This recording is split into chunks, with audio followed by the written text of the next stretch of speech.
Tales of the Witch World, Volume 1, created by Andre Norton. Copyright 1987 by Andre Norton. Narrated by Mary Woods. This book was originally created for audio cassette playback. Any announcements concerning cassettes do not apply to this recording. This version contains markers allowing direct access to major portions of the book. Annotation. Fantasy writers who are friends of Norton have collaborated with her to create adventure tales that take place in Witch World, a land peopled by humans and fantastic creatures. For high school and adult readers. 1987. From the book jacket. For 3 decades, fantasy readers have thrilled to the wonder, excitement, and sheer storytelling magic of Andre Norton's Witch World. Since the first novel was published, the unique lure of Andre Norton's most beloved creation has earned this realm a cherished position in the hearts of fantasy readers. Peopled by humans and a stunning array of fantastic creatures, fraught with powerful magic and the power of ancient traditions rooted in a long-forgotten past, the Witch World is a special place where men and women find extraordinary things within them, one of those places a reader lives in. If it had never been written, so many other worlds would be the poorer. C.J. Cherry. Now, for the first time, Andre Norton has invited her favorite fantasy writers to share the wonder and magic of the Witch World in a very special shared world book.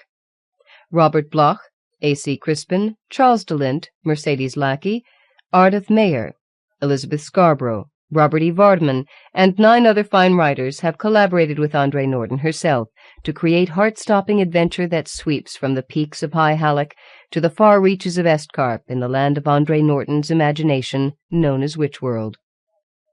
About the creator.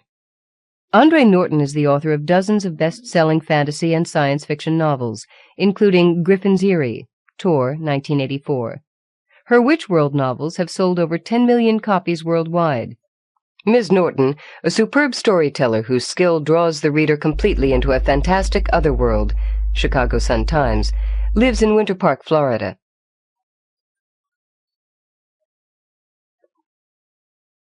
Contents. Introduction by Andre Norton. Side 1, Tone 2.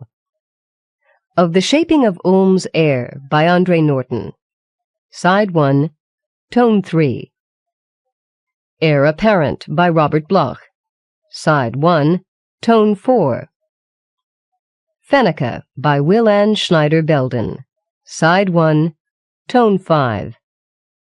Bloodspell by A.C. Crispin. Side 2, Tone 1. The White Road by Charles de Lint. Side 2, Tone 2. Cat and the Other by Marylois Dunn. Side 3, Tone 1. Oathbound by Pauline Griffin. Side 3, Tone 2. Of Ancient Swords and Evil Mist by James R. Heidbrink. Side 4, Tone 1. 9 Words in Winter by Caralyn Inks. Side 4, Tone 2. Werehunter by Mercedes Lackey. Side 4, Tone 3. Neither Rest Nor Refuge by Ardath Mayhar. Side 5, Tone 1. To Rebuild the Eyrie by Sasha Miller. Side 5, Tone 2. Milk from a Maiden's Breast by Elizabeth Scarborough. Side 6, Tone 1. Nighthound's Moon by Mary H. Schaub. Side 6, Tone 2. Isle of Illusion by Carol Severance. Side 6, Tone 3. Green in High Hallack by Kiel Stuart. Side 7, Tone 1. The Road of Dreams and Death by Robert E. Vardeman. Side 7, Tone 2. Biographical Notes, Side 7, Tone 3. Introduction. Witch World was never planned. It grew more or less by itself. I once intended a small portion of the first volume to be part of an historical novel about the knights who settled in Outremer during the Crusades and built up small kingdoms and holdings for themselves. The jump into Witch World came almost by chance. However, it seems to be a very demanding place nowadays, and I find myself visited with more and more ideas for a new venture into Escor, or some daring do in the hills of High Hallack. Though the stories are not written chronologically, they have during the years developed a skeleton framework for 2 sections of that world, Estcarp and Escor in the east, and High Hallack and Arven in the west. I have had so many requests for more stories and suggestions from other writers as to good plot material that this anthology, Tales from the Witch World, was born. It has been an exciting experience for me to see how other writers use my backgrounds and react to the various customs and histories which have grown over the years. It has been an illuminating experience for me to watch my world stretching out and growing deeper under the pens or word processors of others, one which makes me both humble and proud. Andre Norton. Of the Shaping of Ulm's Heir, by Andre Norton. When my Lord Ulrich put aside his wife, the Lady Elva, because within 2 years she had borne naught but dead babes, and those far ahead of the time of normal birthing, there was much whispering in the dale, both of keep folk and those who dwelt on the land. Yet the majority of those who spoke behind one hand and kept an eye out for any tale-bearers were inclined to agree with their lord's action. Ulm's dale must have an heir, all knew that. For a dale where there was no one of the right blood to sit on the high seat of the hall had wretched times of quarrels, and sometimes its folk were forced to live under a strange banner of some invading lord. Evil and danger, one knew, was better than what might lie ahead. Not that Ulrich was either an evil or a danger to his own people. He was a man soured by what he considered a major misfortune, and which others muttered was the curse of his house. That since the days of his father Ulm, and that once impetuous despoiling of a treasure-house in the waste, there had been born no living children to the blood of his line, Lord Ulrich himself being fathered before that venture. One did not steal from the old ones, even though they be gone, without some harsh payment in return. My lord's first wife had died in childbed, though that was not too uncommon a thing. However, even then the whispers began, for no follower of Gennora tended her, and all knew that when things go amiss in the ways of womankind, the Lady of Fruitfulness can well move to set them aright. My lord did not even wait the full year of mourning before he was a-wooing again, and this time his selection was my dear lady. It was my pride that her choice of first chamberwoman fell upon me, who am also accursed in my own small way, and live in the keep only by sufferance. For my father was marshal on that fateful trip into the waste under Lord Ulm, and in his sin and folly also wrought ill for his blood.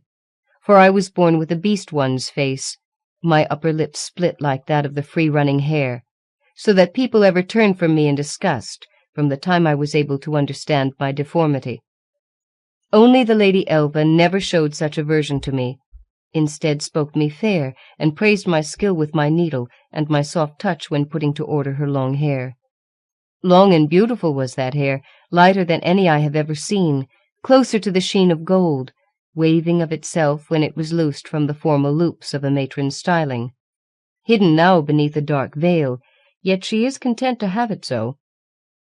For after my lord, speaking in a strange, high voice, unlike himself, and looking everywhere but at her whom he addressed, had said the words of dismissal, she made no plaint, but withdrew to the abbey at Norrisdale, and there took the secondary vows of one who comes from the world, having been a wife.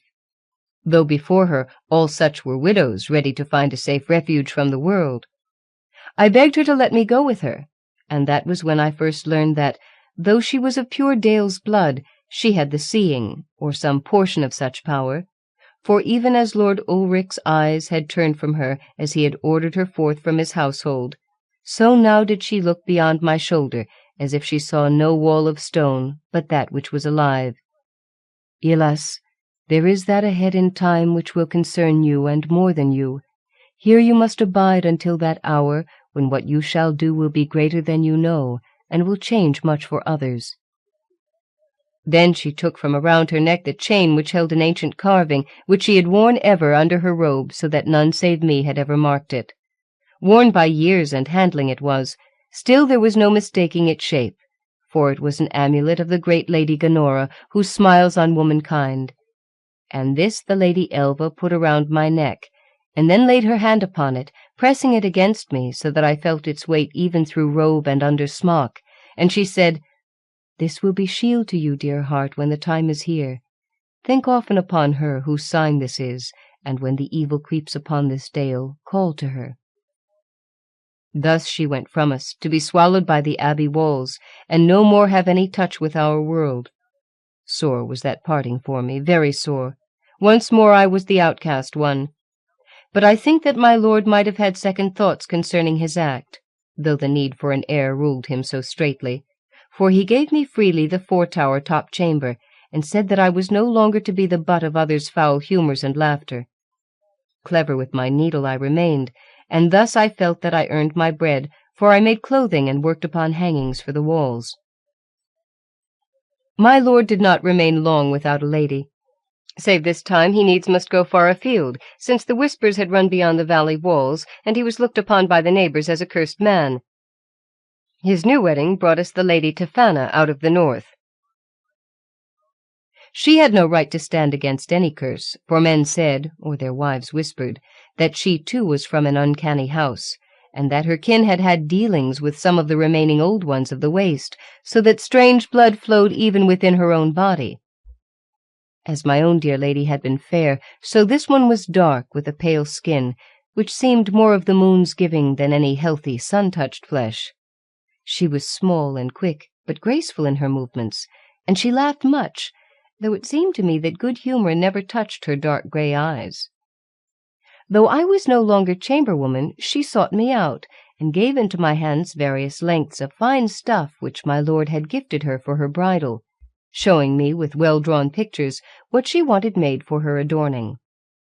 Though she would have her own maid do the measurements, as if she would not have upon her my touch, though I did not care, for it seemed to me that there was that about her which was like a thin greyish mist, and always I noted from the first, when she was near by, the amulet my dear lady had given me seemed to chill, as if in some queer warning.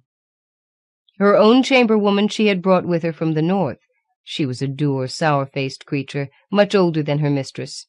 They said that she had been the lady's nurse, and that the lady had grown up always with her tending. Her name was Maud, and she made no friends in the keep, though she had presence, even as if she were of the high blood, for people moved quickly to do her bidding. She need only to look sharply at any of the folk, and straightway they were eager to do as she wished to get rid of her. But to me she did not use whatever small power she brought to bear upon the others, though I was aware that she watched me whenever I was in her lady's presence, almost as if I were some bold raider and she was a loyal guard. The Lady Tefana was not a bride more than a month before she went forth from Olmsdale, saying that she would consult with a wise woman who had settled near Ganora's hill shrine, that she might do her duty according to my lord's great desires. She had already borne one child, yet he was not with her, but dwelt in her people's keep for a while. So it would seem that the lady had already favoured her, and my lord had done well for himself in finding a fruitful lady.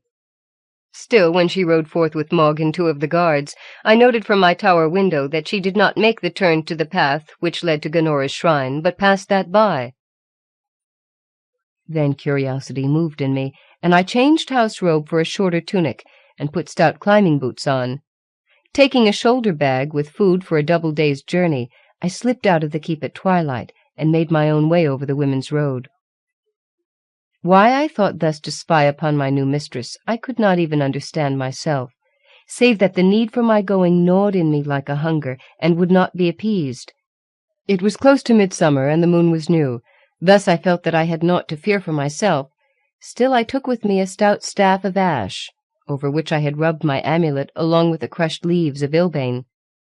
Although I knew no spells, I called with my heart and mind upon the favour of Ganora, trusting that one so much the greater would know that I meant no harm, but that there was that which I must know. The track was a winding one, for it had never been laid or cut by men, but patterned so by the feet of women who sought the care and favour of the lady. I had taken it many times before, since I had sworn service to the Lady Elva, seeking, with my own petitions, to bring her the wish of her heart. Thus, even in the half-dark, I trusted to my feet, which seemed of themselves to know each dip and straightway. None in Ulm had a part in the building of the shrine toward which I travelled. Like much within the dales, Those who had been before had laid the stone of its walls and planted about its doorway the sweet-smelling herbs which carried in their scent something which would lighten even the most dour heart for a space. But at the coming of our people to this land, women were drawn to the place, and within a generation of our people's lives in the dale below, the power which dwelt here was recognized. I came out upon the hillside at the top of which stood the place I sought. But there were no horses and pickets, no sign of the 2 guards, and I needed not even that to tell me that the Lady Tafana had not come this way. Yet I went to the door and set my hand upon a place where the ancient wood was rubbed smooth and bare by the countless fingers which had touched there before me. There was the clear sound of a chime, and the door opened, though none stood within. However, there was light, soft and golden as always, and into my face puffed the air which was deep-scented with all the odors of the harvest time. I came into the first room, laying my staff and my pouch of food upon the floor. Then, daring as I did only in time wherein my heart was sore, I brought forth the amulet and held it out, so that which waited could know me for a daughter come for counsel, and went on into the inner shrine where shafts of light stood as towers on either side of a block of golden stone. In the center of that was a hollow, which perhaps would hold as much liquid as I could scoop up in my 2 hands. By that hollow was a pitcher wrought of gold, and bearing Ganora's pattern of harvest sheath, bound with a cording of vine, the fruit ripe upon it, all winking in the light with the glory of gems. Going to that table, I twice advanced my hand to that pitcher, twice withdrew it, as the force of what I would do brought with it fear. Yet I could not now turn aside. Thus, on the 3rd try, I picked up that flagon and dribbled from it a clear bluish liquid which gathered into the pool. Just to the brim and no more was I careful to pour. Then I took from off my neck the chain of my amulet, and that I laid by the pool. To me came words not of my choosing, but as if something had stirred within me and spoke now through my lips. "Lady, this one asks with all humbleness to know—" There was a swirl across the water which came of itself, and not from any troubling of my doing. It grew dark, dark as a shadow of the midnight. Something moved through that darkness, and then it cleared, because a smoking torch shone within. There were 2 cloaked and hooded figures, very small, as if I gazed at them from a far distance. One raised herself, even as I watched, and laid her body upon a stone. That stone had to it a reddish look, almost as if it had once been dipped in blood. The other one there in the pool stepped forward and pulled at the cloak of she who lay, and I saw the Lady Tafana, and I did not doubt that that other was Mogg. From beneath her cloak Mogg brought forth a short rod or wand, and holding this above her lady, she drew it back and forth in patterns. Also I was sure that I saw come out of the dark, where that torch did not light, faces and forms which appeared and disappeared so quickly I could not be sure of them. Yet I knew that they were wholly evil, so much so that I quaked with the dread of what I watched. Then the torch was gone, the water in the pool no longer murky, and somehow the bridle on my tongue was loosened once more, and I cried aloud to the lights, the stone, the very walls about me. "What would you have me do, Great One? What evil is being wrought this night, and where?" "When the moment comes, you shall know." Did that answer come out of the air itself, or was it in my head, a thought from another? I did not know, but I was also aware that there would be no other answer. That the Lady Tafana dealt with evil was plain. That I was to have a hand in some great matter, that was also clear to me. As I took up my amulet and put it about my throat once again, it seemed to me that the ancient bit of carving had grown heavier, and that I was ever aware of a kind of warmth which comes before a full fury of flame. I rested that night in the outer room of the shrine, and I dreamed, that I knew. But on my waking I could not remember the stuff of my dream, save there had been some great peril, and there was a need to prevent some act, and that prevention was mine. I left upon the table in the outer room my offering, a ribbon of fine weaving, ornamented with the best my needle could picture. And with the sun's rising I went from that shrine, bearing not the comfort I had hoped, but rather a sense of purpose I did not yet understand. The lady was already returned when I came back to the keep, and I heard that she had indeed visited the shrine and prayed the night through that she might give her new lord the gift he wished, a son of his body. Yet what shrine? not Ganora's, though the 2 guards swore that they had stood their watch apart from that. No man going within that gate. Whoever she had sought, it had not been the lady, and had she set dreams upon the guards to hide that? I had chanced to meet Maud that eve, as I sought my own tower room, and it seemed to me that she hesitated, as if she wished to speak with me, and then thought the better of it. But I did not like the look which she gave me, as if she knew well that I had spied, and how I had done so. Again I dreamed, and this time I remembered after I awoke, while the moonlight still shone full upon my bed.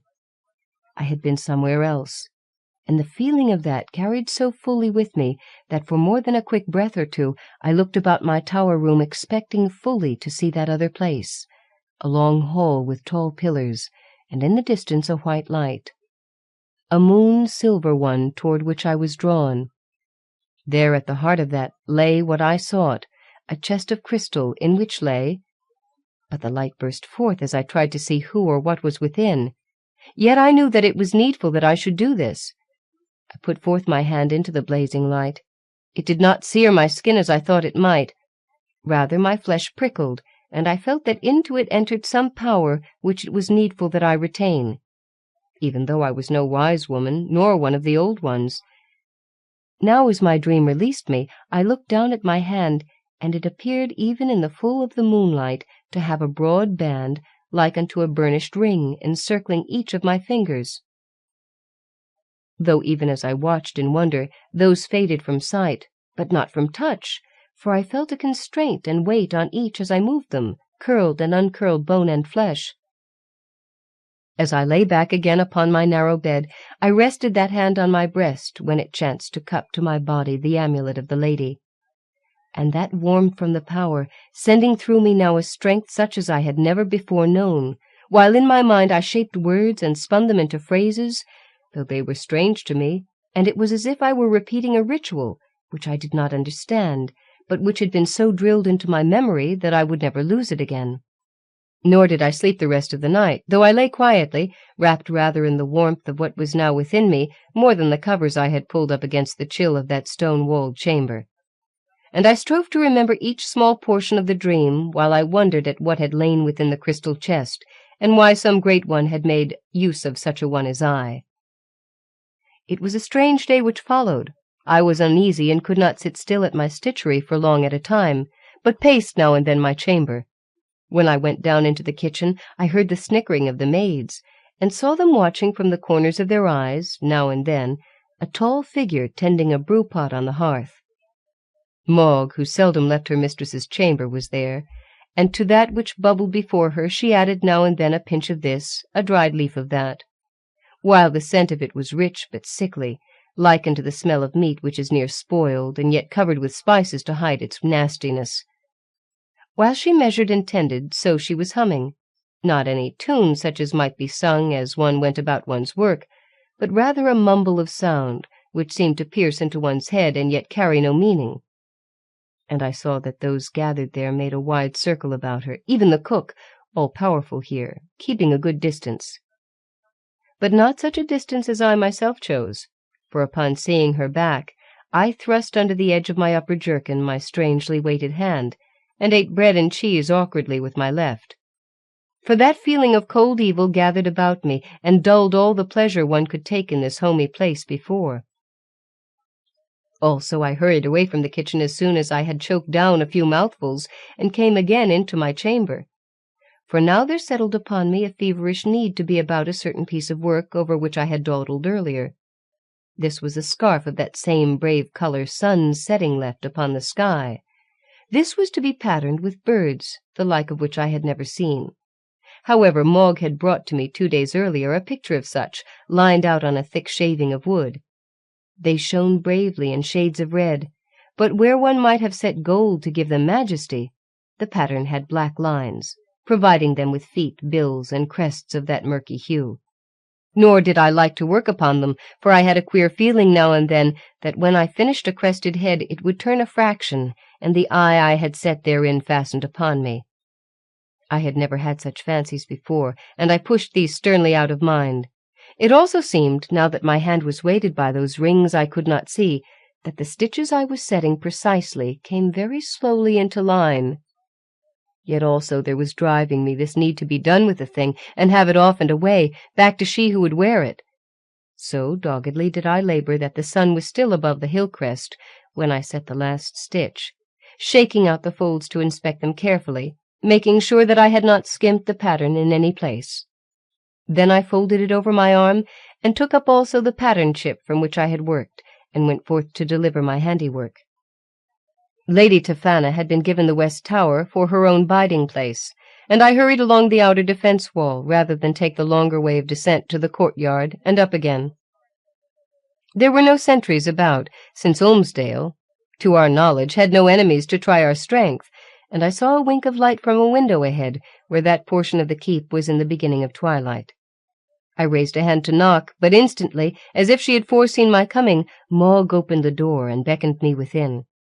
So I entered the scented warmth of the inner chamber, where the lord's new lady sat before a mirror, gazing steadily into it, not seeming in pleasure at her own features, but as if she saw there something of vast importance. Such strange fancies did fill my mind that day. "Ilas," she said my name without turning. "Lay it about me. Carefully now." Her voice was sharp, as if the placing of the scarf were some weighty matter, which occupied all her thought for the moment. I had expected Mogg to take the wispy stuff from me, but now I obediently laid the picture, from which I had worked, down on a table near by and shook out the scarf, letting it fall gently, even as she said, about her shoulders. There was a movement to one side, and I caught a glimpse of Mogg taking up the wooden plaque I had put down and tossing it into a brazier. But what was much more important to me was that as soon as I arranged the scarf to the Lady Tafana's liking, those weights on my fingers vanished, and it was only when I backed away a step or so that the sensation returned again. The lady gathered up the scarf, wrapping it tighter about her with small, quick tugs, which again made those ill-omened birds seem to move. But the colour became her darkness very well, and she appeared in that moment more beautiful than I had ever thought. Now she smiled into the mirror and laughed. "You have done well, Ilas. My lord will be pleased. We shall deal together again, you and I." That sounded with too much emphasis, as if it was more than work with the needle she had in mind. However, I curtsied, and somehow found the words to say that I was glad to have pleased her. She dismissed me with a wave of her hand, and Mogg moved in with a comb to deal with her long locks, which were as black as the bills and legs of those uncanny birds. So it was that they were both occupied as I turned to go. Only my eyes lit upon what sat on the edge of the table, a small tray of copper, well burnished, bearing a goblet of gold, and from that stemmed cup, which was fancifully wrought with strange faces of beasts, such as no man has seen, there came a whiff of the scent given off by the mixture Mogg had been a-brewing earlier that day. My hand jerked out as if fingers had closed about my wrist to twist it so that my fingers fluttered over the brim. And I was aware of that as much as if I had seen it happen. From those fingers had slid those rings of power. There was a moment's troubling of the substance in the cup. Then I knew fear such as I had never felt before in my life, maimed and kinless though I was, and I sped from that chamber out into the rising night wind on the wall to hasten back into my own small room. What sorcery had made me a part of it I could not know, but that I had been used for another's purpose, as one might use a goose-wing to sweep an ashy hearthstone, that was a truth I did not deny. Thus I ran then until I was within my own room, the door closed tight behind me, both of my hands to my mouth where my breath came fast. My heart pounded and I gasped, at last sinking upon my bed, rubbing that ringless hand with my other one, for it seemed that with the going of those invisible rings my flesh was icy cold and must be brought back to warmth again. I did not dream that night nor the next, though I dreaded what sleep might bring me. Nor were there any more strange happenings to make me wish I had some safe person in whom I might confide. However, as the days passed dully, one upon another, I did not forget, and often when I was sewing, I would stop and look upon my hand, spreading wide fingers, striving to understand what had happened to me on that one day. It was not long until we heard that our Lord's hopes had again risen, that the Lady Tafana was quick with child. As a favour to her, he had brought her son Hilmer to the keep and made much of him. He was a child in which there was little to admire or please, being large for his age and swift to tattle or hinder one. But in my own place I saw little of him, and I heard that my lord took pleasure in noting his sturdy health, foreseeing that as a promise for his own coming heir. He also urged upon the Lady Tafana the calling of one of the wise women from a neighbouring dale, one who was reputed to be a handmaid to Gonora. However, his lady refused, saying that Maud had been at her own birthing and knew more than any strange woman, no matter how high the art she claimed. Had she not successfully seen Tafana through the first birth of her son, and as all living might now see, was he not a sturdy man-child? It was in the 8th month after the lady had given her joyful news that once more I dreamed. Again I was in that hall where lay the chest of clouded light. I stood by it, and at an order I did not hear nor fully comprehend, I stretched both hands into its gleam. This time I brought back no rings from that meeting. Rather did I have always with me the sensation that over each finger, across each palm, was drawn taut the thinnest and finest of gauzy cloth. At first I hesitated to take up my needle again, lest in some manner that coating I bore would be loosened upon the cloth to betray me to those to whom I was naught but a maimed one dwelling apart. But when I tried, that did not happen. And it was the very day I discovered that, with growing confidence, that Maud summoned me to the Lady Tafana. She was lying back upon her cushions, her swollen belly now giving her no ease. But by her was a pile of cloth, pieces of 2 colours, one shining white, which was usual for the receiving cloth, which was any babe's first garment in the world, and the other of a filmy red. "Alas, once more the best of your needle skill is needed," she told me, stroking with both her hands the burden beneath her flesh. "It is to you that I give this, that you may make a birthing cloth, which will be the finest ever seen in this or any other dale. And with this," she put forward one hand to touch the red length, "you shall skilfully line with certain patterns Maud shall give you. For it is the custom of my house to so ask the protection of high powers, that the sons we bear shall be straight and strong of body and fair of countenance." Nor could I say no, for in me arose that compulsion which had moved me before. I accepted the cloth, and the piece of painted parchment which Maud had ready. Thus burdened, I returned to my chamber. I say burdened, for that I was. The parchment which I had not yet unfolded to look upon I could not carry easily. Light and thin it seemed, still it weighed as if it were a block of sword steel. I threw it on the table in my chamber with a feeling that I had handled filth. Even yet I did not open it, but rather sat for a space nursing one hand within the other, feeling still upon the both of them that coating as if I went gloved. At length I brought out my threads and the packet which held my finest needles, and I laid the cloth out, finding it twice as long as was the custom, guessing then that it was to be folded about the red stuff, so that would pass unseen. It was when I at last made myself unfold the parchment that the full blow of unknown power struck at me. That feeling of handling filth was strong. It seemed to me that I breathed in rank odour as I leaned the closer, holding a lamp to see. For though it was day without, here the shadows crept from the corners, and there was a murk like drifting smoke to hide those lines of red and direst black. That this was a thing of the dark I now had no doubt, and I wondered that they had so revealed their purposes even to me, who had no place among the keep folk. It was as if they thought of me as someone beneath their need to consider. But that I would stitch such with any needle unto a birthing cloth! What did they think of me? Or, and cold spread through me, did they also have a plan in which I would be silenced once my work was done? I have since many times thought that I was controlled by one greater than myself, and that Maud, or perhaps even the Lady Tafana, had taken care to bespell me into this labour, and were not aware that I had not fallen helpless into their trap. Now I pushed the parchment back into its folds, and sat on my stool considering for a long moment what I would do. That I must stitch the red cloth between the layers of white was plain, for when I experimented, putting one over the other, there was a rosy sheen to the upper layer. But that I would use the symbols of the dark, no! Then I marked out for myself with a charred end of ash, which in itself was a powerful talisman against all evil, 2 other patterns. There was that borne by the amulet of Gonora, and the other, Why, the Griffin, which was my lord's own sign, and under the banner of which we lived.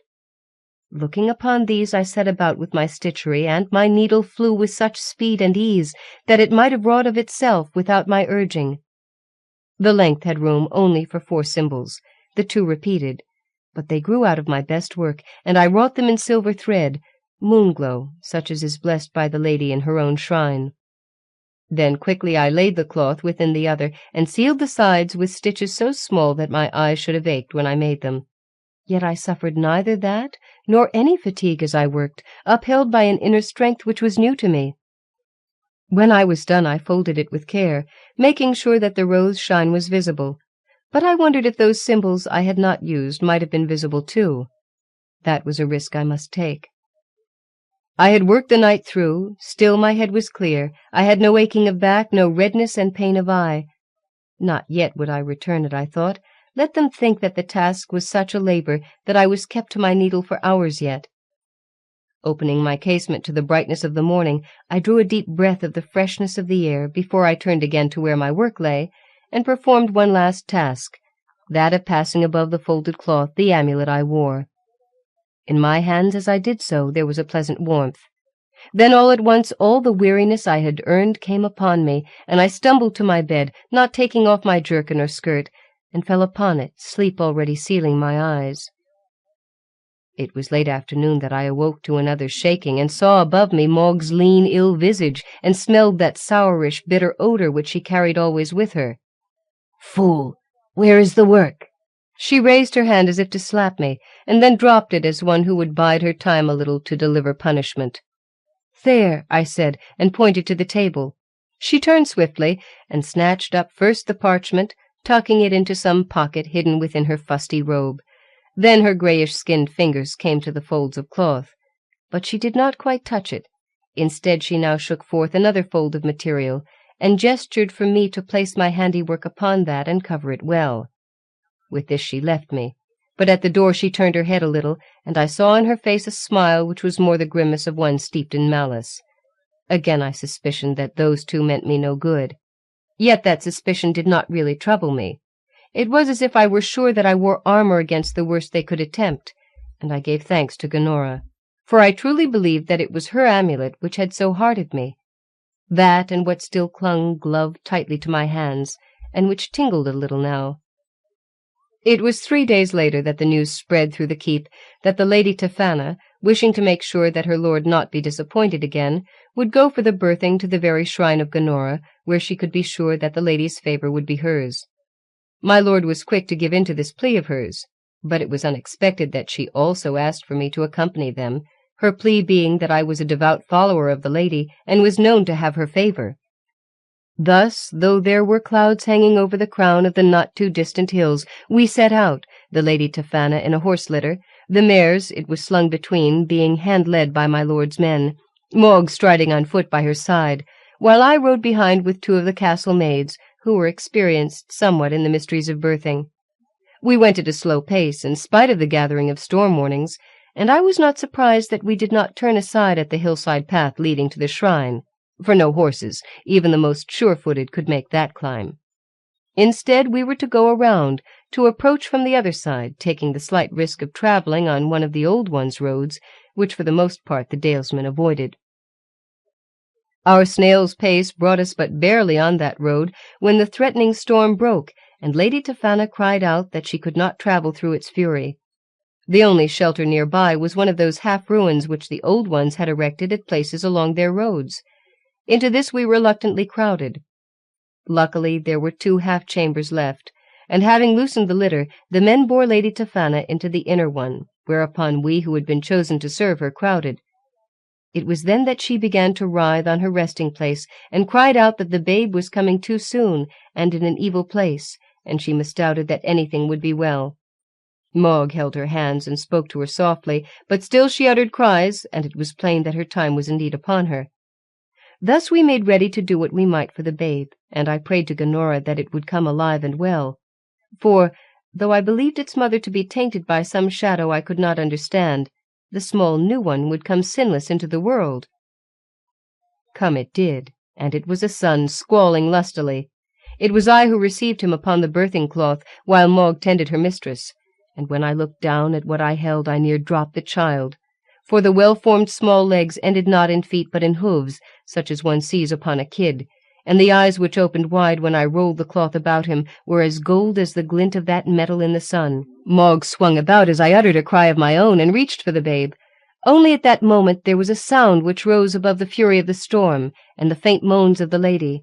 It was like the passage of wings through the air, and so did I indeed see what seemed to be a great wing larger than anything living could weld, and this swept down between Mog and me. At the same time there was a voice, though whether it spoke aloud or in my head I could never afterward decide. "Son sealed to me." There was triumph in it, and I saw Mog cower backward with both hands over her eyes, and I heard a sharp cry of fear from the lady.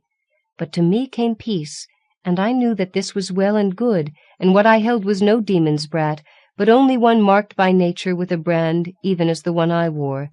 And there was in me a vast pity as I cuddled him tight against a breast which would never know the weight of a child of my own. The wing was gone, and I heard sounds from the two maids who were crowded back against the wall shaking, their eyes squeezed shut, as if they had been near struck blind. As I turned to give the child unto his mother, as custom demanded that I should, so that she could have the naming of him, Mog threw herself between us.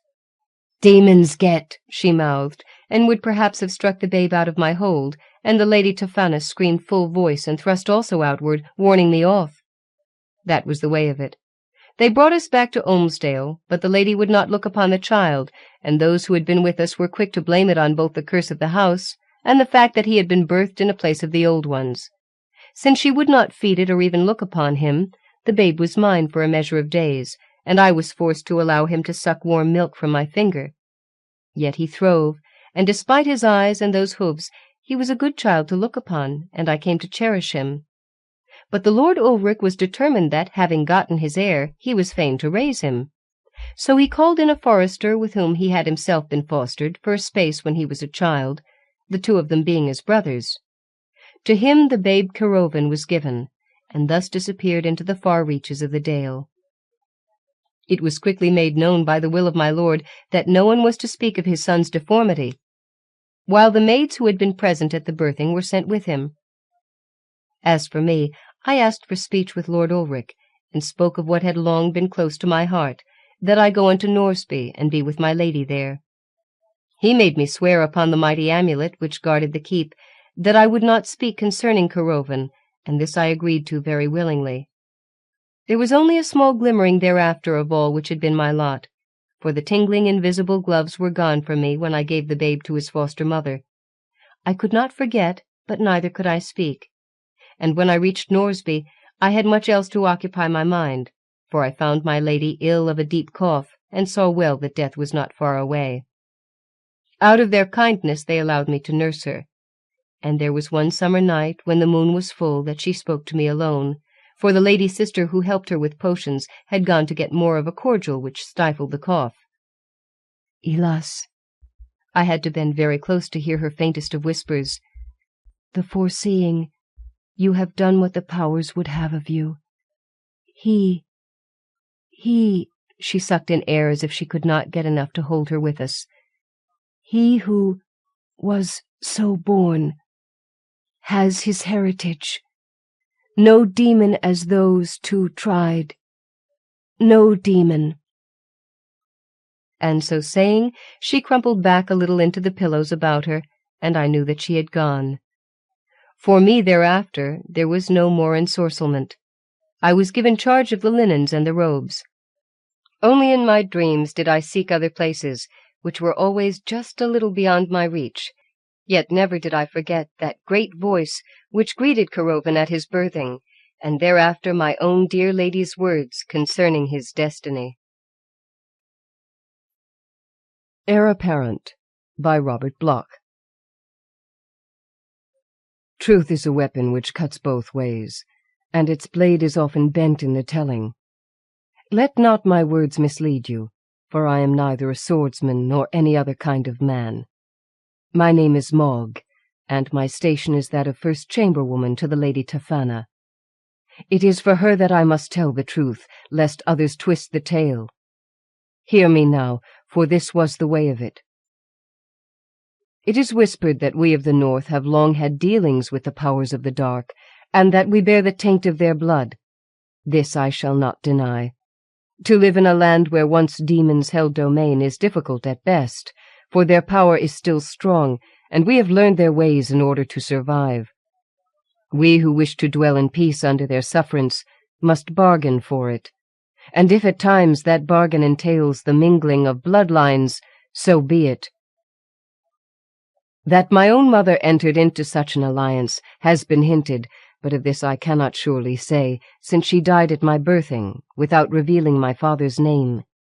I was taken into the house of Paultondale as an orphan babe, and in its service I grew to womanhood, learning the arts of chamberwoman to earn my keep.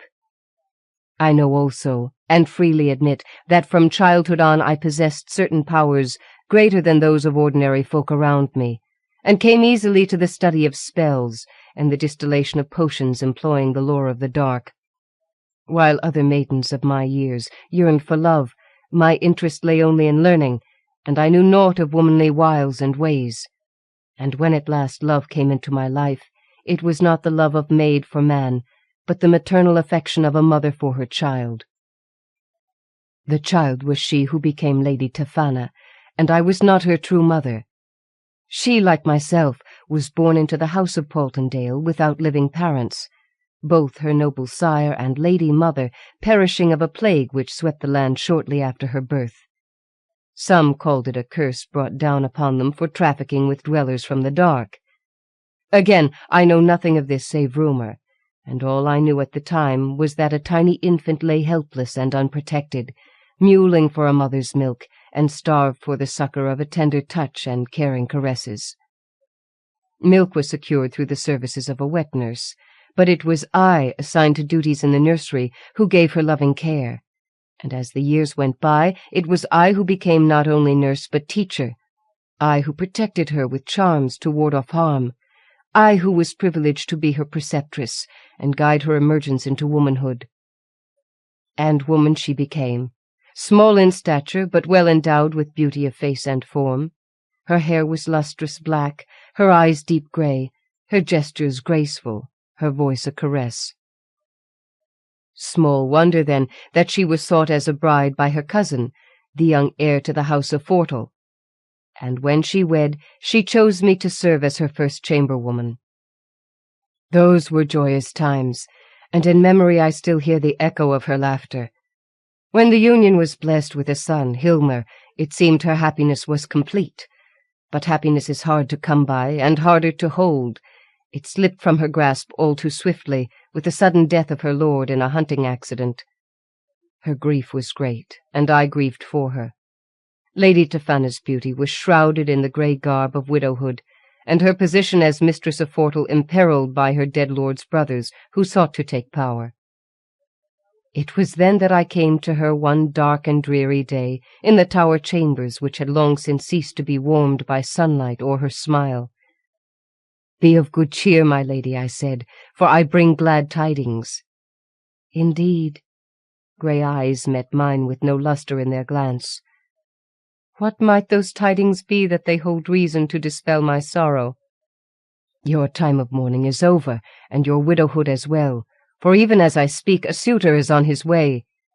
The grey eyes widened. "A suitor? But I do not wish to marry again." "It is not a question of wish," I said, "but rather one of need. Others plot your downfall here, for you have unfriends within this keep." "It is of no great consequence, now that my lord is gone. Whatever comes, the future holds no fears for me." I shook my head. "And Hilmer, your son, does his welfare mean nothing to you as well? Those who scheme to bring you down will also place his life in peril, for only then can they take power." Lady Tafana nodded quickly. "You are right, of course. It is Hilmer's safety I must consider. And if I marry again, he will be under the protection of my new spouse." She rose and faced me, her eyes at last alert. "But tell me, who is it that would seek my hand in marriage?" "Ulrich, Lord of Ulm." As I spoke, I glanced out of the tower window, peering down at a band of horsemen moving toward the castle on the road below, their banners bright against the sun. And if I mistake not, he comes to claim you even now. I was not mistaken. It was indeed Ulrich who approached the keep. Nor had I misread his purpose, for it was I, with the aid of certain spells, which need not be described, who stirred his thoughts to summon him. Bluntly put, I had ensorcelled Lord Ulrich with a vision of Lady Tafana and her beauty, hoping to induce his coming. Of this I spoke not, thinking it wiser that my lady believe his presence here was prompted only by his own desire. And it pleased me greatly that their meeting bore fruit. He appeared much taken with her charms, and lost no time in urging his suit. As for Lady Tafana, she seemed not unmindful of his brave appearance and ardent entreaty. Knowing the safety of her son was at stake, she dispensed with the coquetry of courtship, and readily consented to become Ulrich's bride. The ceremony was celebrated quietly, amidst general rejoicing, and sooner than I dare believe possible, my lady journeyed south to her new lord's land. Hilmer was left behind for a time in the care of trusted chamberwomen, until she felt assured of the stability of her new estate as Lord Ulrich's wife. But I rode with her, and it was I who stayed at her side after our arrival at Ulm, and it was I who soon sensed the coming of a cloud which cast its shadow over the marriage. For while Ulrich looked upon her lovingly in the presence of others, I noted that in their private moments his smiles gave way to frowns. This troubled me, and at last I could keep silent no longer. Seeking out Lady Tafana in her chambers, I made bold to question her. "Forgive my forwardness," I said, "but I speak only out of devotion to your well-being. What is it between you and Lord Ulrich which mars this marriage?" Lady Tafana shrugged. "There is nothing between us." She smiled thinly. "Perhaps it is that which disturbs him." I stared at her, realizing the full import of her words. "Do you mean that after a month of wedlock there has been no consummation of the union?" She nodded quickly and would have turned away, but I deterred her. "How can that be?" I said. "Lord Ulrich is indeed somewhat older and less handsome than your late husband, but still he is of noble birth and a fine figure of a man. Is there some secret deformity in his person, some hidden flaw which inspires your repugnance?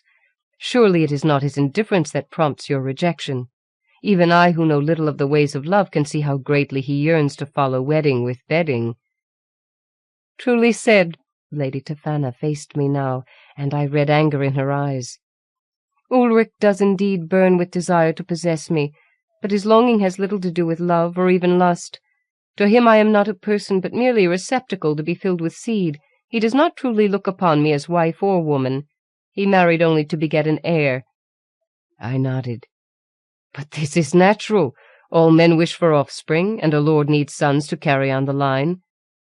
"It is more than need which impels him," Lady Tafana said. "Since coming here I have learned much. Soon after Ulrich's birth his father's doings brought down a curse upon the house of Ulm, and no further children were born alive thereafter. Mindful of this, Ulrich himself married when quite young, hoping to rid the curse and secure an heir. His wife was sickly, but he had little concern for her.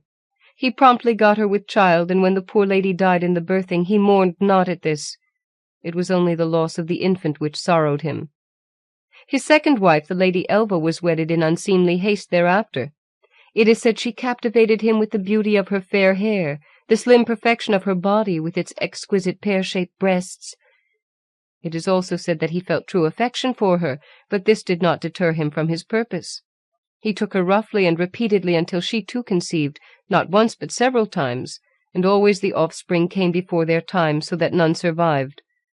Perhaps he loved her truly, but this did not prevent him from dismissing her.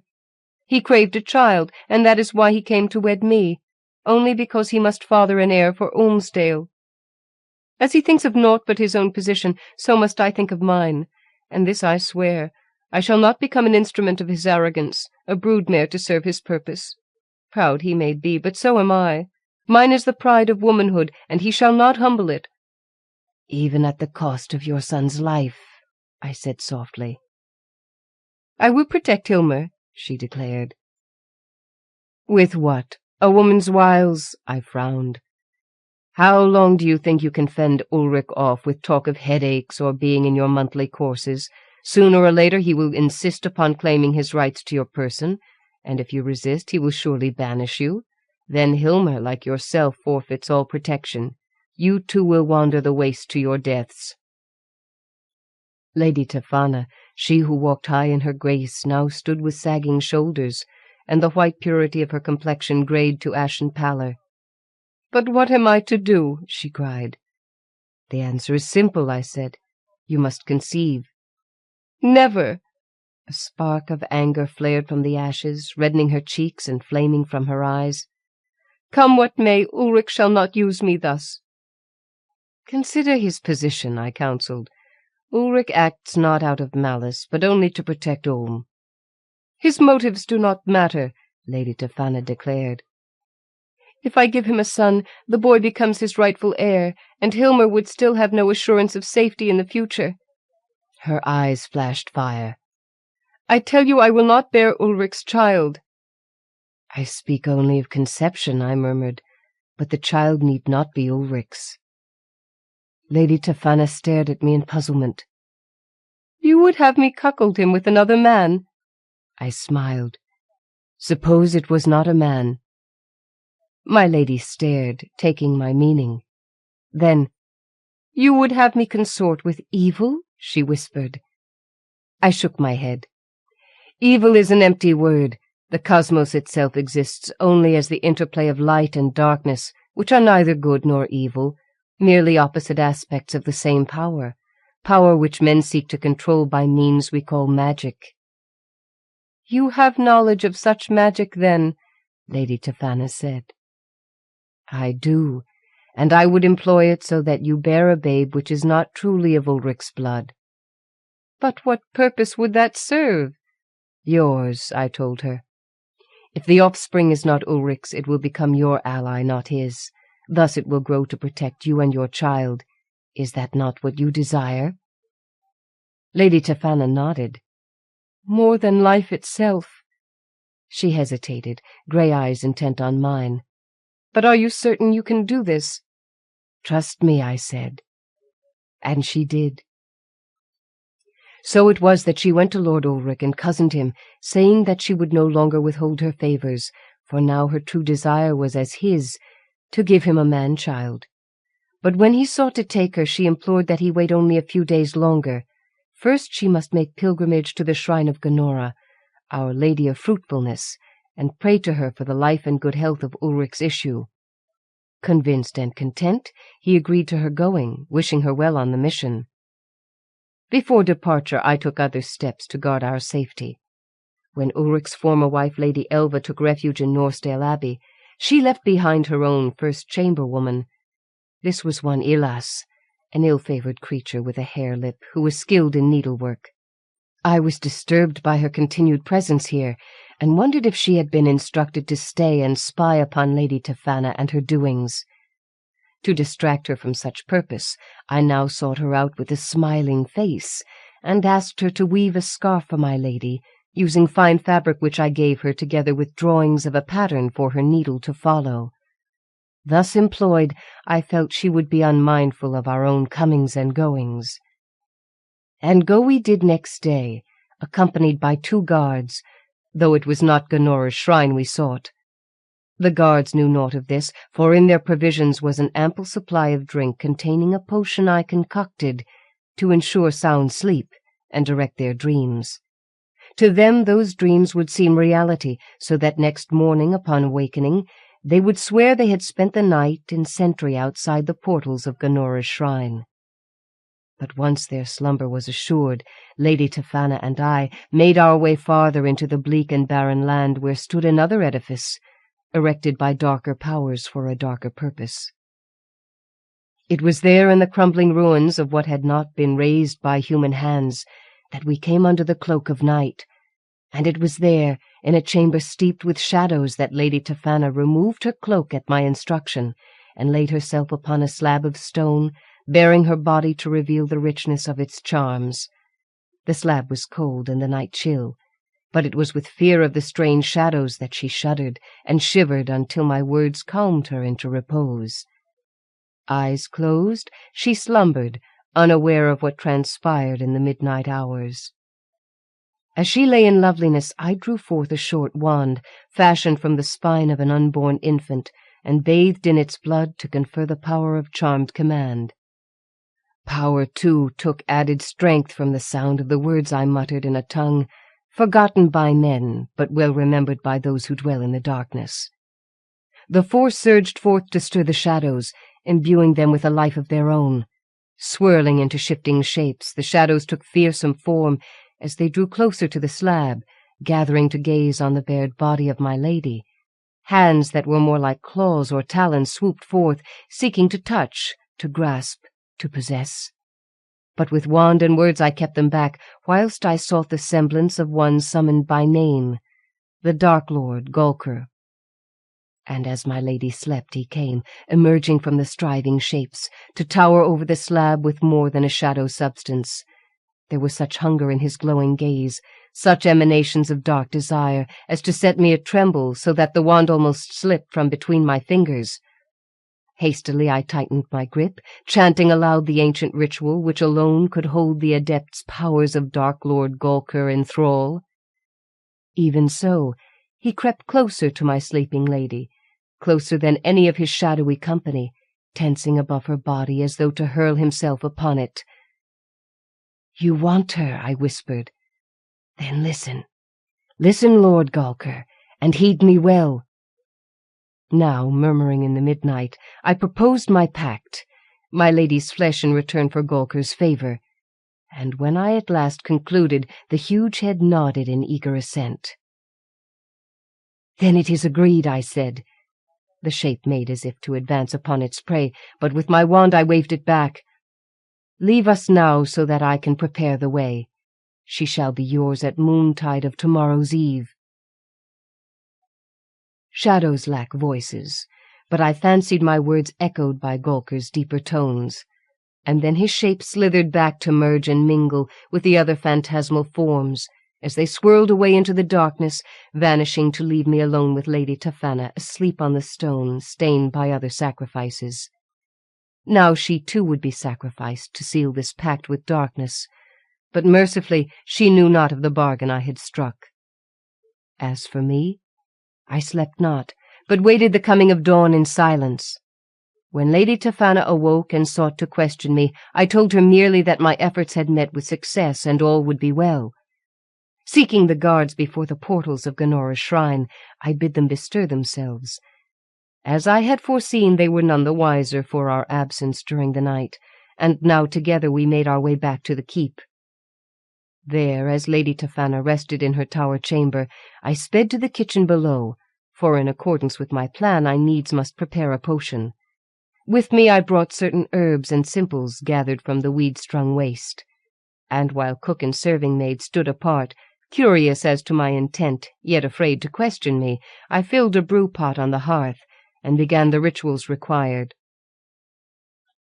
To folk who know not magic, it seems strange that potency resides in the leaves and petals of common growths.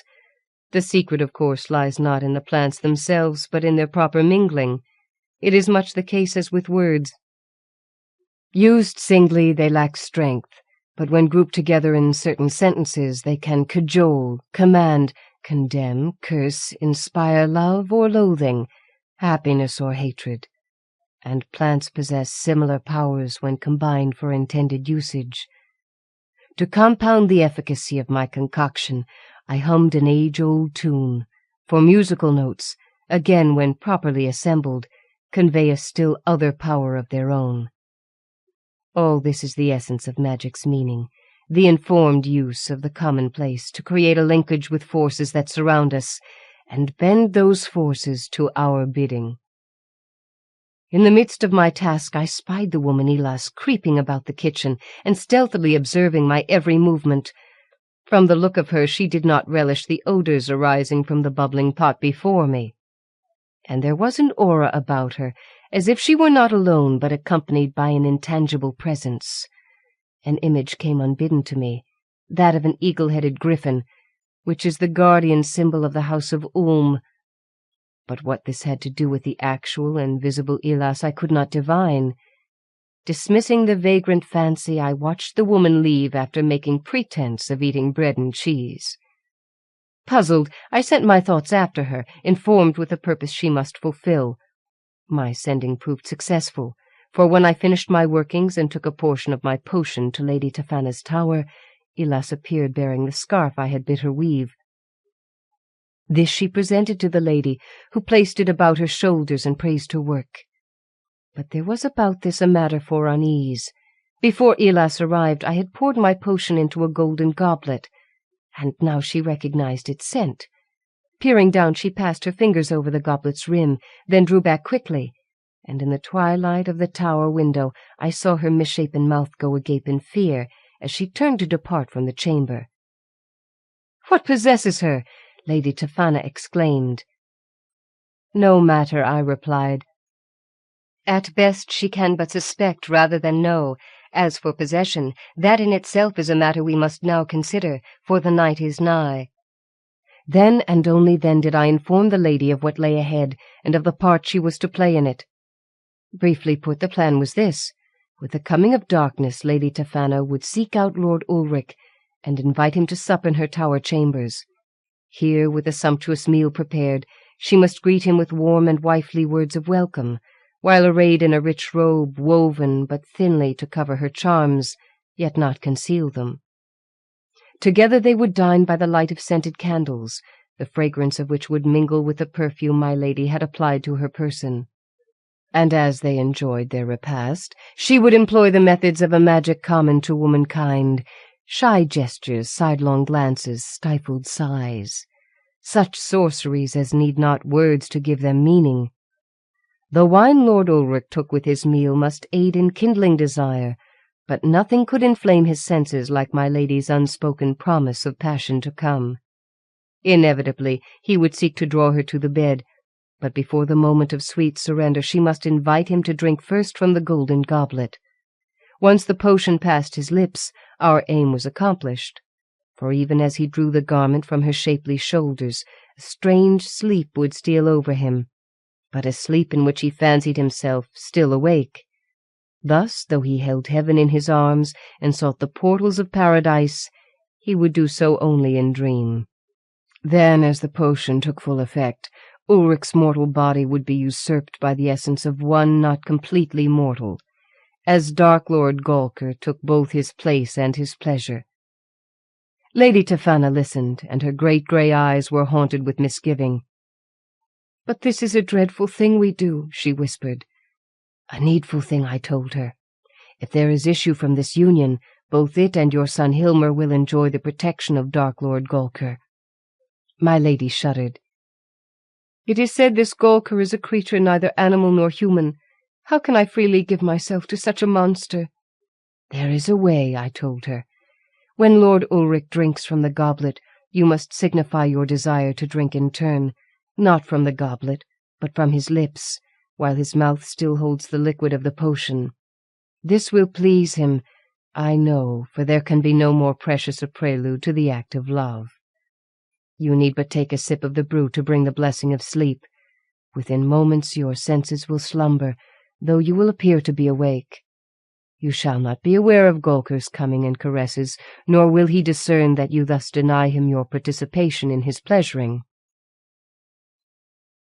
Lady Tafana pondered upon my proposal for a long moment before breaking silence. "There is no other way?" "None. This is the only course." She sighed, then nodded. "So be it, then." Night descended, and Lord Ulrich ascended to the tower. All was in readiness as arranged, and all went in accordance with my plan. To assure myself of this, I found a station in the room adjoining the bedchamber.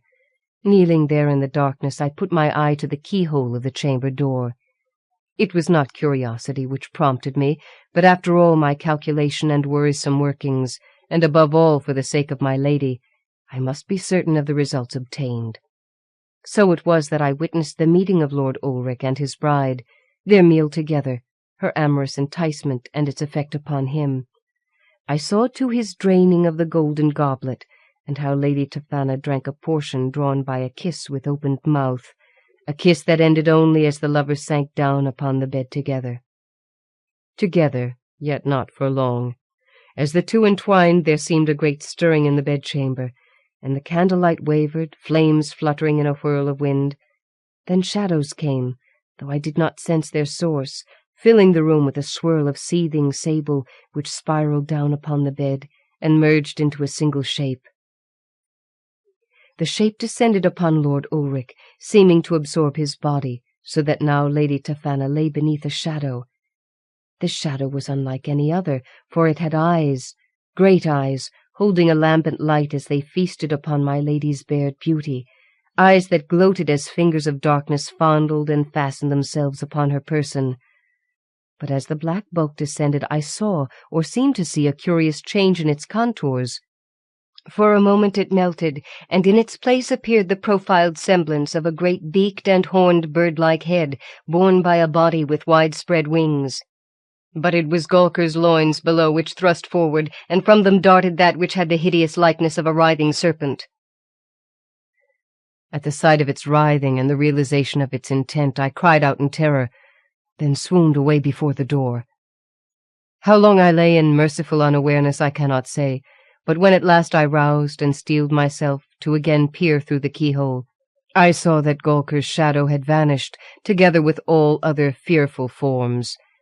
Now only Lord Ulrich and Lady Tofana lay side by side in slumber, their bodies bathed in the warming glow of calm candlelight.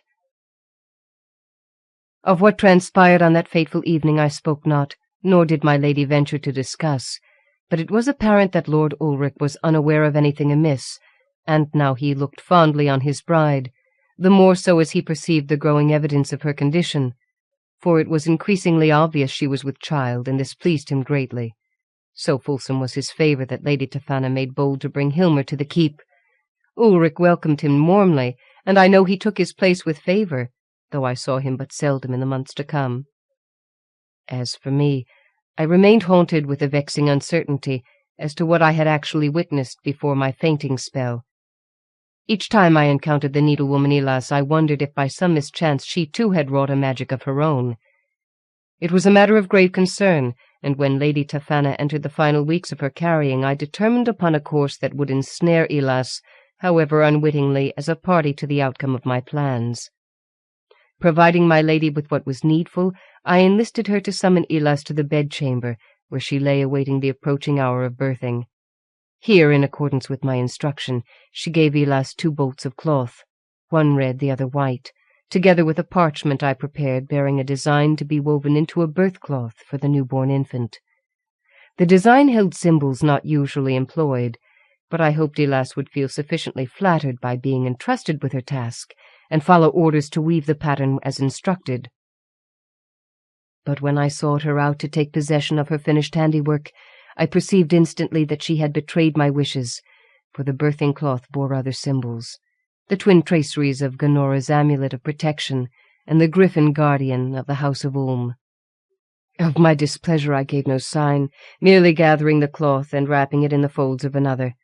Thus shielded, the symbols would possess no power, and Elas's tampering was thwarted. Still I could not be assured she might not resort to other means of interfering, if left to her own devices. It might be that she was capable of weaving spells as well as cloth. So 3 days later, as Lady Tofana's time came upon her, I bade Elas join us on our journeying, for Lady Tofana had gone to Ulrich and asked that she give birth in the shrine of Ganora. Here, with the favour of the great patroness of womankind, she would bear him a living heir at last to break the curse which beset the House of Ulm. Despite her secret betrayal, she was quite sincere in her hope to bear a living child, and felt the need of Ganora's birth-blessing. With Lord Ulrich's consent we started forth, my lady in a horse-litter led by manservants, while I bestrode another mare. Elas and 2 castle maids followed on foot. Sullen signs of an approaching storm suffused the sky, and when at last we came unto the hillside, we made no attempt to follow the path upward, for the climb was too steep for the horses to mount safely. We turned to go around the hill and reached the shrine from its opposite side, making our way along a road which had been laid by the old ones through their land. Then the storm descended, and in its full fury we could go no farther, but needs must seek shelter within the half-levelled structure, which long ago the old ones had raised as a stopping-place. Placing Lady Tafana's litter in the inner chamber with the women, the men and steeds were left to make do in the outer one as best they could. Now, as howling wind and hissing rain tore night to tatters, my lady trembled to find herself in this place of darkness, instead of Ganora's shrine. But there was no help for it, and as lightning flashed and thunder boomed, she writhed in the pangs of birthing, babbling regret of the pact she had made with other powers. I too felt unease, but it was too late to alter what had been done, and there was naught to do but await the coming of the child.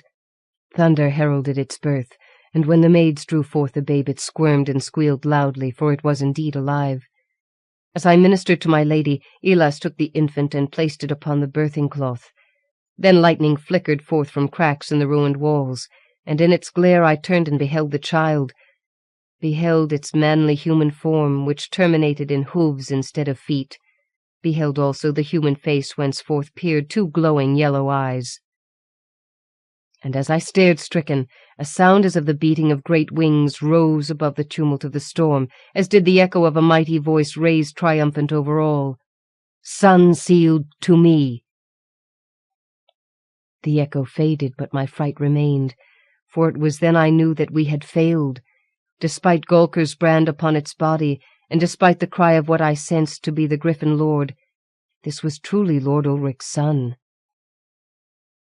I moved to place the child beside Lady Tafana, but Elas shrieked that this was a demon's get, and when my lady saw what she had birthed, she screamed and averted her gaze in horror.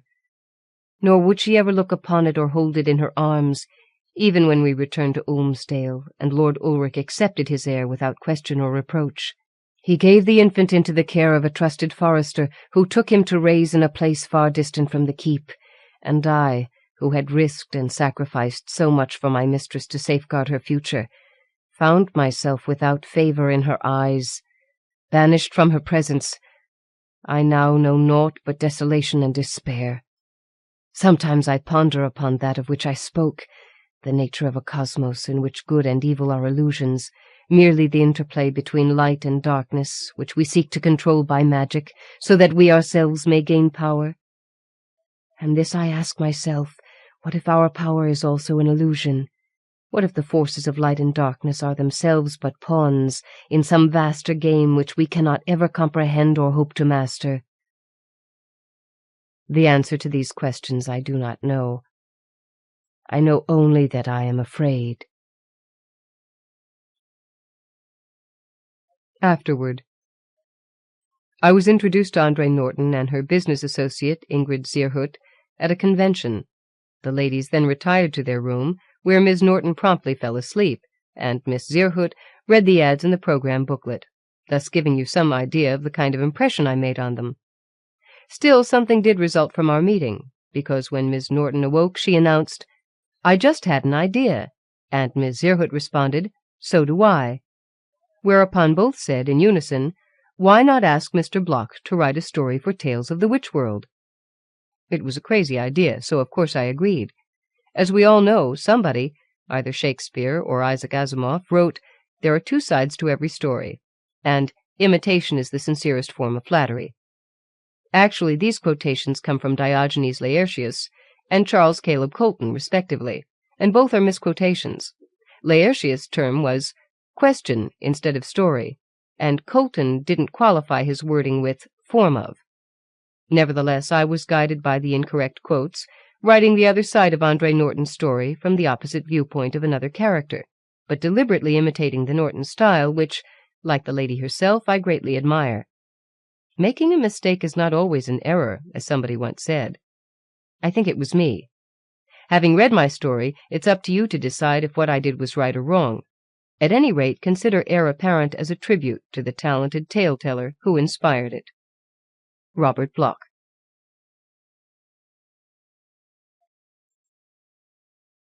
Fenneca, by Wilanne Schneider Belden. She was an odd little bit of a child. So tiny the survivors gathered in the burned-out village had no idea of her age, although she seemed far wiser and far more capable than the 2-year-old her size indicated. They never knew her parentage, but with so many other children dead, so few people of any age still alive, her very existence made her precious. No one had time or energy left from the desperate attempt to stay alive to inquire into the matter. She never spoke, although she understood, or seemed to understand, whatever was said to her. She attached herself to one after another of the surviving women, wandering away in a day or two to sleep cuddled against another motherly body. At last she disappeared. They hoped she was all right, but no one could search. A path rapidly reverting to woodland led away from the village. The child walked slowly along it with the caution of the weak. Had the villagers known, they would have benefited. She found and ate several wild-growing things, fungus, a squirrel's forgotten store, some roots. She was full-fed for the first time since coming again among people. Food she must have. People who starved she could do without. Several days later, she saw the merest thread of smoke. Smoke meant fire and warmth and getting dry. It also usually meant people. She was cold and wet and lonely. She followed the sign and scent of wood fire to a hidden farmstead. Not well enough hidden. Here, too, she saw the devastation left by the hounds of Alazan, who killed for enjoyment, and for power and land, if not inhabitants, over which to claim dominion. But having ruined, they had ridden on.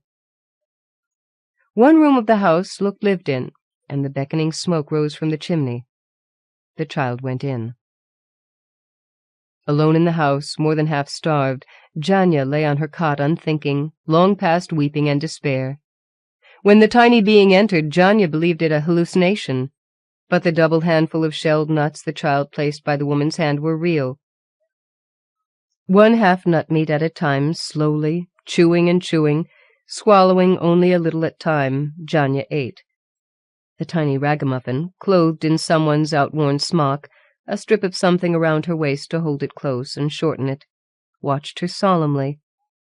She went to the fireplace, put the last bits of wood on the dying fire, and went to the door.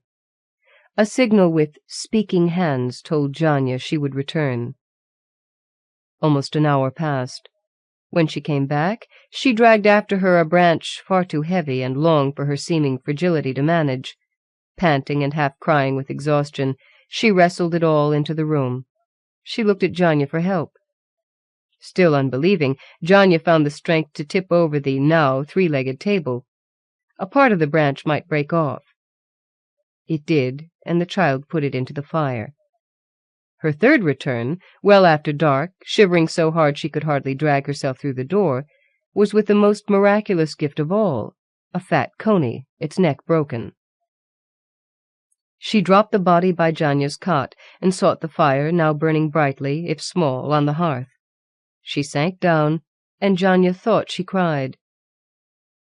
The child remained with Janya, who, despite the still present danger, chose to live in the half-ruins of the house she and her husband had built years ago, when there was hope. She might have gone to the village, where perhaps people still existed, but she had no desire to do so. Here lay her life, in graves she had dug out of the near-frozen earth, with energy she could have used far better to stay alive longer. She had no wish to live, but live she did. Perhaps she now knew why. In their entire first exchanges the child had not spoken a word, nor, Janya found, did she ever. She was not, however, a true mute, for she sang wordlessly, tunes Janya did not recognize. Perhaps she made them up. And she made word noises, repeating and repeating the same phrases, never satisfied. She would change a single sound, then two, then three, always searching, it seemed, for exactly what she wanted. Because she understood when Janya spoke to her, the woman did not believe the sounds to be a language, just something the child did to pass the time. Janya named her Fenneca, calling her Fenny most of the time, and the child responded well. Her surprising smile, flashing through the mask of dirt and despair, marking her as one of the few the laughing butchers had missed, was such a delight that, for the first time in months, Janya smiled in response. Like everyone else, the little girl was bone-thin, ill-clothed in something found, in her case, far too large, and always dirty. Possibly her hair might be reddish-blonde. So Janya thought it grew in at the roots, but with no way to wash it one could not be sure. She did have disconcerting eyes, almost green, and the pupils were not exactly circular, although they were close enough to it that Janya did not notice for many weeks. Her dirt-grimed hands were long-fingered and well-shaped, and her feet, wrapped in layer after layer of rags, were also long and slim. Spring was late, preceded by a long month of cold without snow, covered by grey skies and filled with wolf-teeth winds. 3 more of those who had gathered in the village died of starvation, and 1 more appeared from somewhere, little less skeletal than they who met him.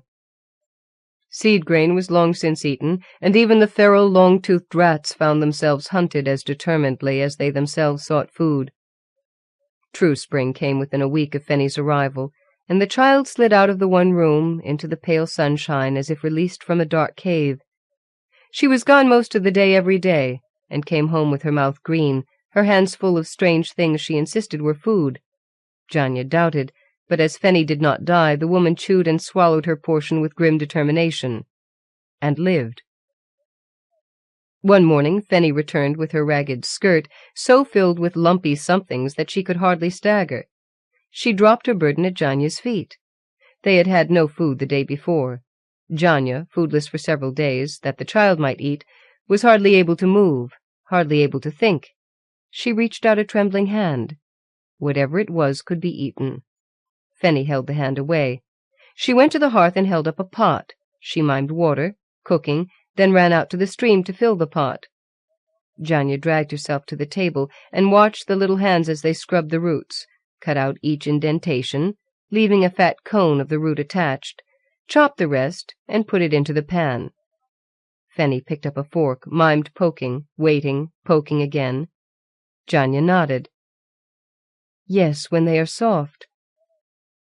Fenny nodded extravagantly, smiled, and scraped each of the pieces she had set aside into her skirt. She took them outside. Janya could not follow. She could only wait and occasionally poke. The roots took some 15 minutes to become soft. The odor was minimal, certainly not mouth-watering, but Janya salivated with the mere thought of food. Carefully, her weakness making the job dangerous, she spooned the diced bits onto a plate. In the moments she waited, anxious for the roots to become cool enough to try, she wondered, would she die? If so, she really did not mind, but there was Fenny, and living for Fenny seemed worthwhile, a thought that surprised her. They ate the roots, wishing for a scraping of salt. Not too much food at once for Janya. It was sin to waste, and more than a few mouthfuls would come up again from a stomach so shrunken. The taste was bland, but pleasant. Later she ate another mouthful or 2 from her portion. After a 3rd helping, near twilight, Janya felt strong enough to go outside to find out what so involved Fenneca. In the old garden, a space some 3 feet long by 6 inches wide, lay clear of weed and rock and detritus. What an effort for so small a child! Fenny noted Janya's coming, ran to take her hand, and led her to the place. She showed how she had dug and pulled and dug more, until the earth was ready to be planted. For seed, Fenny used the eye buds she had prepared. Almost daily, Fenny returned with the results of her foraging. One day she presented Janya with a sort of bouquet. Her mouth was green again, so the woman nibbled at a broad leaf. The taste was a little bitter, but her body craved it. She ate the entire bunch.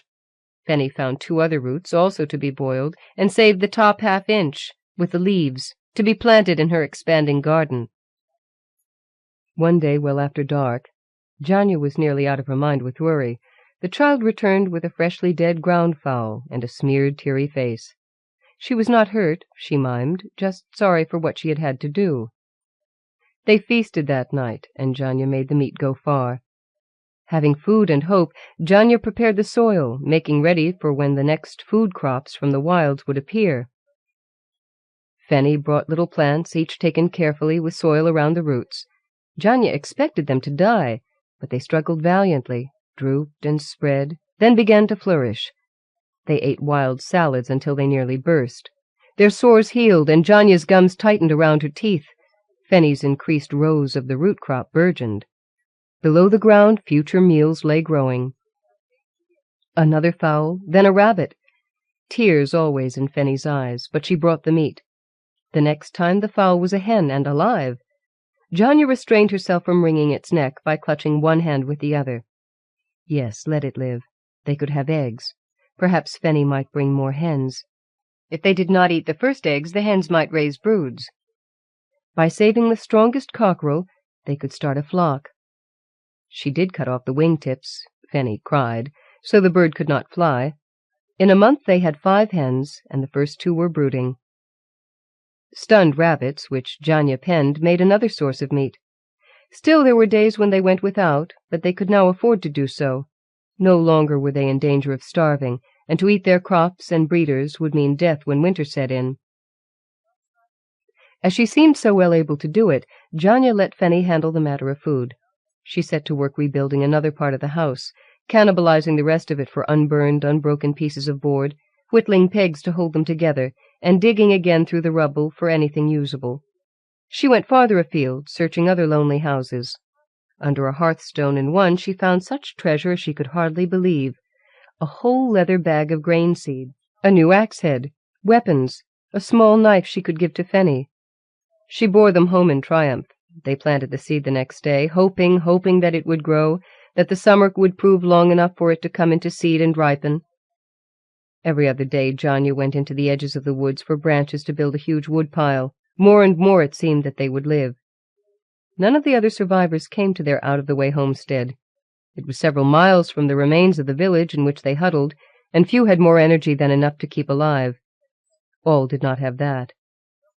Janya prayed almost ceaselessly that none would come. She and Fenny were so rich in the necessities of life that anyone who came would kill to take them. With terrible shock she discovered what Fenny brought home one night. She held the hand of a child so distorted with lack of food that he could hardly be recognized as human. Eyes gigantic in a huge hairless head, body covered with sores of starvation sickness, a belly distended to the size of a giant melon, and filled, Fenny gestured, with dirt to still the hunger pangs. He could not live, but he did. Janya fed him broth and roots until he had a little strength, then purged him again and again to rid his body of the only thing he had found to fill it. Then more food, a tiny mouthful at a time, and at last he began to notice that he lived.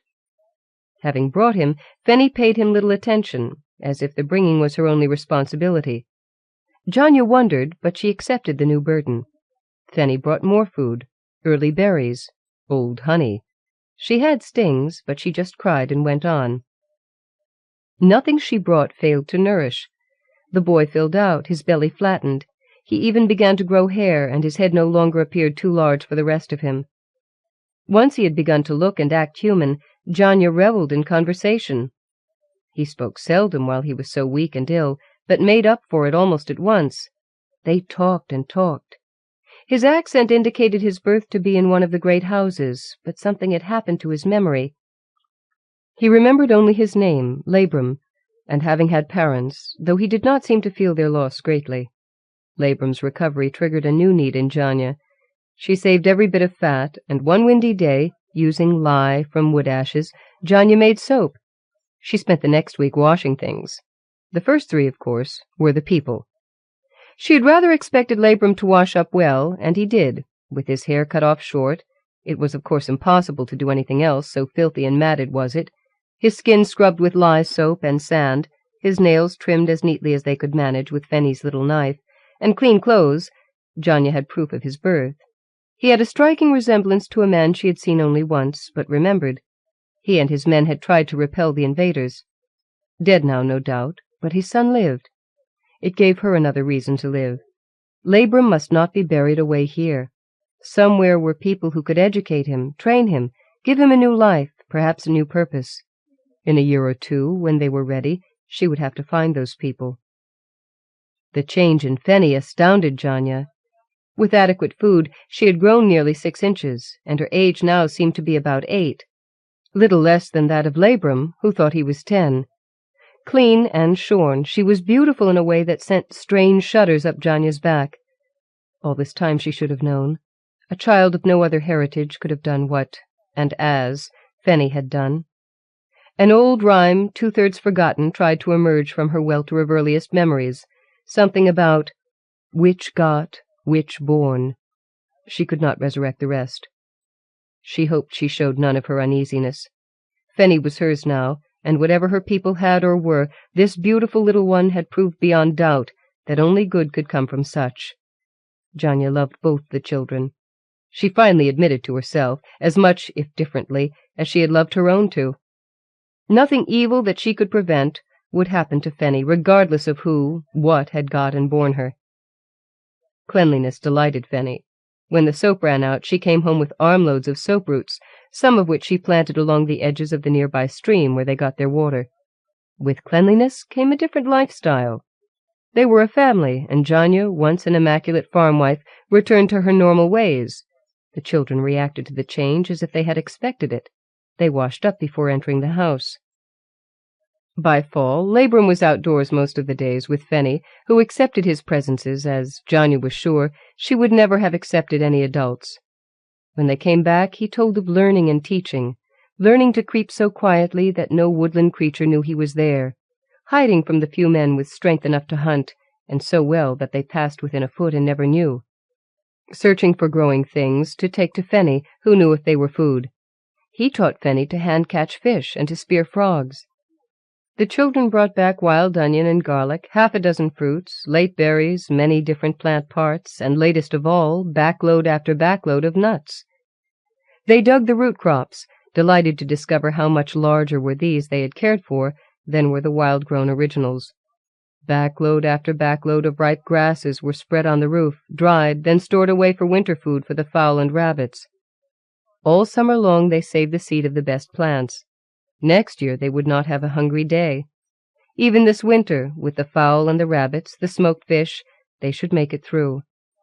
The work was endless, and enervating, and frightening to Janya. Alone she worked desperately to make yet another part of the half-burned house into a place wherein they could pen their animals. She knew of living with animals underfoot, their stench and voidings a constant presence. She would not allow her family to live that way. The children, who worked as endlessly and were driven as hard, seemed not to be children at all. Their whole lives were involved with saving their lives. Had it not been so, they would all have died. Autumn brought shorter days, but this was the only change from the summer weather. Janya accepted the long, late summer as a gift from the goddess. Their grain ripened. They cut and threshed it, putting by the best and saving every straw. They made new mattresses for themselves and stored the rest to bed the beasts. Winter arrived overnight, as hard as sudden. When the snows came, and the wolves, and the last but one of those in the village died, the 3 of them lived snug. In days no one could pass through the snow-filled, furious cold. The farmstead disappeared beneath a thick white blanket. They kept openings for air only, with difficulty, and melted potful after potful of snow for water. In its own way the snow was a blessing. Janya, always fearful of someone coming and riving her, again of what made life worth living, relaxed. The wolves were another matter. Desperate, they discerned life they could feed upon beneath the snow, and nightly they made efforts to dig through to sustenance. Janya feared, Labram prepared, Fenny ignored. When the first of the wolves threw himself against the door, Janya shuddered. She had reinforced it and its hinges, and she could only pray that her work had been adequate. In horror she watched Labram take the weapons she had found, that day that seemed so long ago, position himself and nod to Fenny. The woman could not even cry out. Fenny threw the door open, Labram discharged his weapon. Leaping, the wolf fell dead. Janya's stasis broke, and she too threw herself against the door to prevent entry to the next wolf. Wolf was not an eatable flesh, but the thick pelt, tanned, would make a warm blanket they sorely needed. In the cold of the morning's weak sunlight, the children dragged the body out and skinned it. By the firelight in the evening, they scraped and scraped and scraped, cleaning every vestige of flesh from the skin. Nightly, another wolf died, although not all were killed, as quickly as the first. Daily another corpse was ready for the remaining wolves. The pile of wolf pelts, frozen stiff as so many slabs of stone, grew higher. Janya scrubbed and scrubbed the wooden floor, trying to eliminate not only the blood, but the odor, and worse, the sight of Labram's unchildlike skill with a weapon she could hardly put name to. At last the pack was no longer a nightly presence. Janya still scrubbed. When the weather break came, the temperature rose and the snow developed a heavy crust. They feared for the roof. Desperate, they swathed themselves in every garment, rag, and blanket they owned, stuffing handful after handful of straw between every layer. They cleared the roof, throwing the last baskets full of snow higher than their heads on every side.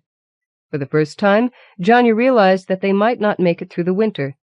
Food and water they had in plenty.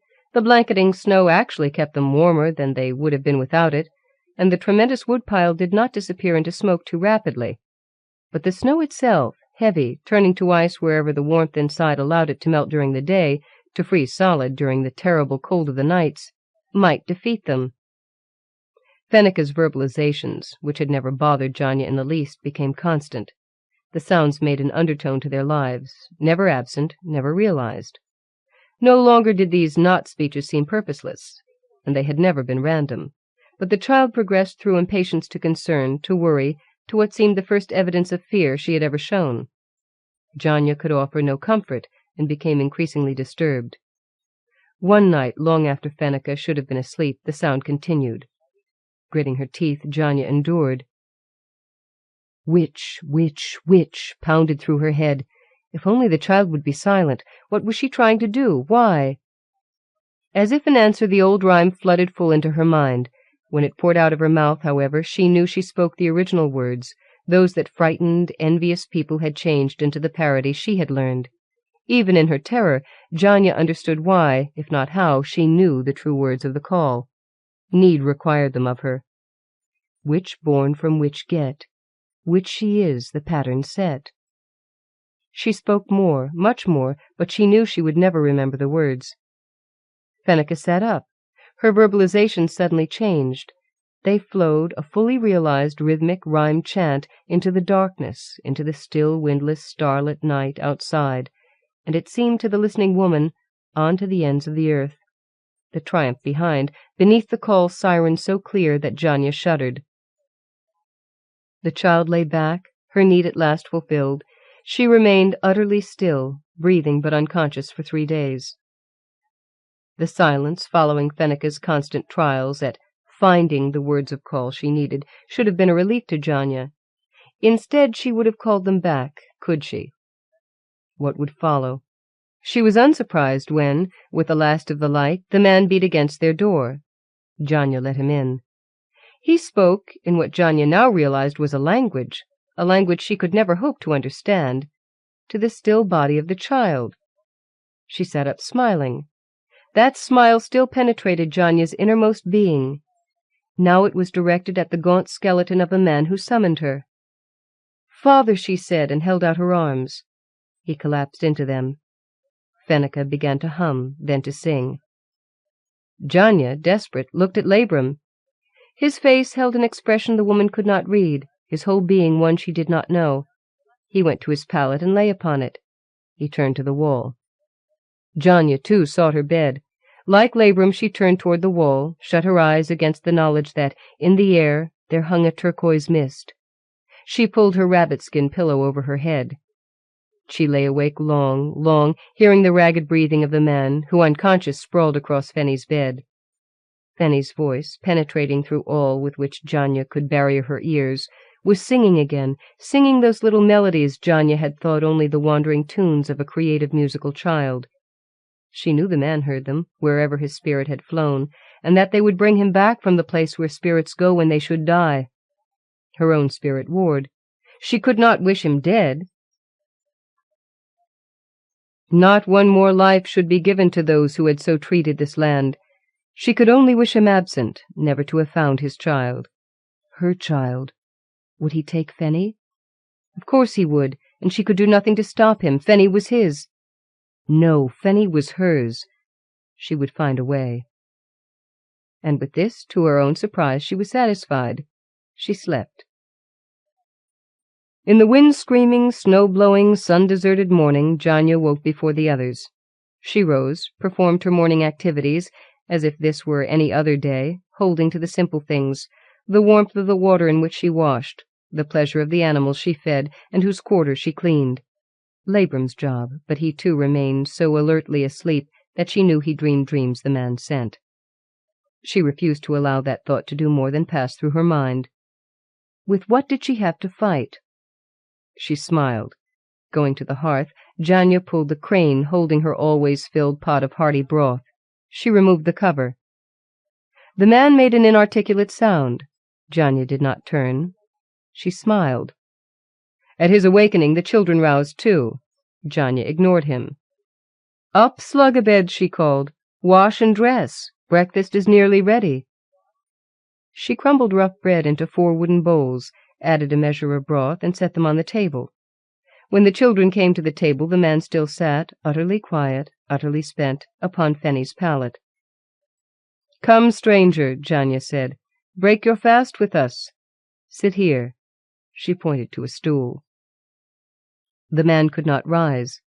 Fenny and Labrum helped him to do so, to shuffle across the room to the table, to collapse upon the stool. They seated themselves, one on either side, close, that should he topple, they might prevent it. Janya took her own seat. She passed the blessing which always, no matter what they placed upon the table, no matter how little, she gave to the goddess who had provided. The children attacked their food with their usual enthusiasm and good manners. Nothing else did Janya allow at her table. The man stared at his bowl as he might have at deliverance. Janya remembered how it was to end starvation. She watched him carefully that he should not gulp. He nodded to her, sipped, waited, sipped again. Slowly he drank the broth. Half a mouthful at a time, he spooned up the semi-solid in the bottom of the cup. Fenneca jumped to her feet. She went to her own store of dried herbs. Selecting several, she crumbled them into a pan, poured hot water over them, then poured off the brew into their one whole cup. She blew on it to cool it, then bore it to the man. He sniffed, nodded in recognition, and drank. When he had eaten, Labrum led him to their convenience, then back to Fenny's pallet. He fell too deeply unconscious for dream before he could utter a sound. Janya nodded to herself. She dared not smile when they could see. She and the children began their morning as if he did not exist. So the next 2 days continued. Nights, Fenneca sat by the man's side, her hand in his, and sang the night shadows from his mind. She slept on Janya's cot during the daytime, lightly, alert, it seemed to the man's passage into dream. When he slept, she returned to her vigil. Janya fed the man, whom she refused to think of as her Fenny's father, several times during each day. He received food from her hands, thanking her with his eyes, his gestures, but did not speak. Janya kept her face impassive, her manner pleasant, but that of one who needed no further contact. Labrum behaved as if he did not exist. Janya did not allow herself to wonder why. On the 4th day the man was more alert. He slept less, ate more. Janya continued to treat him as she would any other starving stranger who offered no menace. But on the following day he showed clearly that he had business he must transact, with Fenny. They spoke long, if quietly, and did certain things that Janya refused to watch. Labrum, still observing but never a part of what they did, might have been the silent, suffering child Fenny had brought home. Late in the afternoon, Fenny asked Labrum to help her to bring in the wolf pelts. Janya ignored them. The man performed an action resulting in the skins becoming soft, supple, and fashioned into 4 sets of travel clothing. The children immediately pulled off their ragged garments and dressed. The man pointed to a 3rd set of garments and addressed Janya for the first time. "Join us or die," he said, "for so you will if you remain until they come again. We would that you make the first choice, but it is your decision." His words destroyed all of Janya's barriers to loss and fear. She stared desperate and terrified across the space between them, then glanced around, willing her gaze to fall upon anything else. Anything. Labrum seemed so wolf-like in his silver-grey garments that Janya could hardly recognize him. She cried out, Why, you too! You're not witch." "I am the guardian, the champion. Why else did she save me? Why did you?" Janya could not answer. "I have to accompany her, to walk with her wherever she walks, to guard her sleep, to do what must be done so that she may come to—" He paused, then went on. "I do not know where we shall come, But without me she cannot make it, and she must, for all of us yet alive, for the land, for the right. I did not choose this, nor did she choose me. Our destinies were written in blood and tears long before we were conceived. We must, or we shall die, and all the land with us. 10, perhaps 11 he might be in body, but his mind, his spirit, were ageless and committed. Why should I go with you? What reason is there for me to live? Fenneca turned. Because we love you, and we would not that you should die. The man nodded. Without you, the land would have lost one of its last remaining hopes. We would that you go with us to teach what we cannot, mother love and succor and humanity. Will you deny her what she will need as much as that we can teach? Will you deny him? Slowly, half of herself protesting terror, Janya walked over to the garments. Standing aside from her reality, she seemed to watch herself step into a different world, a world where only she was truly human.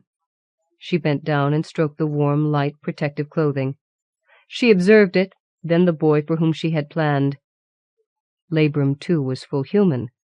What she had meant to find for him had instead sought them out, although she would never have chosen, never known to choose, the course destined. The truth of the man's statement filled her. She took a deep breath, preparing to speak, though she did not know what she might say. The odor of broiling rabbit, the scent of fresh bread, the spicy aroma of the dried fruits she had concocted into a delicious complement to their meal, those filled her nostrils and her mind. Yes, she had the answers to his questions. She smiled up at him and rose. Oh, yes, I will go, but not until we are properly prepared. The hounds do not travel in winter. They wait for late spring, after the earth is dry, the days long.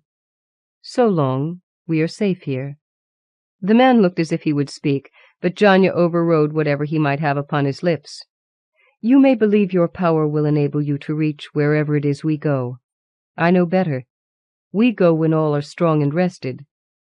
Do you believe that 5 days of food after months of starvation will restore you? If so, you are a fool, and I do not believe any of your race are condemned as such. Evil occasionally, when the need to know more, to step beyond the bounds, yes. Stupid, no. We wait until the weather is friendly. We pack provisions, clothing, supplies, weapons, whatever is necessary, or we will not make it. Which or not, you live in a body, and that body needs care and sustenance as do ours. Oh yes, I am needed, and my need tells me of yours. She turned to the fireplace. Wrapping her hands in rags, she seized the spit, held it over a ready trencher, and pushed off the succulent rabbit. Without further comment, she portioned and served their meal. Dinner is ready, she stated. Come. To the man she said, Fenneca has provided food, I have prepared it. When you have eaten, you shall rest. When your strength begins to return, you shall exercise by taking your part in our daily work. Then you shall teach us all to use the sword you wore, the bow, she pointed, you had slung across your back, even the knife at your side. Perhaps we may even find pack animals.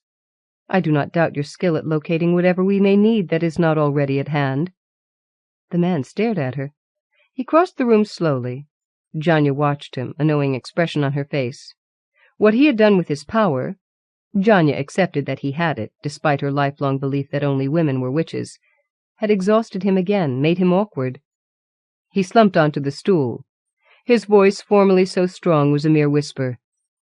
You have, full humans have, always believed us more than we are. I fear that we have believed you less. Is this the time we come together in understanding? Why? Fenny laid her arms around his neck, her head against his. Love, she said quietly in their language, but Janya understood. And need, because we love and need each other. The man nodded against her head. So be it. So may it be. If we make such a beginning in love, nothing can stand against us in the end. We may only begin the change, but it will continue. Labrum, garbed in the skins of wolves he had slain to protect them, stepped toward the two at the table. Close, but not too near. I come for love, he whispered, not because I am called. Fenneca turned to him. "Then we shall succeed," she said. After the cleaning up was done, Janya sought her bed. She lay upon it and covered herself. "Come, Fenny, your father is himself again and fights his own night battles." That might not be true, but Fenny's turquoise eyes had sunken into deep pits. The power she expended whenever the man dreamed had thinned her, and no amount of food restored the flesh or the energy. The child must sleep, and if he must lie sleepless, so must it be. She did not turn to observe his expression. "We shall share a bed that he may use yours." The strange, beautiful child, her red gold hair now shoulder-length, free and flaring as she turned, nodded slowly. She ran over to the bed, shed her pelts, and danced upon them to keep her toes from the icy floor. Janya held up the cover. Fenny slipped under and curled herself against the motherly body. She sighed, and in that instant she was asleep. Unafraid, recognizing why she lived, and why she loved, and welcoming both, Janya sighed too. She held the little body in her arms, smiling. The man swayed to his feet, supported himself with strong, hardened hands against the scrubbed white tabletop. He looked first at the hands, then at Janya across the room. He smiled too, and the expression filled Janya with the same delight she had felt when the child she had named Fenneca first smiled at her. The man smiled at Labrum. "Sleep, champion. You two are necessary." The boy smiled, but a different, a lost and left-out smile. "I know," he said. "I know it all." Janya cringed beneath his weight of loneliness, of aloneness. Human, he could never hope for his love, as mature as his other knowledge, to be returned. Inside her soul she wept for him. The boy-man crossed to his pallet, removed his wolf-skins, and crawled under the thin blanket. The man pulled the skins over him. "Perhaps not all. Here, now, we make a new beginning in hope. Sleep warm tonight, protector," he said. More hope, more comfort than she could provide Labrum stirred in Janya's heart. Perhaps his future held more than the satisfaction of a job done to the limit of his strength of heart and body. She would hope, too, for him. Last of all, the man lay upon Fenny's pallet. He seemed to need no covering. Fenny opened her eyes. "Good night," she whispered. "A good night and good morrows to us all," someone said. Janya never knew whether it was her voice that spoke. Afterward. For me, an invitation from Andre Norton to contribute to Witchworld acted like a spell of enabling. I've lived there for years off and on. I am intimately involved with its people and places, with many lives, both of her devising and of my own, lived under its laws. How else? Women my age, who came to science fiction early, had no other woman author to turn to. Our good fortune in finding her our guide, and later on our mentor, or our most positive critic and our friend, is too great to be unintentional. It all started with Andre, and because she did it and does it, well, the door is ajar. To have her open it wide turned on my head. All my writing begins with characters. Why a woman and a child? Children matter to me. I taught in elementary school for nearly 30 years. I write principally for the juvenile and young people's market. My children are the different ones, the kids with too many brains, too much or too many talents, and too little understanding of why they don't fit in. The what-ifs of Fenneca began with, what if this child found herself alone after a major disaster? Whom would she contact? How would she be helped or hindered? In Witchworld, the disaster could be the passage of the Hounds of Allison. It could then occur in any of a score of places. Good. The place is only representative. What matters is the consequences of the Hounds missing a child and an adult. Other questions that shaped the story were, as Fenneca is one of the different ones, in what way is she different? Aha! What importance has this in the development of the story? It is the story. Because this one of Andre's worlds is a witch world into which humans come, I wrote about how and why and under what circumstances a witch child and a human woman might discover they loved and needed one another. Wilanne Schneider Belden. Bloodspell by A.C. Crispin. Huge girthed trees surrounded the forest glade where the young man knelt, laving his face in the chill crystal of a tiny brook. Leaves rustled in the gentle breeze, seemingly whispering in some arcane tongue he heard but could not understand. Allowing the water to still, he bent down, lapping at it neat as any cat.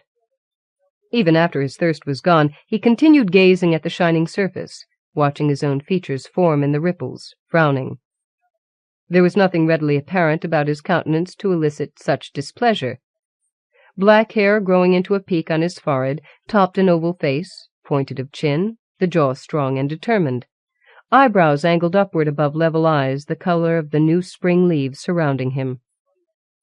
With an angry hiss, the youth's hand moved, slapping down on his image, shattering it. Absently he rubbed his wet fingers against his furred breeches, then looked up as his ears discerned a sound. His nostrils widened as he tested the breeze, ignoring the rich odors of the flowering trees, the sun-baked earth, the stream, concentrating instead on the musky, heady scent coming from the other side of the screen provided by an ancient weeping willow. Soundlessly he stood, narrowing his eyes, and made out the figure of a doe, heavy with young, nibbling at the leaves of the thickets beyond. Her black nose crinkled as she chewed hungrily, her ears flicking back and forth as she listened for any predator's approach. Instinctively the young man bared his teeth, feeling the first stirring of the change begin, the heightened rush of blood in his veins, the melting, dizzying, shifting within him, bringing a sharp pleasure-pain. No, he thought, forcing control over his body, fighting the were part of him that wanted to change, so he could hunt 4-footed. The deer is young, and we have plenty of meat now. Let her live to bear her fawn. He struggled for a moment, then stood once more wholly human, at least to the outward eye. "Herald!" The shouted summons sent the deer crashing away. The youth whirled to see another man, slightly taller and heavier of body, push impatiently through the brush, not bothering to seek out the narrow path. "Daydreaming again, wrong-handed. By Carthan's sword arm, aren't you ever where you're supposed to be? Heir has called pack council. He sent me to find you. Travel, overlord of the Silver Mantle clan, has come to bargain for our services." Herald's mouth thinned. How like Hiram, Herald's sire and the leader of the were-riders, to dispatch Hulse to summon him. His father could hardly have missed the fact that Hulse, the strong-armed, had even less use for his half-blood son than he did. Without a word of acknowledgment, Herald started back toward those gaunt grey towers he still could not count as home, even after some 10 years within their sorcery-rhymed walls. Despite his greater bulk, Hulse moved with the deceptive speed of a charging bear, catching him up easily. "What were you doing, wrong-handed? Trying to bolster your ounce of power with meditation? Philosophy can hardly be counted as part of our sorcery." His jeering words cut deep, but years of practice in hiding his hurts had made the younger man well shielded, at least outwardly, against his Werrican's jibes. He ignored Hulse. The strong-armed grunted, sounding almost like his were-alter ego, the bear. "But when one is desperate, any den in a storm, I suppose. Anything is better than having a yearling cub at his side in battle, especially one who can scarcely control his changing. Better you should have never left the Red Mantle hold, and your slut of a mother." Herald's lips tightened fractionally, but he did not rise to the other's bait. Why should he defend a mother he barely remembered, one to whom he had been an embarrassment? The Lady Eldris of Car-do-Pron had been summoned by Hiram's love spell to his bedfurs, but no true liking had ensued from that brief liaison. When their body passion died, she had left, and Hiram had not nay-said her going, perhaps because her father had paid sword ransom for her return. When she had been brought to childbed, her brother Cardus had granted the infant Herald full rights as his heir, in keeping with tradition. Hold daughter, the Lady Eldris had a right to choose the father of the heir she was expected to produce for Car-do-Pron, and none could question her choosing, and the baby seemed fully human. So it was that for the first 7 years of his existence, Herald had led the typical life of a young clan lord, rarely seeing his mother, and then only at a distance. One young man-at-arms, Pergvin, became the closest thing to a friend the young Red-Mantle lord could claim, teaching him to ride, though that was no easy thing, for no horse, no matter how placid, was ever at ease when the boy was within sight or scent. and instructing him in the rudiments of sword-play. Then one day, when Maleron, Margrave of the Heights, came visiting, Harold's life changed forever. As the boy crossed the courtyard in the company of Lord Cardus and the rest of the nobles, the formal guesting cup borne before them by the Lady Eldress, the Margrave's grey war-stallion scented him. Screaming and frothing, the horse reared, snapping its reins, then plunged to attack the child, standing helpless in its path. Shrieking, Harold had cowered away, and an instant later the enraged stallion swerved aside, blood streaming from a clawed nose, while a snow-cat cub crouched on the stones, squalling and hissing, shaking itself free of the boy's best clothes. Harold closed his eyes for an instant, remembering the Lady Eldress's expression as she had faced her brother, her words coming with slow deliberation as she disowned her son. Then she had ceremoniously ripped his red cloak, a smaller version of the one draped over the Lord's seat in the great hall, in two, casting it from her. The next day the boy, accompanied only by Purgvin and a bag of his clothing, rode out of Cardo Prawn. The Lady Eldress did not appear at the leave-taking. At first, when Harold had come to the Grey Towers, Hiram had seemed glad of his presence, though the pack-leader was never one to openly demonstrate liking or approval. But as the years went by, and it became increasingly apparent that Harold's Ware heritage was, after all, truly that of a half-blood, then his father's silences grew cold, his glances stony. Many times Harold had thought of taking his Ware-bred stallion, Rowan, and riding out of the gates to seek a new life. But what kind of life could he make for himself, alone, shunned by those of full human blood? Better even the grudging company of his pack-mates than complete loneliness. My courage is as flawed as my power, he thought bitterly. I am a coward. His self-contempt was halted by the sight of the silver-blazoned guest banner flapping from the central biggest tower. Harold risked a question of Hulse. "Has Trevel said aught of his reason for coming here?" The man's need must be great. Few humans would willingly come within a half-day's ride of the Were-Riders' sorcery-steeped towers. "No," Hulse said curtly, "but it's to my mind that the pack has grown soft. We need action." Harold knew that most of the other Were-Riders would agree with Hulse's judgment. Ever since the adept who had created them had vanished through one of the legendary gates leading to another world, the pack had ridden in the forefront of any conflict. Bred and born for war, they fought with the beast's savagery, even when they battled in their human forms. When the two riders reached the council hall, they found the rest of the pack assembled, nearly 200 of them. The Were-Riders sat in high-backed seats arranged on either side of a mammoth fireplace, placed so that no rider's seat was above that of his fellows.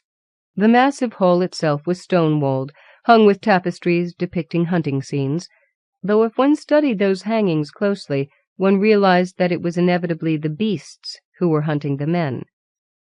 Baskets that gave forth a greenish glow hung on chains, providing a wan illumination. On the opposite side of the room from the cavernous fireplace was a star, 5-pointed, with curling runes in its center. Its deeply graven lines were a dull brownish red, as though those grooves had been traced in long-dried blood. In the center of the hall, facing the riders, were 2 seated figures. One, from his guesting tabard and dagger of ceremony, was plainly Trevel, but the other figure went shrouded in a grey cloak and hood, so that it was impossible to make out any features. Harold and Hulse hurried past the silver-mantled lord and his unknown companion to take their seats. "The pack is assembled," Hiram said formally. "You may state your proposition, Lord Trevel." The taller of the 2 seated figures rose, holding the argent cloak of his clan over his arm. Trevel was dark-bearded, well into middle years, with heavy shoulders and too much girth, but the overlord still bore himself like a fighting man. He gave the assembled pack the abbreviated bow used by a noble facing those equal in rank.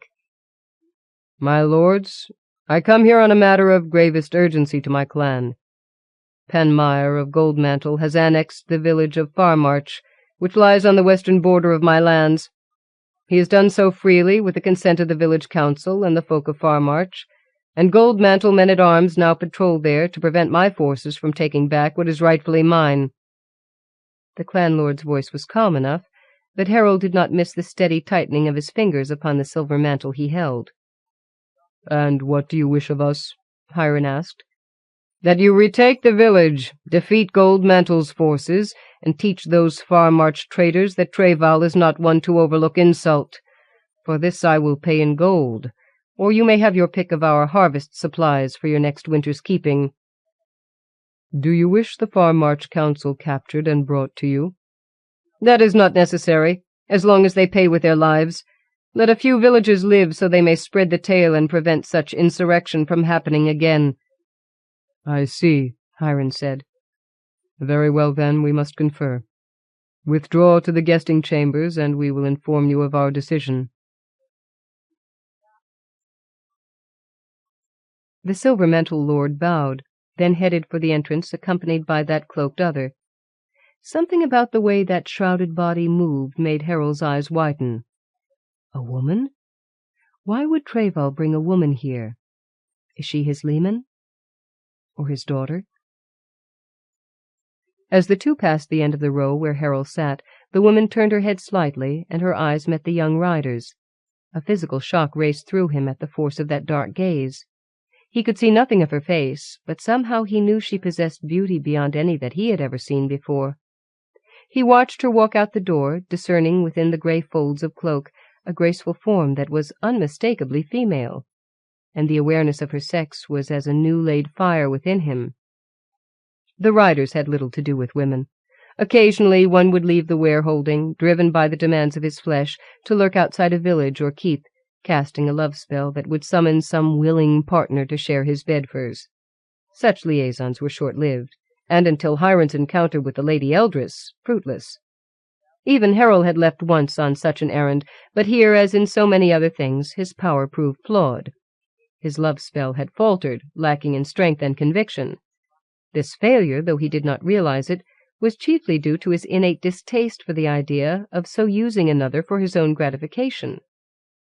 Instead he had changed, roaming the hills in his snow-cat form, letting the animal portion of him have the greater sway, and there he had found a female and mated. "Are you going to grow roots?" "Become half-tree as well as half-ware, and all simpleton?" A hard shove accompanied the harsh query, and startled from his reverie, Harold turned to find the other riders staring at him, nudging each other, grinning at Hals's wit. "Wake up, wrong-handed. Didn't you hear Hiram's summons? We're to discuss Treval's offer while we sup." Harold hastened toward the dining hall. There, amid the good smells of roasting meat and fresh-baked bread, he chewed and swallowed mechanically, absently heeding the discussion that rose and fell around him.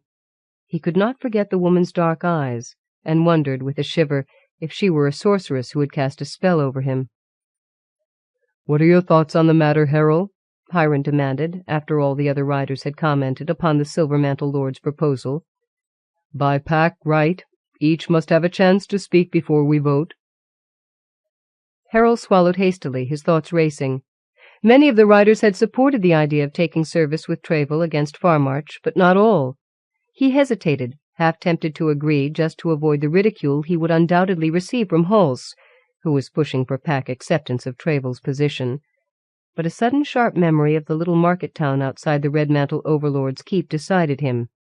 He had lived among people like those villagers for too many years. "If Hals names me soft again, then so be it." "It seems to me," he said, not raising his voice, "that the pack has too much honor to undertake a commission that would only result in our disgrace. We are fighters, are we not? Armed warriors are our proper antagonists, not helpless old people and children, nor yet farmers and tradespeople who have never held a weapon, never marched to battle. If we accept Treval's offer, it will become a blot upon our reputations that could never be erased. All of Arvin will say, and rightfully so, that the were-riders are no longer soldiers, but have sunk to the level of common cutthroats." As he finished, Harold heard approving murmurs from several of the riders. "The lad speaks well," Harl, who wore an eagle helm when he went into battle as a man, and an eagle body when he fought as a beast, said, rising to address the others. "His words echo my thoughts, better than I could have expressed them. I know how I shall vote." Harold's eyes widened as the murmurs of support grew into near shouts, so loud that Hiram must needs pound his tankard on the board for silence. "Let us show hands on the question," he announced.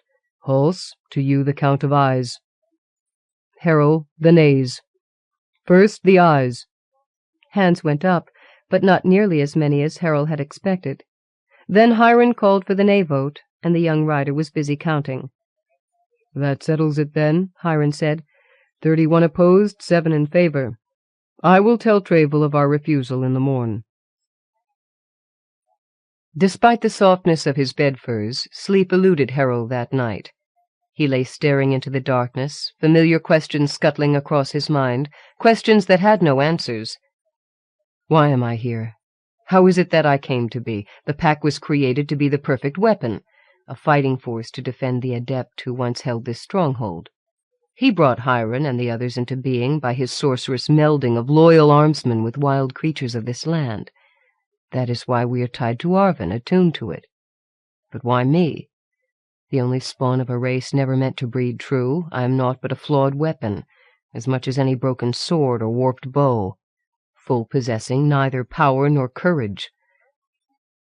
The thought of the woman's dark eyes touched his mind again, and he turned over, thumping savagely at the feather-stuffed bolster.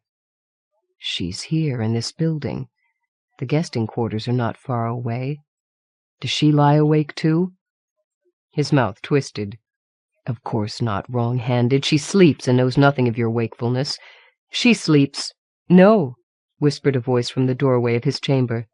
I am not asleep. Harold sat upright with a jerk that made him dizzy. Lady? He whispered, reaching out a hand to the wear-globe hanging on the wall by his bunk. Just in time he remembered his nakedness, and fumbling drew on his breeches. Then he activated the light.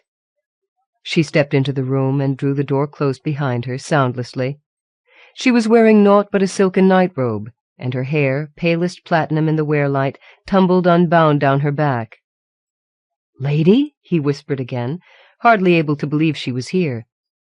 He surreptitiously moved one bare foot off the fur rug, and the icy touch of the stone floor reassured him that he was indeed awake.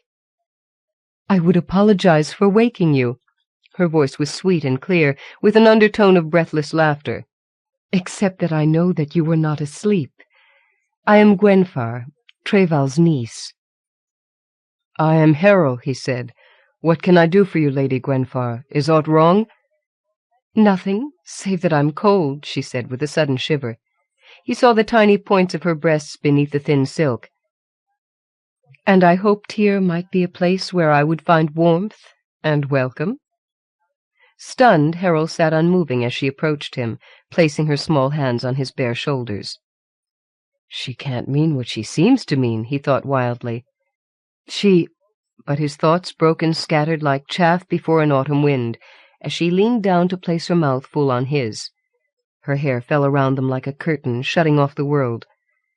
Hesitantly, still unable to believe she was here, Harold responded to her kiss, reaching up to draw her down on the bed beside him. His head spun with the silken feel of her body, the scent of her hair. Finally he pulled away a little, his breath coming in ragged gasps. She smiled, running her hands across his chest. Sweet, she said. You are very sweet, Harold, and so young. Young, he thought dazedly, daring to lay hand on her hair, gather it up into a fistful of fragrance, and bring it to his lips. I am young, but she is young as I. A maiden, surely. But her caresses were too skilled to be virginal, he realized with a sudden cold honesty. He leaned forward, looking intently into her eyes, and knew suddenly that this woman, despite the air of innocence and youth her face and slender body gave her, was considerably older than he. And so, he thought, reaching to pull her close again, kiss her eager mouth, what if it is true? She's therefore truly a woman, and has a right to take her pleasures where she wishes. But even as he bent her back, until they were both lying on the bed, he felt disquiet growing within him. She moved beneath him, one leg hooking over his, her arms strong across his back, nails digging in. She was kissing his shoulder now, and he felt her teeth nip his flesh, at first gently, then hard enough to sweeten his pleasure with pain. Her thigh was bare beneath his hand, and urgency mounted within him, but at the same moment his unease grew. Growing even though he tried to stifle it, it was as though his body were building up a charge of energy, of strength, of youth. And that energy, that youth, will be transferred from me to Gwenfar if I take her, he realized suddenly, fear washing over him. "No!" he gasped, trying to disentangle himself from the limbs that seemed now like silken ropes. "No!" With a wrench he pulled away, stumbled back across the cold floor, his breath coming in great panicky gulps. "Harold?" She reached after him, her expression so guileless that he wondered if he were mad to think such things about her. "What is it? Is it that you have never lain with a woman? I will guide you. All will be well." "No," he said, his voice still shaky but gaining conviction with every word. "I will not do this. You would take something from me, something beyond my innocence. Is that how you stay so young, lady?" His words hung in the air as though they had been uttered under truth spell. "I do not understand you," she said indignantly. "Come back here, and I will show you such delights."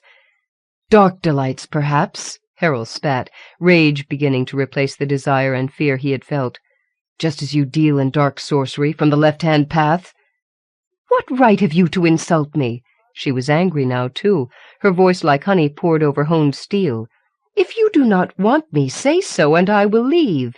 But point no ward fingers at me. I am no dark one." "You should become a mime in a traveling show, lady," he snarled. "You play your part to such perfection. You are a sorceress at the very least. For aught I know, you are one of the adepts. Your power is of the dark, there is no mistaking it. Get you gone from my sight, and away from the grey towers." "What is it, little boy?" She made no effort now to disguise her fury. It stung him like a lash. "Are you simply a coward, or do you confine your lusts to your packmates?" Enraged, Harold did the only thing he could think of that would silence her. He changed. Where his snow-cat eyes could see the darkness coiling around her like a smoky halo, he squalled, one paw going out, deliberately extending his claws, baring fangs that could rip flesh, crush bone. Gwenfar gasped, scrambling off the bed as the snow-cat began padding toward her. With a final silken flicker of her night-robe, she was gone, out the door, her bare feet running on the time-worn stones. A moment later, Harold stood once more a man, her words echoing in his ears. "Coward, coward, coward." After much thought, Harold did not report his encounter with the sorceress to Hiram. After all, nothing had really happened, he reminded himself, and he knew any confession he made to Hiram would likely reach Hals's ears, and he well knew the mockery that would bring down upon him. Hals would be quick to guess that Harold had probably been chosen by Gwenfar because he, of all the riders, had never known a woman, that his love spell had failed, as so many other things did for him. Coward would be the least of the jibes. Seething, he prowled the corridors for the remainder of the night in his were form, but there were no stirrings from the guest chambers. The next morning, Lord Treville and his niece rode out of the grey towers. The assembled wares stood gathered as an honour guard at their leave-taking, as Hiram assisted the Lady Gwenfar to mount. She wore her hood thrown back in the early spring breeze, and strands of her pale silvery hair wisped around her face. She looked so young, so pure. Harold found himself pressing the bruised circle of tooth-marks, marking his shoulder, to reassure himself that he had not dreamed the events of the night before. He could hear his fellow riders murmuring among themselves, catching a word or two that left no doubt in his mind as to the subject of their conversation. Hals chuckled lewdly, only to be silenced abruptly by Hiram's glare. "Would that she had picked the bear last night," Harold found himself thinking coldly. "Mayhap she would have done me a service, ridding me of Hals." But then the woman's eyes, black and deep as an underground river, caught and held his. "No," Harold amended. "Her embrace is something that I could wish on no one, no matter how much an unfriend he has been." He forced his own gaze to remain steady, but couldn't repress the chill tracing down his spine like a long, dead finger. Finally, just when Harold thought he must break that stare or run mad, the sorceress's mount sidled nervously across the courtyard, severing their eye-lock. The young rider watched her back as she rode forth from the grey towers, thinking that today he must seek out his private stream and bathe. Even its snow-melted chill would be preferable to the memory of her hands on his flesh. That night, tired as he was from his previous night's sentry go before the guest chambers, Harold stayed awake in his chamber, working with a handful of herbs he had purloined from the kitchen. He took pinches of angelica, basil, dill, rosemary, tarragon, and trefoil, crushing them together until they made a pungent powder. When they were well mixed, he shook them into a small square of white silk, then added a tiny sliver of the blessed blue metal called quan iron. Folding the cloth edges up, he tied them together with red thread, then braided and knotted the thread together until the herbal amulet hung from a red cord long enough to loop over his neck and hang beneath the collar of his jerkin. Then he took the amulet, holding it in his hand, and breathed upon it. "Trefoil, angelica, rosemary, dill, hinder dark sorcery, heed my will," he chanted, feeling half foolish. Herbal magic had little to do with the sorcery of the wares. He was relying instead on human lore he dimly remembered from his childhood. 3 times he repeated his clumsily rhymed charm, then concealed the amulet next to his skin. He slept the dreamless sleep of exhausted youth. 3 days later, a carrier hawk flapped to a perch on the battlements of the North Tower, a message cylinder strapped to its leg. Heir broke the seal and scanned the parchment quickly, then looked up at the assembled riders. "Penmeyer of Goldmantle asks us to accept employment as border guards for his lands." The assembled pack considered the offer, deciding to accept it. Within 2 days they rode for Goldmantle lands. Their route took them near Farmarch, and Harold, as he sat astride Rowan, could not help remembering Lady Gwenfar, her silken body. He shifted uneasily in his saddle, wondering just what would have happened to him had he become her lover. He shook his head, shivering despite the warm afternoon sun. Around the troop of riders, the ploughed fields surrounding Farmarch smelled rich and earthy with their newly turned furrows. Ahead of the pack rose the squat 2- and 3-story buildings of the town. Harold could see brightly colored skirts and jerkins against the cobbled streets and buildings, and realized it must be market day. He smiled, thinking of Cardo Prawn, of the sewing festival he had attended once with Pergvin, of— Harold gasped, hand going to his throat, feeling a sudden heat from the amulet that lay there. It was almost as though he could see something reaching down toward him and the pack, something dark, malevolent. He summoned breath to cry out, but there was no time. No time! The other were-riders had no such warning of danger. One moment they were astride their mounts, weapons in sheaths. The next the entire pack swayed in their saddles, and one by one began to fall. Harold barely felt the shock of hitting the hard-packed earth of the road, so intense was the pain sweeping his body. He shrieked, but the sound that emerged was more akin to the battle snarl of a snowcat. He writhed on the ground, convulsing, darkness sweeping over him in waves of agony, barely hearing the snarls, screeches, neighs, and growls erupting from the throats of his packmates. Then the pain was gone, with a suddenness that left him too limp to do aught but lie on the road for long moments. But something within his body would not let him do that. Instead he was up and padding. Padding? Why was he 4-footed? He had willed no change. Toward Farmarch. Harold's mind struggled to regain control of his were shape, but the snowcat mentality held sway. He was trapped, helpless. And worse, he was conscious of a new mounting savagery filling him, drowning the feeble spark that had been Harold. Bloodlust filled the snowcat mind, a cruel passion for killing that was far from the clean, innocent nature of the creature. The darkness now filling the snowcat's mind was malignant, unclean. Harold, with a fading spark of self-awareness, had only a moment to notice that the pack jostled around him as they entered Farmarch. A boar, 2 bears, 3 wolves, red, gray, and black. A wild stallion, that moments ago had been Heir, a monstrous eagle, a mountain elk, another spotted cat, a desert lion. Each of the 37 riders had assumed his were alter ego. All the animals were far larger than their wild kindred, their eyes gleaming red as they strode purposefully along the cobbled village streets. The young rider glimpsed the terrified faces of the villagers as the pack advanced on them. He made a last huge effort to wrest control away from that dark mind that was now fully controlling his snowcat body, but its power was too strong. The spark that had been Harold gasped, then went out. As if he were an observer outside his own body, Harold watched the snowcat advance on an old woman who screeched at him, trying to fend him off with a garden rake. With one sweep of his massive paw, the tool went flying. The cat moved forward, then crouched, muscled hindquarters twitching in anticipation of the leap. But there was something wrong. The snowcat pawed distractedly at its throat with a forepaw, its rough pink tongue hanging out of its open mouth as it panted shallowly. The silver-gray flanks heaved as the cat redoubled its effort to breathe, prey forgotten. With a dizzying rush, Harold was back in the snowcat body, just in time to share the waves of red-tinged blackness that were sweeping over its eyes. "Air! There's no air! I can't breathe!"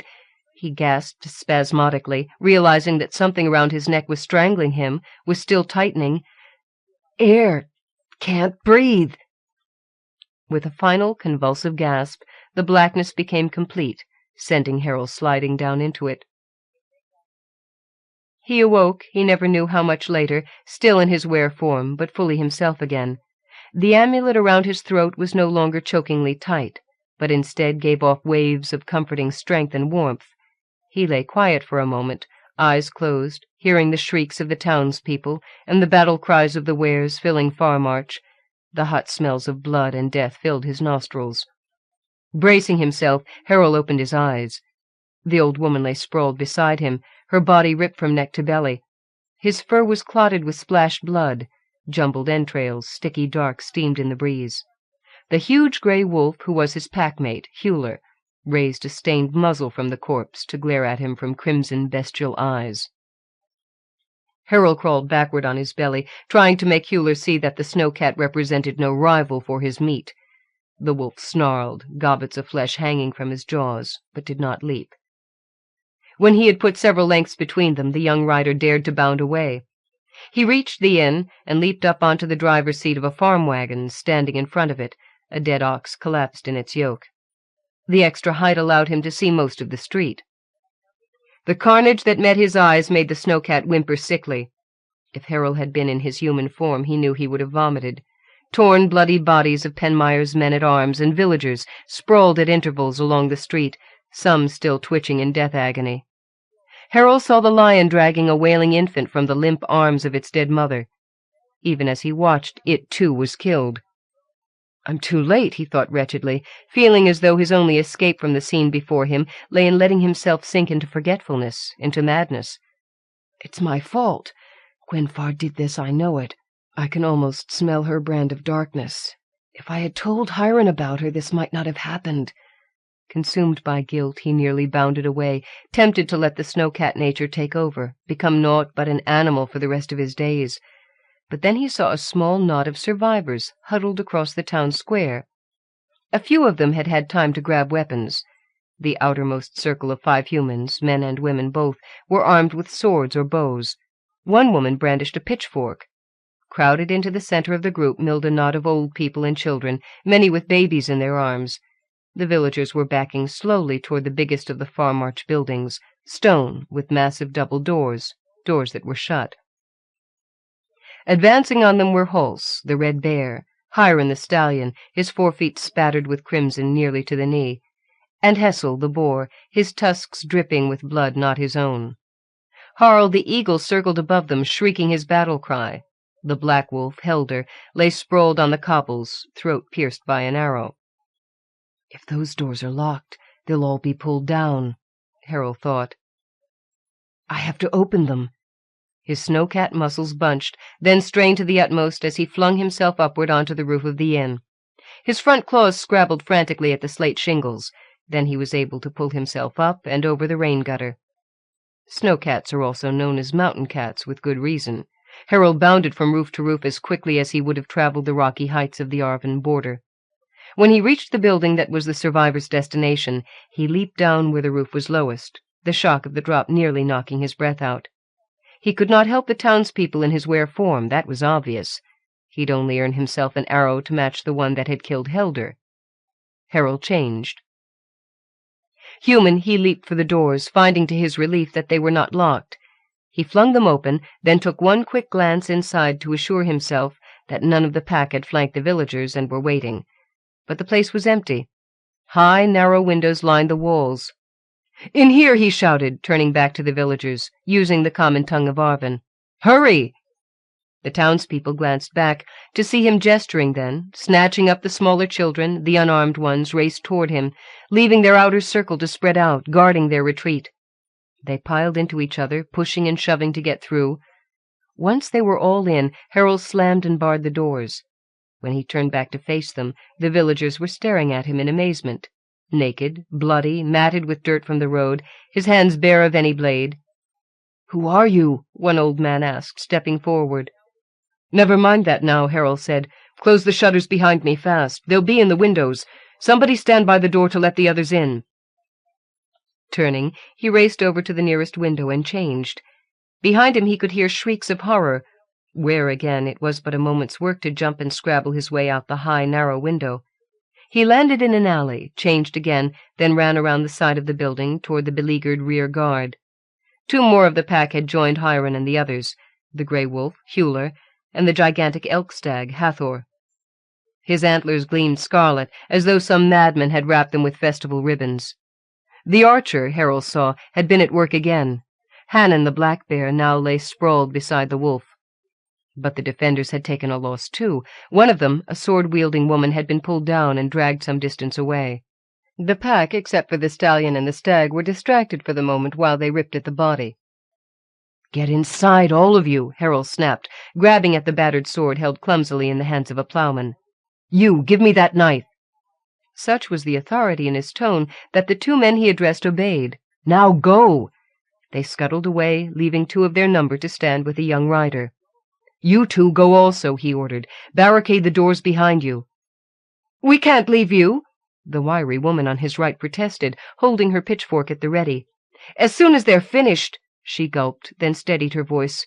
"With Annalise, they'll attack again." "I can hold them off," Harold said, testing the swing of the old sword. "Is anyone in Farmarch of wise stock? Any summoners here?" "Grant their admin," she replied, "if the ones we were guarding are safe." "They're safe," Harold told her. "Tell admin to call up such a summoning as he's never done in his life.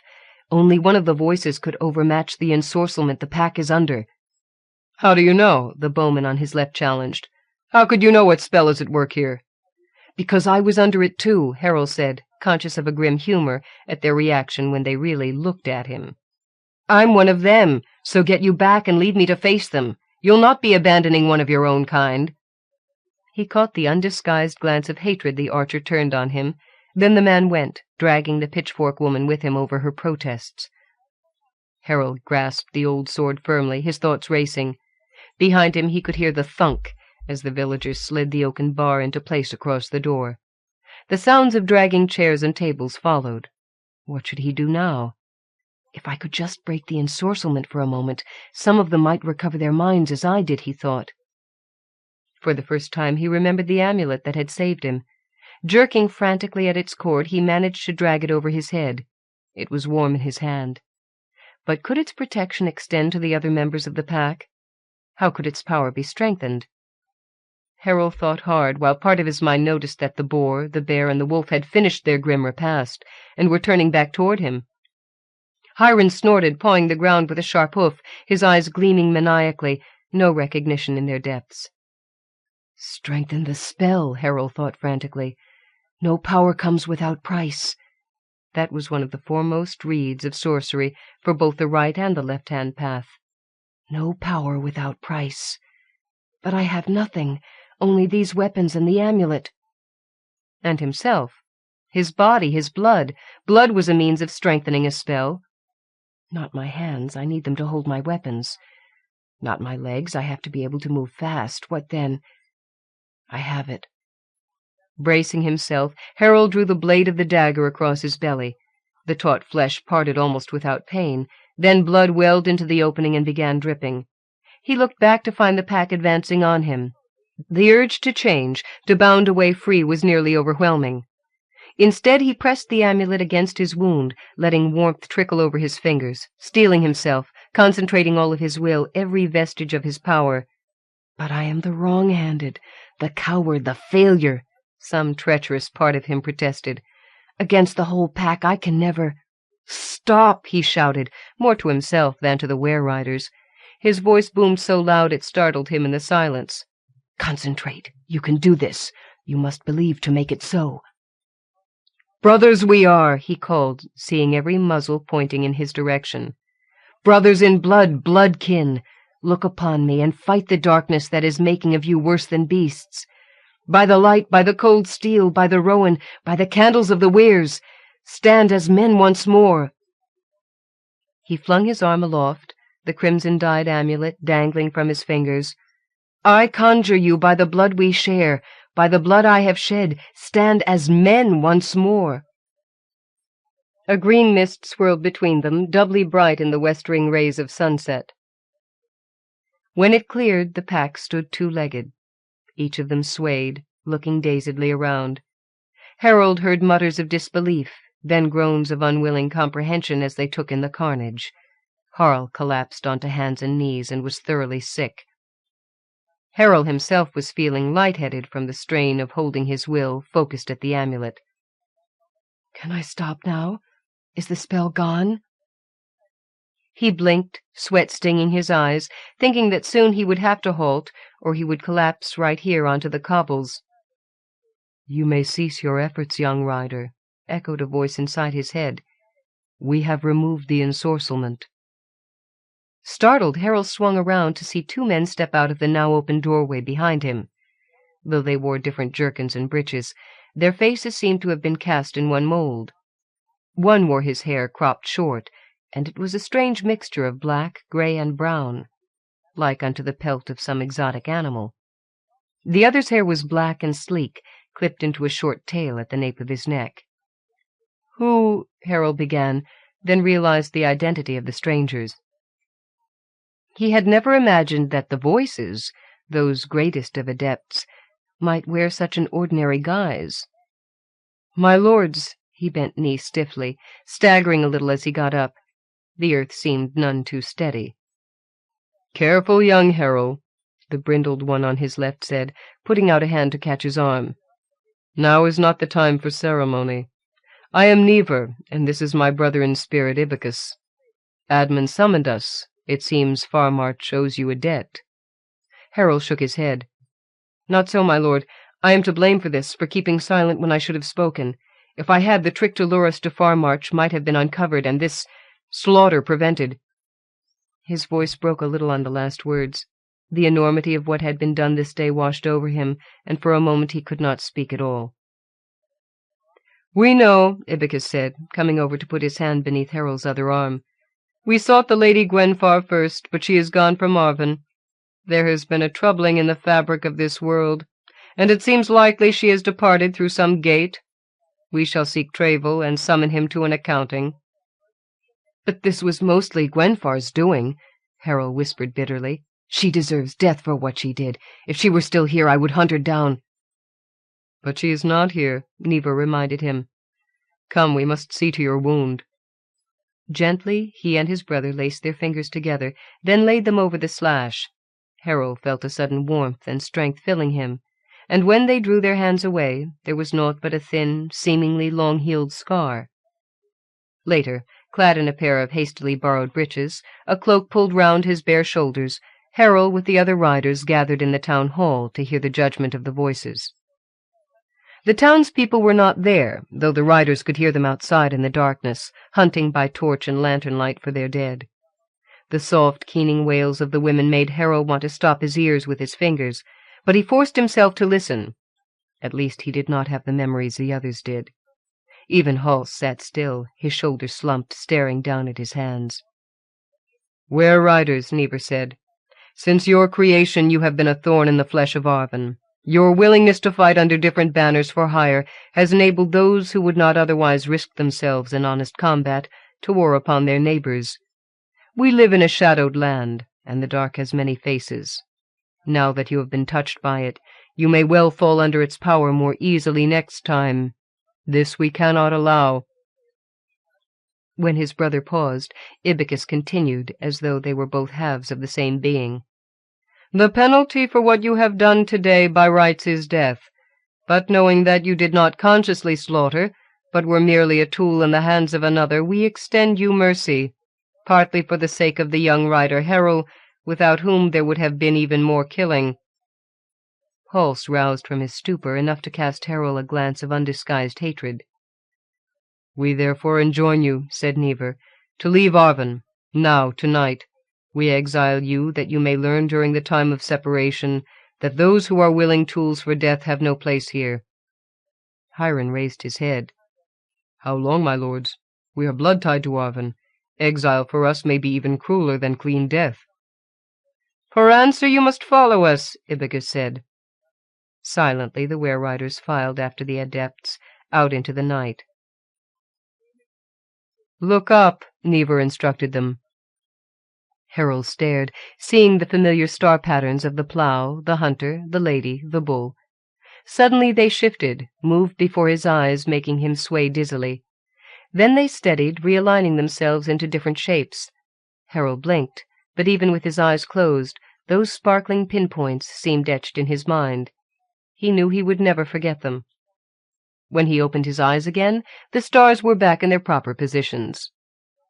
"You may return to Arvin," Never said solemnly, "when the stars take on the patterns we have just shown you." "So long. How can we live for that long away from here?" Harold wondered, hearing the dismayed mutterings around him. "My lords," Hiram said, "may we not even return to the great towers to gather supplies, our belongings?" "You have heard our judgment," Ibycus told him.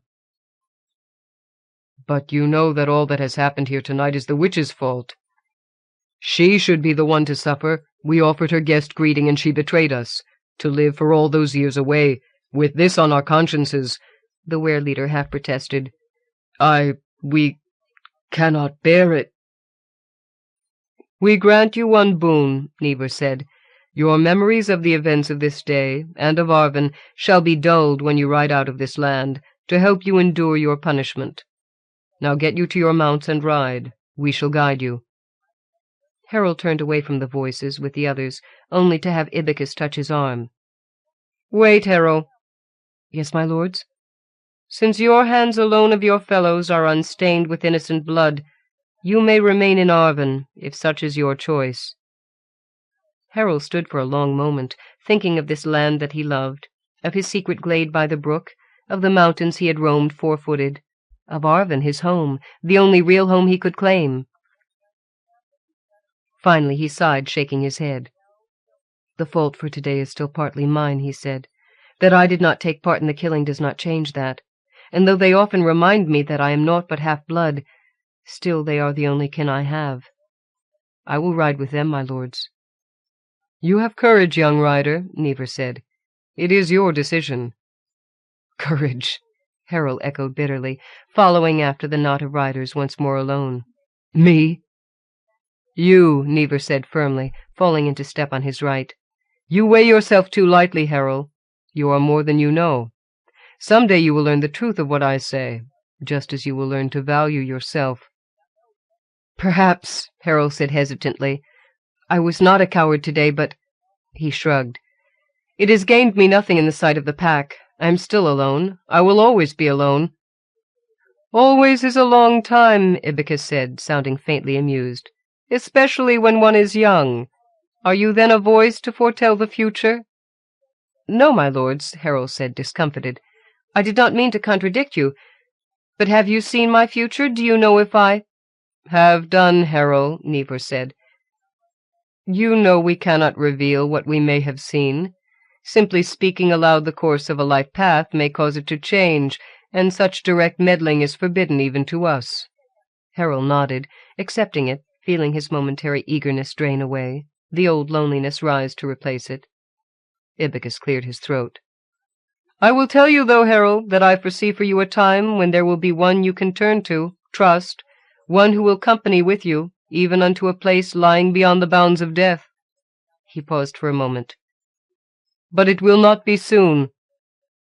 They reached the horses, and Harold busied himself dressing, then after checking the girth, swung onto Rowan's back. Hiram gave the signal, and the pack turned to follow Never, who had mounted himself bareback upon a shaggy mountain pony that had appeared at his whistle. Ibycus, astride on another such beast, brought up the rear.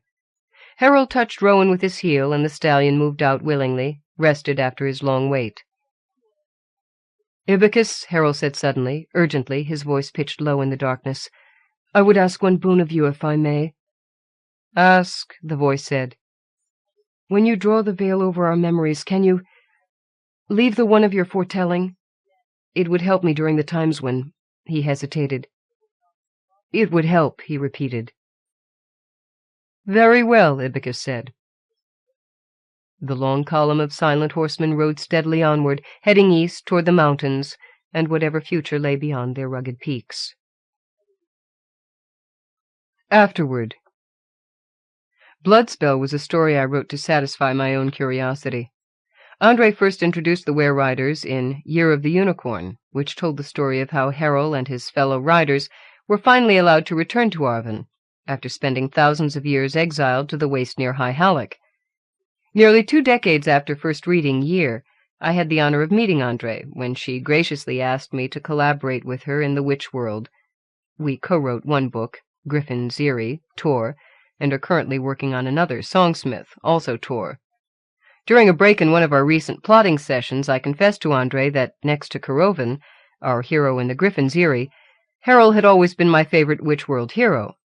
Then I asked her why the Were-Riders had been exiled in the first place. "I don't know," she replied. "I just knew that they had been when I began writing the story." "They must have done something pretty terrible to merit such a severe punishment," I said. "Yes, I suppose so," Andre replied. Then she added with a twinkle, "If you really want to know, why don't you write the story of what happened for the new anthology? Then we'd both know." My mind was off and running. When Andre had first mentioned my doing a story for this volume, I was delighted at the chance to return to my favorite fantasy universe, and determined to write a humorous piece.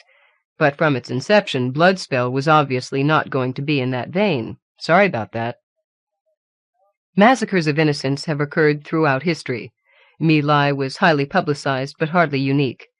My theme, as the storyline developed, became one of responsibility in the aftermath of tragedy. Gwenfar still has to receive her just due. Andre and I have discussed writing a sequel to The Jargoon Pard someday. Maybe. Just maybe. A.C. Crispin. The White Road, by Charles de Lint. The early winter sky was a dirty gray, the day Nordendale's men returned from the war. They had marched and ridden out, banners unfurled, helms gleaming in the sun, but returned as stragglers, grimy with the dirt of the road and battle, their uneven columns stretched for 1/4 of a mile. They returned victorious, having helped drive the hounds of Allison from High Hallack, but their haunted eyes, the wounds they bore, the very stoop of their shoulders, witnessed that even in victory they had lost. Their lord and his heir were dead. The dales they returned to had felt the sting of the invaders' attack. The harvest was poor, and fields lay untilled. Not one family had emerged unscathed from the final battle at Ruther's Pass. Sarin left her work in the inn when the call came to join the other watchers, her hair tied back in a long braid, wearing men's clothing that hung a size too big on her bony figure. Having turned 16 this past autumn, she had known nothing but times of trouble in the Dales. The war had dragged on for a score of years, coming to a head only this past year when Were-Riders from the Waste, the men of High Hallack, combined with fleets of the Sulcar to finally put an end to the Allison menace.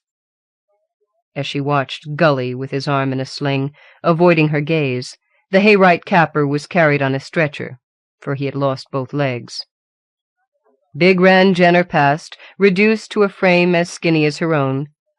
Theodric's son Nickel came walking alone, carrying his father's axe. There were no cheers raised to greet them, only eyes as haunted as those of the returning men, eyes searching the ragged ranks, turning away when a loved one was not to be seen. Sarin turned away herself. A sick feeling rose in her, but it was revulsion at herself. The face she missed was that of her betrothed, Erod, and her first thought had been, by the hunter's cup, I'm free. Only gladness quickly soured into guilt. It did not matter that their marriage had been arranged to serve their fathers, nor that, the moon knew why, Erod himself seemed pleased with the bargain. A man had died in defense of his land, and that was no cause for joy. Was she so small-minded that she set another's life against her own happiness? "Your pardon." Sarin started at a touch on her elbow. A stranger regarded her with an apologetic look. But a few years older than herself, he was worn and thin, his clothing threadbare, leaning on a crutch. One leg was shorter and thinner than the other, another victim of the war. He pointed to the battered sign hanging above the door. "Is this still an inn?" "The herdsman's halt," Saren replied.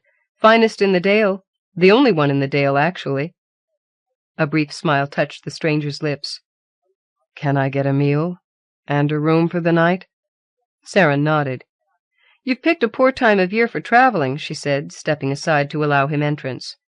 The smell of food mingled with that of sour ale and old body odor in a dark room where a broad hearth formed most of a wall. A trestle table with benches, an ale barrel by a smaller table stacked with plates and tankards, and a pair of wooden settles near the hearth were the only furnishings. "I thought it a good time." Awkwardly, he shook out his cloak and laid it across the back of one of the settles, then dropped down. "What with the invaders finally defeated." "I meant the weather." He shrugged. "I had nothing before I marched to war, and less now. Winter, summer, it makes no difference when you have no home." "But you can at least camp out of doors in the summer." "One can camp out of doors in the winter as well. It's just harder." He stretched out his crippled leg, moving it with his hands into comfortable position. Looking up, he caught her half-shamed glance. "I got this 3 years ago," he said. "There's not much work for a soldier who can no longer march." "You were a lord's man?" "No, I sold my sword as a guardsman in Jorby for a while. Later I rode with Elston. Then I got this." He touched his leg. "A wise woman took me in and let me stay on while I mended, fetching and carrying and the like. The work, little though it was, kept my leg from stiffening worse. It was she that told me—" He paused, and that half-smile touched his lips again. "Your pardon. I talk too much sometimes. But mine has been a lonely road. I fell in with your men, and they weren't much for talking." What did the wise woman tell you? Saren wondered, intrigued. But aloud she only observed, "We never had much, and have less now." The stranger showed a coin in the palm of his hand. "I can pay." "I didn't doubt that." She regarded him contemplatively, wondering at the things he'd seen and done. If she'd been born a man, instead of being locked into a Dalesgirl's narrow life, if she'd been free to wander and see the world— The stranger mistook her look. "Did you lose someone?" "My betrothed." "I'm sorry." As she was not, she thought again. Erud's father had a farm and liked his drink. Her own father had seen the profit to be gained in an alliance with a family able to provide cheap provisions for the inn, and needed a future for a gawky daughter. A simple bargain had been struck, with her like a coin. All over now. Her father had died last year, defending the Lord's cattle against a far-ranging band of the invaders. Her betrothed fell at Ruther's Pass. All bargains were finished, and there was no one but her mother left to make new ones. But Saren didn't intend to be a coin any more. If a crippled man could travel the dales in winter, then so could she. She could— She blinked, realizing that the stranger was still watching her. "We've fresh stew," she said quickly, "and home-brewed ale. Will that do?" He nodded. "I'll take them here by the hearth, if I may. My bones need warming." Saren brought him a plate of the stew, and drew an ale from the barrel, then left him to eat while she returned to her chores. The next morning she watched him go, trudging off under another dirty gray sky. He went up dale toward the mountains, where only herdsmen tended their sheep, instead of south toward the sea, where life was somewhat easier. Where had his wise woman bid him to go? She wondered, fingering her braid. Perhaps he meant to turn off to Grimmerdale. There was a place of mystery there, one of the old one's ruins, standing stones called the Circle of the Toads. But he had not seemed the kind to trust such a chancy sight, and it was not a place that a wise woman would bid a dalesman to seek. Then where? If he went far enough, he'd come to the waste, and there was nothing there for anyone. Saren put his destination out of her mind and concentrated on her own troubles. She could go. There was nothing stopping her. Only go where? Be what? If she was a man. She touched her braid again and thought, Who was to say she couldn't look like one? She didn't have a woman's shape, and with her hair cut short— A pleased cat's smile touched her lips. Oh, she liked it. She rounded the back of the inn and set about her morning chores, humming a tune under her breath. Her mother gave her a frown. Saren paid her no mind. To her mother she was only free labor. This last day Saren meant to go about her chores, but come tomorrow her mother could look for new help, and would find that it did not come cheap. It was snowing when Saren slipped out of the inn that night. She closed the door cautiously behind her and turned her face to the sky, letting the snowflakes melt on her skin. She could not have asked for a better night, even if there was pursuit, though it was unlikely that anyone would search for a runaway inn brat. This snowfall would cover all tracks. Shouldering her bag, she set off, taking the same path that the crippled stranger had followed earlier. The bag was stuffed with provisions and a change of clothes, a blanket tied on top and a water sack hung below. A heavy load, but she was a strong girl, used to hard work. Her journey up the dale passed in the utter silence of a snowfall. The snow tapered off toward the earlier part of the morning, but it looked as though it would stay, for the temperature had dropped. Wind was busy sweeping drifts into hollows and up against the sides of outcrops and trees. Saren's calves ached. She had not thought she would get footsore so soon. After all, she was used to being on her feet all day. But she'd been up early and worked hard all day and evening, and then left without getting any sleep. She marched resolutely until the trail dipped into a small valley thick with pines. Slipping and sliding down the incline, she soon padded noiselessly under their snow-hung boughs across a carpet of pine needles. When she reached the far side of the little forest, where the trees thinned out as they began their march up the slopes once more, she let her bag fall and leaned against a tree. Before she remembered her short supply, she wolfed down 2 dried apples. There were a few coins in the purse at her belt, taken from a pot in her mother's room, fair payment for years of work, she had decided. However, in the wilderness, places to buy provisions would be far and few between. She would have to set snares and live by her skill, see how much she remembered from all the tales of travelers and trappers and the like that she'd listened to over the years. Saren wasn't worried. Filled with her newfound freedom, all guilt forgotten, she had no room for worry. Everything was too new. She was warmly dressed, from the fat herdsman's hat on her head, complete with ear-flaps that tied under her chin, to her thick cloak and the boots of sheepskin, with the woolly side turned in. She had provisions and a few coins, and by the hunter's cup she had her freedom. Only one thing remained to completely sever the past. She drew her sharp knife, and removing her cap began to saw away long locks of hair. Sharp though the blade was, it still pulled at times, but eventually her hair lay in a tangled pile on her lap. What remained on her head was barely an inch or 2 at its longest. She shivered as the cold touched her scalp, and quickly replaced her hat. Digging a hole in the frozen dirt with her knife, she buried the hair, covering it with pine needles. Now her freedom was complete. Unrolling her blanket and well bundled against the cold, Saren fell into a deep, well-earned sleep. She met the road that led to Grimmerdale around mid-morning, pausing there to munch a stick of dried meat. Had yesterday's stranger taken that route? Considering his crippled leg, she did not think he could make very good time, and had half expected to come upon him today. Well, if he'd gone to Grimmerdale, he was welcome to it. Saren meant to see something of the world beyond Nordendale's closest neighbor. She passed the road by to continue north. Just before night settled, she came upon a herdsman's croft set snugly into the side of a hill. The stone walls and turf roof almost appeared to be a part of the land itself. If it had not been for the telltale smoke from its chimney and 2 men chopping wood outside, she might well have passed it by. She called out in a friendly fashion, taking care to keep her voice somewhat gruff, and was cheered at their welcome. Father and son, she decided, wiry, dark-haired men, bearded like goats, in big sheepskin coats. The older man named himself as Forwood, his son as Aber. "My name's Sardul," Saren told them. "I'm from Jorby originally, but what with the war—" She gave a weary shrug. "That's 2 of you, then," Forwood said, "and in as many days. Is the whole coast moving to the mountains?" "2 of us?" Forwood nodded. "There was another lad here yesterday, older than you, with a crooked leg. "His name was Carnan. Do you know him?" "Yes. Yes, I met him in Olmsdale, I think it was. I didn't know he'd come this way." "Looking for a white road," Forwood said. His son laughed. "A good time he picked. All roads are white this time of year."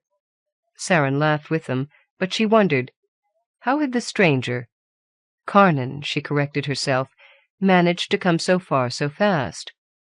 "You'll be wanting to stay the night?" Forwood asked. Saren shook off her thoughts and nodded. "I've coin," she began, but the herdsman shook his head. "Give us a hand with this wood," he said. "That'll be payment enough." Saren set her bag down by the Crofts' door and accepted an axe. The herdsmen returned to their work, and Saren bent to the task with them, though her mind was more on what Forwood had told her about the crippled stranger than on the work at hand. Looking for a white road. Carnan himself had begun to tell her something about what a wise woman had told him. This white road? It did not make any sense. She met Forwood's wife, Sonia, and their toddling daughter, Tori, both as dark and slender as their menfolk. After a meal of mutton stew, they sat around the Crofts' wide hearth, drinking mulled, home-brewed honey ale and talking. Saren passed on what news she could, gleaned from customers of the inn, but found that Carnan had already told the most of it. When Forwood began on stories, she settled back, pleased to have someone else do the talking, and listened with delight and some small dread, as he told of that which runs the ridges, and then a tale of snow fairies that made them all laugh. "Are you looking for a white road, too?" Sonia asked as they went to their beds later. Saren looked up from unrolling her blankets by the fire and shook her head. "I don't even know what that is." "Some remnant of the old ones, I think," Eyrie said. "That's what I learned from Carnan. They used a pale stone for their roadworks. Did you never see them down by the coast?" "Not that I remember. We were told to avoid such places." Forwood nodded. "It's well you did. They're chancy at the best of times." He scratched at his beard and gave Saren a considering look. "Are you looking for a place to winter, Sardul?" "Well, we don't have room here, but Belden has a bigger place, about 3 days' march north. He might take you on. Tell him I sent you, lad. Maybe it will help." Thank you." The herdsman said a gruff good night as the family went to their beds, leaving Saren the hearth. She stretched out on her blankets, but found sleep elusive, for she kept wondering about Carnan's swift traveling and this white road he was seeking. When she finally slept, it was to dream fitfully of wise women and ancient ruins, of a crippled man and something that called out to her from a circle of stones to which a white road led. It snowed again overnight, and the day dawned cold with threatening gray skies. Saren took a north trail through the white slopes, blinking at the brightness of the snow. Winter had come to stay. She passed a number of herdsfolk's crofts during the morning. A word or two with the friendly folk told her she was on the right trail. Carnan had passed ahead of her, still traveling quickly for all that he had a crippled leg. What Saren tried to decide now, as she continued to tramp northward, was why she was following him. Looking for a white road. Some remnant of the old ones. What promise had Carnan's wise woman given him? What did he look to find at the end of his white road? She thought of the dreams that had troubled her sleep last night. Something had called to her from a stone henge. It had promised her, what? A whisper of summer air in the middle of winter? A hint of wonder? Some marvel stood behind the stones if she could only find the right road. Back in the herdsman's halt, Saren had heard many old tales. Danger lay in wait for those who meddled with the old ones' places of mystery, more so than any gain. Bargains were kept in those sites, but not always in a manner that the seeker had expected. I'm not a seeker, Saren thought. I'm just curious. At the end of a white road, the memory of last night's dreams whispered to her, in a circle of stones. She began to feel as though she'd been ensorcelled, by Carnan perhaps, or by whatever lay at the end of the white road. What she should do was turn around and make for the coast. Instead, she trudged on through the snow until night fell, and she couldn't have said why she was continuing. Saren only knew that it was something she had to do. She slept in a hollow that night, curled in her cloak and blanket, face hidden from the cold. Though it snowed lightly around midnight, she was caught fast in her dreams, unaware. Again she dreamed of the road, her footsteps ringing on its surface. That white ribbon of stone sounded hollow underfoot as it ran on through a shifting dreamscape. Saren glided along as might a ghost, or one of the great silver cats that haunted the mountains, until suddenly the henge loomed before her. The sense of a green promise, summer scents and bird-song came from between the stones, but all she could see inside was a thick grey mist. A wooden crutch lay on the pale stone at her feet. She thought of Forwood and his tales, that which runs the ridges. Monsters, all the unknown. Underneath this promise of warmth she sensed something menacing. Only there couldn't be any horror in there. A wise woman had told Carnan to seek it out. A wise woman would not knowingly send someone into danger. Yes, the voice of her fear whispered inside her, but that wise woman sent him, not you. It was cold, her teeth chattered, and there was the promise of warmth beyond that swirl of mist. She took one step, a second. The mist clung to her face like cobwebs. A third step on, and it began to clear. The cold disappeared. She saw a woodland glade held fast in summer. Her mouth formed a delighted "Oh," until rising from the fresh green sward underfoot, pushing aside the sod with bone finger curled like claws, came dead men. Fear held her motionless until the first fleshless hand rasped across her boots. She cowered away, her skin crawling with revulsion. Something snapped underfoot with a sharp crack of shattered bone. The clawing hands of the dead clutched, and she flailed at them, only to wake up screaming.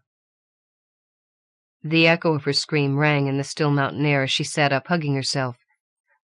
The cold had settled deep in her bones, and she shivered as much from it as from the terror she'd woken from. "Dream," she muttered through chattering teeth. "Just a dream." Building a fire, she huddled over it, waiting for snow to melt in her pot so that she could make tea. Not until the scalding liquid spread its warmth through her was she able to relax.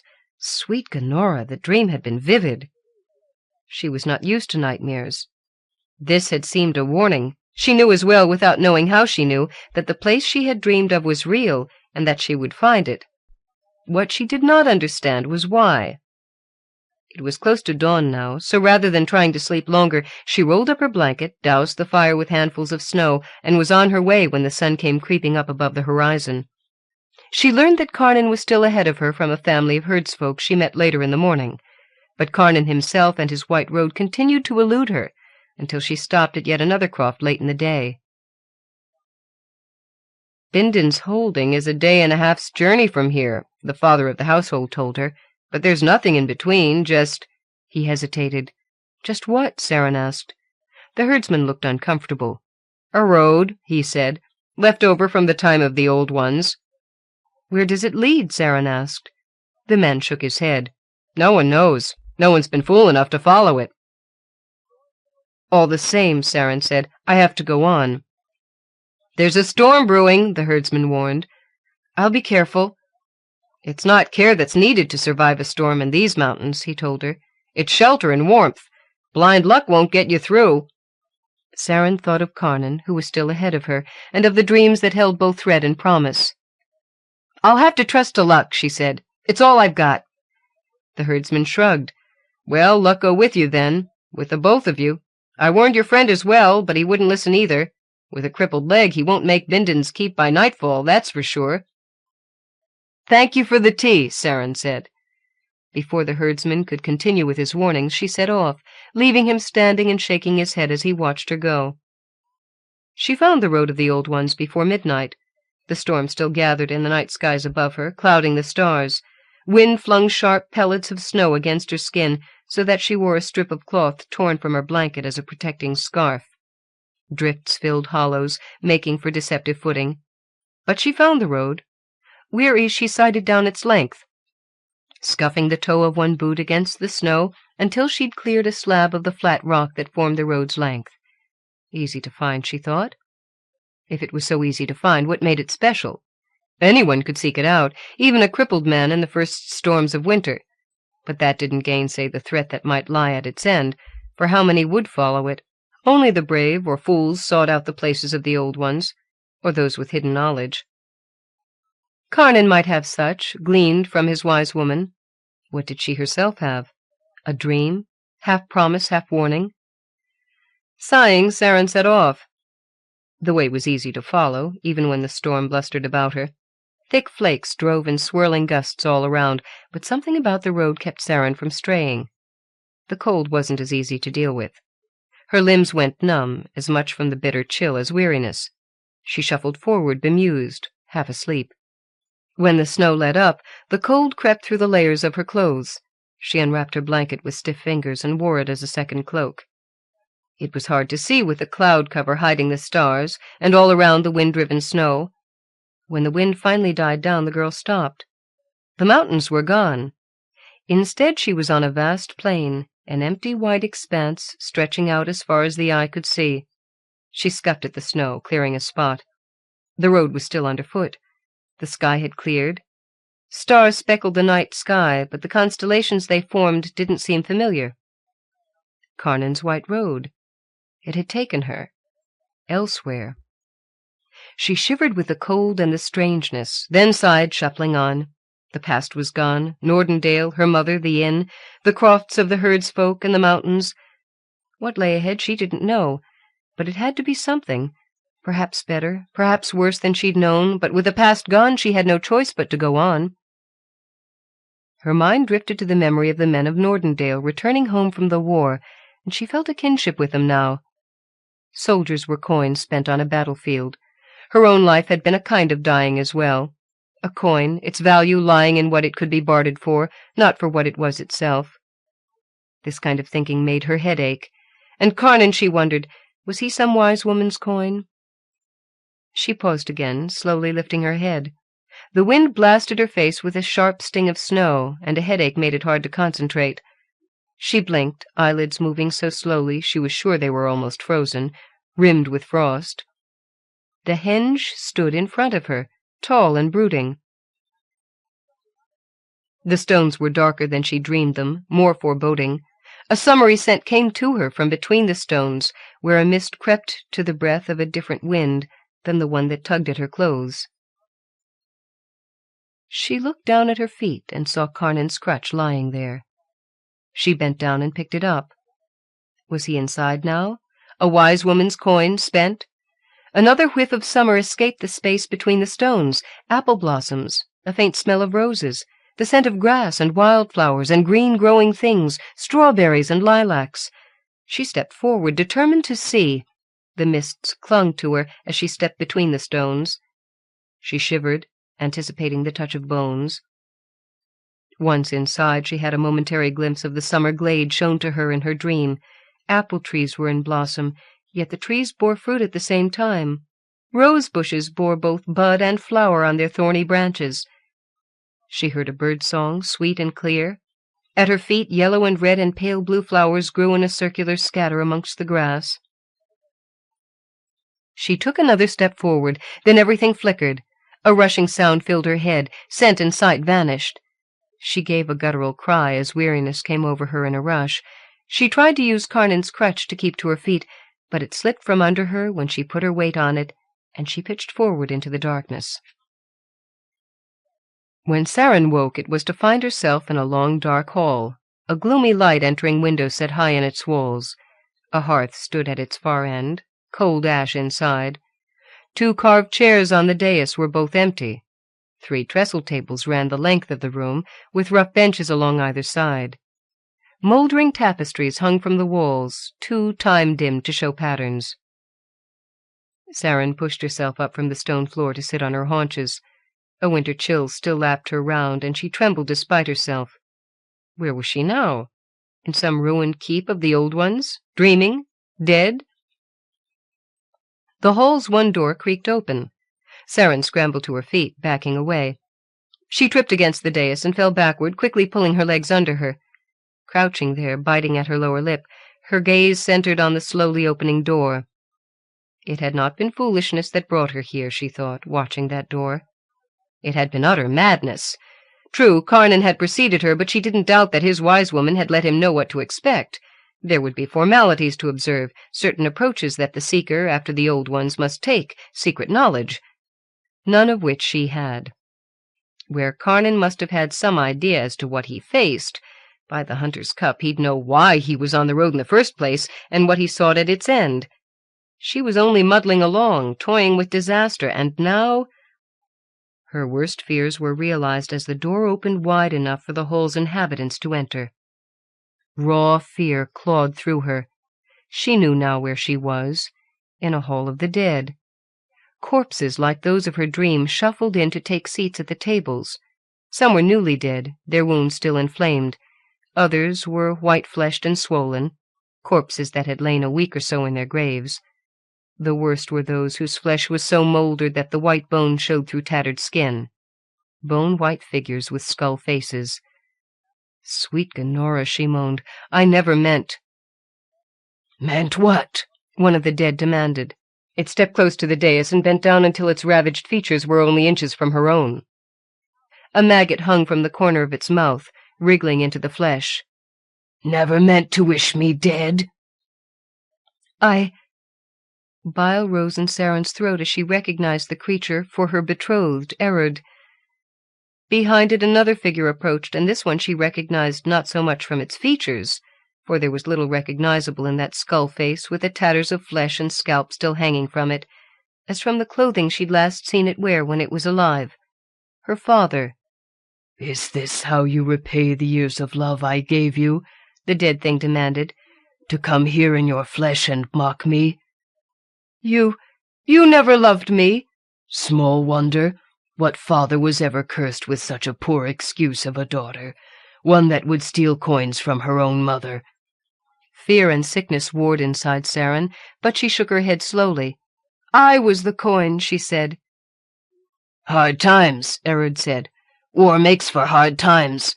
We all had our part to play, our coin to spend and be spent in turn."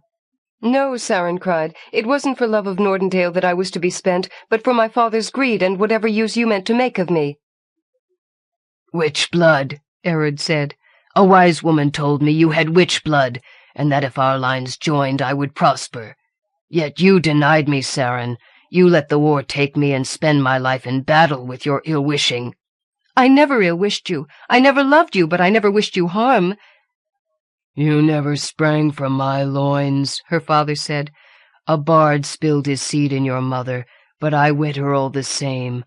I raised you as though you were my own, but what return did you give me?" "Lives are not to be bartered and sold." "No?" Errod asked. "Then what are they for?" More of the creatures were pressing forward now to hear her answer. Saren stared at their ruined visages, fear thrumming in her. Her head spun with what she'd just heard. Witch blood. A bard spilled his seed in your mother. A bard's witch blood. Was that what the road had recognized inside her and used to draw her into this trap? "Tell us," one of the dead demanded. A half-fleshed face pushed forward, ravaged fingers held out to her. Fat white grubs fell to the floor as it moved its arm.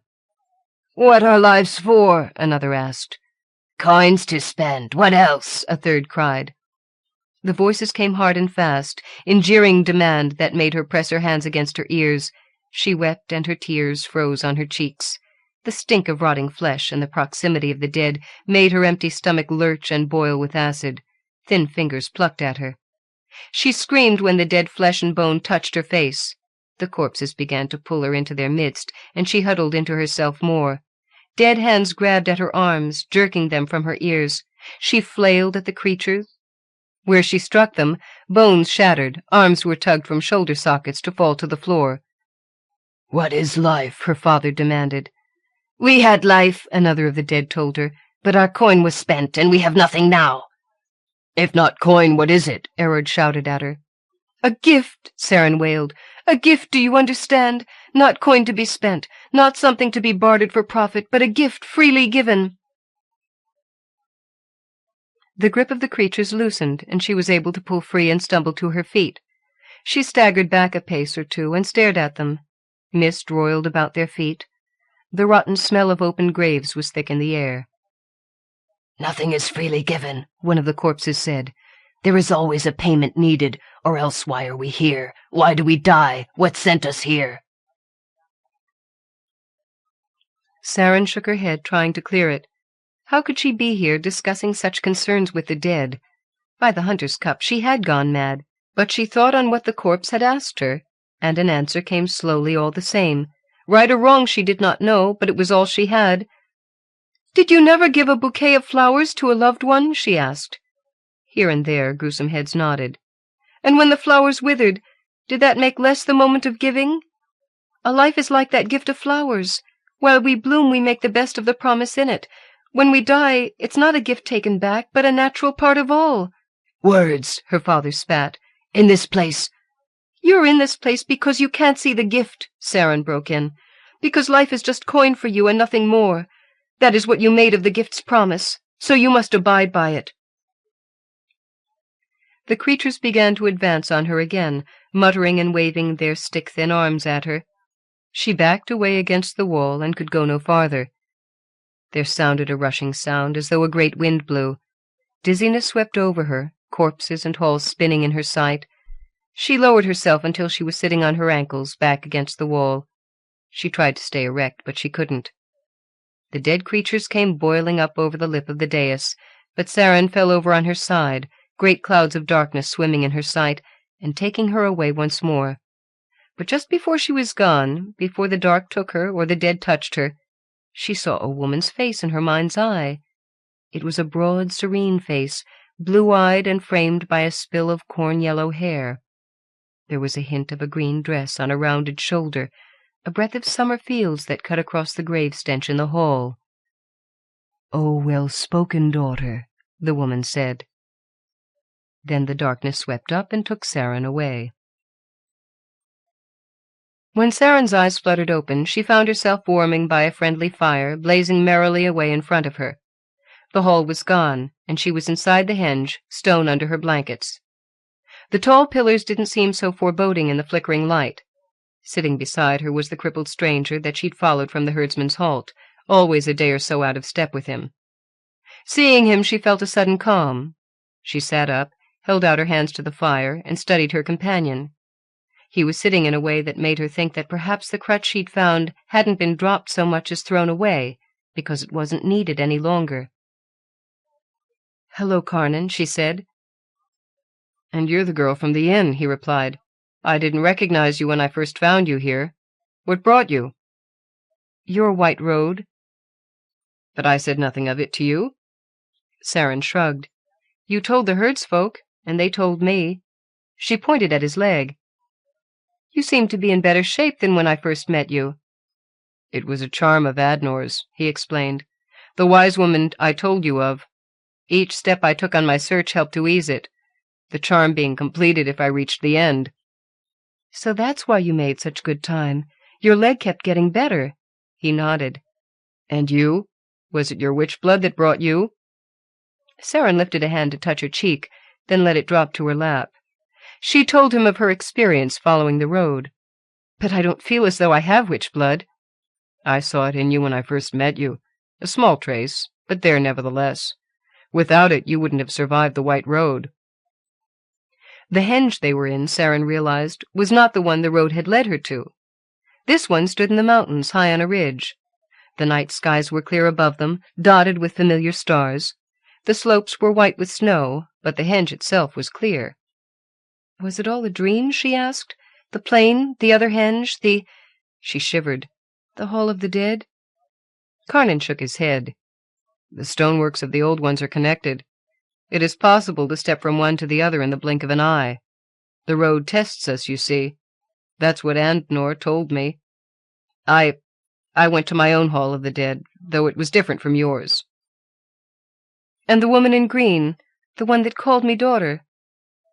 "I never saw her," Carnan said.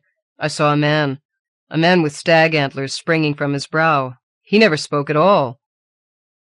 He poured tea from a pot by the fire and handed it to her. "What will you do now, Saren?" "If life's a gift," she said, "then I want to use its promise wisely. I want to—" She looked at him across the top of her mug. "To follow a green road, I think. One into summer. I want to give of myself to others freely, with no bartering and no coin. I'd like to tell stories, maybe, or learn to play an instrument, become a healer. I don't know. I just want to do something useful." Carnan lifted his mug. "I think I'd like to travel that green road with you, if you wouldn't mind the company." "Together? Instead of me trailing a day or so behind you?" Carnan smiled. "To the green road, then," Saren said, clinking her mug against his. "Good fortune to us both." "Good fortune," Carnan repeated, and they drank to the toast.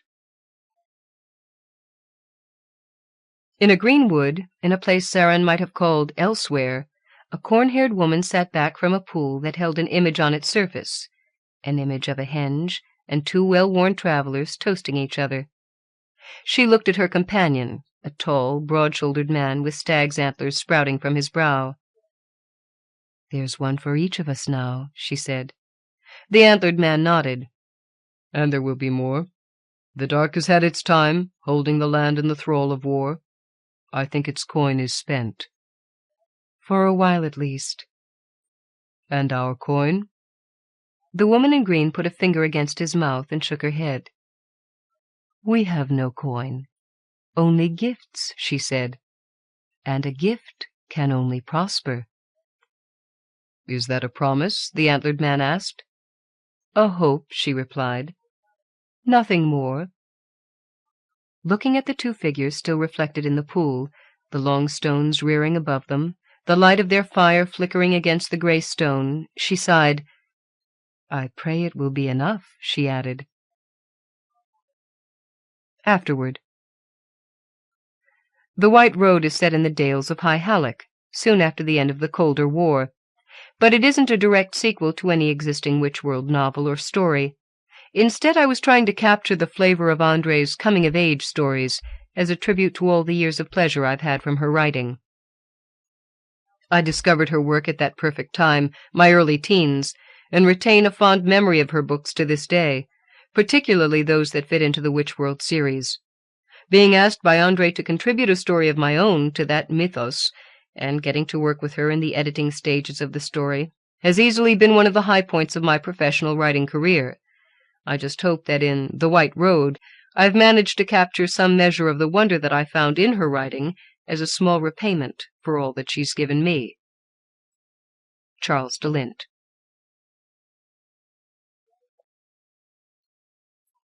Cat and the Other, by Marylois Dunn. Cat, who through a series of skirmishes had won the right to sleep on the castle window ledge, in the only spot of sunshine in the great room, woke and opened his eyes widely. He was different. He was Cat and something else. Laughter rang in the room, and Cat sat up blinking, curious to see if it was directed at him. He did not like to be the butt of laughter. The humans were looking in his direction and laughing, but they did not seem to be laughing at him. He licked his left paw tentatively, wondering if he should jump down and check out the readiness of the evening meal. He felt different. Strange. Frightened. Frightened? No, that was a mistake. He was truly confused. Cat had never in his life been afraid. Startled on occasion, upset once or twice, angry often, but frightened never. Yet what was this cold churning lump that had settled itself where his digested lunch should lie in easy comfort? It was fear. He opened his small mouth and panted a few breaths, like a great hound, to cool the sudden lump of his innards. Fear. Of what had he to be afraid? It was not himself, he knew it. There was something other within him. Something small and terror-stricken had hidden itself within his inviolate person. How dare it? How dare it? Cat's eyes flashed yellow fire. His dark, slitted pupils spread to cover the golden iris, and his claws sprang from their velvet cushions. "No, no!" the terror-stricken voice shouted in his head.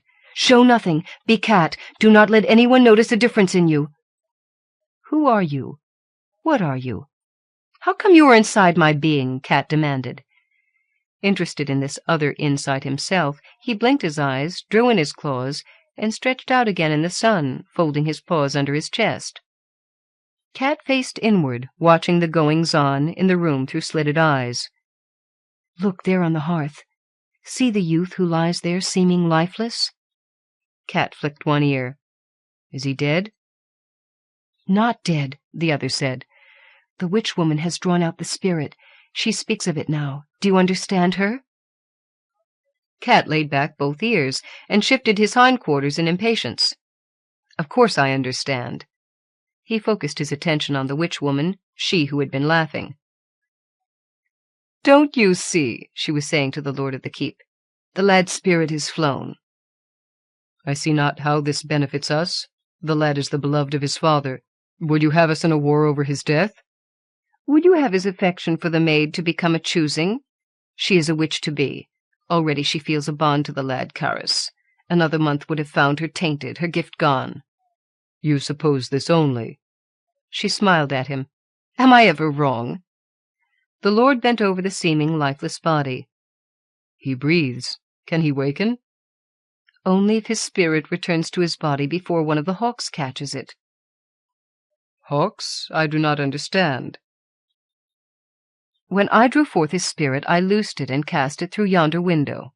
A loosed spirit will enter the first living thing it encounters. It now resides in the fat feathered body of one of those pigeons on the stable roof." The lord walked to the window and looked out on the pigeons. Cat remained perfectly still, seeming to be sleeping in the sun. The lord rubbed Cat's ears absently, and Cat raised a small purr. Then he turned back to look at the witch-woman. "Are you sure the spirit reached the pigeons?" The witch-woman laughed again, a cold, unpleasant trill. "Into the cat? Not likely. My aim is better than that. Anyway, see how quietly he sleeps in the sun? No, Cat would be running frantically, scared out of his wits by the strangeness within. See how the pigeons stir? They fly, they circle about. One of them is most disturbed, and he is upsetting the rest. I assure you Caris's spirit will soon fall prey to a hawk, and we will be free of him without having to resort to murder. Until then we must lovingly tend the lad, who has had some kind of a seizure, while we send for the father. There must be no hint of spirit casting. Not now, not ever." The lord looked again through the window, and as he watched, the entire flock of pigeons lifted suddenly into the air with a loud whistle of wings. The birds were distressed, beating first one way, and then, on some signal imperceptible to human eyes, turning as one to fly swiftly in the opposite direction. Their maneuvering did them no good. A wide-winged, dark shadow swooped from the sky, the wind whistle of his wings audible above the sounds of frantic pigeon wings. A hawk clutched one of them in his sharp talons and soared to the top of a nearby conifer, Jess's trailing. It tore at the pigeon's breast, and the lord could see in the sunlight the bright blood of its dying. He looked to the still figure beside the fireplace. "He lives," the witch-woman said. "That was not the one." Cat sat up and stretched, first the right hind leg all the way out to the widespread toes, then the left. He arched his back and stretched forward, as far as the front claws could reach, scratching the fabric of the needle-pointed pillow he slept on as he did. "Stop that, Cat!" The woman made a threatening gesture toward him. "You know better than to tear the pillows." Cat was insulted to have his stretch interrupted rudely.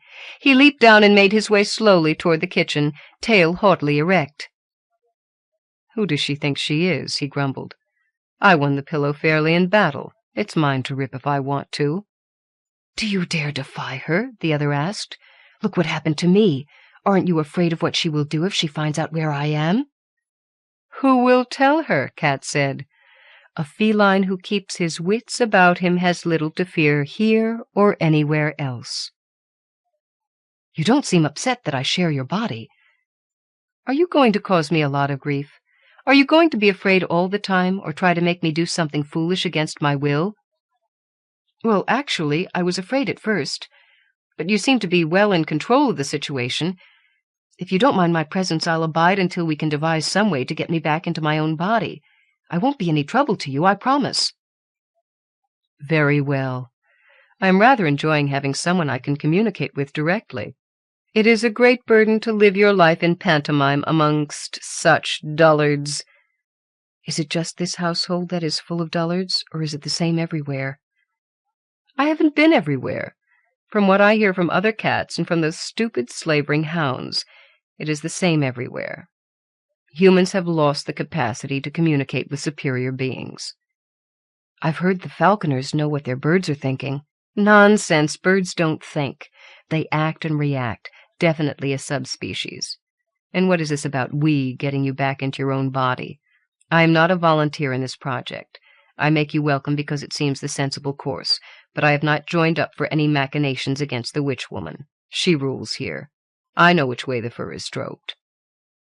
The other was silent. Cat stopped at the kitchen door, looking around for his favorite cook. When he saw her, he fixed his gaze on her and said, "Have you a preference in food? I can get almost anything I want from that one." "Does not matter to me," the other said. "It seems my spirit does not hunger." "I see she is plucking geese. Perhaps I can wangle a liver." Cat padded over to the cook he favored, avoiding the other kitchen help as he did. He slipped under her wide skirts and announced himself by first rubbing his head against the calf of her leg, then pressing the full length of his body between her ankles. He finished his performance by stroking the back of her knees with his stiffened tail. "Oh, Cat!" Cook stomped her feet and whooshed him from under her skirts. "Don't start something you can't finish." She laughed as she reached down to give him a rub. Cat responded with a loud rasping purr, pushing his back up into her stroking hand. "You are a love," she crooned. "The dairymen have come with fresh milk. Would you like a bowl?" Cat responded by standing against her knee and rubbing his face against her thigh. "You shall have cream." She chuckled and poured him a saucerful, which she placed under a table safe from the passing feet of the other cooks and kitchen help. "You see why I like this one?" Cat asked. "Do you get all your food this way, begging?" Cat stopped lapping and groomed his whiskers. "I do not think of it as begging. I pay in affection for what she gives." He returned to his saucer of cream, unaware of the bustle of feet around the table and the clatter of voices and cooking utensils as they prepared the evening feast. Cook dropped half of a goose liver under the table when no one was watching, and Cat pounced on it, chewed, savored, and swallowed it quickly. He waited around for a while to see if any more good things were forthcoming, but Cook was too busy to tend to his stomach's desires. While he waited, Cat washed himself carefully. He gave extra attention to the hair between his back toes, which had become clogged with something sticky and distasteful. He pulled, tugged, licked at the toes until the other said, "Enough, enough. You will scrape all the skin from your toes if you continue. If you must wash, move on. Wash something else." "I thought you were not going to interfere," Cat grumbled, but he shifted, and putting one forepaw on the tip of his long tail, held it in place for a full wash from root to tip. "How often do you wash? This is twice since I have joined you." "As often as needed," Cat said. "I wash when I feel the need of it, when I am bored, when some foul hand touches my fur. I wash when I wish to appear disinterested in their doings. Washing is a wonderful way to misdirect their attention. If your kind did more washing, you would have less time to get into trouble." The other chuckled. "You may be right." Then the other gave such a start that Cat, already unbalanced while trying to wash his lower backbone, almost fell over. "What is it?" "Listen, it is she, the maid, listen." "The one who got you into trouble?" "Hush, listen." "Oh, Herbis, please can't you fix a tray that I may take to my chambers? I can't bear to go down to the great hall to eat while I listen to them crow over what they have done to Carus." "What have they done to the lad?" "I don't know. Cast a spell on him or given him some kind of sleeping potion.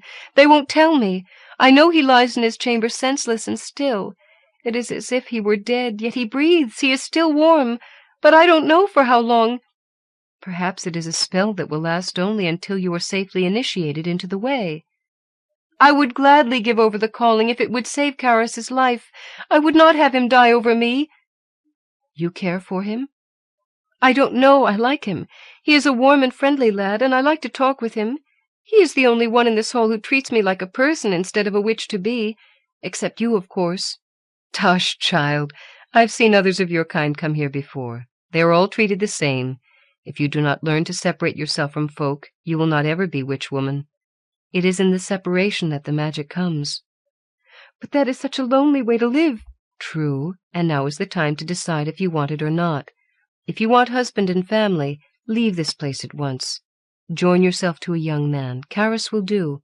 It matters not who, but you must do that which makes you unfit to be a witch before you take the vows. Once you cross the line between, what is and what is to be, there is no turning back. Happiness for each person is a different thing. You are no child. You must decide, and quickly, where your happiness lies. If you do not want to be a witch, make your choice quickly." "I need time to think." "I think you do not have time." "I think the cook is right. There is no time, Cat. What can we do?" There goes that "we" again. "I don't know what to do. Because I am a male feline in the house of a witch-woman does not make me her confidant." Cat switched his tail angrily from side to side. "She does her spell-making under the eyes of a female cat who keeps herself quite removed from the rest of us mere felines." "Could you ask her? Perhaps she would know something that could be done to get me back in my body. Then I could talk to the maiden. I love her very much, Cat. I could make her happy as a mortal woman. This witch business does not seem like a normal life to me." "Normal is like median. It depends upon where you are standing when you make the measure." "Please!" "Oh, all right. I will go up to the tower and see if her preciousness will talk to me. But you be still. Don't distract me, no matter what happens." "I promise," the other said, and subsided to a silent presence which Cat carried inside himself as he made his way silently up the circling staircase to the top of the donjon tower. It was, as Cat had said, a long way to the top of the tower. On the way they met and avoided the feet of many humans, on their varying tasks around the keep. Some were servants, some guards, some were guests of the castle lord, and some were tradesmen, come to sell their wares to whomever was interested in their trade. The hounds they met avoided Cat, slinking by him on the outer edge of the stairway. Cats they met were greeted by whisker-touching, silent communication of everyday things. "I saw a great rat just the size you like to catch down in the cellars this morning." Some were met with hisses, side-carried tail, and arched back. The other marveled at how Cat commanded each and every creature he met with an economy of gestures. He was truly a prince of cats, whether or not he admitted it. At the tower's crest, an apartment of 3 rooms covered the entire upper floor. The largest was a room of books and tables, bottles and leather bags full of herbs and potions. It was obviously the witch-woman's chamber for preparing the spells she cast. A smaller room was her bedchamber, and it was in there they found the cat they sought. She was not beautiful. White, lean, blue-eyed. There was a strangeness about her that made Cat uneasy in his innermost self, though he would admit it to no one, not even himself. "What brings you to my chamber?" Her thought was as clear to the other as it was to Cat. "I've not seen you for a long time. No one seems to know much about you. I wondered how you are." She was amused. "How is the little grey tabby I watched you pursuing down at the stables last week? Should you not have more concern for her well-being than for mine? I will bear you no kits." "That is not by my choice," Cat said. "The offer is always open." "La," she said, "it is as good an offer as I've had lately, Cat. I will keep it in mind. Now, what is the real reason you have come up all those stairs?" "So practical as well as beautiful," Cat murmured. "I do have a question. There is a maid I have taken a liking to, who is witch to be. Do you know her?" The cat's eyes narrowed to slits, and she licked one paw to smooth back her whiskers. "I know her." "Did you know she does not want to be a witch? She is in love with the lad, Carus." She stood up, and the fur on her back rose. She hissed. "Has she said such in your hearing? I knew the little tart was not fit for the honor. Tell me the words she spoke. I want to know the very words." Cat backed off and went from a sitting position to a prone one to placate her. "Honestly, the maiden has spoken no such words in my presence. Perhaps she has not even thought them consciously. But I watch, I see. I understand these humans sometimes better than they understand themselves. I know this is so, but I cannot give you words she has not spoken." "I wish you could. If I had her very words, I could transfer them to my mistress, and she would be sent packing. No one becomes witch unless they have a true heart for the calling." Cat licked at his forepaws nervously. "I have heard there is a way to forestall her training." She hissed again. "There are many ways." "An easy way." The white cat composed herself and sat primly, front paws together, tail wrapped around them. "Yes, you would think that was the easy way. But I know the mistress has cast his spirit into a pigeon. He lies now senseless. unless he comes to his senses and talks the maiden into his lair. It is not a likely way." Cat bit delicately at an itchy spot on his forearm as he appeared to be thinking. "Isn't there some way to bring back his spirit to his body? It seems to me without that there is no chance at all to turn the maid from which to be." The white cat was silent for some time, her thoughts hidden. At last she said, "Of course I know the spell, but you would have to catch the very pigeon which holds his spirit and bring it alive to the chamber where the lad lies." "That would be a lot of trouble," Cat said. "But I think I know the very bird. I was watching when she cast the spirit, and I saw this one particular pigeon begin to act most unpigeon-like. I suppose I could catch him if you think it worth the trouble." "Of course it is worth the trouble. Would you have one unworthy become a witch-woman? She is a stupid girl. If you can catch the bird, I will come to the chamber where the lad is tonight. I will reunite him with his body. At last I have a task worthy of my calling. Can you do that, Cat? Can you catch the pigeon who carries the lad's spirit?" Cat stretched to his full height on the tips of all four paws. "I think I can promise you positively to have the lad's spirit there waiting for you tonight." She came down from the bed and gave Cat's ear a thank-you lick, and they left her purring happily to herself as they made their way down the long spiral stair to the stable yard outside. "You did it, Cat. If she can really change the spell, I will try to do my part to make the maid go with me from this place." "It remains to be seen if the cat can do as she promises or not. Some cats brag above their powers." "People, too. But I have a feeling she was not bragging. I believe she can do as she says." "Oh, I do not doubt for a moment. She is old and wise, and she has been with the witch-woman since they were both kits. I am sure she has the knowledge of the human, if only she has the physical ability to use it." "Physical ability?" "Yes, some spells require the use of a jewel the witch-woman wears around her neck. Others do not. I was asleep when she cast your spirit from your body. I don't know which she used." "The cat must know, and she must know she can do it." Cat hummed to himself. He knew that some cats were inclined to believe themselves wiser than they were. He only hoped this were not the case here. If it was, he was going to a lot of trouble for nothing. He took them out the dog-gate, an opening in the wall which allowed the hounds and the other animals of the keep to come and go as they pleased. It greatly aided the servants in keeping the floors clean. The stupid dogs knew enough to go outside for their physical cleansings, even if they did not have enough pride to cover their leavings. Outside, Cat made his way to the stable roof, and stretched out on the sunny side of the pigeon-cote. After dark, when the birds were settled down, he could choose a small one to carry in. White Cat would not perform the ritual if he did not bring the bird. Or worse, she might suspect where the other really hid, and run straight to her mistress with the information. She was just that type. He slept, and the other did not bother him with conversation. Perhaps he, too, rested, if the spirit needed to rest. Cat held down the thought that he would be glad to be alone again and attending to his own business. This carrying around a human spirit was most upsetting. He washed his paws when he woke and gave his face and ears a thorough cleaning.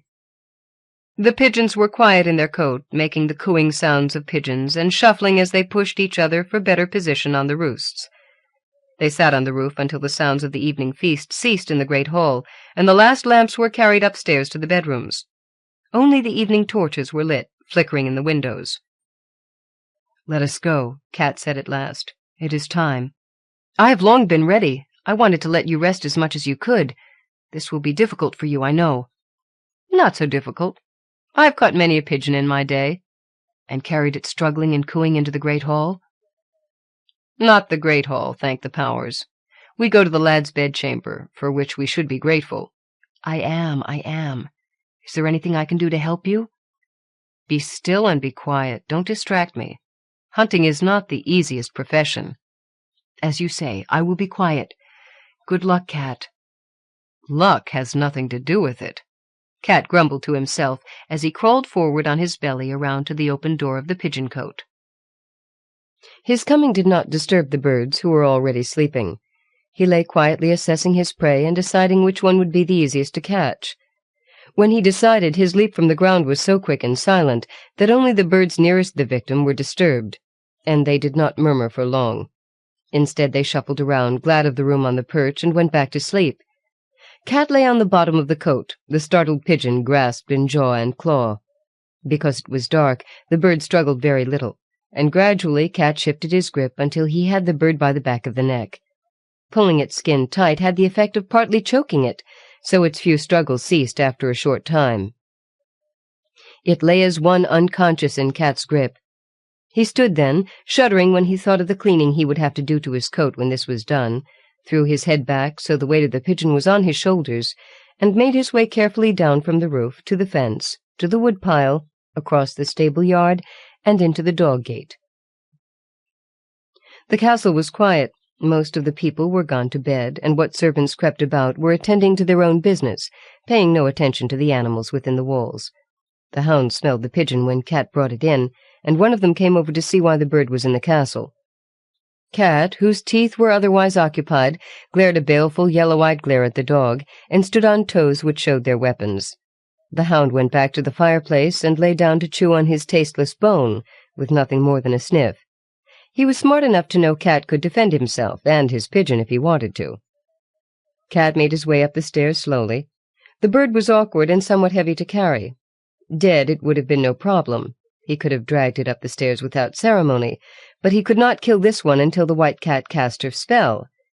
And he had to keep his grip on the bird while she did it, so he could be in the way when spells were cast. He did not think it would matter from whom the spell were cast, as long as she said the words correctly. The other would leave its present hiding place and re-enter its body. That was, after all, what they were after. He found the bedchamber of the lad and found the door closed. That was no help at all. He stood up against the door, but his weight was not enough to push the heavy portal. "Rat's eyes," he growled. "They never close a door in this place. Why this door? Why now?" "Probably don't want people looking in." The other spoke for the first time in some hours. "Where is the maid's room? Perhaps you could go and lead her here." "With a live pigeon in my teeth?" "She would think me mad, and at the least take it away from me. We need this bird to make the white cat cast her spell." "Scratch on the door. Perhaps someone is inside." Cat grumbled, but he rearranged the pigeon again and stood as tall as he could to make scratching noises against the door. Someone stirred inside the room, and the door opened slowly. Cat dropped close to the floor in the shadows, and as the door opened, slid inside quickly, and without waiting to see who it was, dashed under the bed. From the safety of its woven covers, he peeped out. The other gave a start. "It is she, in here, with my body. What is she doing in here?" "I cannot imagine," Cat said. "I can." Another voice spoke from the deep shadows under the bed. Cat turned to look. It was the white cat lying comfortably on a pillow she had pulled under the bed. "I have been here for hours. I was beginning to think you weren't coming." Cat swung the pigeon around in front of him, where it fluttered briefly when he changed his grip on its neck. "I was occupied with this stupid bird," Cat said.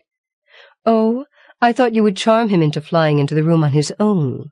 It is for his own benefit." "I have not your talent for charms. I said I would bring him, and I have. Now can you do your spell so I can either let him go or eat him?" "All you Toms are interested in is your bellies." "Not quite all," Cat said with a leer. "I wish the stupid girl would go. She has been sniveling over the lad's body since everyone else went to bed. If my mistress knew it, she would be furious." "Can't you send her a thought?" Cat asked. "Do you communicate with her at all?" The white cat licked her paw and smoothed her whiskers. "Not really. I know what she's thinking, but I don't think she knows what I think. Or even if I think. She is a wise woman, but in that, no wiser than any other human." "Too bad." Cat started to say something else, but a noise in the corridor interrupted. The door swung inward on its unoiled hinges, and leather-clad feet moved angrily toward the bed. "And what, exactly, are you doing in this chamber, miss?" It was the witch-woman's voice. "I came to see how Karas fares. I see he still lives, but there is no change. Is he going to die?" "Probably so. Do you care? Are you lovers? Or do you just wish it so? Are you so eager to give up your gift, you ungrateful wench? This is a choice you have to make right now, this instant. I can give you more power than you have ever dreamed possible. He can give you nothing of value. Sex, children." "Love," the other said. Cat cringed. I know the gift is of great value. I thought I wanted it, but when I see how it is used, I am not so sure. I like the lad. He is kind. Do you love him? I do not know what love is, the maid cried. If he lives and you have the opportunity to find out, will you choose him? The maid was sobbing. I do not know. I do not know. Go to your room. I will have your answer in the morning. The girl's small feet ran from the room, and in a few moments the witch-woman's leather-clad feet followed. She closed the door firmly behind her. The white cat hissed angrily. You see, I told you she is not worthy to have the calling. I knew it all along. Well, you may be right. Let's get on with this spell-making and see what happens. If the lad's spirit returns to his body, he may make the decisions for her, and she will be out of your fur. True. She stood and pushed past the woven coverlets into the room. Her paws disappeared from sight as she leaped onto the bed. Cat took a better grip on the bird and dragged it from under the bed. He looked at the leap he must make and took an even firmer hold, then made the leap with seemingly little effort. Only the other knew what it cost him to make the leap. Where do you want the bird? Can you put it on the lad's chest and hold it still? Cat lifted the bird onto the boy's chest and stepped up after it. He stretched out and held the bird in his paws, keeping his grip on its neck. That's good, just like that. She began to go through some kind of sing-song words which were meaningless to both Cat and the other. Cat watched as she closed her blue eyes and began to sway back and forth, mewling, growling, purring aloud, all the time keeping up a stream of magic words in her thoughts. Cat began to feel strange, dizzy. He almost lost his grip on the bird, and when he felt a sharp, stabbing pain in his head, he did let go his mouth grip to shake his head. Then quite suddenly the feeling was gone. The other was gone. Cat was alone inside himself. Beneath him the youth began to stir. Carus opened his eyes, and feeling a weight on his chest, held up his head. "Hello," he said. "How come I here to my chamber? And what are you doing on my chest? Have you brought me a bird, Cat?" Cat let the pigeon go and stepped off of Carus's chest with great dignity. "Too bad. You don't remember a thing, do you?" "What are you talking about, Cat? Would you have him retain his pigeon thoughts?" the white cat asked. The lad curled his legs around the cat's and picked up the bird. He carried it to the window and put it on the ledge. "In the morning you can fly back to your mates." He turned back to the cats. "You're good to keep me company." He stroked both of them. "But I have a feeling that I would do well to leave this place tonight before the sun rises. The witch-woman has no love for me."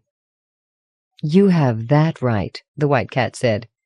"Come, Cat, this person does not have any idea what we have done for him." She leaped down from the bed and trotted to the door, asking in pantomime to be let out. Carus picked up Cat and held him close for a moment before putting him down. "I feel a closeness to you, Cat." "There's something—" "I can't remember. But I thank you anyway for whatever it is." He nuzzled the cat for a moment before putting it down. "You smell like a pigeon coat." Cat looked at him. "Think nothing of it. My pleasure." He turned to follow the white cat when a gesture of Carus's stopped him. The lad licked the tips of his fingers and smoothed first one eyebrow and then the other. Then he licked his fingers again and slicked down his hair before he followed the cats into the hall to go seeking the maid he loved. Cat purred aloud, following the white cat down the hall. "Why are you so happy, Cat? It is I who am pleased. Perhaps he will take the little snip with him when he goes." "Oh, I don't know. When we can do a little good here and there, it makes me happy. And perhaps the lad has learned more than he knows. Most humans would be the better for having a bit of cat in them." "You are really a very wise fellow. Come on up to my quarters. There will be a bowl of cream waiting for me. Many things are better shared." Cat moved up to her shoulder, where he could walk beside her, and then, in a bold mood, he touched her face quickly with his rough tongue. "So true," he said. "So true." Afterward. I have been a denizen of the witch world for many years, but I, like all other readers, have had to enter by casting my spirit into the characters created by the master, Andre Norton. When I learned Tales of the Witch World was open to other writers, I was excited and eager to be allowed to enter through the castle gates for a change. Cat himself, an orange and cream Tom who drops by my door each morning at breakfast time to catch a handout, suggested this story to me when his personality abruptly changed. For over a week he was someone else entirely, sour, cynical, angry, and more than a little confused. One day he arrived with an upright tail and a twinkle in his eyes, and announced that Cat himself was here again. I was certainly glad to see that whatever had possessed him was gone. When I read him Cat and the Other, over a bowl of eggs scrambled with bacon and cream, he licked his whiskers, smiled, and seemed to say, "That's just about the way it is, sis." Marylois Dunn. Oathbound, by Pauline Griffin. The water-swallow still heaved so in the aftermath of the great storm that Tronel had to put out his hand to steady himself as he bent to pass through the door of the captain's cabin. The Sulcar were a tall people, fortunately, requiring high ceilings, and once inside he was able to straighten again, despite the wings on his helm, and hold himself erect in the correct manner for a shield man before the one to whom he had bound his sword. Helmguard half sat, half lay upon his bunk, scowling at his freshly splinted leg.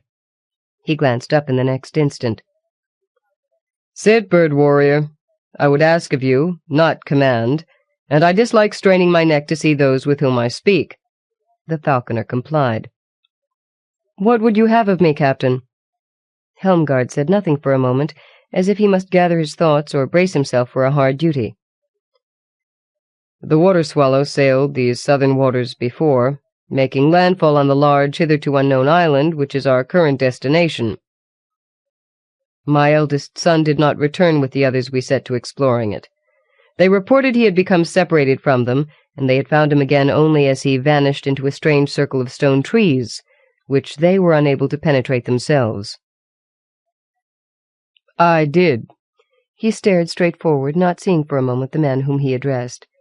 "It was a gate, of course, or the precinct of a gate. Those inside informed me that Praetor had passed through and that the nature of the passage precluded his return.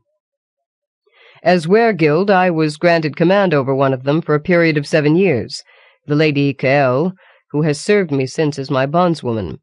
That period is now at an end, and I must return her to the gate." He slapped his injured leg with a big hand. "This prevents me from accompanying her myself, and I swore that no other of my own people would ever set foot beyond the beaches of that accursed island again. Yet I cannot send her alone.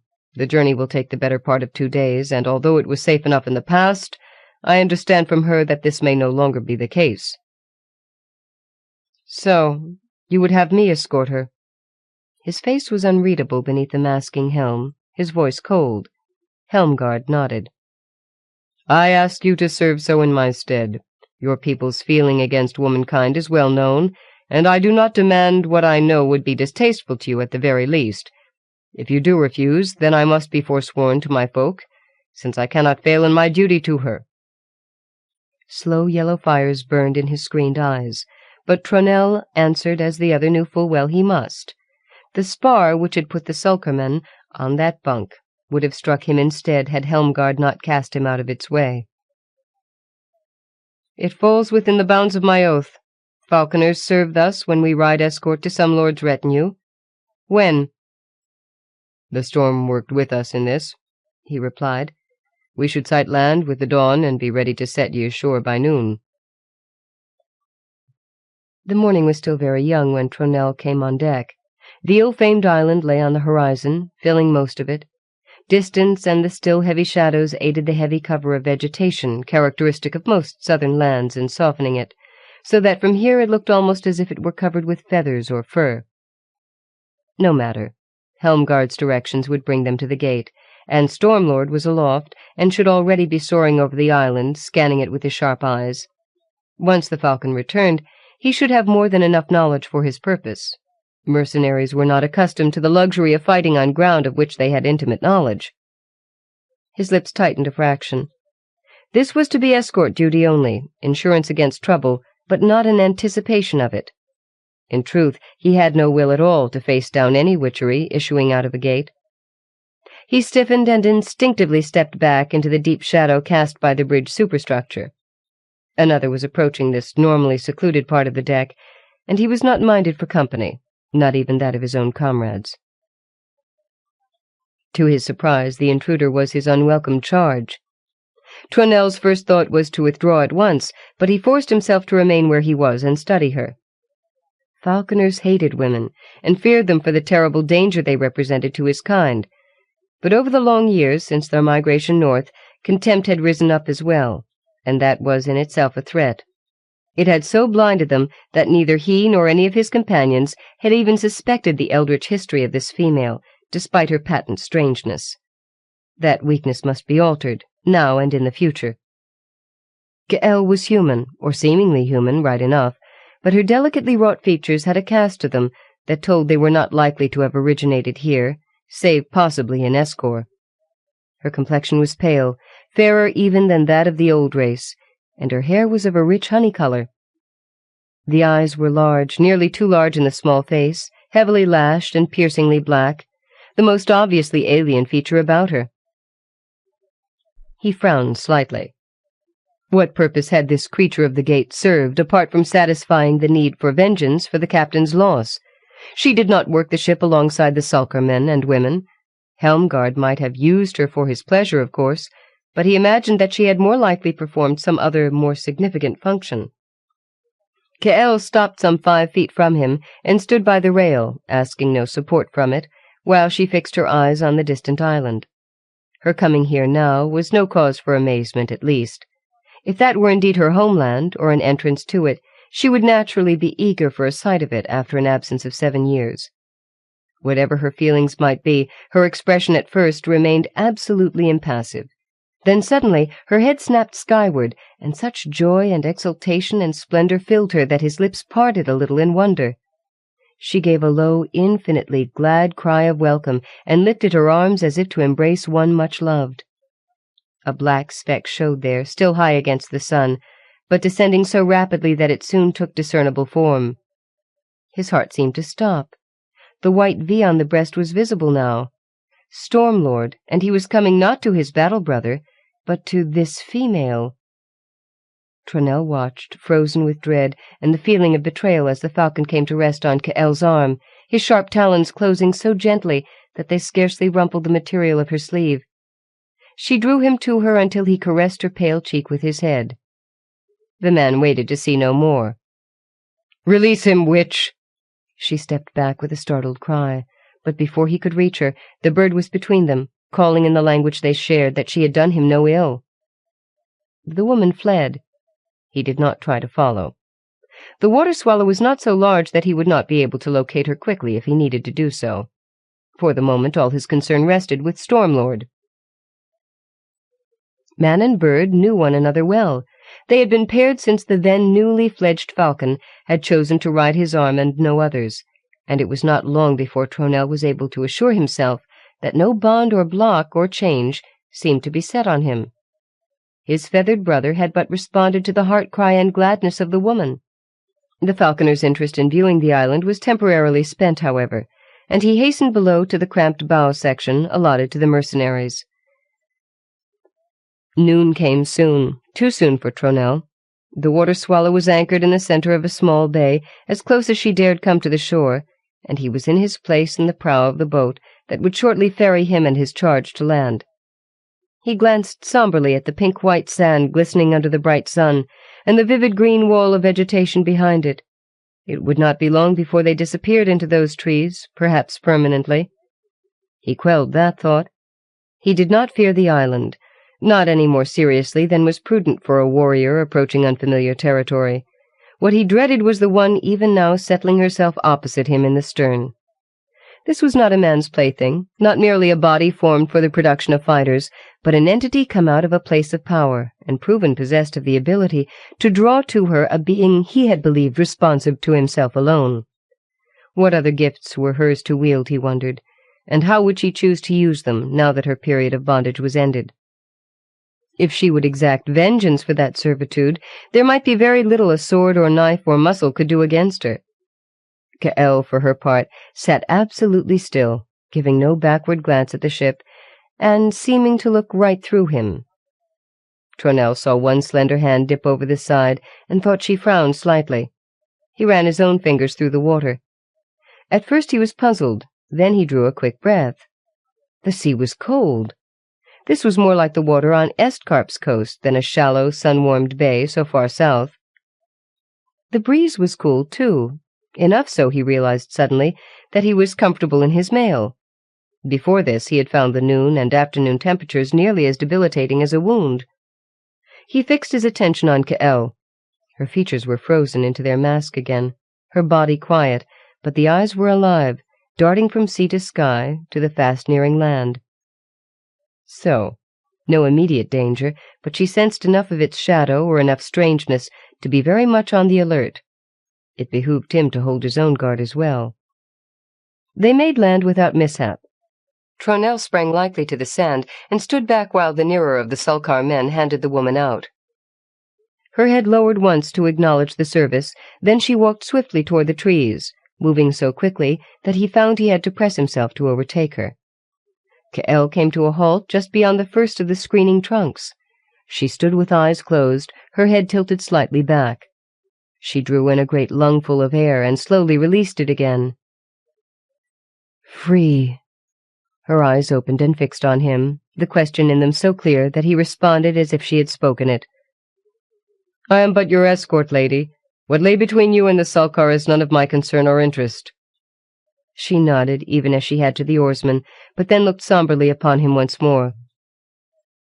"I am sorry for having spoken to your falcon," she told him softly. "I knew that to be a breach, but he in his flight was the fairest and finest sight I had seen in an eternal 7 years, and the call went out from me before I even realized I had sent it forth." "He seems to have suffered no hurt," the man responded gruffly. "None. Stormlord came to me through his own generosity." Tronel made her no answer. He would gladly have terminated all conversation with her, but her earlier unease troubled him. If she had any knowledge or suspicion which might bear upon his mission, he would feel the better for sharing it. "Something disturbed you out there, the cold of the water, I think." She smiled. "You are a miner of thoughts, Falconer. I had believed I concealed my reaction well." In the next moment she was grave again.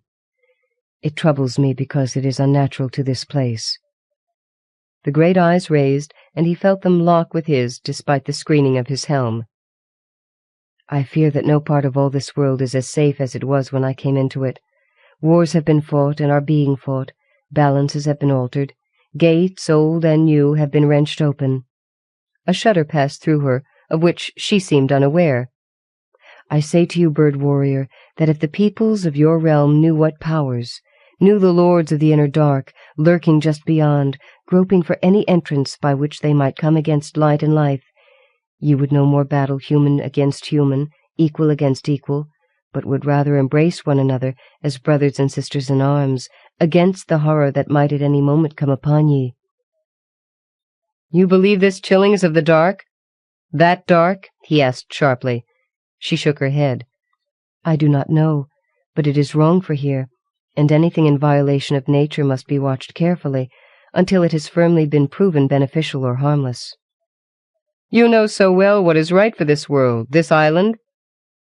"You are not native to either." She nodded. "I do. The gate we seek has been set here a long time." "We must move as warriors in a hostile land, then, with silence and care, and with our senses open to receive sign of any foe before he can leap out upon us." Although the afternoon passed swiftly and peacefully, Tronel's face was tense and strained by the time the first shadows began to fall, and when he chose a campsite, it was with both concealment and ease of defense in mind. After some deliberation, he allowed a small, well-hidden fire, one that might be kicked out in a moment should the need arise. He chewed some of the dried meat from his pack without really tasting it. Everything was so silent around them that his very breath seemed to trumpet like the blast of a war-horn. That was the working of his imagination, but he knew full well that they had good cause for concern. "Where are the animals?" he whispered to his companion. "Hiding," Kiel answered. "A great terror is on them." "Of what?" "I know not, But, Falconer, I would end your service now and have you return to the ship, did I not fear that it would do you no good. You believe some dark power is here?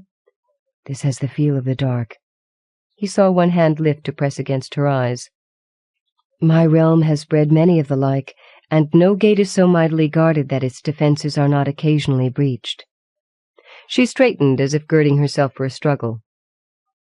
Here such a break would be temporary, but much havoc could be wrought before it was won again, and the invaders destroyed or driven out once more. It is mine to prevent that, but to do so, to act effectively against any but the most menial of the shadow slaves, I must reach the gate and actually enter into it. Only then will my strength be returned to me. We shall reach it, he assured her, feeling in his heart that they had no other choice if half of what she seemed to fear was true. Unless she herself was of the dark. Turnell put that thought from him. The Sulcar did not deal with the like, and even should Helmgard and his clan be deceived as to a Dark One's nature, Stormlord would have known, as would the other falcons, before his company ever set foot aboard the Water Swallow. Their vision was clearer than any human's in such matters. "Did you not serve Helmgard with power?" he ventured. He could see her rueful smile in the flickering light. "I served him as I cannot serve us. I brought him luck." "What?" "There are many times when choice or chance affect a man's or a people's life. My function was to always bring him and his to the most favorable course, and I succeeded so well that his wealth and clan have increased, despite the turmoil which has reduced so many others, to the point that he has been able to help re-outfit and man other Sulcar vessels, lessening the need to hire hands outside their own blood." He stared at her for several long seconds. "You cannot help us so now?" he managed to ask at last. "That is absolutely forbidden. The power simply would not rise for me." Her head lowered as the burden settled on her again. "Perhaps it is not as I fear." "Perhaps not." "You do not believe that," she responded dully. "Nay. How came you to be stripped of your strength, lady?" Kiel stared into the fire. "I mishandled the gate. It was through me that Helmgard's son came to be lost." Her head lowered. "He chanced upon us as we were attempting to contain a breakthrough. The nature of our foes was obvious enough, as was the fact that we were hard-pressed, and he brought his sword to bear in our cause, helping to turn the issue in our favor. People from your world can cross into ours if it be their will to do so, and their purpose is sufficiently strong, and when he was told that the threat to his realm was a continuing one, he demanded his right to take part in the defense." Both my own sword comrade and my sister had gone down in the fighting, and my thoughts were more with my losses than with him. I failed to see that, though he could function very well in most respects, he was as a child in his ability to grasp deep or complex concepts, that he could neither truly appreciate the gravity or permanence of his decision, nor comprehend at all the stark horror of the foes he was dooming himself to battle. In my accursed preoccupation with my own pain, I condemned that child to a war he was no more fit to fight than a babe laughing in its mother's arms. She took hold of herself. "When his sire came, we admitted our guilt. We could not restore his son to him, but so that some good might come to him and his from the disaster, I was commanded to accompany him after the most of my power was taken from me, and ordered to serve him as I have described. It is much to Helmgard's credit that he never used me other than courteously, although he was given free play as to how he might deal with me." "When you return to your own?" the man asked after a moment. "I shall be given charge of no more gates, but all I had will again be mine, along with whatever increase to it my efforts here will have gained for me. Power is strengthened by the exercising of it, even in such a manner as I did among the Sulcar." He frowned. "You were harshly judged." She shrugged. It was just. An officer must bear the burden of his mistakes. There was no answer Tronell could make to that, and his inability to do so both made him aware of his discomfort and spurred a need to withdraw out of this discussion. "We had best rest now. I shall take the first guard." His companion accepted that without any show of surprise, and immediately curled herself into a ball, drawing as close as she could to the fire. The falconer watched her for a moment, Normal night cooling had joined with the unnatural chill, so that it was now quite cold. Her clothing was light, designed for the warmth normal to the island, not for the temperature presently punishing them. Almost without thinking, he loosened his cloak and dropped it over her. Kiel looked up, and Tronel turned hurriedly away. "It would be a hindrance to me," he lied as he hastened from the circle of light. He relaxed a little once he had drawn apart from the camp and set himself for his watch. His fingers absently stroked Stormlord. The feathered one was the more effective sentry, and, as on many a similar occasion before, he gave fervent thanks for his presence and for his fierce courage. He shivered as the claws of a particularly sharp wind gust penetrated the thick canopy to tear at him. This was probably needless, he thought sourly, just complication and difficulty forced on them by a female's ridiculous hysteria. Reason gave the lie to that. The Lady Kiel did not strike him as one who gave herself over to panic, and if she did so weaken now, her fear was born of such solid base that he still durst not discount it. Dawn found the small party already on the move. The chill was stronger than ever, the silence even more oppressive than it had been the previous day. It ate at them all, so much so that Stormlord limited his scouting to short forward spurts followed by quick retreat, to the illusory safety of his companion's company. Although the man would have preferred to have more advanced knowledge of their route, he did not have the heart to demand greater effort from the falcon. His own fear was too strong. They continued on thus for 3 hours, and Tronel was beginning to hope that they would reach the gate without suffering worse than this trial to their nerve, when Stormlord returned from one of his scouting flights, with real purpose on him. He had discovered something he neither understood nor liked. The 2 humans followed after him until they came to a halt before a newly made path, a swath of destruction 10 feet across that followed a course roughly parallel to their own. All within it was blackened and slain. The falconer's eyes narrowed as he bent to examine some of the blasted vegetation. He had initially imagined it had been charred, but now saw that it was cold-killed. He looked to his companion. "Do you know what might have done this, lady?" "Aye," she replied grimly. "Hunters in the service of a particularly vile and powerful lord. We had best make haste. They track by sensing body heat, and they were heading in the general direction of our camp. They are sure to strike our trail at some point, and when they do, they will be back after us. They move very swiftly when seeking to give death." She straightened. "Let me have your knife, bird warrior. My power may be chained as yet, but there are no bonds on my body." He gave the weapon to her and stepped onto the black road. The invaders appeared to have come from the gate, or at least from that direction. They would save time if they kept to the path their foes had made.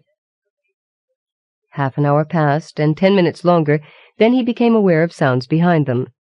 Tronel's arm caught Kiel, forced her off the blighted trail. He followed fast after her, keeping his body between her and whatever was approaching.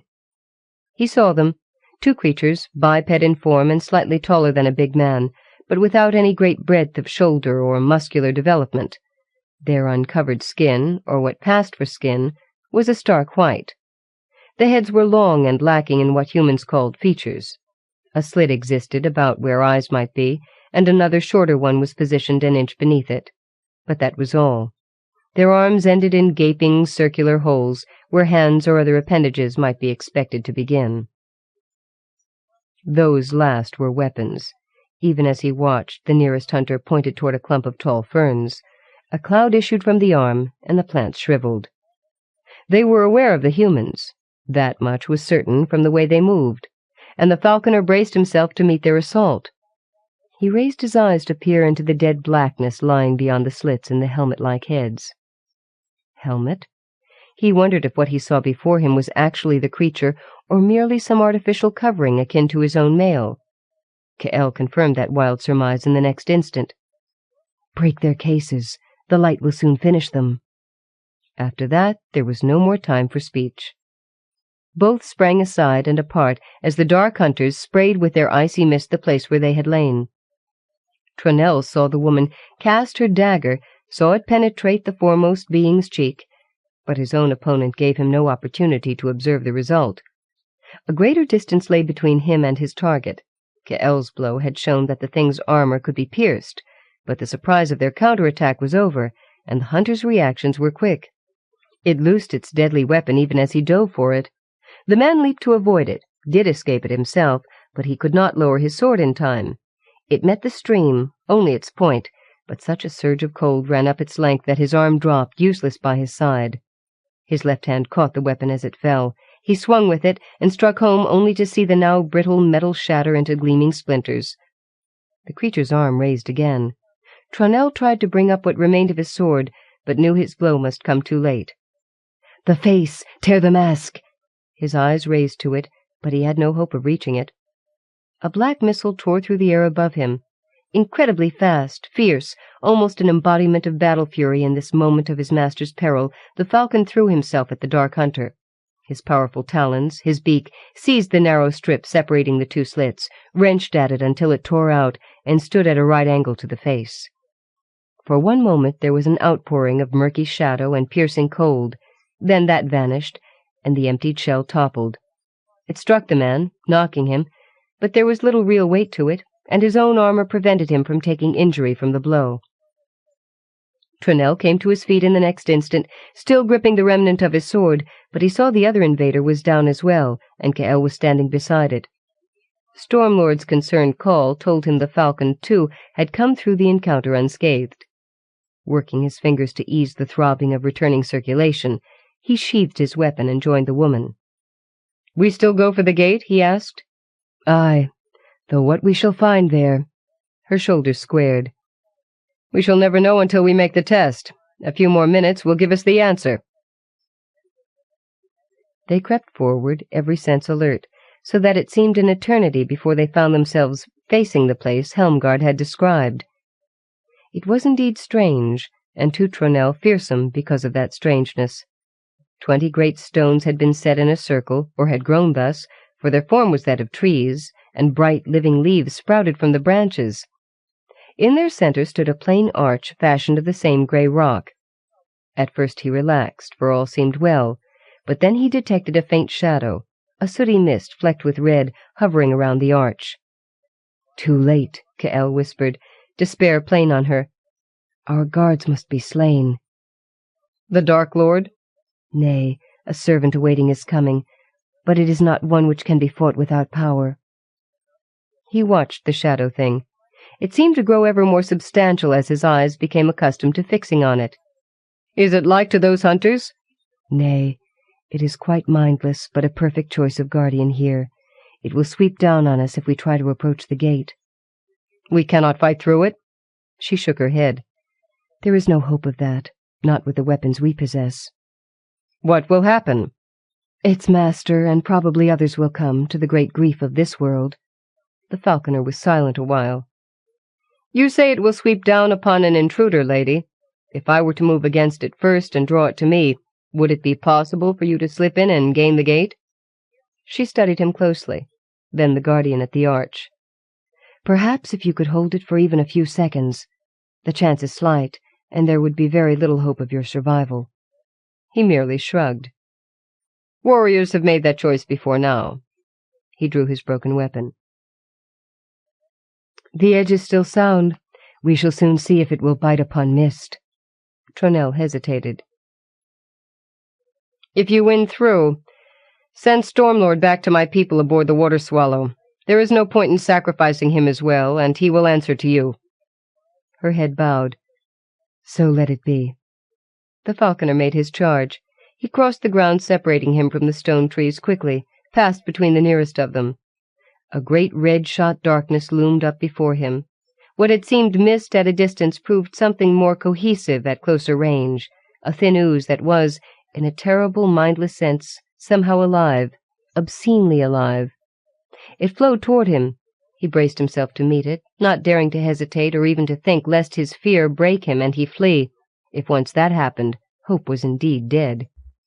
It was on him then, pouring over him like the tide over a boulder in its path, or quicksand swallowing the last trace of its victim, a blind hunger and cold and a death that was deeper than any dying. The horror seemed to seep into his very being, body, mind, and soul, draining the light and life out of him.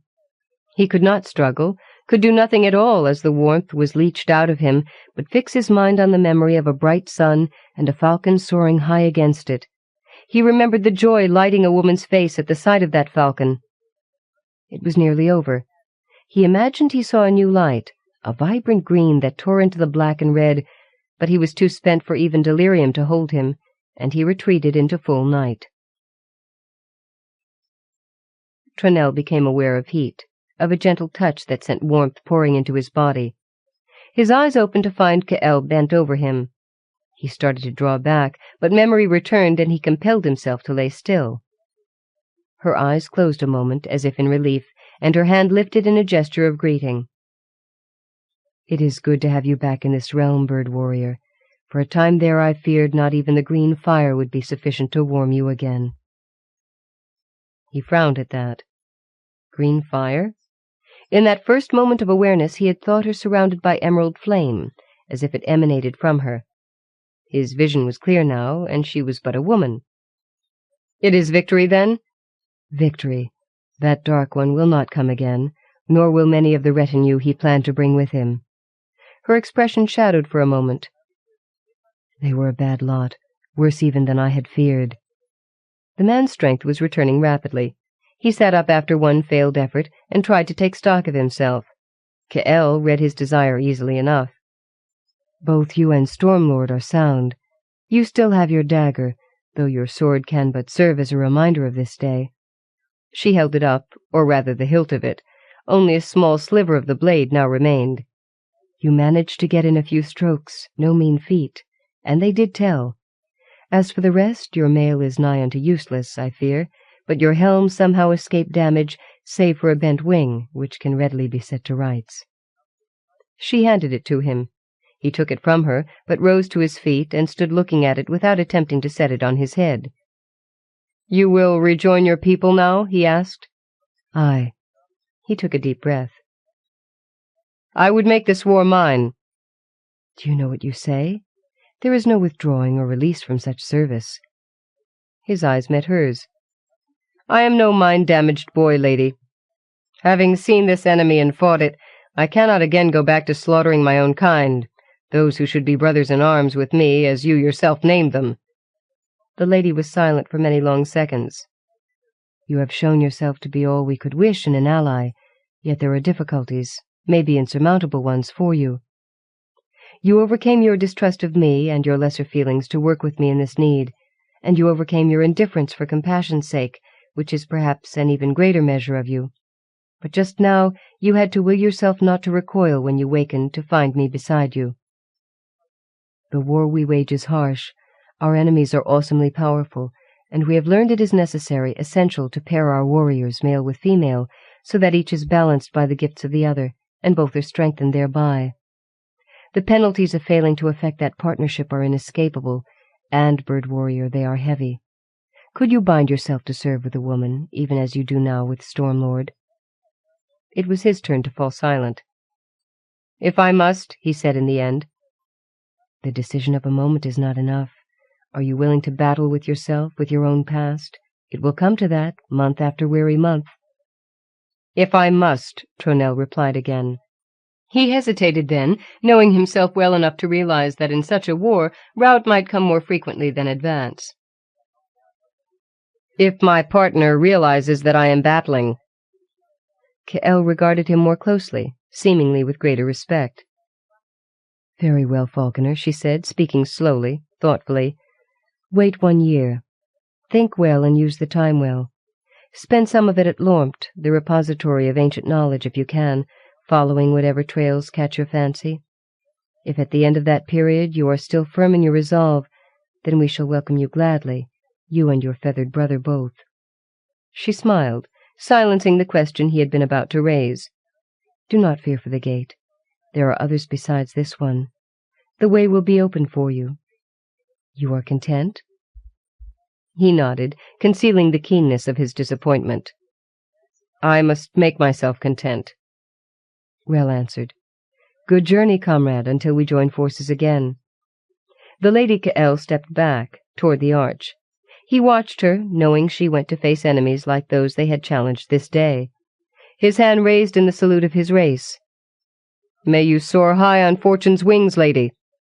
With that, because he found he did not wish to see her go, he turned, and calling Stormlord to him, left the area of the gate to begin his journey back to the coast. Afterward. I have been captivated by Andre Norton's witch world ever since discovering it. The Falconers, however, fascinate me above all its other inhabitants, a race hating and fearing both women and sorcery, with excellent reason. Given this interest, I leaped at the chance to work with such a man, one honorable in himself and possessing the integrity and courage to put his prejudice and fear aside for duty's sake, and then to acknowledge the need to battle them under the double challenge of universal peril and the evidence that presented itself against them. It was a story I thoroughly enjoyed doing, and I would very much like to develop the character further. Pauline Griffin. Of Ancient Swords and Evil Mist, by James R. Heidbrink. Ships, three-masted vessels of war, swiftly slicing through the waves as they head out on yet another adventure, their mighty sails dove-white and billowing in the breeze. Ah, the open sea, the piercing cry of a gull, the biting taste of the salt air, and another chance for a sulkerman to loosen his blade and flex the talent of a good sword-arm. Pain, searing hot, like an all-consuming fire that shoots throughout the body and bursts into the brain with a multitude of colors. Ah, women, those beautiful, well-endowed wenches that inhabit the various waterfront inns and bars in all those ports of call, what talents they possess to make a lonely seaman completely forget about all that ails him, providing he has the money, of course. Those soft, rounded shoulders, their full bosoms, the smell of perfume, and pain again, this time even sharper than before, strong enough to end all dreams, replacing them instead with the harshness of reality. Jobeck opened his eyes very slowly, his lids at first refusing to yield, as though they had somehow been glued together. Gone were the peaceful visions of mighty ships and even mightier women, to be replaced with a close-up view of sand. Sand and something that must have truly crawled out of a nightmare. A creature that was all claws, legs, eyes, and evil intentions. With a startled cry, Jobeck pushed his massive frame up into a sitting position, his head spinning violently with the sudden effort on his part. From his new viewpoint, the blue-shelled crab didn't appear nearly as ferocious as it had at eye level. Actually, the little beach-crawler was quite content to remain where it was, happily chewing on something it held in its claws. With a revulsion that caused him to retch, Jobeck realized exactly what it was that the hungry crab was so busily eating. If anything, his head was now somewhat clearer after dumping the salt-water contents of his stomach on the sand. Rising a little unsteadily to his feet, Jobeck watched with amusement as 3 more of the shelled predators scurried back out of his way. "Oh, my lads, breakfast time, is it?" he said with a laugh, his voice booming out against the quiet serenity of the beach. "Or is it lunch? Either way, you'll be getting no more of old Jobeck's Ardath to munch on, mind you." Lunch, his stomach rumbled at the mere thought of it. How long had it been since he had eaten last? But even more pressing than that was his overpowering thirst. Already his throat felt as if it were rapidly closing upon itself. Brushing as much sand as he could from his clothing and body, he shaded his eyes to scan the vast horizon of blue, searching for any sign of the ship he had been on, or the ones that sailed with it. But unfortunately no such sight met his eyes. Had they all perished in the storm? Ah, what a storm it had been, the likes of which would rival many a good bard's song. They had been returning from a raiding mission in the northernmost section of the country of Alazan. 5 warships riding low in the water, their bellies loaded with plundered loot.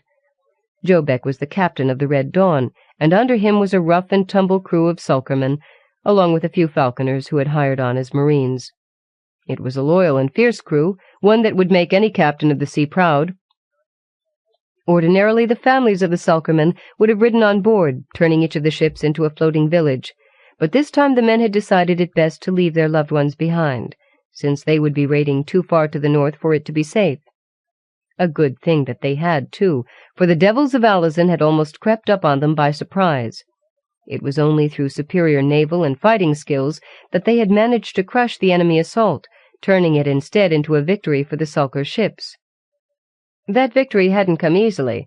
though the decks had run red with blood, and many a good man went down under enemy steel during the vicious infighting that occurred. It was on the return trip home, however, when their battle luck had seemed to fail them. This time it was their own ally, the sea, that had attacked them with a storm, the likes of which Joe Beck hadn't seen in his 36 years at sea. First they had done the natural thing, and tried to outrun it, but failed as the weight of the captured goods they were carrying slowed them down. Then they were left with only one possible option, to tie everything down and ride the squall out. Hitting them full force, the wind had screamed and howled like a wounded werewolf caught in a woodman's trap. With the wind came the waves, the size of which threatened to capsize the ship at any moment. It was during one of these waves that a piece of the rigging had snapped free of the aft mast.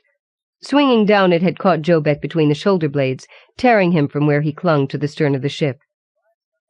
He was carried over and away from the hull of the ship, his cry for help being drowned out by the howling of the storm. That he had managed to survive a watery death was amazing, but had any of the others? Again he searched the horizon, but no sign of a ship or any debris could be seen, nothing but water. Water. Once more he felt his throat tighten at the thought. Something had to be done to answer that awful thirst, but where? Facing inland, he searched for something to set his bearings on. This tiny section of the coast was unfamiliar to him, but then again rarely did they set sail this far north into Alazan territory, except on raiding missions. That he was now in hostile territory Joe Beck had little doubt, which only added to his already growing list of problems. The beach itself was surrounded on 3 sides by rocky white cliffs that rose straight up to a height of about 50 feet, forming a natural cove. But to his left he noticed what appeared to be a small path, or perhaps a game trail that ran at an angle, leading up through the cliffs. "Very well," Joe Beck said aloud. "That way it is. Sorry I can't stay to join you, my little friends, but I must be going now," he said to the small group of crabs that were still sitting there intently watching him. "Remind me when I return to tell you the story about the 2 red-headed sisters of Cars. Now that is an adventure story." With a hearty laugh he started off in the direction of the trail, pausing just long enough before leaving the beach to spit over his shoulder for luck. For luck he would truly have need of, seeing how he lacked food and water, or any weapon with which to defend himself if the need arose. The climb up the cliff was harder than he had anticipated, and by the time Joe Beck had made it to the top he was sweating and panting for air. Trails and paths weren't for him. What he wouldn't give for the feel of a rolling ship once again beneath his feet. Before him now stretched a vast open field of grassland that ended at the base of some rolling foothills, barely visible in the distance. Oddly enough, the path he had been following didn't lead in that direction. Instead, it veered sharply to the left, heading through a rather dense section of woods that bordered on the field. Now Joe Beck didn't think too highly of venturing along on that shadowy trail that cut through the forest, but neither did he of being caught unarmed and out in the open by the hounds of Alazan, those vicious white dogs that were trained to hunt men. So the woods it was. Maybe there he would find some water and a few edible plants to fill a rapidly shrinking belly. One thing that struck him as a little odd, as he made his way down that twisting path, was the complete silence that seemed to hang in the air. Not once had he heard so much as a single cry of a bird, or the rustling movements of a woodland creature. Even the buzzing and biting flies that so often annoyed one while in the woods seemed to be absent today. As he continued, the silence grew even more disturbing, and he often caught himself glancing back over his shoulder, as though he expected to see someone or something dogging his trail. The path itself had grown somewhat wider. Upon closer investigation, Joe Beck discovered that he trod upon gray blocks of stone that lay hidden under the fallen vegetation of the forest, so the path was made by someone of intelligence rather than animals, even though all signs pointed to the fact that it was no longer used regularly by whomever made it. It was quite late in the afternoon before Joe Beck chanced upon water, but it was not so much the small stream that caught his attention as what lay directly on the other side of it. At one time it might have served as an assembly hall of some kind, so great was its size. The structure appeared to be made from the same gray blocks that formed the path. A roof, barely visible, under the vines that grew upon it, still sheltered the back section of the building, while the front part had long since crumbled into decay, exposing the massive pillars that had at one time supported it. Running along the side of the building, just beneath the overhang of the roof, were carven images of men, animals, and creatures Joe Beck couldn't identify, their features eroded by time and the elements. For what purpose and by whom this structure had been built, he couldn't be certain, but that it was very ancient there was little doubt. The silence that had accompanied Joe Beck throughout the day seemed to hang heaviest in and about this building. It was as though it gave off a feeling of sadness, sorrow, or perhaps dread.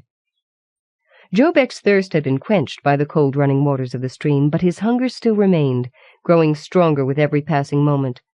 But it was something that he would have to live with a little while longer, as already the sun was sinking low in the western sky, casting strange shadows everywhere.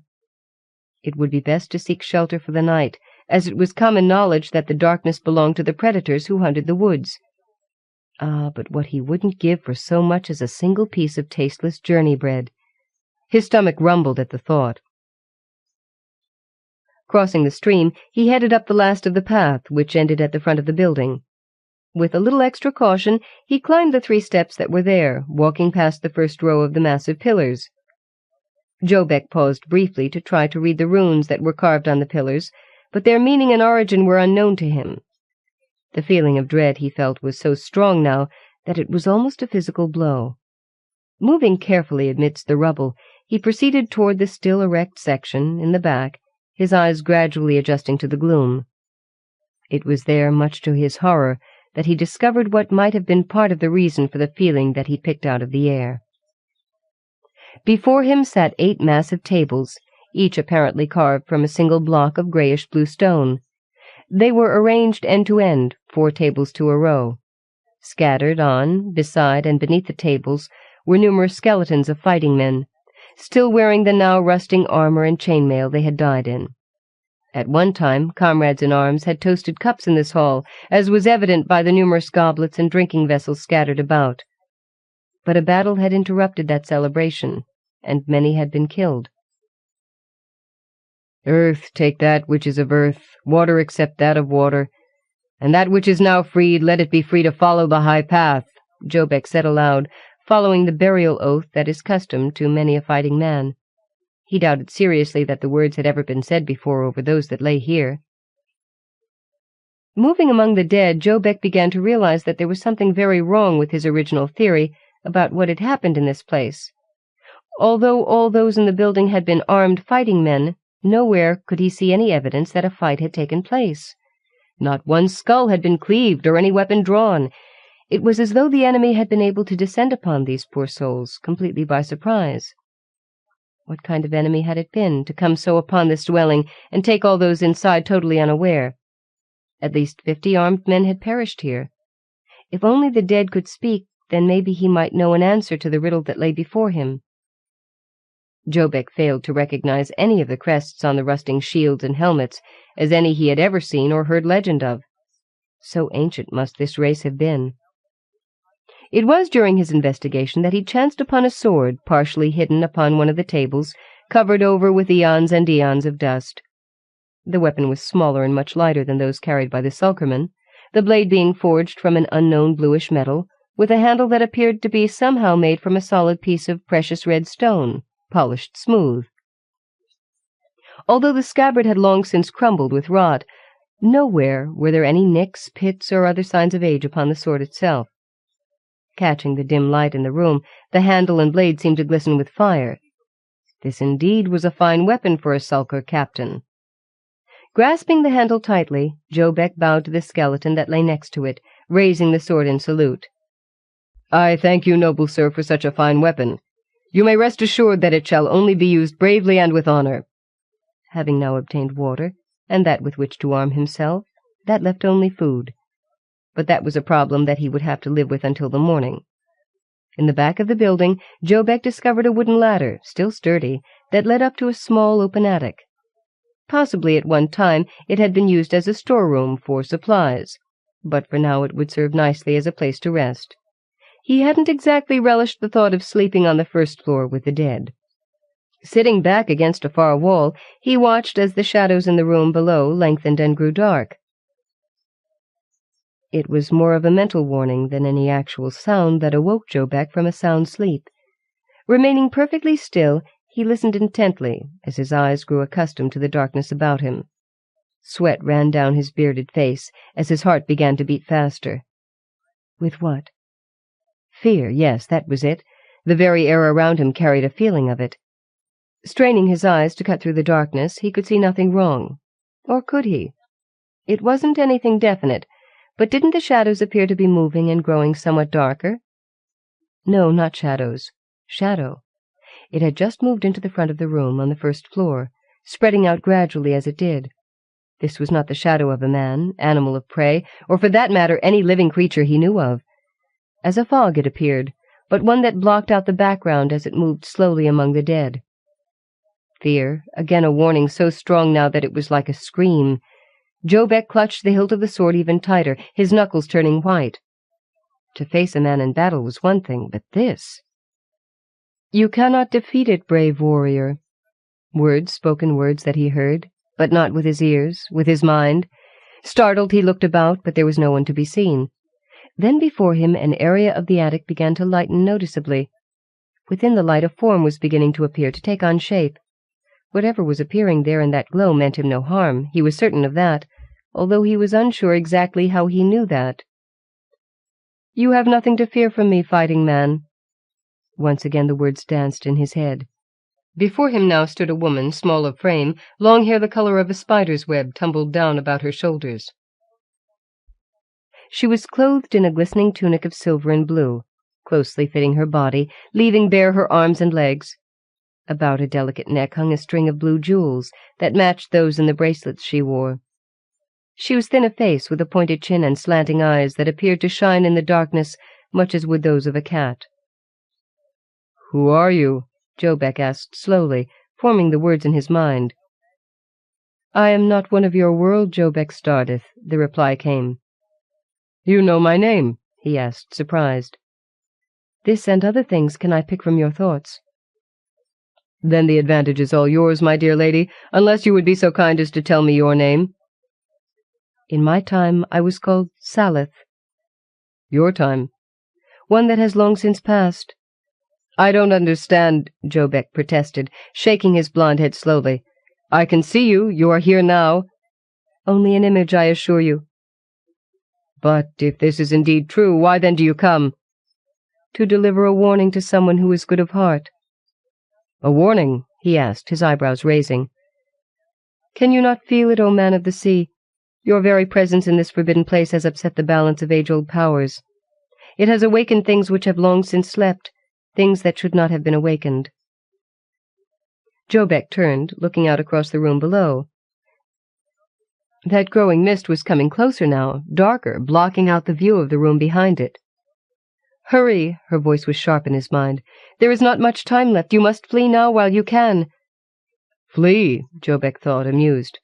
"My dear lady, you underestimate me. I have never been one to retreat from a battle, not as long as I am still able to swing a sword or draw a breath."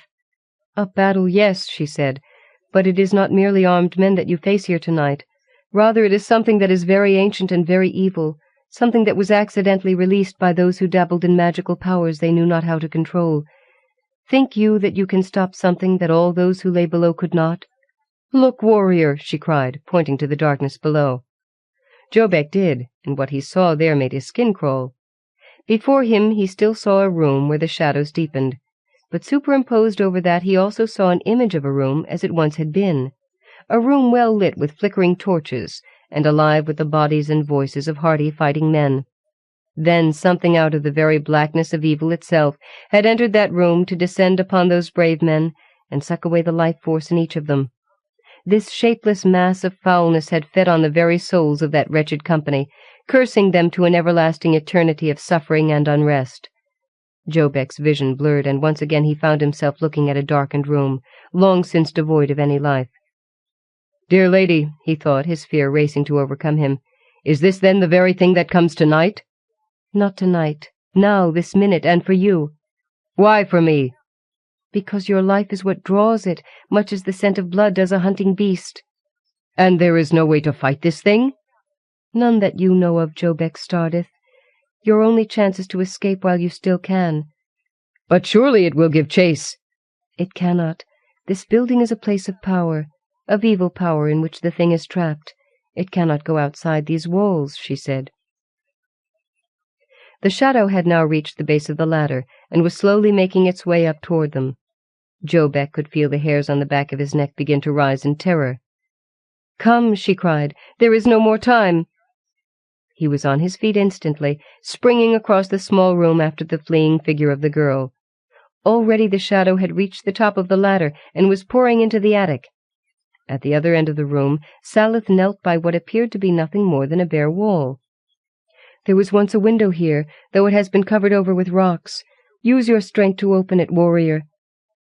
One glance over his shoulder at that growing mass of blackness reaching out for them was all it took for Joe Beck to summon the strength of several men.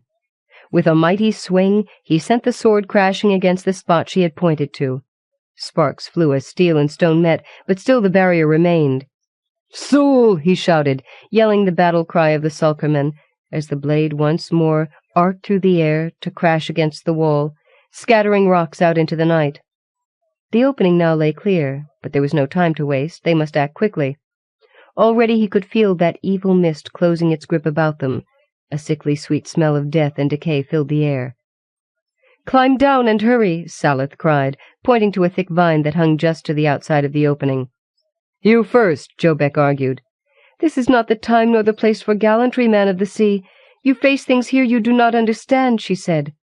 "Maybe so, but what I do understand is that I will not flee and leave an unarmed woman, illusion or otherwise, behind to face whatever manner of thing that it is we face. Now go," he ordered. "Brave, foolish man," she said with a smile, before she disappeared through the opening. Thrusting the red-hilted sword into a strap of his tunic, Joe Beck squeezed his massive shoulders through the small opening, leaving behind a layer of skin in the process. He was most of the way out when something grabbed hold of his legs, slowly dragging him back inside. Instantly the fear rose in him as he screamed aloud, kicking and struggling with all his might to tear himself free from the vise-like grasp. There was a strain, then a pop, as he found himself falling end over end through the air. He lay slightly dazed at the base of the building, but luckily the ground was soft and he was not seriously hurt in the fall. It was then that he heard a loud scream from above that turned the blood in his veins to ice water and sent him running as fast as he could away from the building, not even realizing at the time that he was barefoot. Whatever manner of evil had been in that building, it obviously wasn't satisfied with just the mouldy leather boots of a Sulkerman. Pulling up short at a tree, his heart about to explode, he thought of the girl Saleth. Where was she? For that matter, where was he? Surely he had run so hard without any direction that he was now completely lost. "Fear not, my brave warrior, for Saleth is still with you." The words cut into his thoughts. "But where?" he thought. "Here, just follow the light." Up ahead he saw a strange bluish glow that bobbed and weaved among the trees, appearing much as the light of a candle when blown by a soft summer breeze. Joe Beck raced to catch up with it, ignoring the pain of going barefoot over stubble and thorns. On through the night he chased after that glow, but no matter how fast he went or how hard he tried, he could not close the distance between himself and the elusive light. Through brush and thickets and around trees he continued to run, until at last, totally exhausted, he could go no more. Sitting down with his back braced against a tree, he closed his eyes for a moment to rest. Voices. Real voices, and those of men coming closer. Joe Beck awoke instantly, his hand reaching out for the hilt of the sword that lay beside him. It was broad daylight now, the brightness of the sun hurting his eyes. Although certain that when he had closed his eyes to rest, his back had been firmly planted against the trunk of a tree, he now found that he was once again lying on the warm sand of a beach. Not only was he now in the open, he was fully exposed to whomever was coming up behind him. Ah, but Joe Beck starteth would not be one to go down without a fight, and surely his would not be the only blood that would flow freely today. Jumping quickly to his feet, he spun around, prepared to match cold steel with those who were upon him. "Ho, Joe Beck, you old sea-dog! It is good to see that you still live, and are as anxious for a fight as ever." Surprise overwhelmed him. Instead of facing a scouting party of armed Alazan soldiers as he expected, he now fronted 6 Sulker blood brothers and cup comrades from his own ship. Nor could he mistake the graceful lines of the war vessel that sat anchored in the distance as being anything other than the Red Dawn. "Oh, Captain, you look as though you've seen a ghost. Does the sight of a fellow sulkerman disturb you so?"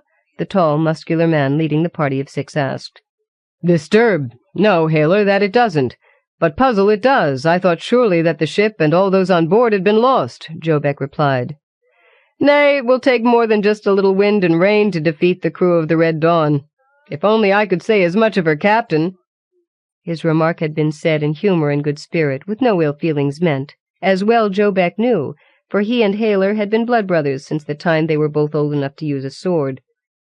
Many an adventure the 2 men had shared, and many a good time. But even as the men hugged each other in an embrace of companionship, Jobeck's mind whirled as he tried desperately to put together all the pieces of the previous night. This was definitely not the same beach where he had washed ashore after the storm. But how did he get here? More so, how in the world did they find him here? "What troubles you, brother?" Haler asked, concerned, reading the expression on the other man's face. "I was just wondering about how I happened to get to this particular beach, and how you happened to find me here."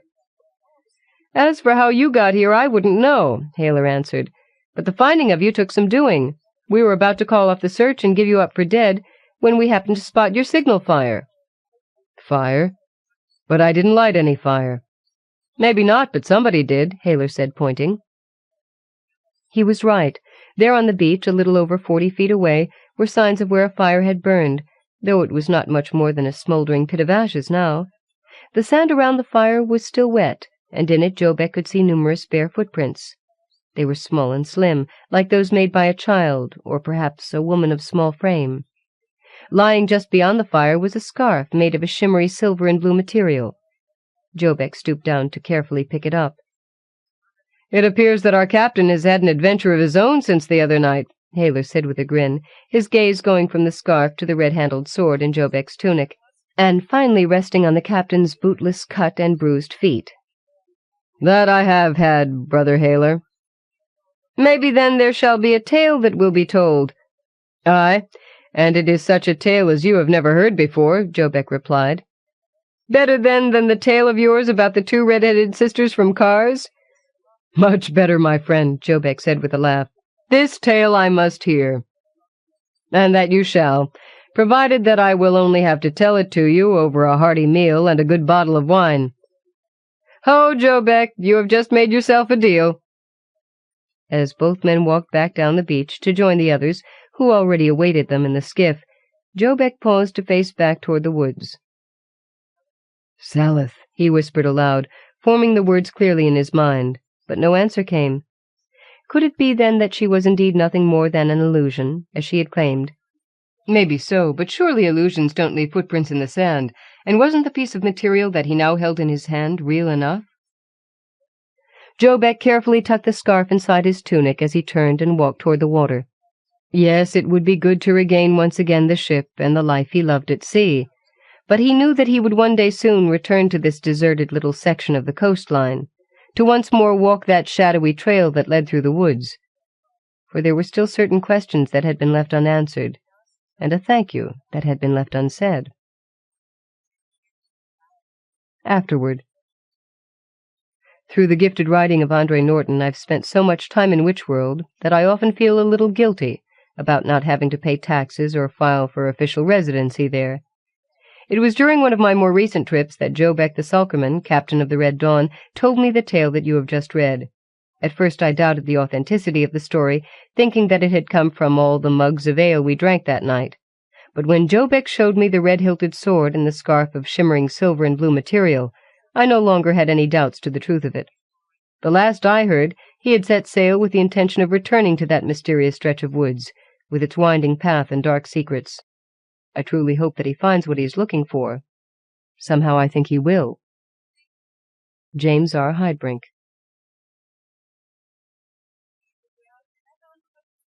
Nine Words in Winter, by Caralyn Inks. "By the marsh mist's 7th daughter," McGraw yelled. "They even stole my false teeth." She couldn't remember the last time she was so angry. Danner the potter made those teeth for her in payment for bringing both his wife and child through a difficult birthing alive. Sure, she never wore them except when she visited the villagers or company called. Even a woman her age had her pride. She'd have worn them more often, but she loathed the taste of the glue paste that kept the things fixed to her gums. Nothing, she believed, was so repulsive as bare gums in a woman's mouth. It made one look a crone. For 81 years she'd lived in these hills as lore-mistress and healer for the small villages strung throughout the long narrow valley called Min's Hold. Even the brigands who lived in the high places, the Sharoon Hills, came to her for healing and the old knowledge. No one had ever disturbed her privacy until now. Magras bent over and picked up a pottery shard. Once it had held an elixir that would ease pain. It was lost. All her healing stores were ground into powder or had soaked into the dirt floor. Such wanton destruction of that which would give succor to all who needed aid was beyond her understanding. She tossed the shard aside. The fools had stripped the meat-house of the food which would have seen her through to spring. "I'll not eat meat at another's table without my teeth, and I am not so old that I have to suck gruel." She shivered and pulled her cape tight about her. This winter was the worst she'd ever experienced. Usually the high tors rimming Min's Hold shielded them. Not this season. The cold winds were unrelenting. Every winter the villagers and the brigands worked together in fairly peaceful coexistence. For the most part, these outlaws had lost their homes and families in the long war with the Hounds of Allison, and the resultant internal strife in High Hallack. If truth be told, all, including herself, had cause to be grateful for their presence. Desperate for a place of their own, they fought to keep the valley free from the hounds. But now the wind of human voices had borne to her the rumors of a shift of power among the brigands. Radnor, the new lord, was said to be one who used the dark forces to gain a foothold in the valley. She'd enjoyed working with the old lord, Alisanfar. To keep Min's Hold secure, they each used their own strengths. Alisanfar used his gift of leadership and his men, and she by drawing on the power of an old one, Min, to whom she'd given herself a long time ago. But Alisanfar would have no power over forces of the dark if this Radnor proved to be. Even without proof, Magras knew this to be true. An uneasy feeling rode her, like a bad taste one could not remove from the mouth. Someone outside shouted her name. She stepped around the shattered remains of her furniture and herb bottles and went to the door. Danner the potter was running up the hill, leading to her home. "Dame Magras," he panted, bracing himself on her door. "Are you all right?" "Yes. I was over to old Stearns and missed the ruckus. His prized sow went into labor before her time last night. You know how he loves that beast." Danner nodded. "The bandits, they raided the town, took all our food." He grabbed her arm. "You've got to do something." "I intend to," she said, holding her lips in such a way that she hoped he did not see her teeth were missing. "Do you know where the raiders came from, or who they were?" "I recognized one of Alisanfar's men." "Alisanfar? That doesn't ring true, unless—" She was silent a moment, then asked, "Was anyone hurt?" "No, surprisingly." "Not so surprising. If the villagers were all dead, the brigands would have to travel a long distance to find the supplies they need." She examined Danner. He was hiding something. "Out with it. What are you not telling me?" "I'm sorry, Dame Magras. Among the women taken was Zaya." "My craft daughter." At his nod, fury began to build anew in her. This was not Alisanfar's doing, not the destruction of her home, nor her supplies, or the taking of her craft daughter. He respected their friendship and the power he knew was hers to command. Never would he insult her like this. No longer did she doubt the rumors of a new lord. Alisanfar had been displaced by one of the dark. Radnor.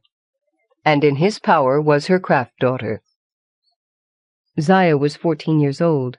Granted, her talent was small, but the girl was the only one she found with any trace of the gift at all.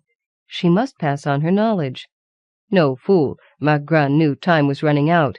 She tamped down her anger and stored it. Emotion was a form of energy that she could put to better use than expending it on empty air. "I will get Zaya," and she added to herself, "my teeth." "About the supplies, I may not be so lucky. You organize the people and see what stores remain. The raiders did not have time to get them all. I'll return when I can." Magras brushed her gelding until he glistened. Even his gray hairs took on a dull shine. One did not go to battle dirty. The past 2 seasons she'd had to cut horses' oats to slim down his middle. Her legs refused to spread as far as they used to. She glanced down at the earth. Though the snow-laden clouds hid the sun, there was enough light to cast shadows. Their length revealed it was close to nooning. If she made good time, dusk would see her at Sharoon Keep, the abandoned hold the brigands had made their own. It was a good thing old stern Sow was in labor last night, even if she had forgotten her teeth in her efforts to calm him. The brigands probably didn't even know the hermit existed, or more than likely she wouldn't have the clothes on her back, or horse to ride this day. She did not doubt that the old one, Min of the 9 Words, had her hand in that. The villagers were scared silly. She didn't blame them, but she was too old to be silly. Death no longer frightened her. It only created a sense of loss. To prevent that loss, she needed Zaya, or hopefully someone like Zaya with a stronger gift. The people needed her lore knowledge and healing skills to survive, but more important, she must pass on to another the gift of Min, and the power of the Old One's 9 Words. Today she'd use that power. She knew that by its restless surging inside her. Min would not tolerate the dark trying to root itself in her soil. As the Old One's handmaiden, she'd go forth to battle to prevent that. Min's 9 Words directed her life. Her throat and tongue were not formed to utter the Old One's language, and of necessity she had to render them into human speech. Over the years of serving Min, she'd come to realize the power of words. All words. They shaped all life which spoke, for good or ill. It grieved her to see people destroy themselves by the words they used, all unknowing what they did, or the forces freed by their utterances. Few were those she found willing to learn this truth. Magras slapped Horse's neck. "I want my craft daughter and my teeth back." With a grunt she mounted Horse and directed him toward the heights. Pulling her ankle-length fur-lined cape around her, she arranged it so the folds as much as possible covered Horse. The cold hurt his bones, too. Magras watched for signs. The Old One would show her what words were needed. 2 of the words she knew already, sleep and renewal. The land itself told her. It was covered with snow, the cold sleep. Underneath winter's bounty, earth life slept silently, bearing in its slow, beating heart renewal. The Old One cared more for life, which went winged or on all fours, than for those who walked upright. Even so, those who walked Min's ways were protected. Min also loved the earth and the life which rooted itself in soil. Beneath an evergreen tree, in the late afternoon, the 3rd word revealed itself. Death. A winter fox, fur breast spotted with blood, devoured the crow it had killed. The snow creaked beneath Horse's feet, as with care he set down each hoof. Magras leaned forward to ease his way up the increasingly steep incline. It wouldn't be long before the keep's posted guards spotted her and gave challenge. She listened and watched for Min's sign, warning her of the guards. If she was alert enough, she'd see it. To her chagrin, she'd missed them in the past. Ahead, on a snow-covered bush, perched a field mouse, feeding on a small apple-green berry. Its bright eyes met hers for a moment, then it spun, kicking up a miniature flurry of snow as it darted for cover. Magras smiled. She cherished the Old One's flashes of humor. Humor. Her 4th word and Min's warning of the guards. She drew back on Horse's reins and called out, "Ho there, guardians! I am Lore Mistress Magras. Aid from the Lord of Sharoon Keep I come to claim." Before and behind her 2 men stepped from their hiding-places. They were dressed in white fur and grey leather. The man behind held a bow, arrow nocked, and aimed at her. The young man to the fore carried a long staff. She recognized him. Not so long ago he'd come to her for healing. "How are your ears, guardsman Lentor?" "They are well, healer," he said. "What would you have of us?" "To be taken to your lord." "It is no fit place for you, mistress. Ask of me your need. Maybe I can help." Magras sought his eyes and held them with her own gaze. He was sincere, and for that she gave answer. "I seem to have lost 2 things which are mine. One is my craft daughter, the other is not your concern. It is said the men of Sharoon Keep know all the hiding places in the high hills, and the valley of Min's Hold. I would ask of your lord assistance in finding and returning that which is mine." I cannot, I mean," he stuttered. Lentor glanced at the man behind her, and his look was answered. The older man walked up and took hold of Horse's bridle. "Lentor, she knows who has her property." He looked up at her. "What do you think you can do, old woman? Lord Radnor will crush your brittle bones, then throw your remains to carrion feeders." "Not necessarily," McGraw answered. "Bah, you," he spat at the snow, "are a fool." "Bass," Lentor exclaimed, "do not speak to Lore Mistress McGraw like that. She deserves your respect. She saved many of our lives." "Then let her save her own." McGraw waited until Bass looked at her. She held his gaze as she had Lentor's. His speech betrayed a good education, his face fatigue, and the bitterness that comes from deep grief. A man who'd lost all he held dear. Pity stirred within her. She hesitated, then shrugged. What she planned to do would not permanently hurt him. No one named Min's daughter fool. McGraw pointed a finger at him and spoke. "Silence!" Bass backed away from her, his lips forming vowels of nothingness. He stumbled, fell. His hands clutched his throat. "Bass!" shouted Lentor. He knelt beside his friend, supporting his shoulders. "Mistress, what have you done?" "For a time sealed a fool's tongue. Now, will you take me to Sharoon Keep?" "On pain of death, we cannot leave our post." McGraw thought for a moment. "You remain behind and watch and ward. Bass can lead me. Though his voice doesn't work, his legs do. You have mounts?" At his nod, she said, "Get one. We'll wait here for you." "Bass, get up." She reined horse over to him. McGraw chuckled at the look on his face. "You don't much like an old woman giving you orders. Well, I don't intend to continue if you decide to be reasonable." Holding out her hand, she said, "Grab hold." Bass hesitated, then clasped her hand and stood. She pulled free and leaned down, touching his throat with her fingers. "Speak." McGraw straightened in the saddle, rearranging her cape. "Haven't you anything to say?" I... Be at peace. I did that to you to demonstrate old I may be, and at times foolish. Still, I am not without power. You knew I was aware of who took my property, and so you might also have guessed that I full well know my way to Sharoon Keep." Bass brushed the snow off his pants and said, "I've seen you there before, when Lord Alisanfar ruled." He turned toward Lentor, who led a gray-spotted black mare to him. He mounted. "Come up beside me." McGraw kept careful watch on the sky and land around them.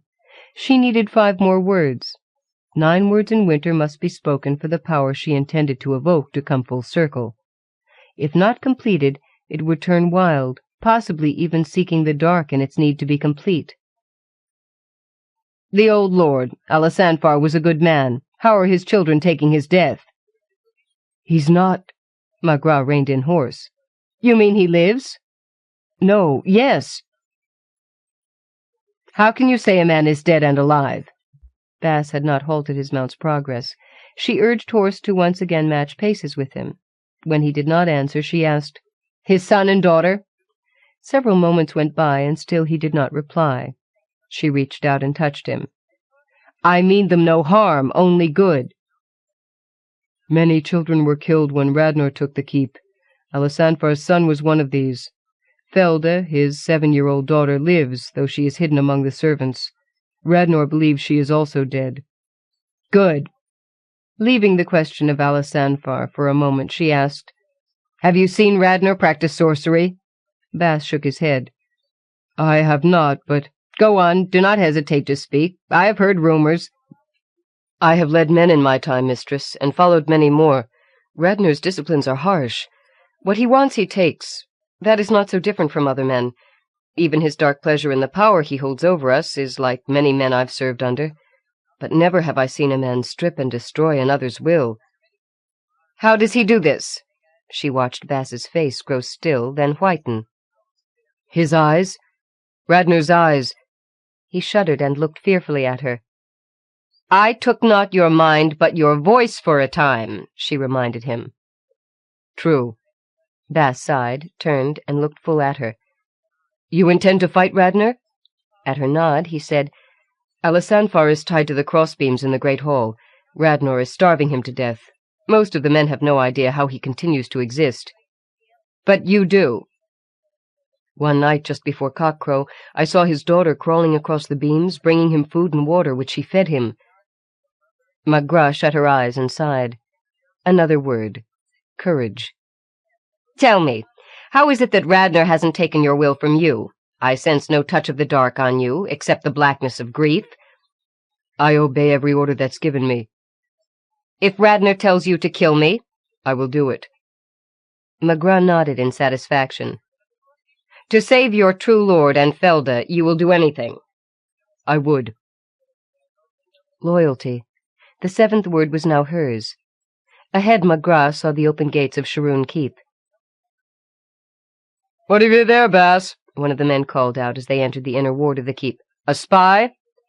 "No, a visitor for Radnor," answered Bass, dismounting and then helping her down from horse. "Come with me." They passed between two guards standing at attention just inside the great hall.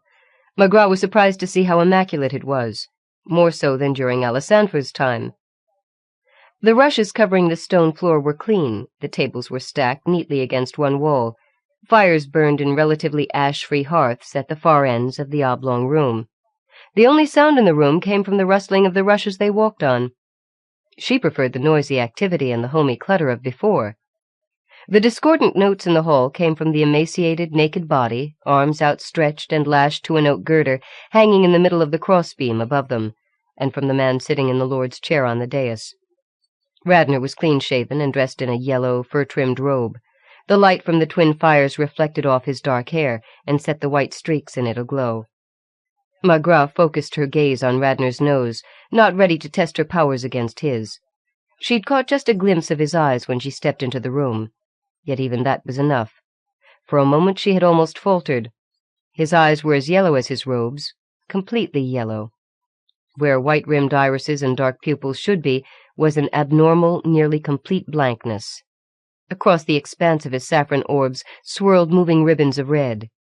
McGraw shuddered at the thought of what the sorcerer gazed upon, for she did not doubt that he could indeed see. A stench that she associated only with the dark came from him, permeating the room. She moved away from Baz and stood directly beneath Alisanfar, silently speaking the eighth word Min revealed to her. Sacrifice.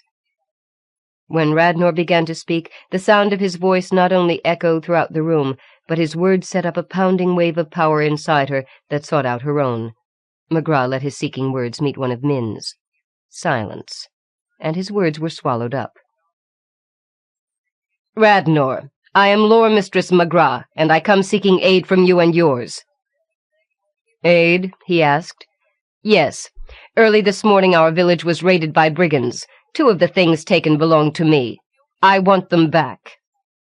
"Are you saying that I have these things?" Radnor asked, the sardonic tones of his voice a sharp contrast to hers. "Not at all. But the men of Sharoon Keep know the hills and valley as no others. I hoped you might ask them to watch for my belongings." Radnor leaned forward in his chair. "What are these things? My men went on a foraging run this morning. Maybe they have already discovered what you seek." "My craft daughter Zaya, a girl of 14. She has brown hair and eyes." "You only mention one item," Radnor said. "What is the other?" "A gift." "And what might that be? I insist on knowing." By the tone of his voice, McGraw knew he meant it, but she was not about to reveal it was her false teeth she sought. Even before one belonging to the dark, a woman had her pride, and more important, the lack of his knowledge might help defeat him. "You may insist," she answered, "but I do not intend to tell you." "Enough of this verbal fencing. You know my men raided your village. What I take, I keep." He leaned forward. "Look at me." "No." "Seize her," he shouted. Bass reached for her. Before she could be restrained, McGraw raised her hands and formed them into a small, cauldron-like hollow, cupping them around her lips and nose. The old one's daughter whispered into them. As if she were presenting a most precious gift, McGraw opened her hands, keeping the edges of the palms close together, and her wrists touching her chin. She breathed upon the power she held, and dispersed Min's word into the room. All heard the word. Sleep. All responded to Min's command, and slumped to the floor, except for herself and Radnor. "So," Radnor said, drawing out the small word. He stood. "You are more than a lore mistress. I was hoping to flush out one such as you." She must be cautious. Each word they now spoke would carry deeper meaning. McGraw thought of the snow fox she'd seen on the way here. The red blood of its prey on the fox's white breast had betrayed its presence. If she was to succeed, by no gesture or word must she reveal the source of her power. Each small bit of knowledge Radnor gained he could use against her. But that went for her, too. McGraw smiled and spoke not. "Old woman," Radnor laughed mockingly, "you have defeated yourself by betraying that which you sought. 2 things you said, your craft daughter Zaya and something else." "A thing," he snorted. "I doubt that, as you called it, a gift. The chance you took in coming here to retrieve it indicates the gift is of great value. This I would indeed see, for only power wrapped in flesh and blood could be worth such a risk." The sorcerer lifted his hands and began to chant. His words slurred one into the other until they sounded like the off-key drone of many hornets. The words, bound tight to one another, began to spiral outward, as would the spinning waters of a whirlpool, a suck, drag, pull of force. McGraw heard the doors to the great hall open, but she did not turn from Radnor. Footsteps sounded on the stone floors, barely stirring the rushes, and passed her, halting to one side of the steps leading to the dais. It was Zaya. Her clothing was disheveled, and bruises marked her face. Otherwise she appeared unhurt. Beneath the sound of the sorcerer's chant came a small noise, a clattering and then a scraping on the stone floor behind her. McGraw listened intently. It was moving closer. She was distracted by the sound of another set of footsteps moving through the doorway, though this person fought the summoning. These feet stumbled and dragged, and at one point fell over one of the sleeping guards. Who could it be? McGraw silenced her instinctive urge to call the child's name as she came into view and halted just behind Zaya. It was Felda, Alisanfar's daughter. Piled up on child's feet, clear to the ankles, were rushes, mute evidence of her fight against Radnor's will. The moment Radnor stopped chanting, McGraw felt something bump against her foot. With a quick glance she looked down. She nearly laughed. It was her false teeth. The thing had responded. Radnor was deceived. 2 young girls stood in answer to his summoning, not the true gift. Somehow she must find a way to use this hidden knowledge as a weapon against him. "I have what you came for. Foolish woman, why a kitchen drudge?" When McGraw refused to answer, he bent his thoughts upon the girl. "Lord Alisanfar's daughter. Thank you, Mistress McGraw. You have placed in my hands tools which I will wield. 2 virgins, and one holding within her great untapped power of her own. A gift indeed, of great price," he exclaimed. For a moment his words confused her. Zaya? She has but little of the gift. What can the man be speaking of? Then she too looked at Felda with the power. The girl, though immobilized by Radnor's summoning, still fought. Her eyes burned with rage. It was she who held a full gifting. One such as Felda, McGraw had sought for many years. The extremity of Felda's situation had forced an early birth of her gift. Usually the onset of womanhood brought that about. "The dark will not have her. I claim Felda for the light." McGraw breathed in and tapped the reservoir of anger-induced energy she'd stored for this moment. She moved toward Radnor, sliding her teeth along with her foot. "Halt!" Radnor commanded. McGraw kept moving. "I was drawn to this valley," the Dark's sorcerer spoke, "because of the power I sensed here. Though I sought, I did not find. You are its receptacle, and now it and you are mine. Be seated and bound to my will." He moved his hands in a sweeping motion. McGraw staggered as his power sought to draw her feet from beneath her. She regained her balance and again slid her false teeth another few inches. Radnor frowned. He raised clenched fists to shoulder height and looked fixedly at her. As if he were fighting against an unseen resistance, Radnor began to move his fists together. In response to the sorcerer's action, an invisible force pushed against either side of her head. Her ears felt as if they were being slowly pulverized by a vice. McGraw spoke the word courage in her mind. A fresh surge of Min's power blossomed in answer. McGraw channeled that down her leg and into the teeth. The power focused on the teeth. She began to chant the 9 words Min had given to her for this task. The teeth moved. She continued to chant. Renewal, death, humor, silence, loyalty, Sacrifice. Courage. She faltered. The teeth slowed, stopped. There was a gap in the circle of Min's power. One word was missing. McGraw fought off fear, not allowing herself to foster it, claiming hope in its stead. In the opening moves with Radnor, she'd forgotten that somewhere she'd missed the sign pertaining to the Old One's 9th word. Without it, all would fail. Min's power and the dark's met inside her, and she rocked with the unleashed forces. Through pain-filled eyes, McGraw saw Radnor's fists move a fraction closer. She screamed. The pressure building within her head threatened to burst through her skull. Frantically, she diverted it to her nose. Blood spurted from it in response. A piece of her ear fell onto her shoulder and stopped its downward slide on her breast. Her eyes closed and she fell to her knees. To keep the dark from taking root in Min's hold, she'd gladly sacrifice both her ears. As with any strong emotion, McGraw knew pain generated energy, too. She gathered the pain-induced force Radnor was battering her with and channeled it toward her teeth. McGraw opened her eyes. The teeth had reached Radnor, and they hung from the fur edging his cloak. The small silver rings hinging them sparkled in the firelight as they made their way upward. She must keep his attention solely on her. "Young man, why are you having such a hard time defeating an old woman? Or didn't you realize just how withered I am? Of course you couldn't know," McGraw said in mocking tones of pity. "You are blind, aren't you?" She watched Radnor's yellow eyes through lowered lashes. She wasn't ready for a direct locking of will yet. Across his orbs the red threads twisted in agitation. Radnor grunted. His face contorted as he twisted his fists back and forth. McGraw gasped. She had no breath to scream. More flesh and blood spattered from her ears. She fought to keep open the outlet that she was using to direct the pain's intense power toward the teeth. Out of the corner of her eyes she saw Felda move jerkily toward Radnor. The child was watching the teeth. With Radnor expending energy on their battle, less of his will went to binding the girls. McGraw dared not look at her false teeth nor the child, or she'd betray them both. Her physical strength was nearly gone. Summoning her will, she lifted her hands, cupping them. A full circle of power she did not have.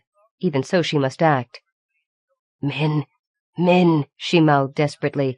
"Hear this word, and let it be used as your handmaiden wills it." Across the hollows of her hands she spoke, making full eye contact with Radnor for the first time, locking his gaze to hers. She breathed upon the word, willing the power up through her body, out of her eyes and across the invisible bridge that connected Radnor's eyes with hers. Using the pain he dealt her as a springboard, she screamed, "Death!" He staggered, his hand dug at his eyes. Now it was her turn to hear Radnor scream. The power he had used against her abruptly ceased. Felda. The child had climbed up on the chair behind Radnor. McGraw watched her pluck the false teeth from his back. Radnor turned. Felda threw them. In the firelight, McGraw could see those porcelain fangs, the tips of the teeth, power changed. They gleamed in the light like shards of pointed ice. False no longer, they became in truth Min's weapon. The teeth latched onto Radnor's throat, sinking deep into his flesh and ripping it out. Blood stained his yellow robes. The sorcerer fell to the floor, Min's word taking full possession of him. McGraw felt like laughing, but did not have the strength. Who'd have guessed that a 7-year-old child and a pair of false teeth could defeat one of the dark? She lay full length upon the floor and fought to retain consciousness long enough to chant each of Min's words one more time, to set the power free to act. Renewal. Death. Humor. Pain and fatigue overcame her. She could speak no more. Just for a moment she'd shut her eyes. Someone kept shaking her. The side of her head pressed to the floor rocked on the rushes. She wanted to scream at the fool who touched her. Instead she opened her eyes. It was Zaya. She forced herself to focus on the girl.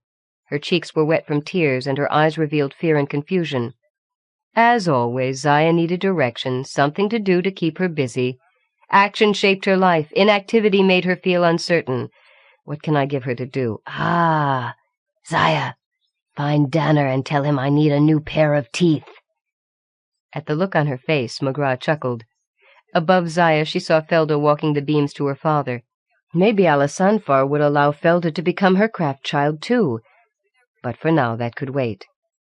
Just as welcome sleep claimed her, Min's 9th word revealed itself. This was one of Min's touches of humor. And afterward. McGraw laughed dryly.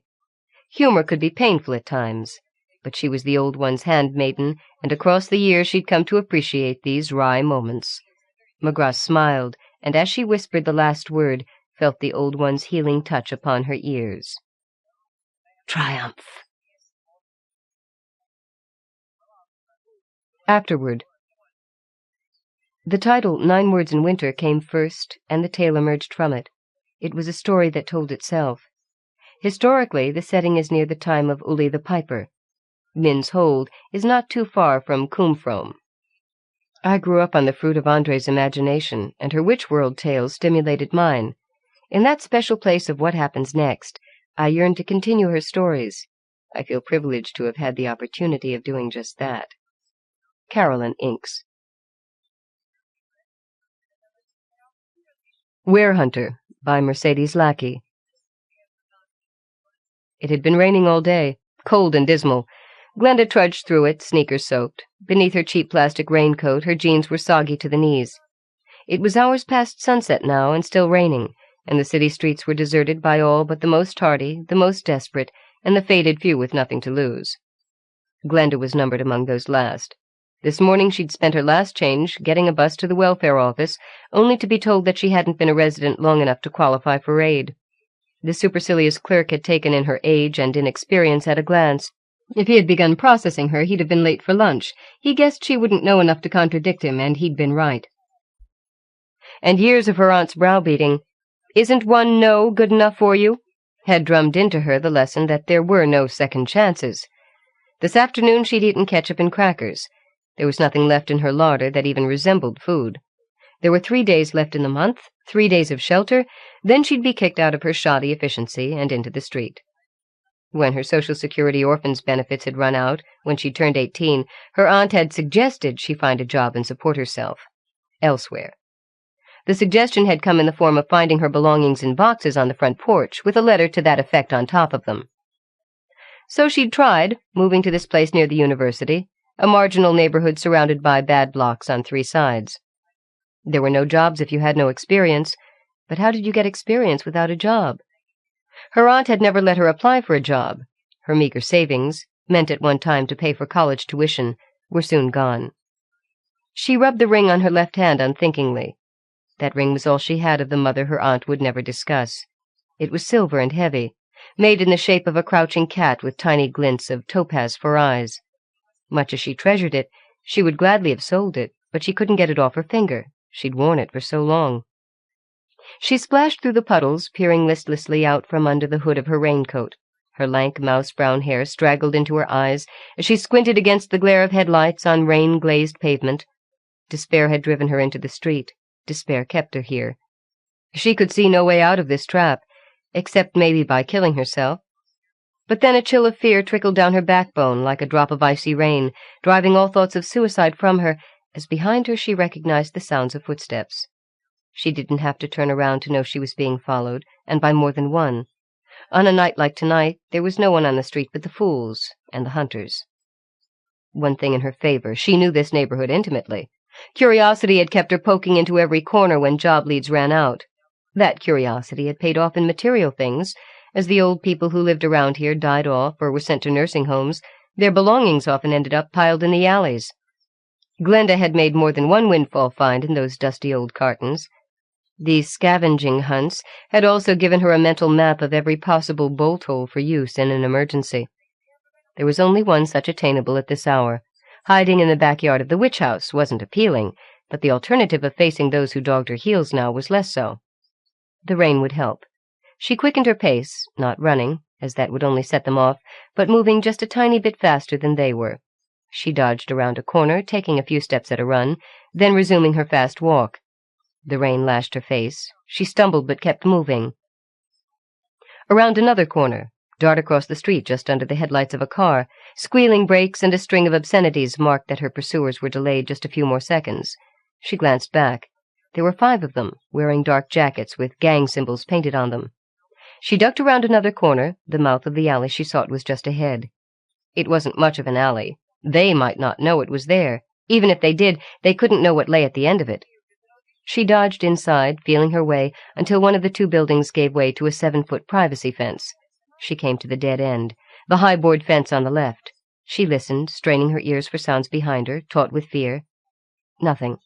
They'd passed the alley by, or hadn't reached it. Quickly, before they could find the entrance, she ran her hand along the boards of the fence, counting them from the dead end. When she touched the 6th one, she gave it a shove sideways, getting a handful of splinters. But the board moved, and she squeezed through the gap into the yard beyond, pulling the board back in place behind her. Just in time. Echoing off the stone and brick of the alley were harsh young male voices. She leaned against the fence and shook from head to toe, clenching her teeth to keep them from chattering, as they searched the alley, found nothing, and finally, after hours it seemed, went away.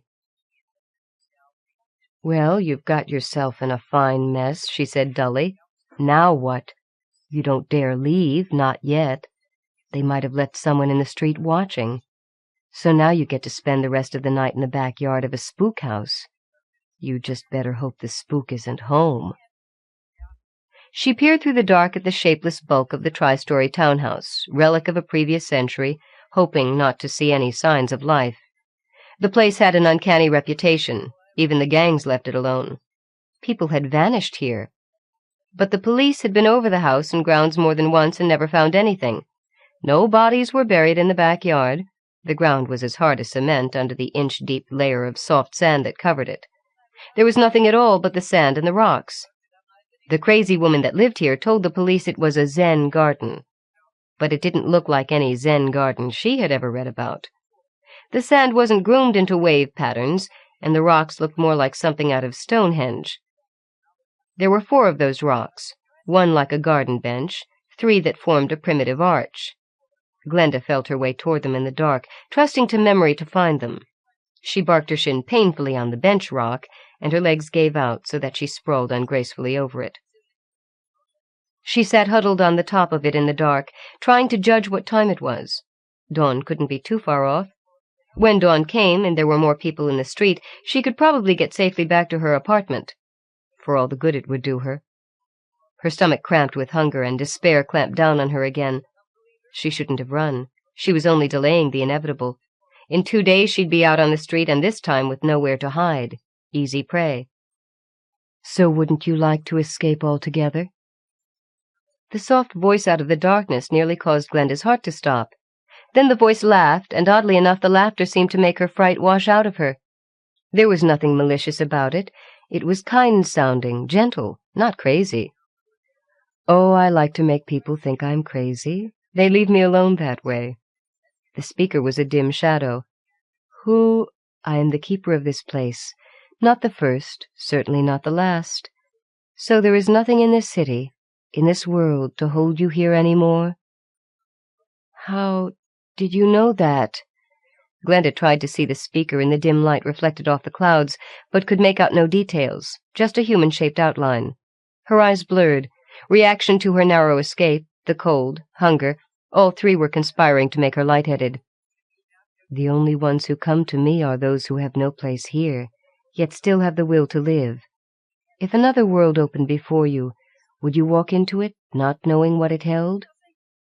This was surreal. Well, why not go along? Sure, why not? It couldn't be any worse than here. It might be better. Then turn and look behind you. And choose. Glenda hesitated, then swung her legs over the bench stone. The sky was lighter in that direction. Dawn was breaking. Now she knew she was hallucinating, for framed within the arch was no shadowy glimpse of board fence and rain-soaked sand, but a patch of reddening sky and another dawn. A dawn that broke over rolling hills covered with waving grass stirred by a breeze that carried the scent of flowers, not the exhaust-tainted air of the city. Glenda stood, unaware that she had done so. She reached forward with one hand yearningly. The place seemed to call to something buried deep in her heart, and she wanted to answer. Here or there? Choose now, child. With an inarticulate cry she stumbled toward the stones, and found herself standing alone on a grassy hill.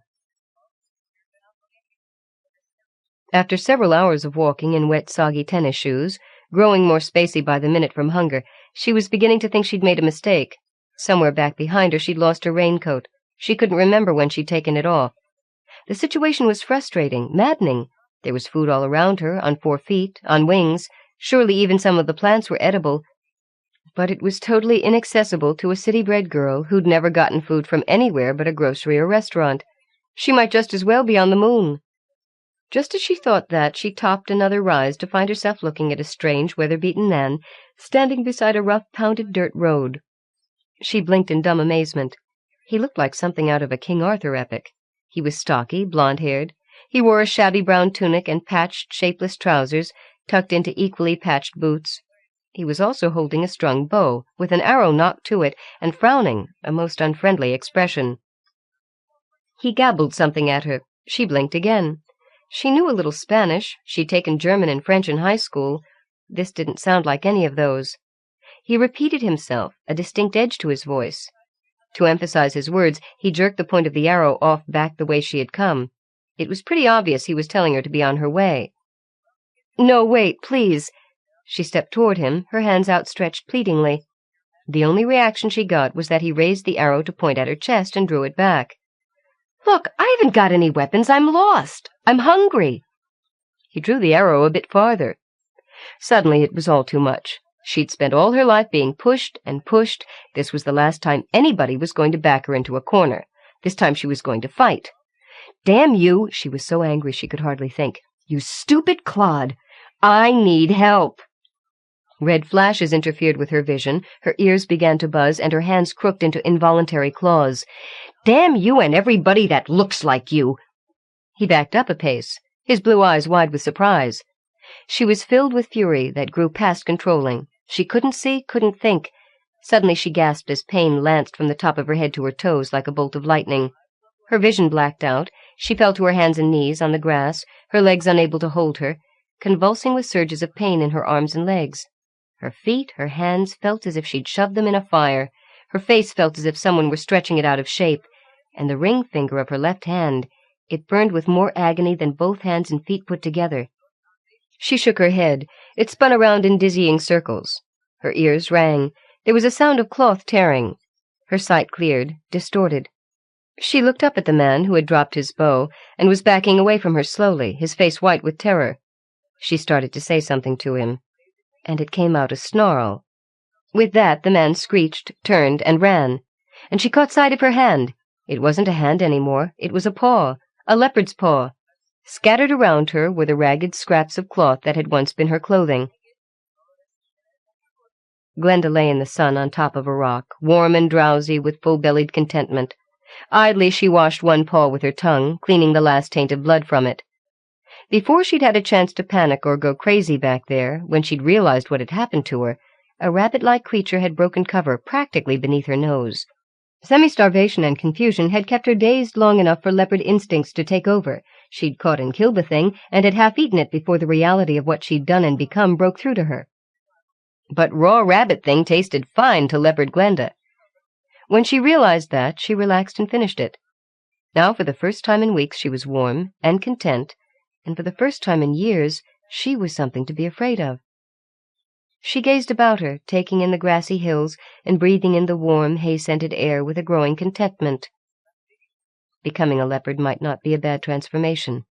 Ears keener than a human's picked up the sound of dogs in the distance.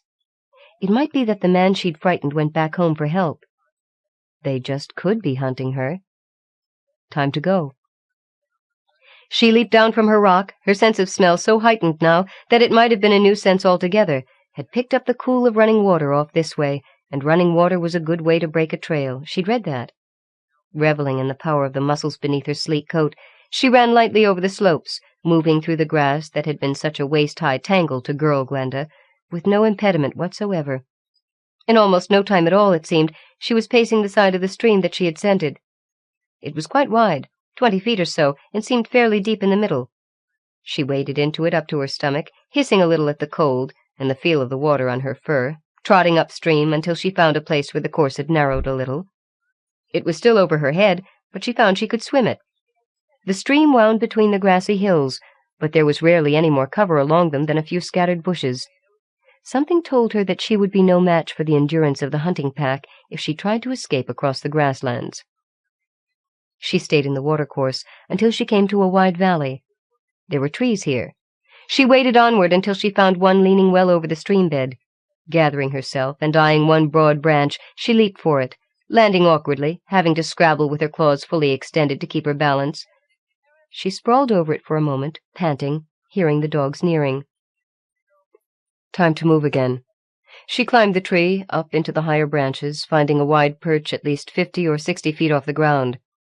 It was high enough that it was unlikely that anyone would spot her dappled hide among the dappled leaf shadows, and afforded to leopard eyes a good view of the ground and the stream. As she'd expected, the humans with the dogs had figured out her scent-breaking ploy and had split the pack, taking half along each side of the stream. She noted the man who had stopped her and filed his scent away in her memory for the future. The others with him were dressed much the same as he and carried knives and bows. They looked angry, confused. Their voices held notes of fear. They looked into and under the trees with noticeable apprehension, evidently fearing what might dwell under their shade. Finally they gave up and pulled the hounds off the fruitless quest, leaving her invisible above them, purring. Several weeks later, Glenda had found a place to lair up, a cave amid a tumble of boulders deep in the forest. She had also discovered why the hunters hadn't wanted to pursue her into the forest itself. There was a thing, an evil presence, malicious but invisible, that lurked in a circle of standing stones that glowed at night with a sickly yellow color.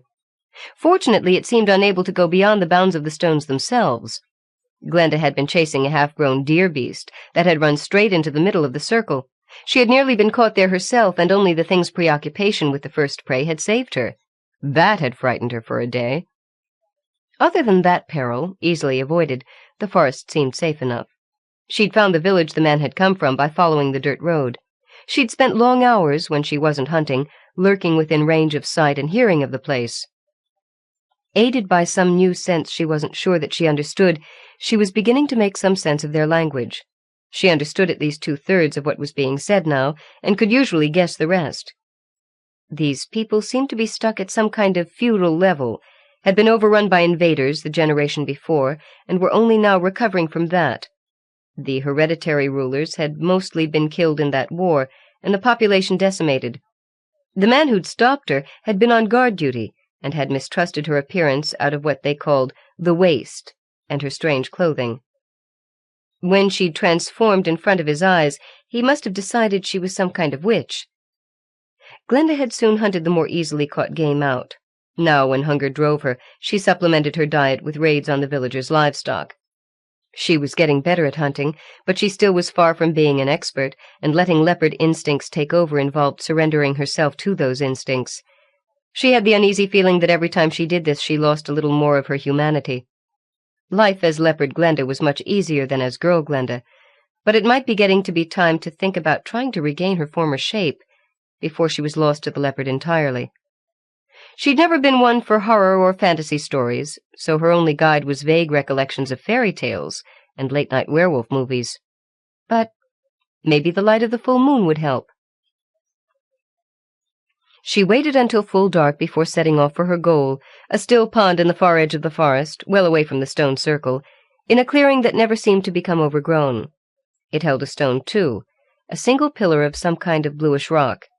That pillar had never glowed at night, at least not while Glenda had been there, but the pond and the clearing seemed to form a little pocket of peace. Whatever evil might lurk the forest, she was somehow sure it was barred from there. The moon was well up by the time she reached it. White flowers had opened to the light, and a faint, crisp scent came from them. Glenda paced to the poolside and looked down into the dark, still water. She could see her leopard form reflected clearly, and over her right shoulder, the full moon. Well, anger had gotten her into this shape. Maybe anger would get her out. She closed her eyes for a moment, then began summoning all the force of that emotion she could, willing herself back into the form she'd always worn. Whatever power was playing games with her was not going to find her clay to be molded at will.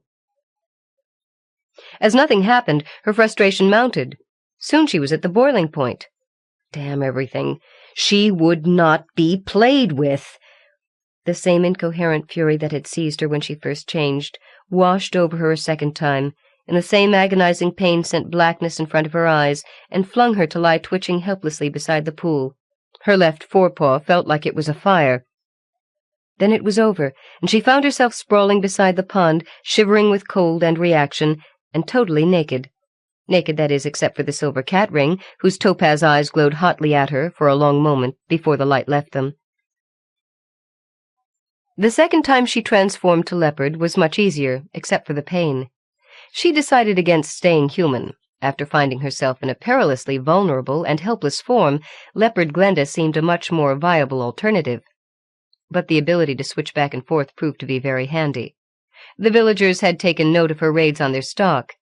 They began mounting a series of systematic hunts for her, even penetrating into the forest so long as it was by daylight. She learned, or remembered from reading, countless tricks to throw the hunters off, and being able to change from human to leopard and back again helped. There were places girl Glenda could climb and hide that leopard Glenda couldn't, and the switch in sense when she changed confused and frightened the dog pack. She began feeling an amused sort of contempt for the villagers, often leading individual hunters on wild goose chases for the fun of it when she became bored. But on the whole, it was better to be leopard. Leopard Glenda was comfortable and content sleeping on rocks or on the dried leaves of her lair. Girl Glenda shivered and ached and wished for her roach-infested efficiency. Leopard Glenda was perfectly happy on a diet of raw fish, flesh, and fowl. Girl Glenda wanted to throw up when she thought about it. Leopard Glenda was content with nothing to do but tease the villagers and sleep in the sun when she wasn't hunting. Girl Glenda fretted, longed for a book, wondered if what she was doing was right. So matters stood until midsummer. Glenda woke, shivering, with a mouth gone dry with panic. It wasn't just a nightmare. This dream had been so real she'd expected to wake with an arrow in her ribs. She was still panting with fright even now. There had been a man. He hadn't looked much like any of the villagers. They were mostly blonde or brown-haired, and of the kind of hefty build her aunt used to call peasant stock, in a tone of contempt. No, he had resembled her in a way, as if she were a kind of washed-out copy of the template from which his kind had been cut. Where her hair was a dark mousy brown, his was just as dark, but the color was more intense. They had the same general build, thin with prominent cheekbones. His eyes— Her aunt had called her cat-eyed, for she didn't have eyes of a normal brown, but more of a vague yellow, as washed out as her hair. But his had been truly and intensely gold, with a greenish back reflection like the eyes of a wild animal at night. And those eyes had been filled with hunter awareness, the eyes of a predator, and she had been his quarry. The dream came back to her with extraordinary vividness. It had begun as she'd reached the edge of the forest, with him hot on her trail. He had no dogs, no aid but his own senses, yet nothing she'd done had confused him for more than a second. She'd even laid a false trail into the stone circle, something she'd never done before, but she was beginning to panic. He'd neatly avoided the trap. The hunt had begun near mid-morning. By false dawn, he'd brought her to bay and trapped her. And that was when she'd awakened. She spent the early hours of the morning pacing beside the pond, feeling almost impelled to go into the village, yet afraid to do so. Finally, the need to see grew too great. She crept to the edge of the village past the guards and slipped into the maze of whole and half-ruined buildings that comprised it. There was a larger market crowd today. The usual market stalls had been augmented by strangers with more luxurious goods, foodstuffs, and even a couple of ragged entertainers. Evidently this was some sort of fair. With so many strangers about, Glenda was able to remain unseen. Her courage came back as she skirted the edge of the marketplace, keeping to shadows and sheltering within half-tumbled walls, and the terror of the night seemed to become just one more shadow. Finally she found an ideal perch, hiding in the shadow just under the eaves of a half-ruined building that had evidently once belonged to the local lordling, and in whose courtyard the market was usually held. From here she could see the entire court, and yet remain unseen by humans and unscented by livestock. She had begun to think her fears were entirely groundless, when she caught sight of a stranger coming out of the door of what passed for an inn here, speaking earnestly with the village headman. Her blood chilled, for the man was tall, dark-haired, and lean, and dressed entirely in dark leathers, like her dream. He was too far away for her to see his face clearly, and she froze in place, following him intently without moving a muscle. The headman left him with a satisfied air, and the man gazed about him as if looking for something. He finally turned in her direction, and Glenda nearly died of fright, for the face was that of the man in her dream, and he was staring directly at her hiding place, as though he knew exactly where and what she was. She broke every rule she'd ever made for herself, broke cover in full sight of the entire village. In the panicked, screaming mob, the hunter could only curse, for the milling, terror-struck villagers were only interested in fleeing in the opposite direction from where Glenda stood, tail lashing and snarling with fear. She took advantage of the confusion to leap the wall of the courtyard and sprint for the safety of the forest. Halfway there she changed into human for a short run. There was no one to see her, and it might throw him off the track. Then at forest edge, once on the springy moss that would hold no tracks, she changed back to leopard. She paused in the shade for a moment to get a quick drink from the stream and to rest, for the full-out run from the village had tired her badly, only to look up to see him standing directly across the stream from her. He was shading his eyes with one hand against the sun that beat down on him, and it seemed to her that he was smiling in triumph. She choked on the water and fled. She called upon every trick she'd ever learned, laying false trails by the dozen, fording the stream as it threaded through the forest not once but several times, breaking her trail entirely by taking to the tree-tops on an area where she could cross several 100 feet without once having to set foot to the ground. She even drove a chance-met herd of deer creatures across her back trail, muddling the tracks past following. She didn't remember doing any of this in her dream. At last, panting with weariness, she doubled back to lair up in the crotch of a huge tree, looking back down the way she had passed, certain that she would see him give up in frustration. He walked so softly that even her keen ears couldn't detect his tread. She was only aware that he was there when she saw him. She froze. She hadn't really expected he'd get this far. But surely when he came to the place she'd taken to the branches, he would be baffled, for she'd first climbed as girl Glenda, and there wasn't any place where the claw marks of the leopard scored the trunks within sight of the ground. He came to the place where her tracks ended, and closed his eyes, a frown line between his brows. Late afternoon sun filtered through the branches and touched his face. Glenda thought then that he had been totally fooled by her trick.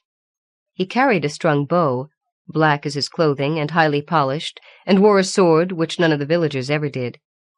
As her fear ebbed, she had time to think that he couldn't have been much older than she, and was very, very attractive. As if that thought had touched something that signaled him, his eyes snapped open, and he looked straight through the branches that concealed her to rivet his own gaze on her eyes. With a mew of terror she leaped out of the tree and ran in mindless panic as fast as she could set paw to ground. The sun was reddening everything. She cringed and thought of blood. Then she thought of her dream and the dweller in the circle. If instead of a false trail she laid a true one, waiting for him at the end of it. If she rushed him suddenly, she could probably startle him into the power of the thing that lived within the shelter of those stones. Once in the throes of its mental grip, she doubted he'd be able to escape. It seemed a heaven-sent plan. She ran, leaving a clear trail behind her to the place of the circle. By the time she reached its vicinity, it was full dark, and she knew the power of the dweller was at its height in darkness. Yet the closer she drew to those glowing stones, the slower her paws moved, and a building reluctance to do this thing weighed heavily on her. Soon she could see the stones shining ahead of her. In her mind she pictured the man's capture, his terror, his inevitable end. Leopard Glenda urged, "Kill!" Girl Glenda wailed in fear of him, but stubbornly refused to put him in the power of that. The two sides of her struggled, nearly tearing her physically in two, as she half shifted from one to the other, her outward form paralleling the struggle within. At last, with a pathetic cry, the leopard turned in her tracks and ran from the circle. The will of girl Glenda had won. Whenever she paused to rest, she could hear him coming long before she'd even caught her breath. The stamina of a leopard is no match for that of a human.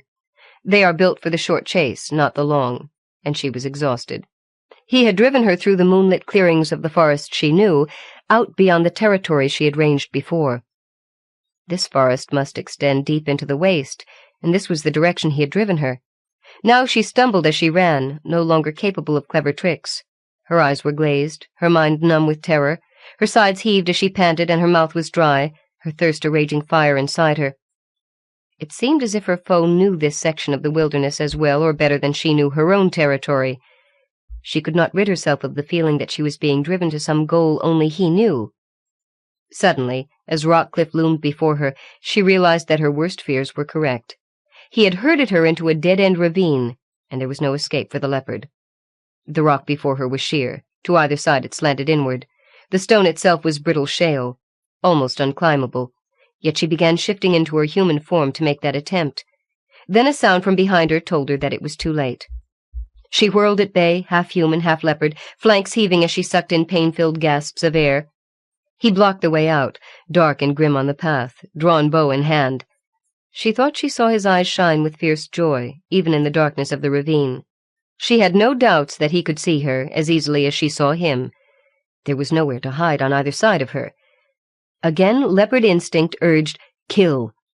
Her claws extended and she growled deep in her throat, half in fear, half in warning. He paced one step closer. She could. She could fight him. She could dodge the arrow. At this range he could never get off the second. If she closed with him, she could kill him. His blood... Kill! No! Never, never had she harmed another human being, not even the man who had denied her succor. No! Kill! She fought the leopard within, knowing that if it won, there would never be a girl Glenda again, only the predator, the beast, and that would be the death of her, a death as real as that which any arrow could bring her. And he watched from the shadows, terrible and menacing, yet he did not move, not so much as a single muscle. If he had, perhaps the leopard would have won, fear triumphing over will. But he was still. So it was the human side of her that conquered. And she waited, eyes fixed on his, for death. "Gentle lady." She started as the voice spoke in her head, then shook it wildly, certain that she had been driven mad at last. "Be easy. Do not fear me."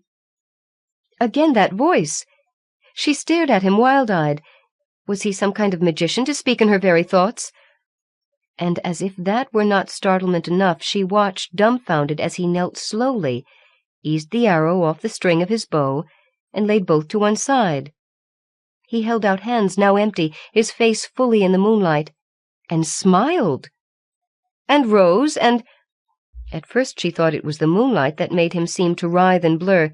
Then she thought that certainly her senses were deceiving her, as her mind had, for his body was blurring, shifting, changing before her eyes like a figure made of clay, softening and blurring, and becoming another shape altogether, until where the hunter had been stood a black leopard.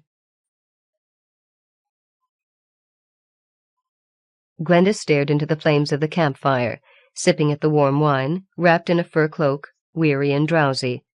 The wine, the cloak, and the campfire were all Harwin's, for that was the name of the hunter, Harwin.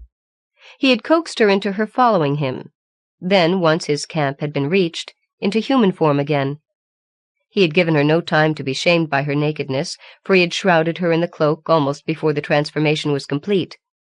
Then he had built this warming fire from the banked coals of the old, and fed her, then pressed the wine on her, and all with slow, reassuring movements, as if he was quite well aware how readily she could be startled into transforming back and fleeing into the forest, and all without speaking much besides telling her his name. His silence was not unfriendly, but as if he were waiting with patient courtesy for her to speak first.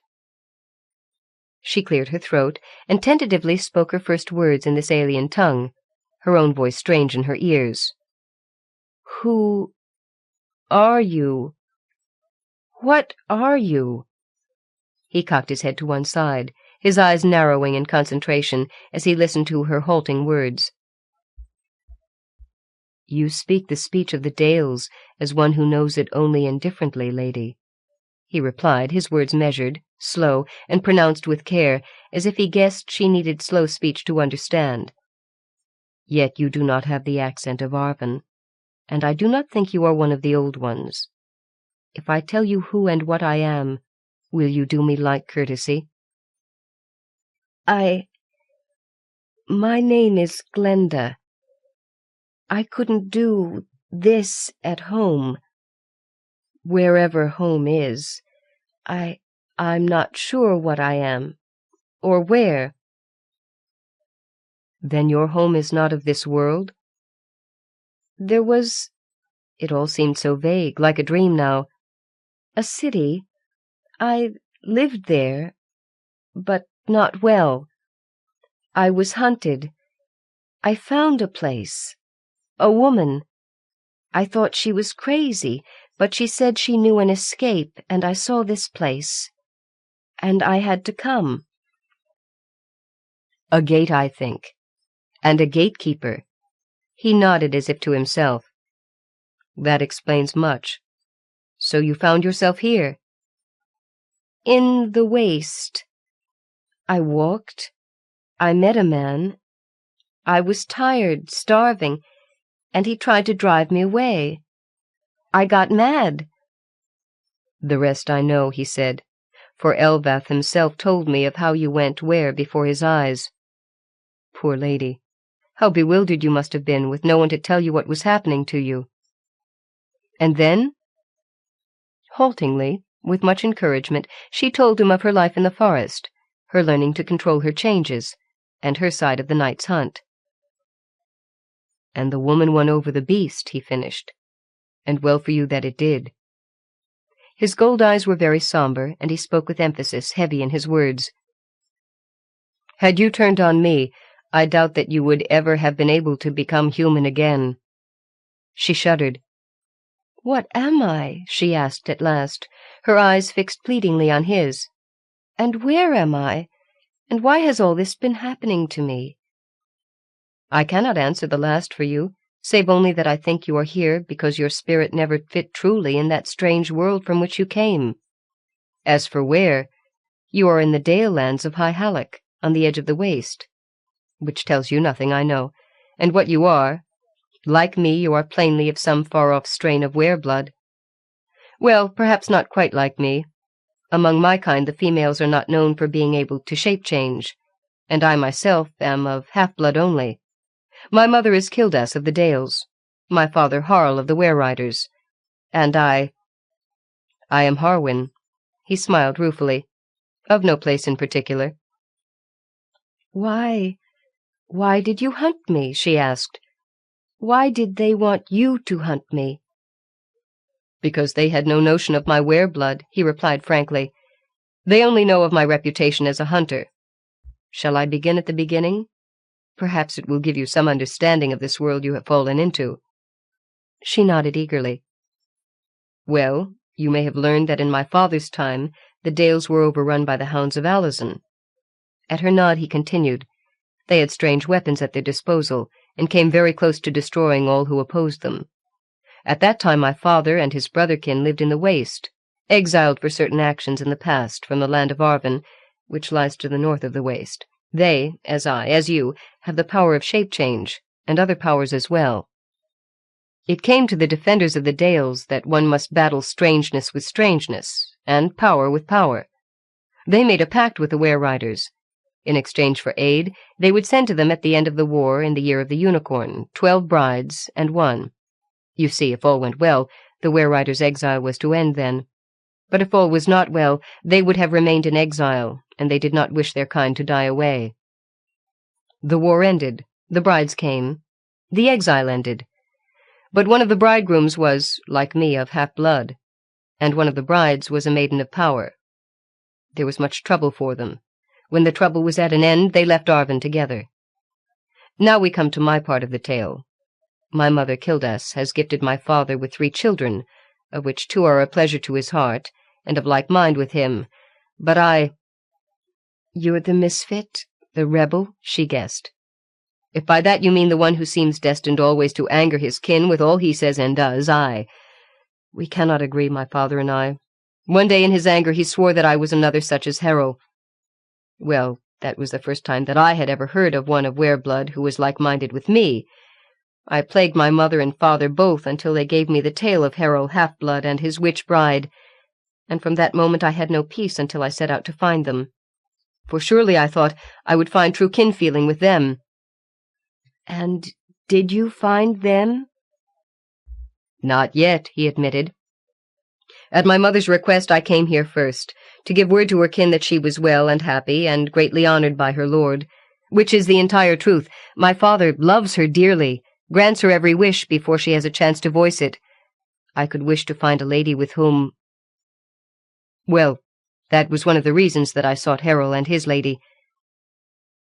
He was silent for so long, staring broodingly into the flames, that Glenda ventured to prompt him. "So, you came here?" "Eh? Oh, aye, and understandably enough earned no small reputation among my motherkin for hunting, though they little guessed in what form I did my tracking." He grinned at her, and she found herself grinning back. "So, when there were rumors of another were here at the edge of the waste, and a were that thoughtlessly preyed on the beasts of these people as well as its rightful game, understandably enough I came to hear of it. I thought at first that it must be Harold or a son. Imagine my surprise on coming here to learn that the were was female.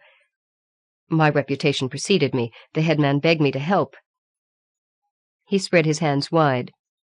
"The rest you know." What will you do with me now?" she asked in a small, fearful voice. "Do with you?" He seemed surprised. "Nothing. Nothing not of your own will, lady. I'm not going to harm you, and I am not like my father and brother to force a one in my hand into anything against her wishes. I go forward as I had intended to find Harold. You, now that you know what your action should not be, may remain here, and I shall tell them I have killed the monster. You shall be safe enough. Only remember that you must never let the leopard control you, or you are lost.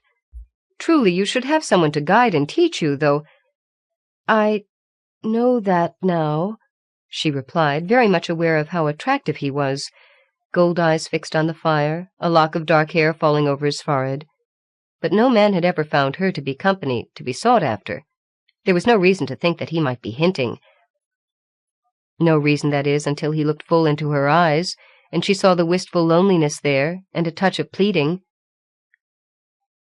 "I would be glad to teach you, lady," he said softly. "Forgive me if I am over-forward and clumsy in my speech, but I think you and I could companion well together on this quest of mine, and He dropped his eyes to the flames again, and blushed hotly. "I think you very fair." "Me?" she squeaked, more startled than she had been since he transformed before her. "Can you doubt it?" he replied softly, looking up eagerly. He held out one hand to her. "Would you come with me?" She touched his fingers with the hesitation of one who fears to break something. "You mean you really want me with you?" "Since I touched your mind, lady, more than you could dream. We are mindkin, I think." She smiled suddenly, feeling almost light-headed with the revelations of the past few hours, then giggled as an irrelevant thought came to her. "Harwin, what happens to your clothes?" "My what?" He stared at her for a moment as if she had broken into a foreign tongue, then looked at her and back at himself, and blushed, then grinned. "Well, I mean, I left bits of jeans and t-shirt all over the waist when I changed." "What happens to your ring, lady?" Her forehead furrowed in thought. "I don't know, really. It's gone when I change.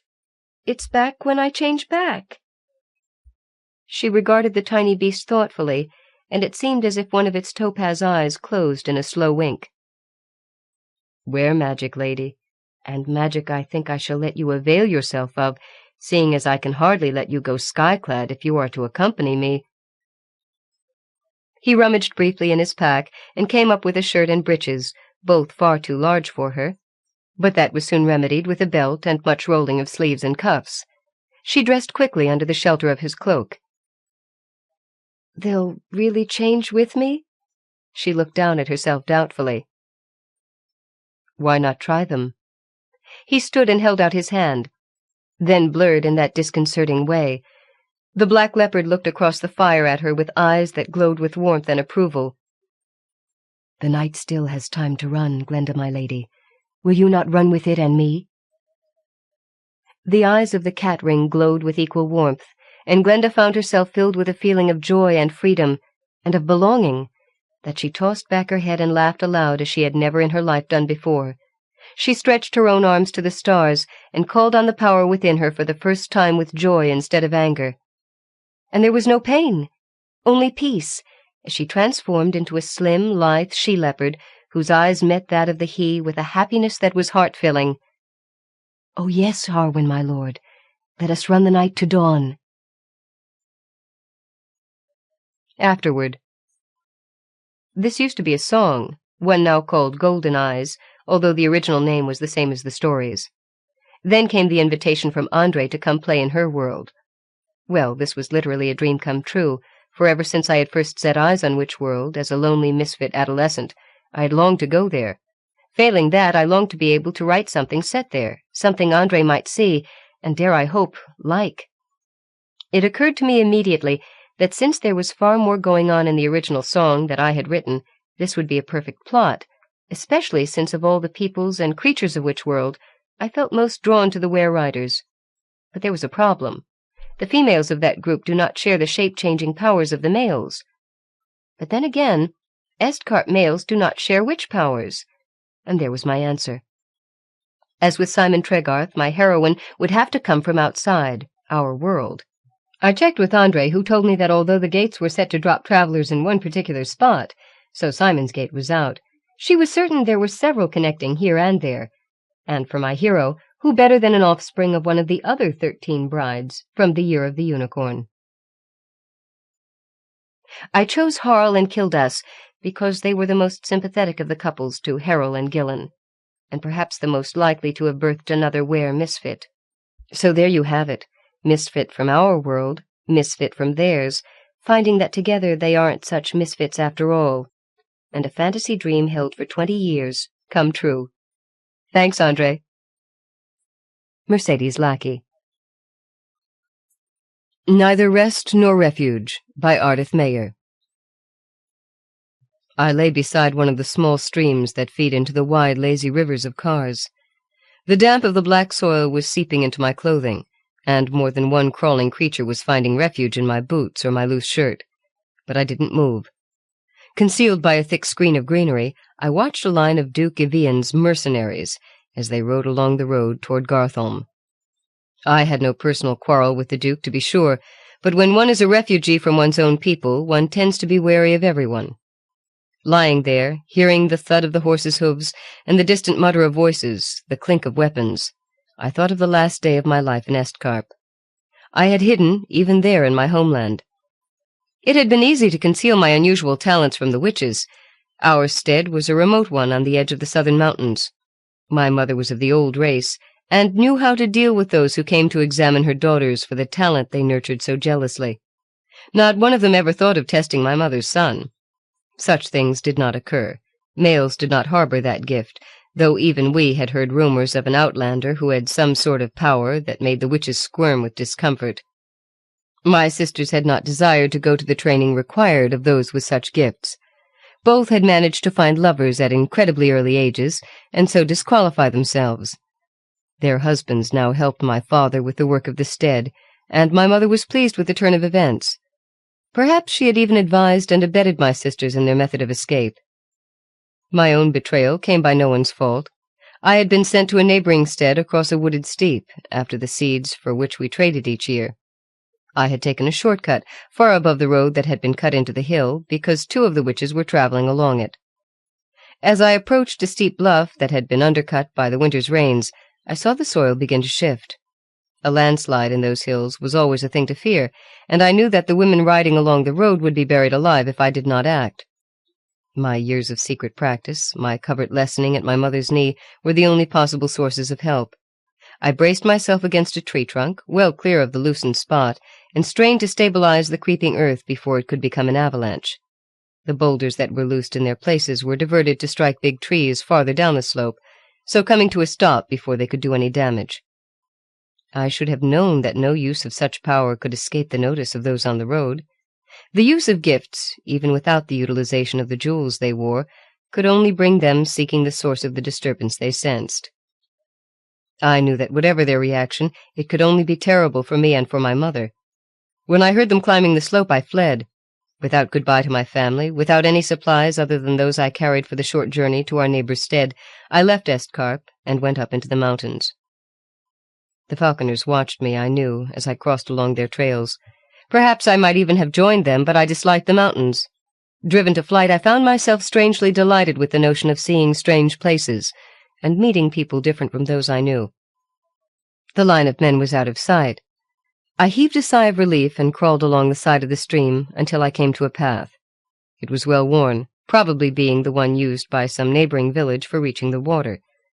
A scrubbing stone assured me that that must be the case, and I followed the track cautiously. Before I had gone very far, I stopped in my tracks.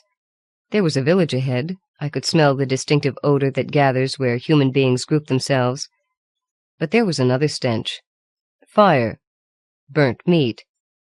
Death, which I had now learned to recognize a long way off. Those men of Vivian's had come from this direction, though along the road instead of by the path. What had they done there? I crept into the shrubbery edging the path, through a belt of trees, across a field whose crop of grain was tall enough to conceal me. As I drew nearer, the foreboding in my heart became stronger, as did the smell. Burnt bodies would smell so, I thought. There were 6 houses grouped about a green knoll, where a few sheep still huddled, looking about in a bewildered manner.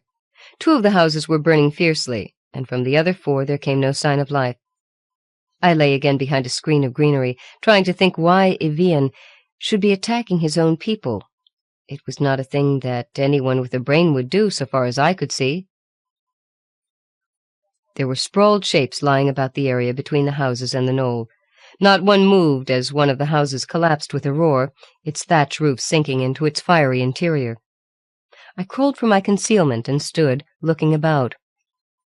Then I went to bend over one of the bodies, that of an elderly woman. She had been brutally mistreated before having her throat cut. And she was of my own kind, though her black hair was strongly laced with grey, and her ivory skin was stained with age and blood. My heart thudding painfully, I went from body to body. All were of the old race. All had been not only murdered, but foully used before death. They had been left, too, for the birds and scavenger beasts to maul. That I could prevent. I dragged them one by one to the door of the other burning house, and laid them decently straight along its line.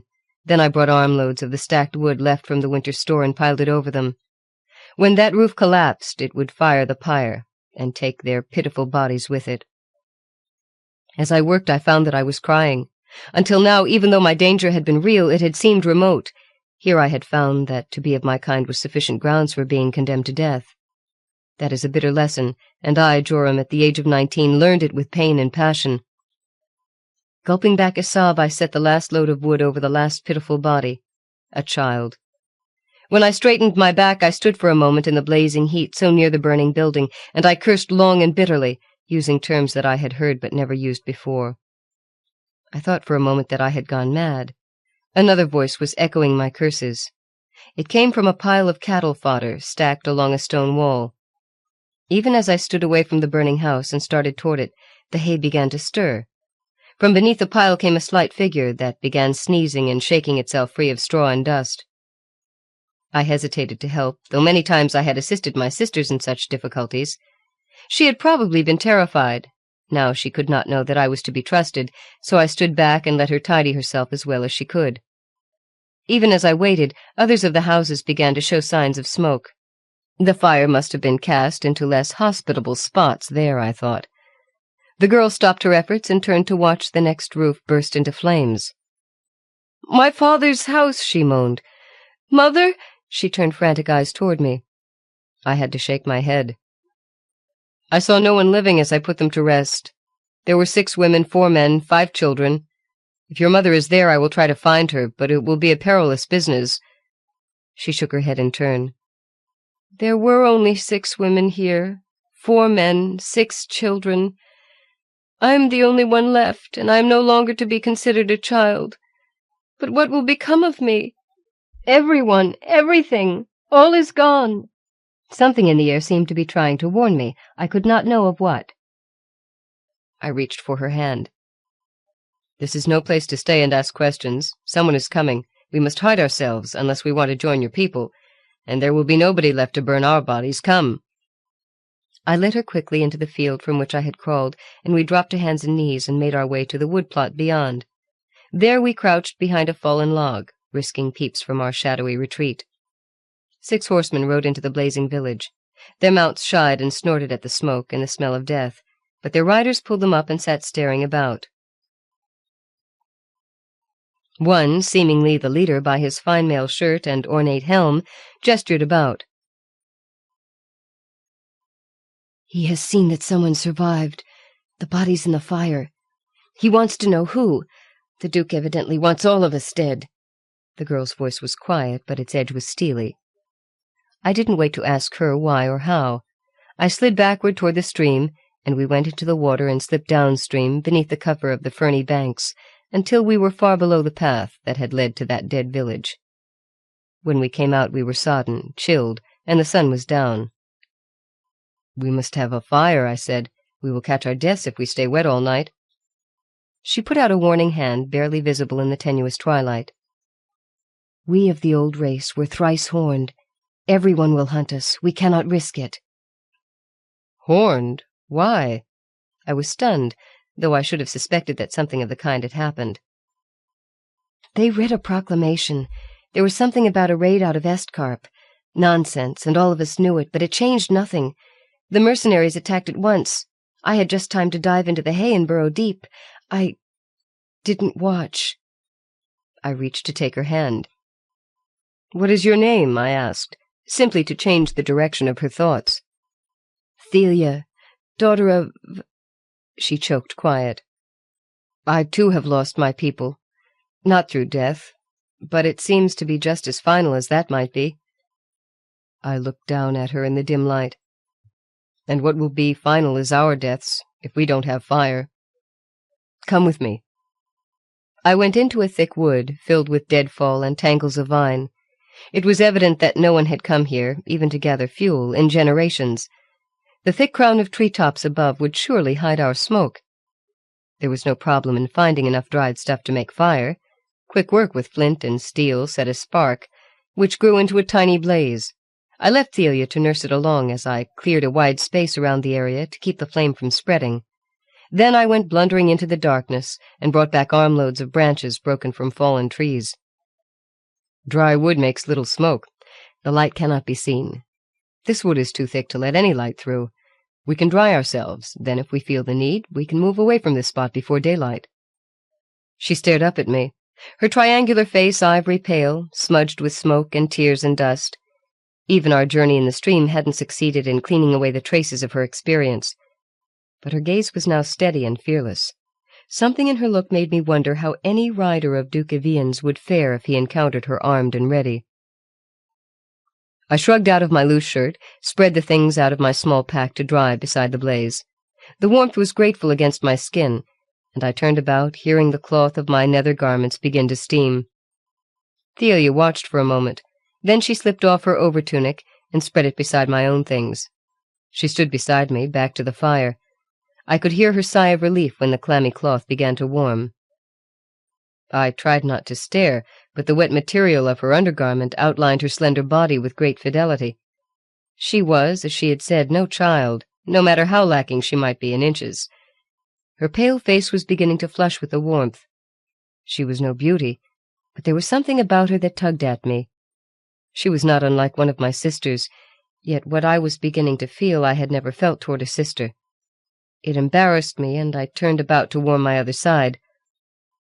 There came a light chuckle from behind me. I began to blush, and felt that go down my neck and over my bare chest. Blast! She could see me blushing. The chuckle grew stronger. I turned around again and sighed. The lines of stress that had made her small face so stark and grim were now eased. She looked at once younger and more mature. "Joram, you're a very nice person," she said. "I am glad it was you who came. But where are we going now? We cannot stay in the woods. We cannot go by the roads. Anyone seeing us is justified in killing us on sight. What are we to do?" I had been thinking along those lines myself. The old race was stamped on my own face as well as hers, for I resembled my mother, not my sulker father. I, too, was subject to that horning, caught in the same web of vicious intent that had destroyed Thelia's home. I sat and patted the ground beside me. She dropped to sit there. "It is time I told you of myself," I said. "You should be warned, for you may see things that shock you, that you believe are impossible. I glanced sidewise at her. "I have something of the gift the women of our kind possess." She turned to look squarely into my eyes. "You? A male? How can that be? It is considered impossible." I turned my gaze to the fire. "I am not trained, only insofar as my mother knew a few matters she could pass on to me. She had no great gift herself, though my sisters did until they disqualified themselves. I seldom can accomplish anything if I set about it intentionally." I risked another glance at her, and she was still staring. "An emergency seems to pull it out of me. Once one of our cattle was swept downstream in the spring flooding. I reached out in some way I didn't understand at all, and pulled her back to a spot shallow enough for her to find her footing. That was how my people learned that they had spawned a freak." "Is that why you are here?" she asked. "Because of what you are? I can imagine that the witches do not approve of such exceptions to their rules." "I kept a hillside from sliding down on a pair of them." "That would not have made any difference in their treatment of me, or of my mother, if they had seen that it was a man who saved them, so I hid, and then I ran. They may suspect, but suspicion is not enough to empower them to make trouble for my folk. I have done a few things since, small matters to save my own skin, that make me understand something of the gift." "Are you shocked?" A small hand took mine. "No, after today nothing will ever shock me again. No gift saved my people. No witch came to do so much as ease their dying. You were there, and you did what you could to help. I cannot go back to my people, and you cannot go to yours. We will be our own people, a family perhaps for a time. Will you do that?" I closed my fingers about hers. It was a comfort, after all those weeks of homeless tramping, to feel a human touch and concern for another. We were young. We were probably helpless if faced with armed men or fully trained power, but until such time we would do what we could. I felt the same thought in her. In the end we went down the stream. It would end, I knew, at the start, at a river, and rivers led to the sea. My father's blood, while it didn't show in my face or body, ran strong in my spirit. I had never seen a sea, yet I knew what it must be. Pounding waves sometimes accompanied my dreams, and vessels rigged with tall sails somehow lived inside my mind. A sulkerman, no matter if he be a generation removed from it, could survive in or near the broad waters. It was not an easy or safe journey. Only the fact that only those aboard boats or barges were expected to be traveling along a river saved us from discovery. We contrived a raft that looked like floating brush. Buried in the nest-like mess atop it, we drifted slowly past villages, past Gartholm itself, and approached the environs of Kars. I would have liked to pass by night, but there was no way to steer our makeshift craft ashore. We came by day, at mid-afternoon, and we burrowed deep into the brush on our raft to avoid detection by anyone on the river or ashore. Strangely, I could see no guards set at the docks. The city was covered with a thin layer of smoke, as if houses had burned recently. The horning must have begun there, to spread outward like ripples on a pond. Straining to see between branches, we peered at the city as long as it was within sight. It was frustrating not to know what was happening there. A deep bend below Kars brought us to near disaster. There was an eddy there that sucked down our raft and almost our struggling bodies. We made it to shore, breathless and exhausted. This was no well-wooded riverbank, but a low, sandy curve, backed by open fields, and a road that seemed well used. Even as we pulled ourselves onto the sand, hoofbeats came along that road, and a voice roared an order. I looked up in time to see an armored figure scoop Thelia beneath one arm and head toward a horse, ignoring her struggles. Another was coming toward me, dart gun at the ready. I saw my own death in the eyes of the man who now stood over me. He moved slowly, a grin splitting his thin-lipped mouth. Fury ran through me in a hot flood, hatred for anyone who could kill so casually and causelessly. Something took me into its hands and began to wring me in its grip. Darkness behind my eyes, darkness and anger and red rage. I felt my head bursting with pressure. Something went from me in a sear of force, and I lay limp on the sandy edge of the road, face down, shaking. After a time there was a touch at my shoulder. light, tentative, almost fearful. I groaned and turned myself to face upward. Thelia sat on the ground beside me. Her eyes were wide, and her face was even paler than it had been after her ordeal. I sat convulsively. Pain shot through me, and I gasped as I looked around us. 4 men lay on the road, with their horses collapsed either under or beside them. "What happened?" I asked. She shook her head. "I don't know precisely, but you did it, whatever it was. They just fell. Unconscious. They're not dead. We'd better do something before they come back to consciousness." The horses were beginning to twitch. Even as I watched, one quivered and tried to rise and stand, failed, then succeeded. That drove me to hurry to the side of the nearest man. I rolled him over, stripped off his mail and helm, then tied him with strips torn from his own leather undercoat. When I looked up, Thelia was serving another the same way. Before any of them recovered their senses, we had them well trussed and rolled into a small ditch in the field. We tumbled the extra 2 saddles into the ditch with them and loaded the extra horses, now recovered, to look like pack animals. The trappings taken from one of the men fitted me fairly well, but the smallest of them had worn mail large enough to swallow Thelia. She hadn't a stature to masquerade as a soldier anyway, so we cut away her long black hair, put a metal cap on her head, and contrived breeches from her short leather skirt. She made a passable boy, perched on the smallest of the horses. Then, bold as suns, we set out along the road that led, Thelia assured me, to the coast and the sea, ending at the sea-keep called Verlaine. The few patrols we passed did not challenge us. Before 2 days were gone, we had passed beyond the well-traveled portion of that road, and were in rocky country, where there were no farms or villages. All the way I was half watching for danger, and half concerned inside myself with the last manifestation of the gift that had come, so unsought and unexpected, to me. It was a frightening thing. Before this I had consciously done something to cause the effects I'd achieved. This had come from some layer of me that I had not known was there. Fired by anger, it had brought up from my own depths a destructive power I had not known I possessed. Thelia, riding silently behind me, had said nothing. She knew, I think, what turmoil was troubling me. When we camped at last, beside the cliff on whose other side the waves thundered, she spoke. We were sitting beside a skimpy fire built of sea-wrack, brought up from a small cove.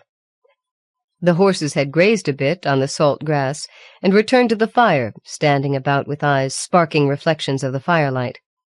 Thelia put a chunk of anonymous wood onto the flames, and the fire burned blue and green for a time. When it had turned red again, she turned to face me. "You are troubled about that power you possess, or that possesses you." "Why? It saved us both, you from death, me from death, after much worse. What gives you cause for concern?" I had been asking myself the same question. While I had been reared in a remote place, we had known visitors, tale-tellers, people who knew the ways of Estcarp and other parts of our world. I was not ignorant for all my inexperience. I knew that power, however come by, no matter how unexpected or unorthodox, is better than no power at all. Yet my qualms were real for all that. "I think it may be that I cannot control this thing. I have no training that gives me a rein on it.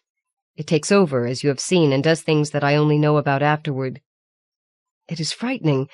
I want to know what I do, and to do it purposely. I feel helpless and in the grip of something stronger and more dangerous than I want to become." It sounded strange even to me, weak, even cowardly. But Thelia seemed to understand. She nodded, her face bright in the firelight. "I see, I understand. You need training. I may be able to help you." Something came alert inside me. "You have been so trained?" She laughed. "No, not I. But I went with my youngest sister when she was sent by my mother for such training. She had less than enough talent, and came home again.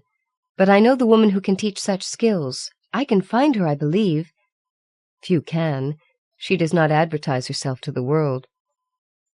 "I did not know that any in Carston practiced such witcheries as are done in Estcarp," I said. "Few do. None have ever done it openly. Those able to teach what is needful can be numbered on one hand, or could be. Possibly only Sable is left now. She lives in such a remote spot, that even those carrying the word of the Horning could not find her, and would not know to seek for her. You call her name? I thought that was never done. Thelia sighed. She is no longer a practicing witch. She married, but for some reason a part of her gift remained with her, enough for teaching those with the power how to use it. Now widowed, she lives alone in a cove. She glanced up shyly from beneath her straight black brows. On the coast. I sat straight, hope blossoming inside me. You can find her? She can teach me? If she is not too appalled at your sex to make the attempt. If she has not been found by accident and done to death. If I can find her again. Thelia smiled across the blaze. For the first time since that burst of black anger, I felt a lightening of the spirit. If I could only be trained, be made to feel that I was not some sort of dangerous creature that might explode into destructive violence to the detriment of those about me, I could live with what I was. I might return home again, an equal to those women who had frightened me into flight. For a moment I dreamed. Then I relinquished the dream. Whatever befell, those would not relent toward any man who challenged their sole possession of power. My mother had known that. I knew it. But with Thelia I did not need others. In the time since our first meeting, she had worked herself into my heart. If she brought me to Saville, and if Saville taught me what was needful, the two of us might well find a way to redress some of the wrongs done to her people. Thelia, small as she was, held determination worthy of one twice her size. I had a talent that was useless in my own place, but just perhaps highly valuable in hers. I smiled back at her. If I can learn what she has to teach, would you be interested in going back with me? Back into Carston? To learn what has been done to our people? Even, I set a stick carefully across the flames, to require some payment for the suffering of your family and all those others destroyed by the Horning? Blaze leaped up in a crackle of green and orange and blue. Her eyes were gleaming in the paleness of her face. You would go to war? At my side? Then I will surely find Saville. We will go back together into Carston, and we will work our will upon this foul duke, or lacking him upon his mercenaries. The coals were growing red, and their color shaded her face. She nodded once, decisively. Joram of Estcarp, we will go to war together. And afterward? I found it didn't matter, so long as we went side by side. Afterward. Having been led gently into the world of fantasy by Andre Norton at a tender age, it is natural that I should feel that I live, at least partially, in her witch world. The musical language, the mind-expanding concepts she used in the series of books dealing with that world, seemed to have helped my own creative imagination to flower. The Horning, as described in the first book, has always intrigued me. What shocking and unexpected devastation was visited upon those unsuspecting members of the old race? I also liked the concept that a male could possess the powers that the witches claimed solely for female use. The combination of ideas grew into this story, which was a lot of fun to write. Ardath Mayhar. To Rebuild the Eyrie, by Sasha Miller. Erin shook her hands until the blood began working back through them. She rubbed her mouth. It felt as if it had been stretched out of shape from the gag the man had stuffed in it. The man had knotted the rope into a hobble, tied her feet, and tethered her to a tree as if she were an animal. Well, at least the blindfold was off. She squinted until the light no longer hurt her eyes. She wanted to get a good look at her captor. "You," she said, sounding more surprised than she felt. It was just as she had surmised. After all, she had spent the entire day pressed against his body. He was the young man from last night at the tavern, the good-looking one. "Silence, woman," he said. "What? You bind and gag me while I'm sleeping, take me who knows where, finally let me down off that splay-footed, awkward-gaited nag of yours, and then bid me keep silence? I'll show you what kind of silence I'll keep." She clenched her fists at her sides and began to scream. The man merely glanced at her and paid no attention to her outcries. "You can scream until you lose your voice," he said calmly. "Nobody will hear you." Erin stopped screaming. She had begun to hiccup. "Damn you," she muttered. "Hic!" They were hard hiccups, deep and painful, but not hurting as much as the discomfort of the day's ride. The man had set her in front of him in the saddle, holding her without regard to how she fared or where she was bruised. The cast-off shift she used as nightgown was nearly torn off her by now. She had heard and felt him ripping pieces away as they rode, and panic threatened to overcome her. The brambles had caught at her flesh, and her legs were scratched and bloody. "They'll come looking for me, you know." The man shrugged. Now that she had a chance to look at him in the day's fading light, she could see that he was young, with brown hair, and eyes that gave off golden glints when seen at certain angles. Why would such a one be moved to kidnap a tavern-keeper's niece? "Let them look," the man said. He gave a shrill whistle, and a bird came swooping down from the clouds to settle on his wrist. It was black, marked with a deep V on its breast. Jesses hung from its feet. She could swear that the man and the bird spoke to each other, making eek, eek, eek noises back and forth. Once more the bird lifted itself into the air. It soared, riding the air currents above the small valley the man had chosen for their evening camp. "My feathered brother will give me ample warning if anyone should be able to decipher the false trails I've left this day." Eyrie shuddered and hiccuped again. A falconer? It could be no other. But why? How? A dozen questions crowded into her mouth, but the only one that made it past her teeth was perhaps the least important, and certainly the least likely to be answered. "What is your name?" He turned and looked at her, and the golden flecks in his eyes flashed in the late-day sun. "That is no concern of yours, woman. I've let you rest. You have room enough to move around. Get busy now. Make a fire. Prepare a meal." Her temper flared again. "Make your own fire if you want one, and your own meal, too. I'm not doing anything for you, not until I find out who you are and what you intend to do with me." He shrugged again. "As you wish," he said, and went to tend his horse. It was a rough-coated beast, not beautiful to look upon, but it didn't seem particularly wearied by the double burden it had carried that day. It had to be one of the fabled Torgian breed. The falconer took off the saddle pad and the leather bags, rubbed down the horse, and turned it loose to find forage. There was plenty of high grass nearby, and presently Eyrie heard the animal munching contentedly. The sound reminded her she had neither eaten nor drunk since the previous night. "I'm your prisoner," she said, trying to appear more calm, not anger him in turn. "Your captive. I don't have any obligation to take care of you. Don't you even know that much?" He stared at her. "You're my woman. A woman," he corrected himself. "If you don't work, you don't eat. But you can have some water." He tossed a half-full skin toward her, and she nearly dropped it. Her hands still weren't working properly. "Thank you," she said. She drank greedily, and her hiccup ceased. She put the stopper back in the neck of the skin and watched while he made camp. He took something out of the bag, wrapped in a cloth whose weave she recognized. It was the end of the hindquarter of mutton she had put away in the kitchen the previous night. He gnawed at the bone, tearing off strips of meat with strong white teeth. She turned away, appetite suddenly gone. She heard him opening the bag again, closing it. He got to his feet and came toward her. The moment she had been dreading arrived. She knew little about falconers, just the stories men told in her uncle's public-house on the road between Cars and Verlaine, and then they were seldom the main part of the tales.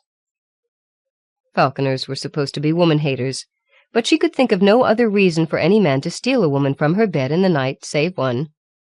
The one her uncle had recently begun to urge her to, for money. Money that she wouldn't be allowed to keep. She stared at the falconer across the flickering fire. "No matter how you covered your trail, they'll still come looking for me," she said. She rubbed her hands. They were only a little less swollen, and her mother's ring cut cruelly into her finger. She was surprised she still had it. "They won't find us." He stared up at the sky, at a dot that grew larger as the falcon came down at last and perched on a nearby limb. "They haven't discovered the trail I left for them yet. By tomorrow night we'll be beyond tracking." "Where are you taking me?" Anything to distract him, to keep him talking. He looked at her. She was struck by the expression of dislike that was plain on his face. "No reason to hide it, I suppose. We're going into the mountains. You're the first. When I'm finished, there'll be a new Eyrie, a new women's village." Cautiously, lest she dry up his words, she probed further. But I thought the falconer way of life was no more." He scowled. "So everyone thinks. The old ones, the enemies. But I've decided to bring it back." "With me?" "Yes, I watched you last night at the tavern." She had done her share of looking at him as well, at the young man sitting in the shadows, his hood drawn up, and only an occasional gleam of fire or lamp showing his attractive features, and took pleasure in the fact that she was being observed. She hadn't had any idea he was a falconer. "Yes," she said, "I saw you looking." "I heard your name," he continued, as if she hadn't spoken, "and then I knew. Eyrie. It sounded so... She almost jumped, startled. Eyrie. Eyrie. The sounds were close. "And for that," she said incredulously, "for that you stole me away? For a name?" "It was a sign. You're a woman, and the truth is not in you, but you'll do for a start. And later, when my brothers in flesh come and see, they'll bring women also. We'll keep them in the village, just like in the old days. The falconers will flourish once more." "Never!" she exclaimed. The spell broke. If he had once been considering forcing himself on her, that thought was gone now. He turned and stared coldly at her, the amber flecks in his eyes catching sparks from the firelight. Then he got up and rummaged in the saddlebags once more, coming back to where she sat. He flung some garments at her. If she hadn't put up her arms, they would have hit her across the face. "Put these on," he said curtly. She examined the clothing. It was man's gear, trews and tunic. It was wrinkled and smelled of the saddlebag, but the clothing was clean enough. Probably some of his spare garments. She recognized none of them as having been stolen from the tavern. She looked up at him and let her lip curl with disgust. "And how do you suggest I get into these things?" She indicated the rope hobble on her ankles. The intricate knots were beyond her ability to untie with her swollen hands. She could barely flex her fingers, and there were deep marks scored on her wrists. For the first time he appeared flustered, not entirely in command. "I don't want to untie you." "You'll have to if I'm to dress myself in other than these rags." She brushed at her tattered nightgown. A bare thigh gleamed in the firelight. She knew now that he had ripped bits of cloth from the garment during the day's journey to use while he was laying the false trail. "Don't worry, I won't run away." She wriggled her toes. "You didn't think to bring my shoes, and I warrant you've no second pair of boots. Anyway, I'm more afraid of what's out there," she indicated the darkness outside the circle of their fire, "than I am of you." She put all the scorn and derision she felt at that moment into the word. Stung, he glared at her, but he untied the rope and coiled it away. "You'll learn better," he muttered. "Ha!" She tossed her head. "Now where's my blanket, or am I to cover myself with branches?" He threw a blanket at her even more forcefully than he had the clothing. "Here," he said. "Do as you please. I'm beginning to be sorry I ever brought you with me." She took the blanket and headed for the shelter of a bush. Presently she returned, clad in his spare garments. They were too big for her, but anything was better than the ruined shift. He had banked the coals of their fire and was asleep, or pretending to be, wrapped in his cloak. She neither knew nor cared. She put the blanket on the opposite side of the little fire pit. Worn out by the day's events, she quickly fell asleep. Next morning he started to bury her cast-off shift, but she stopped him in time. "We need the cloth," she said, "since you didn't allow me the luxury of throwing a few things into a sack to bring with me." She tore away part of the shift and wrapped pieces of the thin fabric around her feet. "I don't suppose you've got any thongs or thin cords, do you?" she said as she worked. "Only ropes." But he surprised her by producing a set of leather ribbons, red-dyed. She recognized them as more elaborate versions of those the bird bore. He whistled the falcon to him and changed the jesses with a surprisingly gentle touch. "Newhold can wear his good one," he said, and handed her the old set. Her mother used to touch her like that. Her mother. Quickly, she tied the cloth wraps in place and stood up. "We could have breakfast from those berries over there," she said, indicating a bush just outside the circle of their camp. He frowned. What makes you think they're not poisonous? Other birds, smaller ones. They've been at the berries, and they won't bother harmful ones, she said patiently. They're not there now, of course, lest your falcon make his own breakfast from one of them. Eat if you wish, he said, and shrugged. She realized he was refusing to admit a morning hunger out of pride or disdain. Yet he had rested the night before, and eaten too. She made a pocket of the hem of her tunic, filling it with more berries than she could eat, and brought them back to where he was burying the last traces of the fire pit. Here, she said.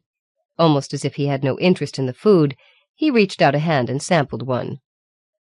Good enough, he said indifferently. Tart. But he ate his full share before they were all gone. That day's journey was somewhat easier on Erin. She still rode in front of him, and he kept one arm firmly around her waist, but she was neither bound nor gagged, and she could keep the forked horn on which the bird usually rode from digging into her flesh with every step. The bird shunned it now. Because she could see where they were going, she could move with a rough-coated torgeon rather than be jounced about like a sack of grain. She glanced at the sun's position. North. They were headed north and east, in the direction the ruined Eyrie of the falconers was rumored to lie. Mountain peaks were already growing around them, high and broken as they had been when the old ones in Estcarp had shattered the land in the Great War. She looked back at her companion, curious as to what sort of man he was under his falconer's guise. He bore a dart gun at his waist, and had a half-filled bandolier slung over his shoulder. He carried no sword, only a long hunting dagger strapped to his thigh. There was a bundle behind him covered with oiled cloth. She guessed by the size of it that it held bird helm and mail shirt. The falcon scorned to ride near her. It appeared to consider itself deprived of its perch, alternately soaring overhead and riding on the man's shoulder. She couldn't tell whether it was war-trained or not. Around mid-morning she began to grow bored with the countryside and the fruitless speculation about her captor. "If we're to rebuild the Eyrie, don't you think it might be nice to get acquainted?" "Why?" "Oh, I don't know. It would pass the time. And I'm no falconer woman. Not yet, anyway. I like to know things." Her apparent acceptance of her fate seemed to soften him a trifle. He shifted his arm around her waist, settling her more comfortably against him. "What sort of things would you know?" "Oh, how you came to be at my uncle's tavern last night. What you used to do before you decided to rebuild the Eyrie." She paused, cautious. "How to please you best? You know." Hesitantly he began to speak. At first they talked of inconsequential things, but she began to pick up hints about his background. She had always known that a man talked most eagerly about himself, and this falconer was, after all, a man. He was young, not much past 20, a year or two older than herself. He had until lately served as a marine guard in one of the few sulker ships that still plied the waters to the west. But even more than with other falconers who followed the same path, he cared not for the sea. He became ill from the motion of a ship even when it lay at anchor, and so he had left that service, determined to seek another as a mercenary, a blank shield. He had come to the tavern, seen Erin, and heard her name, and this new plan sprang into his mind full-formed, like a waking dream. Erin thought about this a while. She could understand dreams. She had had many of her own. The most persistent had her in a cottage with 2 gardens outside, one for food, a smaller for flowers. Within all was immaculate and tidy. She sat at the table concocting some herbal mixture, while a kettle sang on the hob, a cat purred on the hearth, a baby lay gurgling happily in the cradle. Well, old Juva was teaching, had been teaching her herb lore. Cats and kettles were easily come by, but to get a baby and do it the right way, she would have to marry one of the dull wits who came to the tavern. As Erin grew and her shape became more attractive to men, they began slipping her an occasional coin in appreciation of a smile, a bit of extra service, or the infrequent glimpse down her bodice when she bent over to put the flagons on the table. She saved these coins, the tavern's patrons handed her, with a single-minded fierceness. Some day she would have enough to purchase her own cottage. Like Juva, she would brew potions and remedies, earning her way, and there live alone, beholden to no man, a tribe she had learned to dislike. She knew her uncle suspected she had this store of coin, though she kept it well hidden behind a loose board in the loft. At night it was under her pillow when she slept. She dimly remembered the sound of the pouch falling to the floor when the falconer had taken her. She wondered if her uncle had stopped after finding it and not bothered to search for her. Their camp that night was easier than it had been the day before. She watched him with interest. His motions were economical, graceful. He dug a small fire pit, ringing it with stones, and kindled a flame. He fed it with small twigs until it was well caught, then added larger bits of wood. She noted that the fire made little smoke. When the bed of coals suited him, he put a small kettle into the pit and poured some water into it. He opened the parcel of provisions, setting aside the mutton bone for another time, and took out a lump of smoked meat instead. He prepared to slice it into the water. "No, no," she said, coming close. "That's not the way. That meat has to be fried first. Slice it into a pan and save the grease to flavor some trail biscuit." She squatted on her heels beside him. "Here, you do it," the man said. He got out a shallow pan and lined it with slices of meat. He didn't trust her with the knife, but he did trim a forked stick for her, so she could spear the bits of meat and turn them. As they browned, she began dropping them into the pot. "I don't suppose you thought to steal some vegetables," she said. "Yes, I did." He opened another parcel and produced some carrots and a few leeks. "Chop them," she ordered, "and then go look around and see if you can find anything else for the pot. Wild turnips, garlic, edible roots. I've seen a lot growing around here as we rode, and give me that packet of flour and something to stir with." "I don't know which plants to look for," he said. "I'm a warrior, not a farmer." Without a word, she turned over the watching of the rest of the frying meat to him while she gathered what she needed. He prepared the roots she'd found and dropped them into the stew, while she stirred up the trail biscuit and set it to cooking on a hot stone. Good smells filled the campsite. "Men," she said, shaking her head. "You don't know how to do anything." "I've made out well enough until now." "I don't see how," she said, and ladled out half the stew for him. He had only a single metal dish and one spoon. He kept the dish, but gave the spoon to her, using the forked stick for himself. He speared the chunks, blowing on them before putting them into his mouth, while she ate out of the pot. They put the pan of grease-flavored trail biscuit between them and used it to soak up the broth. Together they cleaned the pots and utensils with sand. Newhold the falcon and the Torgian had long since fed, each in its own manner, and now slept nearby. He and Eyrie stared at each other across the fire. "You're a good enough trail companion," he said, "even if you are just a woman." "And you can probably learn, even if you are just a man." She stared into the flames. "I've no more liking for your ilk than you have of mine, falconer. But I'll say one thing for you. I haven't had to slap your hands away from me every moment." The memory of how his arms had brushed across her breasts during the day as he held her while they rode hung in the air between them. But that, she thought, had been accidental, the consequence of the manner in which they traveled. "Sleep, woman," he said. "Tomorrow we begin to climb in earnest." She settled down under the blanket, but sleep didn't come as easily as it had the night before. She found herself wondering about falconers, and how they had come to have such disdain of women. Her own dislike of the man tribe was easily understood. She had dodged too many grasping hands and pinching fingers in her time. But what had caused such a rift between falconer men and women? Perhaps, she thought, back in the before time, when the old ones ruled in Estcarp and wars were fought by men, and not by power-wielding witches breaking mountains and tossing the land about, there had been a chief of the falconers whose wife had been a bad woman. Perhaps she smiled at other men, younger men, stronger, and lied to her husband.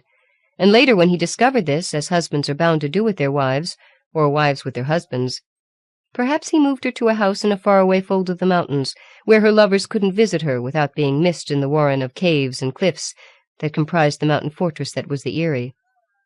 And perhaps, Eyrie thought, warming to the story she was spinning for herself, others of the falconers decided to do the same with their wives, lest they be tempted to follow the same paths the chief's wife had taken.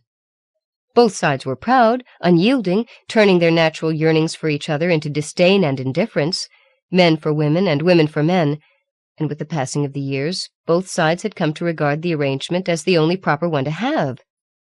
But the indifference was merely feigned, Eyrie realized.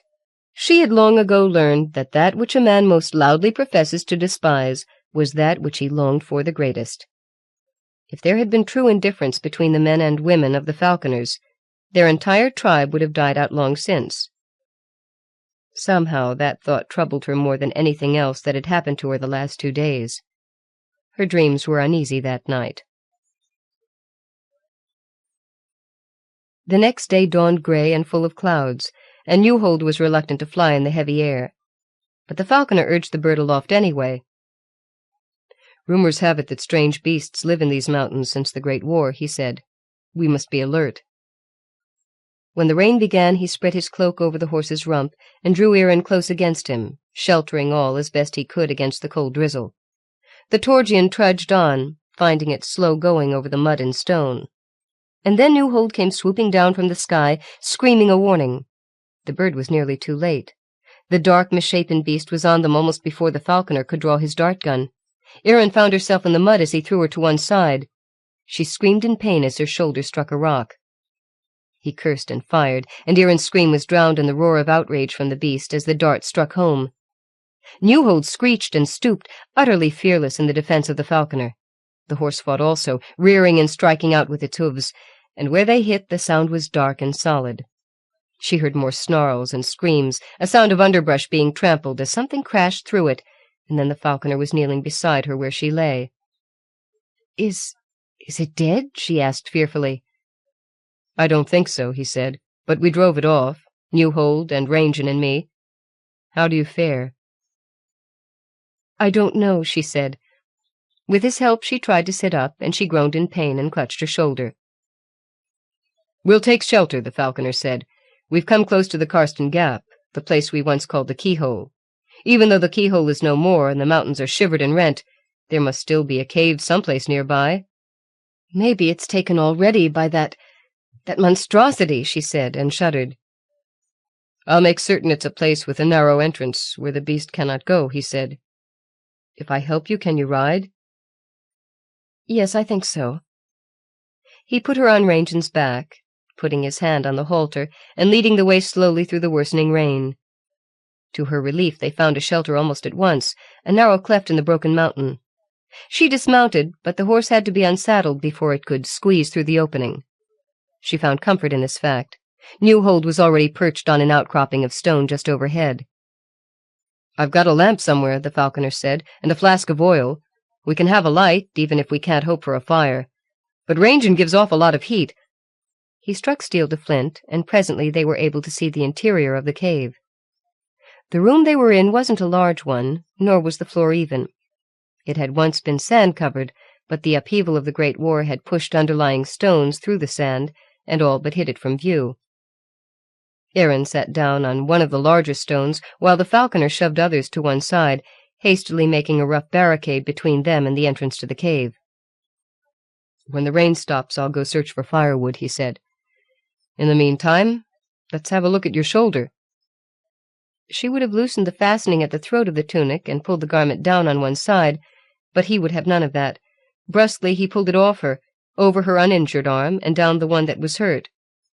She gasped and clutched the garment against her exposed breasts, but he took no notice. Intent on examining her for injuries, he moved the arm this way and that, ignoring her protests. His face cleared. "Nothing is broken," he said, and she realized he had been worried and concerned over her. He looked at her anew and frowned. "You're a mess." She touched her hair, uncombed for 2 days, and now wet and full of mud. She opened her mouth, a sharp retort springing to her lips. But then he took her in his arms. "It was my fault," he said.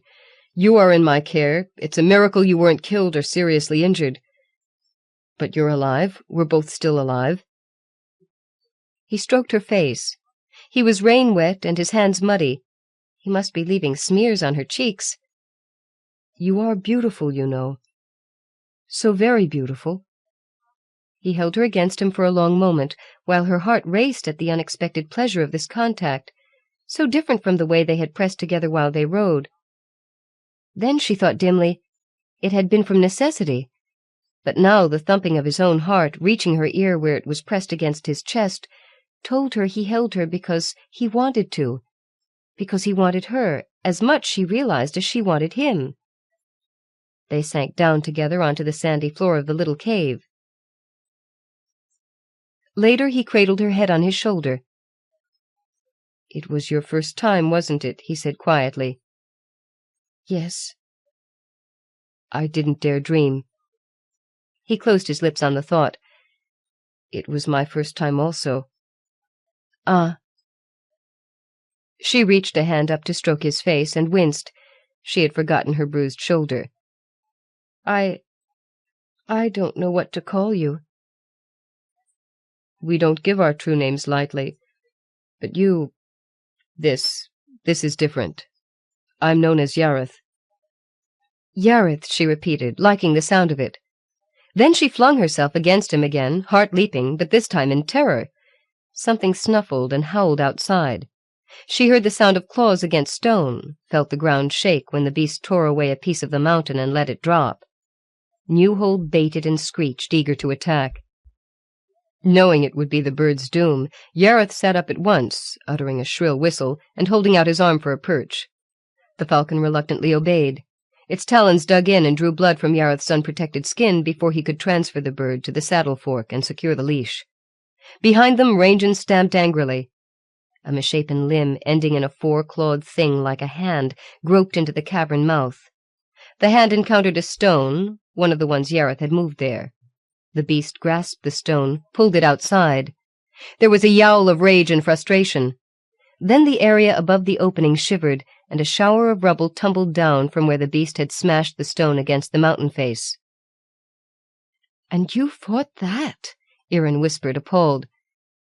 "It didn't expect opposition and retreated to think things over," he replied just as softly. He reached over and pinched out the lamp.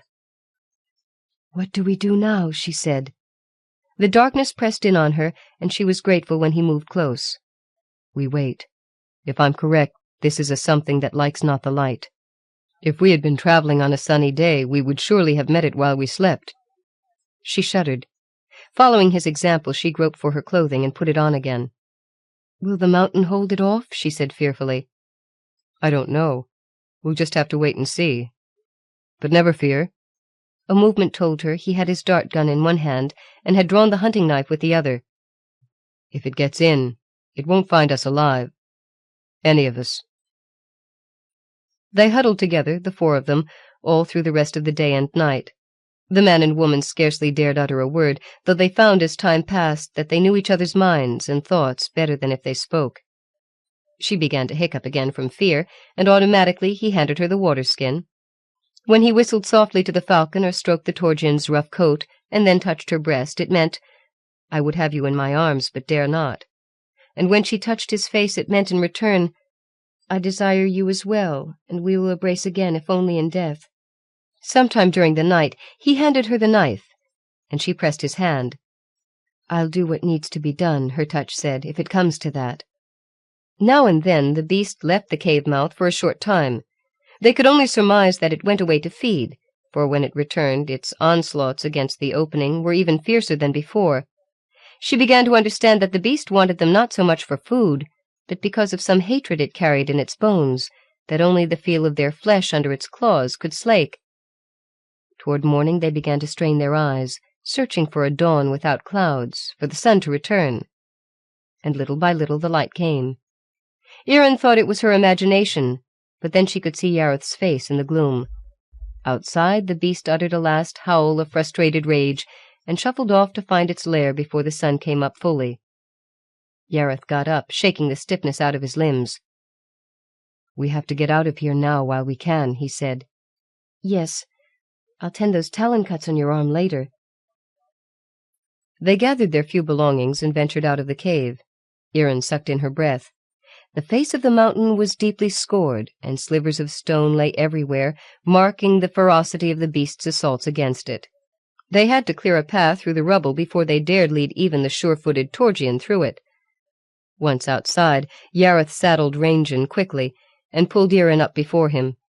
Then he turned the horse's head back in the direction they had come the previous day, and dug his heels into Rangen's belly.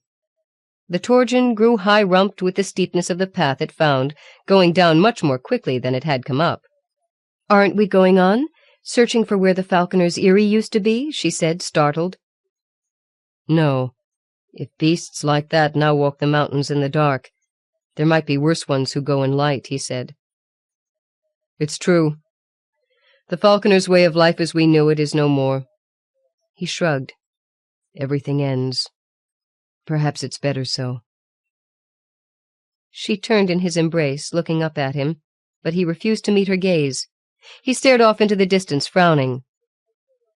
Well, then, it couldn't be easy for him, giving up his dream, no more than it was for her, giving up her own as she must now. The cottage, the coins that were now almost enough to pay for it. She sighed. "What is it?" he said. "Are you in pain?" "No. I was just thinking. I had a dream, too, and a little money I was saving to buy a place of my own. It's gone now."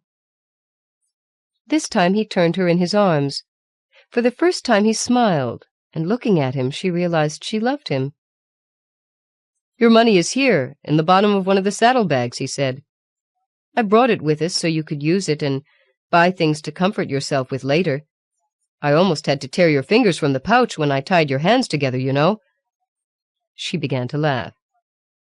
She slipped one hand around his neck and pulled his face down to hers, while the Torgian carried them to a future full of new dreams neither could have imagined only a few short hours before.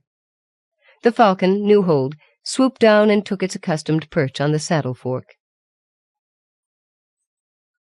Afterward. The curious relationship between falconers and their women has always intrigued me. Both sides refuse to yield. Each side thinks it is correct, the other wrong. When two such proud factions are at odds like this, and particularly when these factions are made up of men and women, there has to be an attraction even greater than that which normally exists between the sexes. That which is desired must become that which is shunned, or the stability of the entire society is threatened. When the Eyrie was destroyed in the Great War, the falconer way of life went with it. What if, I thought, there was a young falconer, too youthful to have actually lived in the Eyrie? He would doubtless have a head full of romantic notions of what it must have been like, never having experienced it firsthand. And what if he met a young woman and decided to try to make his dreams come true? And what if she also had her dreams, which might not coincide with his? And what if this enormous mutual attraction worked between them, despite their differences? What would happen then? Given this premise, to build the Eyrie practically wrote itself. The people came alive for me so much that I want to write another story about what happened to them later. Sasha Miller. Milk from a Maiden's Breast by Elizabeth Scarborough. True Gemma was the bravest, the most powerful, the most beautiful, and altogether the most wondrous warrior in all Escor. Everyone said so. Her name was in everyone's thoughts, on everyone's lips, for she, with her many brilliant and decisive victories in the field, was Escor's hope against darkness. She was absolutely marvelous, even in a land where marvels were routine and absolutely undefeated. That is, until the day the Wares cornered her and her small expeditionary band on the edge of the deep moss forest, and growled and howled with the expectation of turning True Gemma into a lot of brave, powerful, beautiful, bloody tatters. This was not how it was supposed to go, and the moss-wife, Freyty, hopped from one frost-furred foot to the other in agitation as she watched from moss cover at the edge of the deep woods. True Gemma, the triumphant, would have had no problem with a few measly wares, Freyty knew, had winter not allied itself with darkness. Out there, where the trees stood naked and solitary, snow drifted deep from trunk to trunk, glittering beneath an anemic moon from which it seemed to have sucked all light. Into this sparkling morass the horses of True Gemma and her band sunk, their efforts to turn, to go backward or forward, utterly useless in the drifts. Freyty had become aware of their predicament while she was still far back in the woods, for she had, as had all her people, the ability to hear at a short distance unspoken thoughts and feelings. She had set Phoebs, her babe, high in the fork of a tree, where she would keep until Freyty was ready to fetch her, and had scurried forth to offer her assistance. The wares, unfortunately, also picked up unspoken thoughts and feelings, and had come ahead of her, yipping taunts at the trapped Trujemma, flecking the snow with the blood of horses and riders, darting into shadow where the force whips could not reach. The riders, buried to their knees, could not maneuver to lash from a more effective angle. Slowly but deliberately, distributing their weight to keep them atop the snow and within striking range, the grey werewolves circled, snarling. Twice around went the lead bitch. A third time, and all would be lost. Trujemma and her band imprisoned, unable to help themselves with muscle or magic. The wolves thus far had been unable to hamstring the horses, only because the horses' hams had sunk below snowline. With the small band immobilized, the pickings would be easy. Already Trujemma and her men, wearied by months of siege and battle, felt the strength drain from their arms, and the cold gripped them hip-high as their leggings were torn loose by snapping teeth.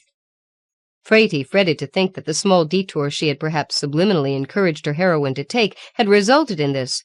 She had not realized the snow would stop the warrior maid and her followers. Snow was no problem to moss women, who were mostly sheltered from it, and whose large hairy feet were as good as snowshoes when need be. And avoiding wares was as much second nature to the moss people as avoiding hounds was to rabbits. The wares had about the same attitude toward Frati's folk, too. She had personally never seen them close up before, but she knew them with the knowing of her race, and the knowing sent shivers up her that had nothing to do with the cold. Still, standing around shivering all night would do no one any good. Her jeopardy would be slight.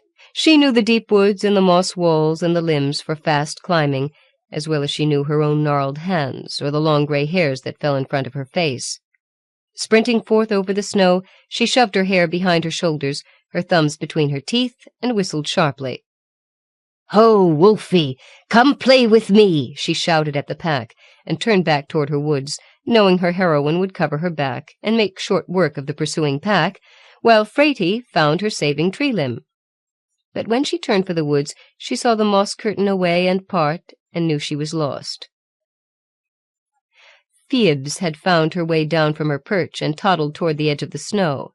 Frati swung round at once and flew across the snow toward the thinner trees. She was only 3 steps beyond wares and riders when her momentum brought her down, her feet in their speed no longer skimming the surface, but sinking with the added pressure of her bounding. The wares abandoned their first sport and fell upon her, tearing at what they could reach without sinking into the snow themselves. At first it was only her long concealing hair, and this they tore from her head and strangled in the strands that snarled them in its tangles. As the fangs found her flesh, Frati felt Phoebs cry, puzzled and afraid, but the teeth and claws were tearing her then, and she screamed as the lead bitch tore at her exposed belly. A thundering rent the air, and the ground throbbed with power, though Frati did not know if it was the power of light or the power of death. The wares exploded around her, but even as she saw Trujemma bending over her, she felt the blood pouring from her and the pain slicing her into halves, and knew that her heroine had delivered her somewhat belatedly. "Courage, poor creature," the warrior witch told her as she bent near, her wide green eyes and golden hair close enough for Frati to touch, had she the strength left. "I'll give you a bit of a spell now to ease your passing, and notify your next of kin, of course." "Phoebs!" The name gushed out of Frati with what was left of her life. "Take Phoebs!" "I beg your pardon," Trujemma said, but she saw the spirit pass out of Frati's eyes then, and stood, saying to her executive officer, "These last wishes would be carried out more frequently if only the dying weren't so incomprehensible. What on earth do you suppose is a Phoebe?" "Ma!" cried a small, gurgling voice, as what seemed to be a foot-high hairball tottered forth with its twiggy arms outstretched to the battered creature bloodying the snow. "By the lady!" Trujemma swore, swinging the hairball aside and scooping it up at arm's length for inspection. "What is this?" Her executive officer coughed. "I think, ma'am, that may be one of the Phoebe things our late comrade here was referring to. Looks like what I've heard tell a moss-wife looks like." His eyes scanned the deep forest with its heavily fringed trees. "Country for it, all right. Smaller, though, and I've never heard them called Phoebeses before. It might be—" Phoebes, however, knew what she was and what Trujemma was, and upon hearing herself named, stuck out her arms again and grabbed the glamorous general around the neck, clinging hard. "Ma," she said, and would not let go.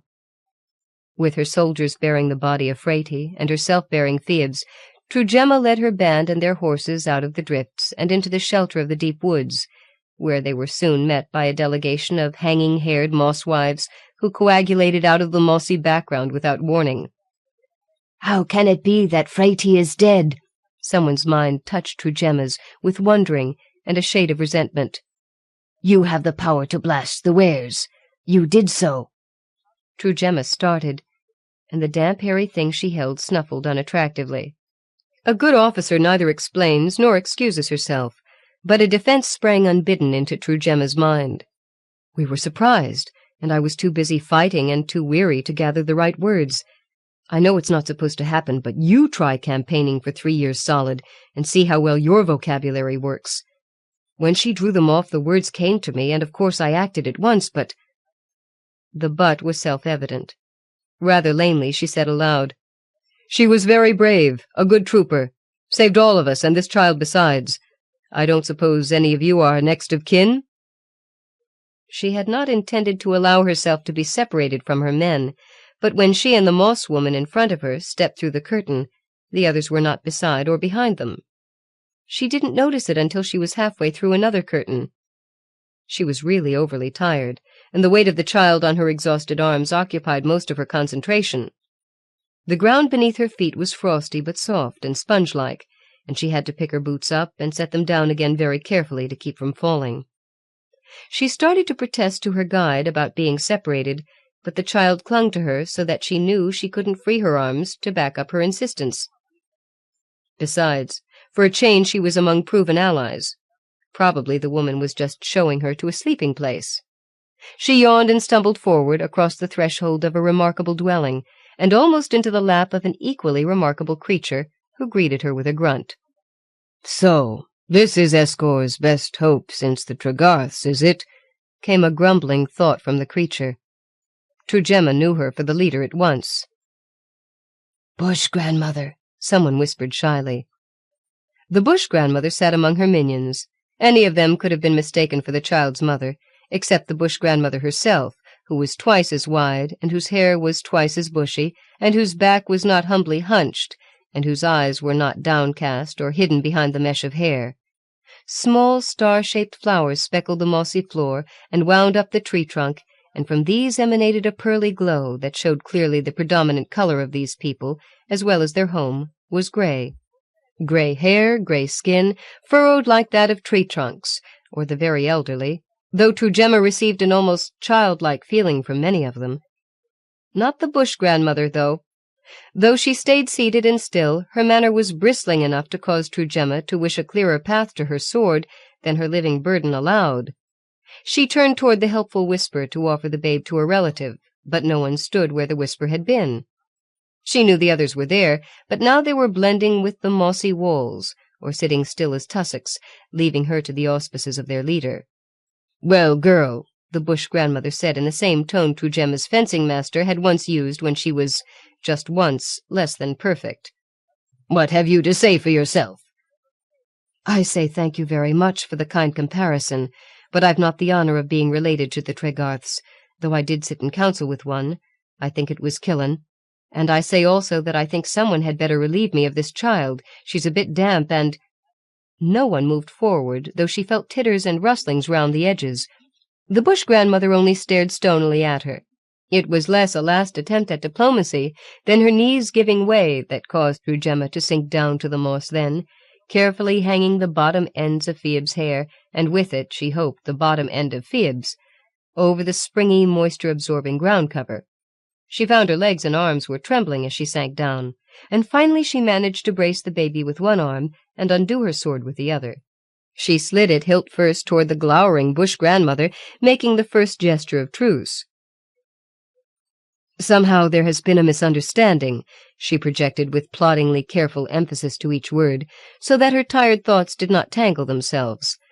"I am not your enemy. I ride for Escor. Not a blank shield, but with my own company, entrusted with the companies of others, in the service of the light. I did not kill your kinswoman. The Wares did that. They would have killed my men and me as well, or left us trust for the Sarn riders, had not your kinswoman—" "Freyty," the bush grandmother said, and her thought broke. "Her name was Freyty. She knew your name. Can you not learn hers?" "We were not introduced," Trujemma snapped, her patience spent with the bush grandmother's antagonism. Where were the modest, self-effacing little creatures of which the legends told? "We are not as you expected," the bush grandmother said. "And you are not as we expected, Trujemma called Darksbane. Not as Freyty expected. She idealized you. I could have warned her to take no sides, to think not so highly on any of the race of man, but it made her pleased to think she might serve you. That is why she slipped past the wards that guard us from our enemies. In your service she need fear no enemies." Trujemma jerked her untouched sword back to her, and Phoebus began to howl. Two mossy forms clustered close to pat the child to stillness, but did not lift her weight from Trujemma's arm. Trujemma glared. "If I wish to waste my time in guilt, old one, I have far more dire matters to take precedence. I did not come to bear your scorn or your judgment, but to bring you your Freyty's body and her child. Since we are evidently not welcome here, my men and I will be on our way if you will only be good enough to take this child." At that Phoebus began howling again, and clung to Trujemma in a stranglehold. "Her mother died in your service, lady," the bush grandmother said. "Phoebus is your child now. Take her and go." "My child?" Trujemma was truly choking now, and had to pull the little gnarled claws from her neck to catch her breath. She stared for a moment with distaste at the drooling, puckered mouth in the weathered little face, the tearing big eyes under heavy furred lashes, the tree-twig arms clutching and clinging like the moss itself. "Madam, that is impossible. You obviously have no idea what war is like." That she said aloud. What rushed to her mind were the images of the children who had died waiting too long for her to deliver them from siege, children more human than this one, and children cut down in battle, and children murdered in the aftermath, and the were-whelps and Keffin foals, and Thas kits she had wiped out herself.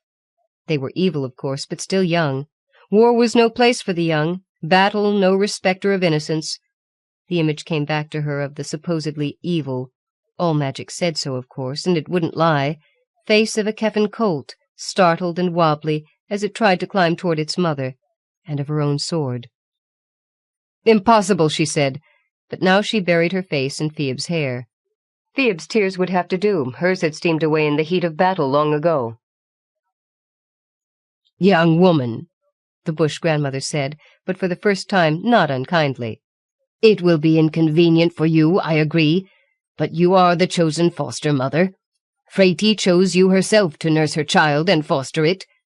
"Impossible," Trujemma echoed her previous statement, then raised her head enough to mutter, "She could not have known her babe would have need of another mother." "We of the moss always seek humans to nurse and foster our children, the most admirable we can find, and if sometimes that is not very, well, we don't any of us get what we want in this life always, do we?" Trujemma's curiosity was not great, but it was there, and enough for the bush grandmother to continue. "You have been thinking that you find us alien-looking, inhuman. What do you think we are, vegetable? Moss itself? Mothers-in-law and ugly stepsisters to the beautiful woods nymphs men sometimes wish we were? That is not so far wrong, you know, except that it had little to do with the moss or the woods to begin with. Our ancestress was beautiful as you are beautiful, and more." That is not so very beautiful, Trujemma thought, as she imagined to herself. By now she frequently forgot that the old one could hear her, and she did not especially care. Somewhere beyond her own self-pity and self-reproach, she realized that she was about to hear yet another tale of the early days of Escor, when the adepts experimented to find the perfect inhabitants for their domain. Each of the mutated races in Escor had their own version of this creation myth, but somehow she had assumed that the Mosswives had always been separate, were a true magical race, and not a mutation. "She was the daughter of the leaders of the adepts. Not much more than that has come down to us, except that they were reasonably good folk, with a sense of responsibility toward their fellows and their creations. our ancestress. Fleta was her name, was very talented with all growing things, could change them and raise them, and make them grow bigger or smaller, or in strange shapes. She spent hours making ornamental gardens and growing orchards with fruits offering full-course meals, with all of the nutritional requirements of her people. She had a flaw, though. She was very impressionable. Her figure was not the only willowy thing about her. She was easily swayed. She fell in with an evil companion, a fellow adept, not so talented as she, but with large ideas for creating monstrous crawly things that ate nobler life forms. She was too blinded by his handsome face, and the reflection of her own loveliness in his eyes, to see the potential ugliness of his imagination, and she agreed to marry him. Her parents, who suspected their colleague of being a bad lot, and who had hoped for a better influence for their daughter, tried to forbid it, but her lover used his own talent for creeping and crawling and stealth to steal her away, to stall any future opposition to their union and his ambitions. He persuaded Fleta to help him grow a vine that would encircle her parents' dwelling and choke it to smithereens. Fleta enjoyed engineering the plant to please her lover, but it is very doubtful that she knew that he planned to use it to kill her parents. Fortunately for them, they were quite a bit smarter than their would-be son-in-law. They saw the vine coming and destroyed it, foot by foot, following it backward until they found their daughter and her lover. By then Fleta's lover had confessed to her his plan, and had promised that the two of them would be together, and would take unto themselves all of the power and prestige possessed by her supposedly departed forebears. She was already weeping when her parents arrived, and when she saw them she flung herself at their feet, and wept even more bitterly, in relief and for forgiveness. She also prayed that they would spare her lover, and told them that she had disobeyed them because she needed him so. Her parents were far less emotional by nature than Fleta. They saw that not only had she disobeyed them, and become an accomplice at their attempted murder, but with her talent so easily subverted, could become a menace to all Escor. Already they were fighting with colleagues of like mind to the lover, who wished to branch out from mutating creatures into better adapting species, and try to create other darker things, just to see if they could. The daughter with her talent would be a constant threat to humanity, while she was so easily influenced, and so attractive to those who would use her. Her mother and father talked this over among themselves, and then explained it to Fleta, saying that they felt they had no choice but to do something harsh to save the world from her, and her from herself, and also they needed to do something about that lover. She begged for his life, and pleaded that she would reform him, that they would change, and her father bade her to stand on her own 2 feet then, and gave her 12 hours to change them into something harmless, and preferably benevolent. He further charged her that since she was a danger to mankind, the beauty that was the gift of himself and his wife to her was to be removed, so that people would no longer be fooled. They felt she was ugly inside, you see, instead of merely weak. But she was their child. Thus charged, the girl had to face up to the fact that her lover really was not a good person, although she loved him still and needed to cling to him as much as ever. As soon as her parents' backs were turned, he tried to get her to plot with him again. She tried to heed her father's words and be strong, but her lover was so handsome he made everything seem reasonable, so she clawed her hair over her face so she could not see him. Still he did not stop, but reached for her, still talking, so she changed him into a still and silent thing, a tree. And then she thought she could see his reproachful face in the pattern of the bark, so she covered his branches and limbs with moss as grey as the despair she felt. She was trying to change herself into the same when her parents returned, and stopped the transformation, for when they saw how hard she had tried to obey them, and the cost to her, they remembered that they loved her, and did not want her to be forever lost to them. Already her skin had become bark-like, and her limbs, limb-like, and her hair had gone from gold to the grey of the moss, but her eyes were large and loving, and she clung to the tree. Then her parents promised her that the tree could become a creature like herself for 1 hour every year, and be her mate, and that, if in subsequent years she and her progeny could prove to mankind their inner beauty, despite their outward hideousness, and be always healers and of service. They might be redeemed.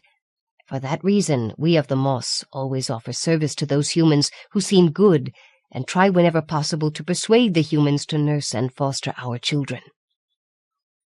"Excuse me. Could you repeat that last bit? I missed it," Trujemma said, bouncing Phoebes furiously, for the baby had begun whining near the end of the story, and now was squalling louder than a were's howl. Thought transference didn't help. Trujemma could no longer hear herself think, much less hear the thoughts of the bush grandmother. But she had heard much of the story, and now when she felt like shaking the screaming Phoebes, she looked down at that puckered little face and those tightly clenched eyes, and wondered if the other children she had seen, the inhuman ones, were truly human too, or at least like her, in how they felt, despite their various bizarre appearances. How would this youngling grow if kept by a suitable mother, not herself, of course, not a soldier with killing to do, but a warm and loving human mother, who would be kind to her? Not these poor pathetic creatures who scuttled about forever ashamed of themselves, serving probably highly unsuitable people, because they had as a race a stupid tendency to cling to unfeeling trees, which changed into mates so wicked they could be allowed only 1 hour a year before they must disappear again. But then she remembered Frati, and wondered, trying to think if she knew of any human woman who would have first risked her unarmed self to enemies to save a band of armed soldiers. And she wondered how many, though there was much talk of motherly sacrifice, would have knowingly led the wares upon herself to save a child as ugly and presently as unpleasant as Phoebes. Though she had seen some valiant acts on the part of human mothers for their children, in her experience such courage was not as common among people, even people of the light, as it was among animals. Phoebes cried, but somewhat more quietly as Trujemma stopped bouncing her and rocked her thoughtfully. But though the crying was softer, it was insistent, and Trujemma looked rather desperately back to the bush grandmother. "She must be hungry," she said, feeling almost as useless as she had when coming upon the aftermath of the siege. "Frati was her mother, and Frati is gone," the bush grandmother said. "We are none of us her mother." "But a wet nurse, surely, or some substitute." "There is none. We may each of us nurse only the children of our bodies. Only a human nurse will suffice for second milk." "That's very convenient for you in this circumstance," Trujemma observed. "But even if I were inclined to take this little one with me, strictly as a debt of honor, you understand, the facts do not change. I spend long hours in the saddle and sleep under the stars or in the rain. I ride among enemies and cannot pause to clean a child's messes, and if I had her to defend, I would always be preoccupied, not able to be as ruthless as I need be at times." And her mind strayed back again, and she was filled with such a bleakness and a grimness that she wondered that the child in her arms did not feel how the darkness clouded her heart and cry all the louder. "Besides," she said finally, "I am a maiden, and to keep my witch powers, untrained as they are, I must a maiden remain. As a warrior and as a maiden, I have nothing with which to nourish this child." The bush grandmother blew an errant strand of hair back over her shoulder and considered. "If that is so, Frati was farther from the mark than she usually was. Though I did not agree with her in her adulation of you, and in her following the thoughts of anyone who passed near enough for word of your deeds, I did not chasten her. Frati always knew somehow what needed to be done. She was the best healer of us all, and not just with herbs and medicine. She knew where a pain was, and what thing, however unlikely, would soothe it. She saw in you beauty and brilliance, it is true, but often she spoke of how your talent for war would be as strong for life and peace, if ever this land's ills permitted it. I wonder if she knew when she saw you that that talent was being poisoned by the very qualities that she admired, that because you are kind, you despise yourself when you cannot prevent unkindness, and that because you are responsible, you cannot help but commit unkindnesses yourself to prevent future ones on the part of those less scrupulous than yourself, and that with every act you perform that goes against your peaceful nature, you injure yourself, and an infection of darkness sets in." Now it was Trujemma who clung to Phoebes, cradling her furry warmth and mingling the tears she thought she no longer had with the babes. Her thoughts came out brokenly. All that I could do was not enough, will not be enough. Everything, anything makes less. Destroys, withers, blights, burns. None of it does any good. There is no building, only tearing apart. My child. The bush grandmother's voice was tender now, and somehow she had moved to the place beside Trujemma. Nourish for a time, instead of destroying. Phoebs will cling to you, so you need not fear losing her. We of the moss are very good at that. But more importantly, she will be a healer of great use to you and your men. Protect her as her mother protected you, and you will see.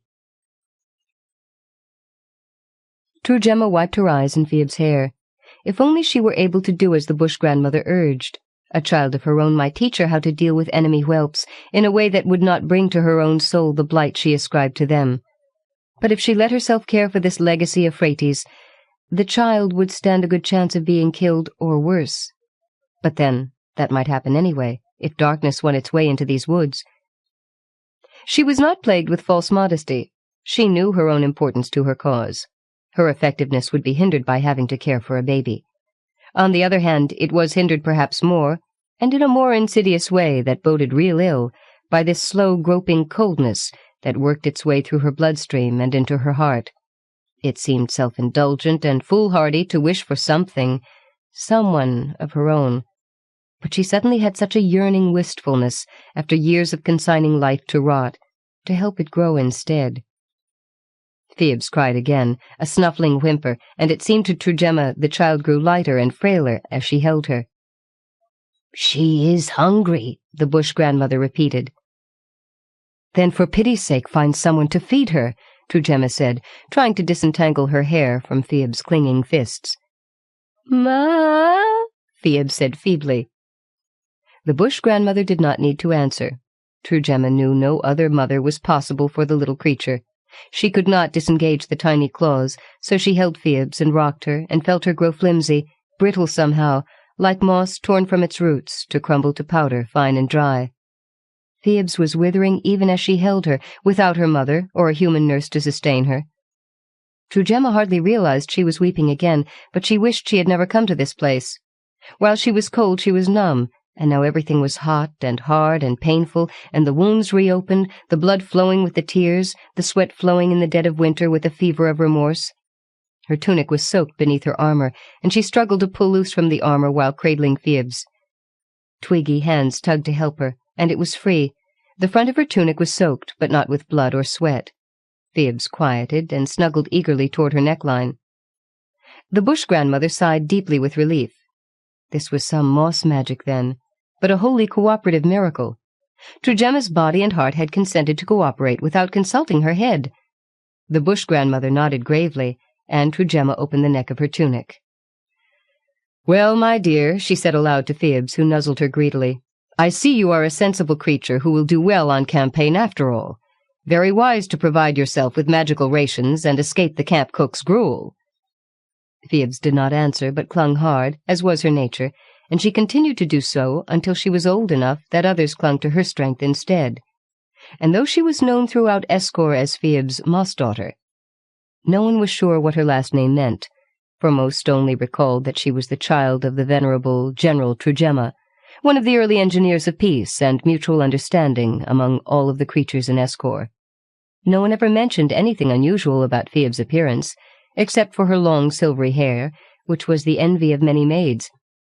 One old soldier, reminiscing about the time when he and his comrades had been bewildered for a night, stumbling aimlessly through a deep forest, before the general and her baby had finally found them and led them out, spat appreciatively and said, "Must have been being born in them woods made her hair like that. Silver as that moss, with the snow shining on it. Otherwise, of course, she was the spittin' image of her mother, and that's saying something. For my money, no woman ever walked this land who was more beautiful inside and out than them two." Afterward. For all its intricately woven background of science and magic, the witch world is an awfully lot like the real world. It has so much conflict, so much war, so many people who see its problems in terms of black and white, good and evil. I liked the moss wives, who seemed like ordinary folks minding their own business to me. I decided to contrast them with your typical sword-wielding, Amazonian, thewier-than-thou princess type. At the same time I was thinking about this story, I was trying to write a proposal for a book based on my own experiences in Vietnam. More than half of my patients were Vietnamese. So when I started to write about Trujemma the warrior, she just wasn't funny to me anymore. Like many veterans I've known, she is unable to deal with the relatively innocent civilians, because she is so contaminated by what she knows to be her own evil actions in the name of good. I couldn't solve a problem like that in a light-hearted manner, so the Witch World anthology inspired my only so far serious story. Elizabeth Scarborough. Night Hound's Moon by Mary H. Schaub. He knew that something unimaginably horrid was going to happen after the moon set. The moon was only a waning sliver, scarcely bright enough to cast a shadow, but Kennard felt painfully certain that its silver light had to be banished before whatever evil brooded here would manifest itself. He and Jarrell, the potential victims, were clearly in no condition to run away. Kennard, who ordinarily had trouble breathing while lying down, was straining for each breath against the thongs cutting into his cloak and tunic. The outlaws who had initially captured them had not bound them so cruelly tight. But then to the outlaws, their captive trio had been a saleable commodity, not to be carelessly damaged without affecting their price. Kennard concentrated on his breathing, a mental exercise that necessarily pushed aside most other external sensations. He ignored the chill, gritty stone surface of the platform where they had been placed. He tried to ignore the thongs, trussing him up like a piece of meat for roasting. This was harder to do, but gradually he focused solely on the rhythm of his breathing. His heartbeat slowed, reducing the pulsating thumps in his ears, as well as the fiery pain of overstressed rib muscles. As always at such times, he recalled Rubeth's irascible voice badgering him during his worst seizures. "Listen, boy. Think on what you're doing. Count to yourself. Breathe as deeply as you can. The more excited you get, the worse you are, as you well know." She had been right, of course. Wise women, especially old, experienced ones, tended to know about illnesses and how to treat them. Not for the first time, Kennard wished he had learned more from Rubeth. He should have listened with more attention to her endless discourses on plants and herbs, but he had been a small boy, easily distracted from what seemed to him to be dry, useless knowledge. He squirmed, unsuccessfully trying to stretch cramped muscles. The one herbal remedy he was familiar with, and which would be eminently helpful now, was lodged uncomfortably underneath his ribs, where he couldn't possibly reach it. Rubeth had bartered with the trader for those oddly wedge-shaped leaves. The trader wasn't sure where they had come from, but he had been told that they could ease breathing difficulties. Rubeth had brewed a tiny sample for Kennard to try, and ever since he had prized the diminishing remnant of the packet, to be chewed only when all else failed. The rough paving stones abrading his cheek seemed to exude a moldy dampness that caught in Kennard's throat, setting him coughing. He tried to suppress the irritation. Coughing always made his wheezing worse, and if it was very prolonged, would leave his rib muscles aching. Rubeth herself had died of the coughing sickness 3 winters before. The remote valley in the Dales, where she settled, was too far from any trade route or traveler's trail to attract another wise woman, unless one might wander there by chance. Kennard had been separated from his parents as a small child in one of the frequent violent skirmishes that afflicted the Dales in those days. Rubeth had always assured him that she would never have noticed him lying in the underbrush if he hadn't sneezed loudly when she passed by on one of her plant-gathering trips. She had brought him back to her cluttered hut and considered him a professional challenge. "Not every person would know to make a brew of bronze root to halt sneezing," she had often remarked. He missed Rubeth's bird-like quickness, and thought now that her craftiness would be a valuable asset, if only he could ask her what he should try to do in this situation. Jarrell's experienced advice would also be sound, he was sure, but the old soldier was turned away from him, and isolated too far to call to, unless Kennard raised his voice. Somehow the boy knew it would be wiser to keep silent. The longer he escaped attention here, the better. The last few days, Kennard reflected bitterly, had been haunted by ill fortune. This current predicament was only the most immediate crown to the tally of woeful incidents. There had been 2 times, he thought, when his luck seemed to have turned for the better. His encountering Jarrell was one, but the first had been his finding the great Hound by moonlight. He could see it in his mind as clearly as if it were just occurring. Kennard had been wandering alone in this remote area of the Dales, near the border of the ominous waste. He hadn't truly known what he was looking for. He supposed that he was hoping to chance upon another wise woman like Rubeth, who might allow him to accompany her in exchange for his unskilled help. He wasn't as strong as the boys of his general age that he'd seen in the few scattered villages Rubeth had visited. Rubeth had guessed that Kennard was about 5 years old when she found him, thus making him about 12 now. His breathing sickness rarely forced him to bed, but he had never gained much weight, and couldn't run or exert himself without bringing on the wheezing and vise-like tightness in his chest. Although he hadn't realized it at the time, Kennard had learned many things from Rubeth. He had developed a good memory for trails and taking directions, and knew which irritating or poisonous plants to avoid.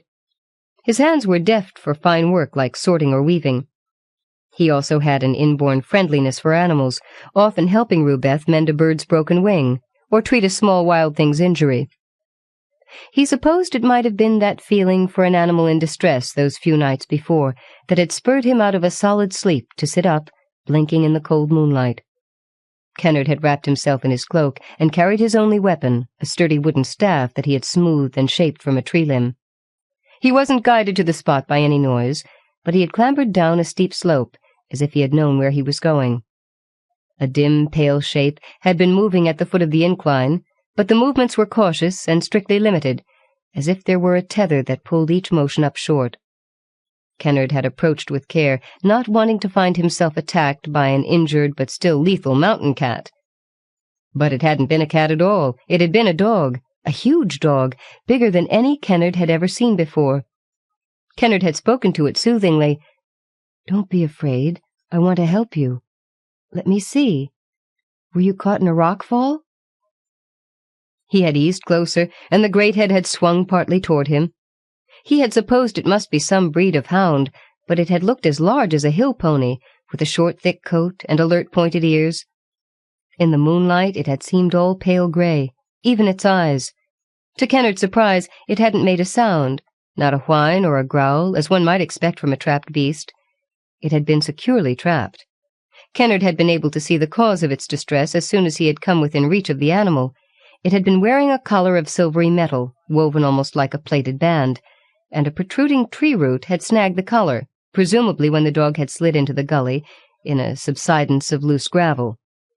Kennard had kept talking softly to the dog as he had gingerly inserted his fingers between the collar and the gnarled root. There had been no way to know how long the dog had been held there. It had sensibly chosen to lie quiet rather than thrash about and possibly strangle itself. With some effort, Kennard had finally worried the collar free from the root. The dog had pulled away and shaken itself, but it hadn't bolted. Instead, it had stood still and let Kennard feel over it to make sure no bones had been broken. When the boy had turned at last and reluctantly started to climb back up to the forest track, he had been delighted to hear the dog scrambling after him. Kennard had never before had a companion animal. He couldn't believe that this creature, fit to course beside a high noble's horse, might deign to stay with him, if only for a brief time. It had seemed uncanny, though, that the creature made no expectably doggy noises. It had given a low grunt when it stretched out to sleep against Kennard's back. Kennard had felt as if he were being guarded by a fabulous beast out of a songsmith's tale. The next morning Kennard had discovered that his color sense had been misled in the moonlight. The dog's eyes were light blue, like the clear waters of a mountain lake. Its coat was dusky gray all over, with no sign of white hair on foot or belly. They had traveled all that day in agreeable silence, stopping only for a frugal midday meal from Kennard's supply bag. He had been thinking that perhaps the dog could help him hunt some small game to stretch his scant number of journey cakes, when the dog's ears had pricked up. The dog had turned toward the brush-choked mouth of a narrow valley branching off from the half-overgrown trail they had been traveling. Kennard had followed the dog through a mass of clinging brambles, wondering what had so attracted its attention. Then he had also heard the confused sounds of a struggle, muffled blows, sharp cries, and calls by different voices. As they rounded a dense bush, the scene had been all too clear before them. 4 or 5 ruffians were unmercifully assailing 2 travelers, one of them a white-haired old man, the other a soldier from his dress and long sword. Kennard had clutched his staff, not sure how he could help. The dog had not hesitated. It had plunged into the fray, bowling over 2 of the outlaws before they realized what was upon them. The embattled soldier had taken advantage of the sudden respite to help the older man to his feet and stumble uphill to a more defensible position. As the dog had seized one outlaw's arm, the chief of the assailants had slammed it across the head with his thick club. Kennard had cried out and run toward the dog, unfortunately attracting similar attention. He had been struck a glancing blow to the head by one of the outlaws, and his next conscious sensation was being jolted across the back of a rough-haired mountain horse. After dark, the raiding party had stopped and made camp, giving Kennard his first opportunity to speak to his fellow captives. The outlaws had simply tossed all three close together out of the way, while they had built a fire and set about sorting through their victims' belongings. Tumbled close as they were, the captives had been given no chance of freeing one another. One of the outlaws had squatted near enough to prevent any efforts to escape. The first words had come from the older man, but they had made no sense to Kennard. The man he had thought was a soldier had tried to soothe his companion. "Lie easy, Brame," he had said in a low voice. Brame had continued to babble something about metal, then he had abruptly fallen quiet. The soldier had rolled his shoulders as far as he could in Kennard's direction. For an instant a flare of light from the campfire had illuminated the soldier's face, with the weathered features of an experienced fighter. From Kennard's years with Rubeth, he also suspected that it was the face of a blind man. The soldier's next words confirmed Kennard's guess, for the two of them were lying in clear sight of one another. "Stranger, are you there? Can you hear me?" "Yes," Kennard had said. "I'm awake." "I thank you for coming to our aid. I am Jarl, and this poor muddled fellow is Brame, a prospector in these cursed borderlands." "My name is Kennard. I don't suppose you know what happened to the dog." Jarl had shaken his head. "I heard no dog. Since the blow that cracked my helm at Morlan, I have been nearly blind. I can tell day from night, but that is all. You sound young, like a lad." "I am, sir. I believe that I'm 12, or so said the wise woman who reared me. I'm worried about the great dog that tried to rescue you. One of the outlaws struck his head with a club. I fell soon after, before I could reach him." "A brave dog, then, to dare such odds," Jarl had said. "We shall hope that he recovered from the blow. If he is a large beast, then likely he was but stunned." "Do you think so?" Kennard's hopes had soared. He couldn't bear to think of the elegant creature lying dead in the trampled weeds. He had described how he had found the dog, and then Jarl had explained that he had chanced upon Brame at an inn farther down in the dales. Brame had wanted a swordsman to accompany him on a prospecting trip to the edges of the waste, seeking the rare remnants of metal sometimes buried in ancient ruins. Given Brame's eccentric reputation, no sensible swordsman had been interested. "When I said I'd go with him," Jarl had recalled ruefully, "there was much merriment in the crowd, but we had some fortune in our searching, before Brame became confused. I was trying to fix his attention on the trail when we were set upon by these thieves." Jarl had been interrupted at that point by raucous cries from the outlaws, who had just discovered Brame's hoard of metal. "Look here, Grund," one ruffian had said, flourishing the semi-melted lumps as he transferred them to his own bag. "They be pleased at darst to see these. But not that," he had added, shunning a small mass of silvery metal. He had hastily thrown a dirty rag over it to avoid touching it, and had tossed it down a nearby ravine. "Why throw away good metal?" a younger outlaw had asked. Grund, the apparent chief of the band, had cuffed him. "Blackwit, them at darst want naught to do with moon stuff." In the firelight his scar-seamed face had taken on an avaricious leer. "That be why our pay's in gold for all we bring as be useful to them." Having ransacked the saddlebags on Brame's horses, the outlaws had turned to their captives, prying into every purse and pocket. To Kennard's immeasurable relief, the man who pawed him missed the thin cloth packet containing his precious dried leaves. It had been during this search that Grund had announced it was senseless to trouble traveling any farther with the delirious Brame. With one practiced swipe of his knife, he had cut the prospector's throat. "The purple robes will pay us no gold for a witless man. You, Foss, strip off his clothes. No need leaving them to waste." Kennard had cried out at the murder, earning himself another dazing blow to the head. He had later recalled little of the rest of that night. The outlaws had broken camp fairly early in the morning, eager to reach the purple robes and their reward for delivering their captives. At twilight the next day, they had arrived at an eerie space cluttered by randomly set standing stones. Very little vegetation seemed to dare intrude on the flat soil at the bases of the stones. Kennard had felt a chill unease, caused by more than just the presence of so much cold rock. Grund had dismounted and had struck a blackened metal bell suspended in a niche in one roughly squared stone. With startling suddenness, a form swathed in purple had glided out from between two larger stones. Kennard hadn't liked the color of the robes. They were a sullen purple-red, like an old, unhealed wound. In contrast to his usual bluster to his men, Grund's manner to the robed personage had been affected and obsequious. His eyes had kept shifting restlessly, as if he wanted to conclude his business as speedily as possible. Kennard had been too far away to hear what Grund said, but the robed man had a high whining voice that carried. "Only two," he had complained. He had peered toward Kennard and Jarrell. "One blind and one a mere lad. We are not pleased." Grund had muttered some apology, and the other had grudgingly counted out several broad coins, made of a dark red gold, like none Kennard had ever seen before. Grund had seized the coins and harried his men into feverish activity.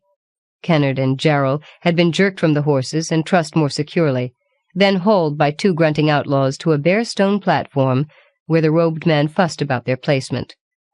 The outlaws hadn't even taken time to lead Brame's stolen horses by their reins, but had driven them along running loose in their midst. They had, in fact, withdrawn so hastily that Kennard had deduced they didn't want to observe what was going to happen next. That conclusion had not been at all reassuring. More men, shrouded in purple-red, had emerged from among the standing stones edging the platform. They had woven in and out in a silent, intricate pattern for a time. Then one had chanted some sounds that pierced Kennard's ears and set his already throbbing head aching anew. As quickly as they had materialized, the robed men were gone, leaving Kennard and Jarrell alone in the wan moonlight. The boy was just succeeding in lowering his breathing rate back near normal when Jarrell ventured to speak. "Lad, can you hear me? I dare not speak your name in such a place. It might give them power over you." Kennard grasped the sense behind the other's reticence. "I'm here, sir, safe as may be." Jarrell sighed. "I would that you had not come upon Brame and me. This is indeed poor reward for your trying to aid travelers in distress." "Never mind, sir," said Kennard, anxious to encourage his fellow prisoner. "It was the dog who led me to you." "Whatever happens to us," Jarrell said loudly enough for any hidden listeners to hear, "hold fast to those beliefs you cherish.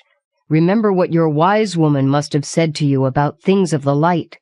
For I feel in my bones that this place has naught to do with the light. The firmer we can fix our thoughts on those powers that aid men, the more can we thwart what purposes are lurking here." Kennard was engaged in trying to follow Jarrell's advice, while still regulating his breathing, when the scant illumination from the moon faded away. Pale starlight enabled him to make out the standing stone's bulky uprights, as well as Jarrell's shadowy form, lying dark against the grey paving. He realized that there was another darker shape beyond Jarrell, a slowly swelling pool of blackness that seemed to be spilling up from one corner of the platform. Using a trick that Rubeth had taught him, Kennard glanced to one side of what he was trying to see, achieving a better impression of it in the dimness. It was definitely getting larger, and as it grew, tendrils of dark vapor were peeling off from the initial mass. Kennard called to warn Jarrell. "There's a misty stuff coming toward you like a black fog. Oh, do try to roll away from it if you can. Roll toward me. I'm over this way." Jarrell tried to twist himself and roll, but he was too tightly bound to do much more than rock back and forth. The vapor spilled around him, blotting him from Kennard's sight. Kennard was also straining to move, and of course his convulsive activity was robbing him of air. He squeezed his eyes shut and desperately counted to himself as Rubeth had drummed into him. Abruptly he felt a cold, damp touch on his cheek. He would have cried out if he'd had the breath. A sharp tug at his shoulder rolled him over enough so that he could see a silvery shape looming over him. Unbelievably, it was the dog. "I thought you were dead," Kennard gasped. The dog didn't pause for conversation. It worried briefly at the thongs binding Kennard, then seized the boy's cloak firmly in its teeth and started dragging Kennard toward a gap between the nearest standing stones. A wave of black vapor pulsed about them. The dog rumbled low in its throat, the first sound that Kennard had ever heard it make. Kennard tried hard not to breathe, but had to. For an instant he felt a sickening dizziness, a pressure inside his head, as if an oppressive force were clamoring to be admitted. The vapor's fetid odor immediately set Kennard sneezing, and as always happened, repeated sneezing set him wheezing. He couldn't spare any thought for repelling a mental assault. His sole priority was to breathe. He groped for his memory of Rubeth's brisk voice. "Shut out everything else, boy. All that matters is your breathing." He wasn't aware of the scrapes and bumps his body was enduring as he bounced across the uneven paving stones. The air was suddenly cold but clean. Kennard opened his eyes. He had been pulled completely away from the platform into a narrow ravine. The dog was its old silent self again, chewing quietly at the thongs until they were shredded. Kennard lay prone while feeling returned to his numbed limbs. As soon as he could use his hands, he pulled out his remnant of Rubeth's leaves and chewed a dried fragment. The pungent sourness made him wince, but his aching rib muscles immediately relaxed as his breathing slowed and deepened. To his surprise, the dog poked its nose inquiringly toward the packet. Catching the distinctive scent, it snorted and drew back. Kennard tucked his packet back next to his chest and stretched his arm across the dog's back to help himself to his feet. "We must return and try to help Jarl," he whispered, as if the dog could understand the words. Moving as quietly as possible, Kennard crept up the rubble-strewn ravine, keeping a sharp watch for any of the robed attendants. Soon he was easing around the rough flank of one of the standing stones. To his relief, no one else was in sight except Jarl's prone body, twitching slightly in a pool of receding vapor. Kennard hastily pulled a fold of his cloak across his nose and mouth and ran to crouch beside Jarl. "I'm back," he whispered urgently. "The dog has come back too. It must have tracked us. You must get up now so we can escape from here." The dog had immediately set about gnawing at the soldier's bonds. Suddenly, Kennard's own pressing fear was realized. A robed attendant slipped out onto the platform to check on the condition of the helpless victims. Seeing Kennard free instead of stupefied or worse, he gave a shout and darted away to spread the alarm. Jarl, who seemed dazed, fumbled at his throat, murmuring, "Metal, metal." Kennard frantically hauled at his shoulders, trying to prop him up. With the dog's great bulk to lean against, Jarl was swaying on his feet when a flare of red torchlight preceded their enemy's return. There were 5 robed figures, but the aura of power and the dark that reeked from one tall, gaunt man proclaimed him the master. The others were mere underlings. Those with torches thrust them in sockets bored in the standing stones. 2 attendants advanced toward Kennard, but the dog bared a daunting set of fangs at them, and they faltered and stood still. In spite of the ruddy torchlight, the dog's collar gleamed pure silver, as did the smooth hair of its coat. When one attendant dared take another step forward, the dog bristled and threatened to charge at him. "Moon monster!" screamed the attendant, whirling to retreat. "Fool!" The gaunt master gestured with a blunt black wand, and the hysterical attendant dropped, quivering to the stone floor. Turning toward Kennard and Jarl, the master gestured again. Kennard felt as if all the energy was being drained from his body, and was trembling, about to fall, when Jarl finally extracted a metal amulet suspended on a fine chain around his neck.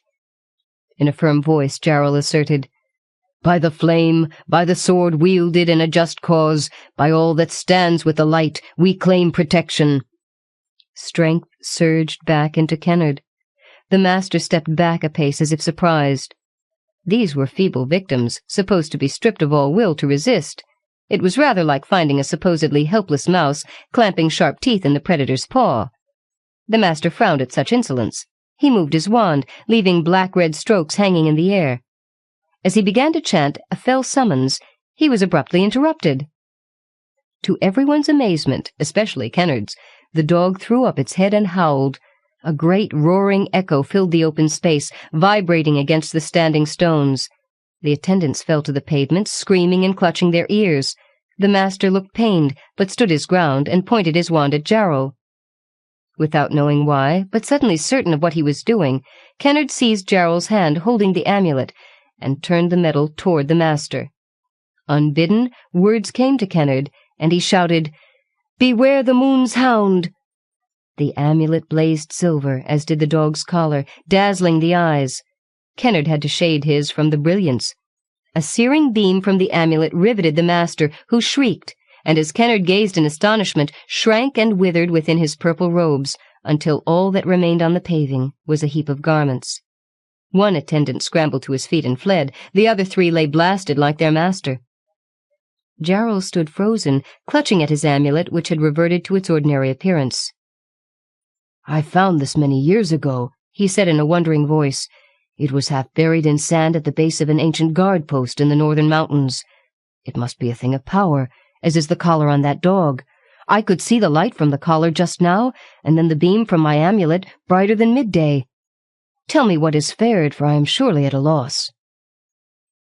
Kennard described what he had seen as best he could, his own voice shaken by his witnessing such forces wielded too near mortal flesh. "My wits still seem half-curdled by that fog you tell me of," said Jarrell. "I thought that someone was trying to shout at me within my head, a most unpleasant sensation. By fortune, I recalled my amulet, and thinking on it steadied me until you and the good dog returned to rescue me. The dog is still with us?" Kennard glanced around, suddenly aware that the dog had slipped away, but even as he peered about for a flash of silvered fur, the dog returned, shepherding a riderless pack-horse, which Jarrell said he recognized at once, by touch, to be one of Brame's animals. "Let us leave this place," Jarrell added. "Although its servants are dead or fleeing, I do not like the smell of it." Because he was somewhat unsteady, Jarrell at last agreed to ride on the horse, while Kennard and the dog paced alongside. By the time the sun rose, they were entering a quiet valley that felt far removed from the blighted lair of the purple robes. Kennard divided a slightly stale journey cake, salvaged from one of Brame's saddlebags. When they had eaten and drunk from a nearby stream, Jarrell stretched his hands out toward the dog, who sat up as if it knew it was the focus of attention. "I thank you for your valiant help," Jarrell said to the dog, as gravely as he would have addressed a person. "We likely could not have stood against those servants of the dark, had it not been for you and my amulet." He pulled the metal pendant out into the sunlight.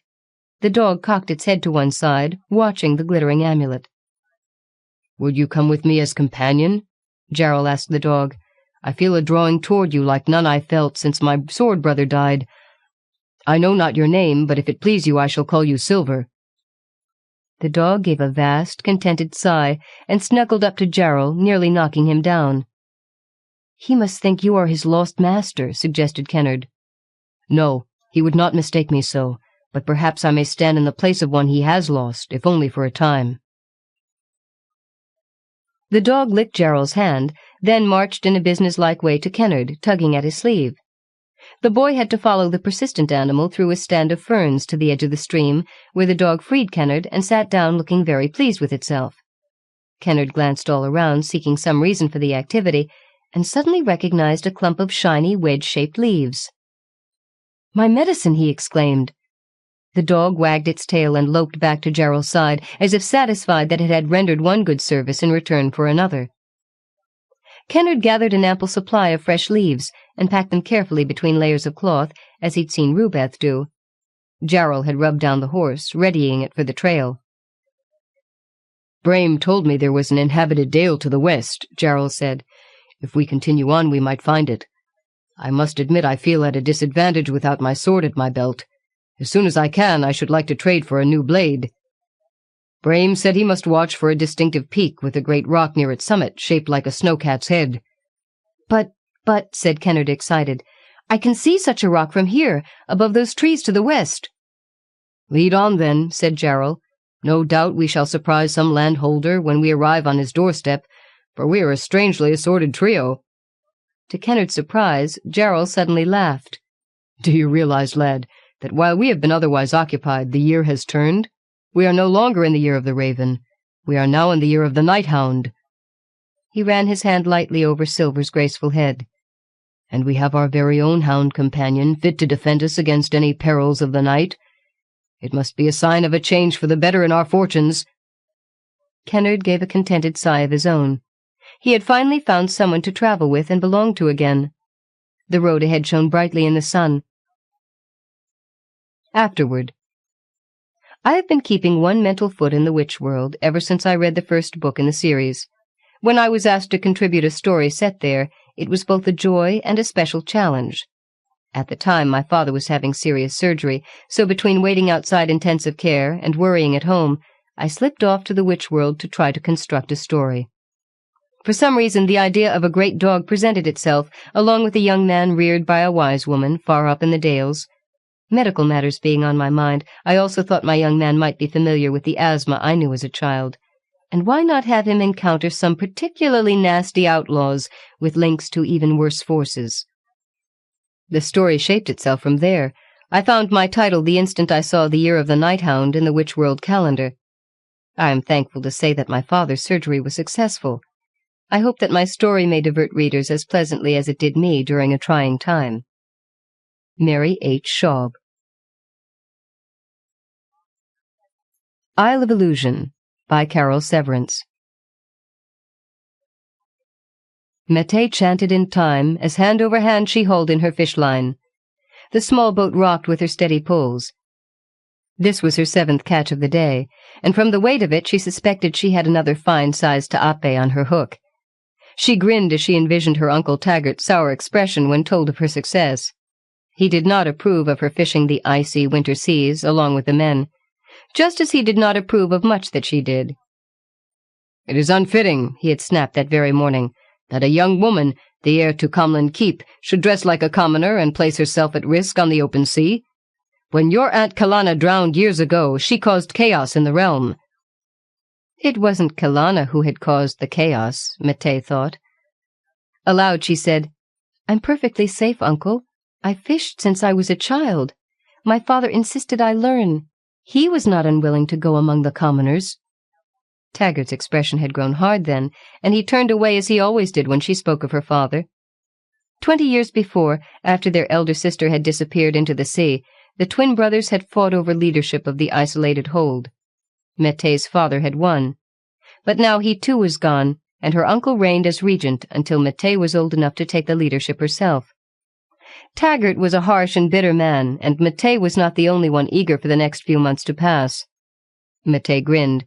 For all his complaints, Taggart had not stopped her from joining the fishing fleet, and now, sitting alone in the cold wind and spray, working hard with her hands, she knew she had the right of it.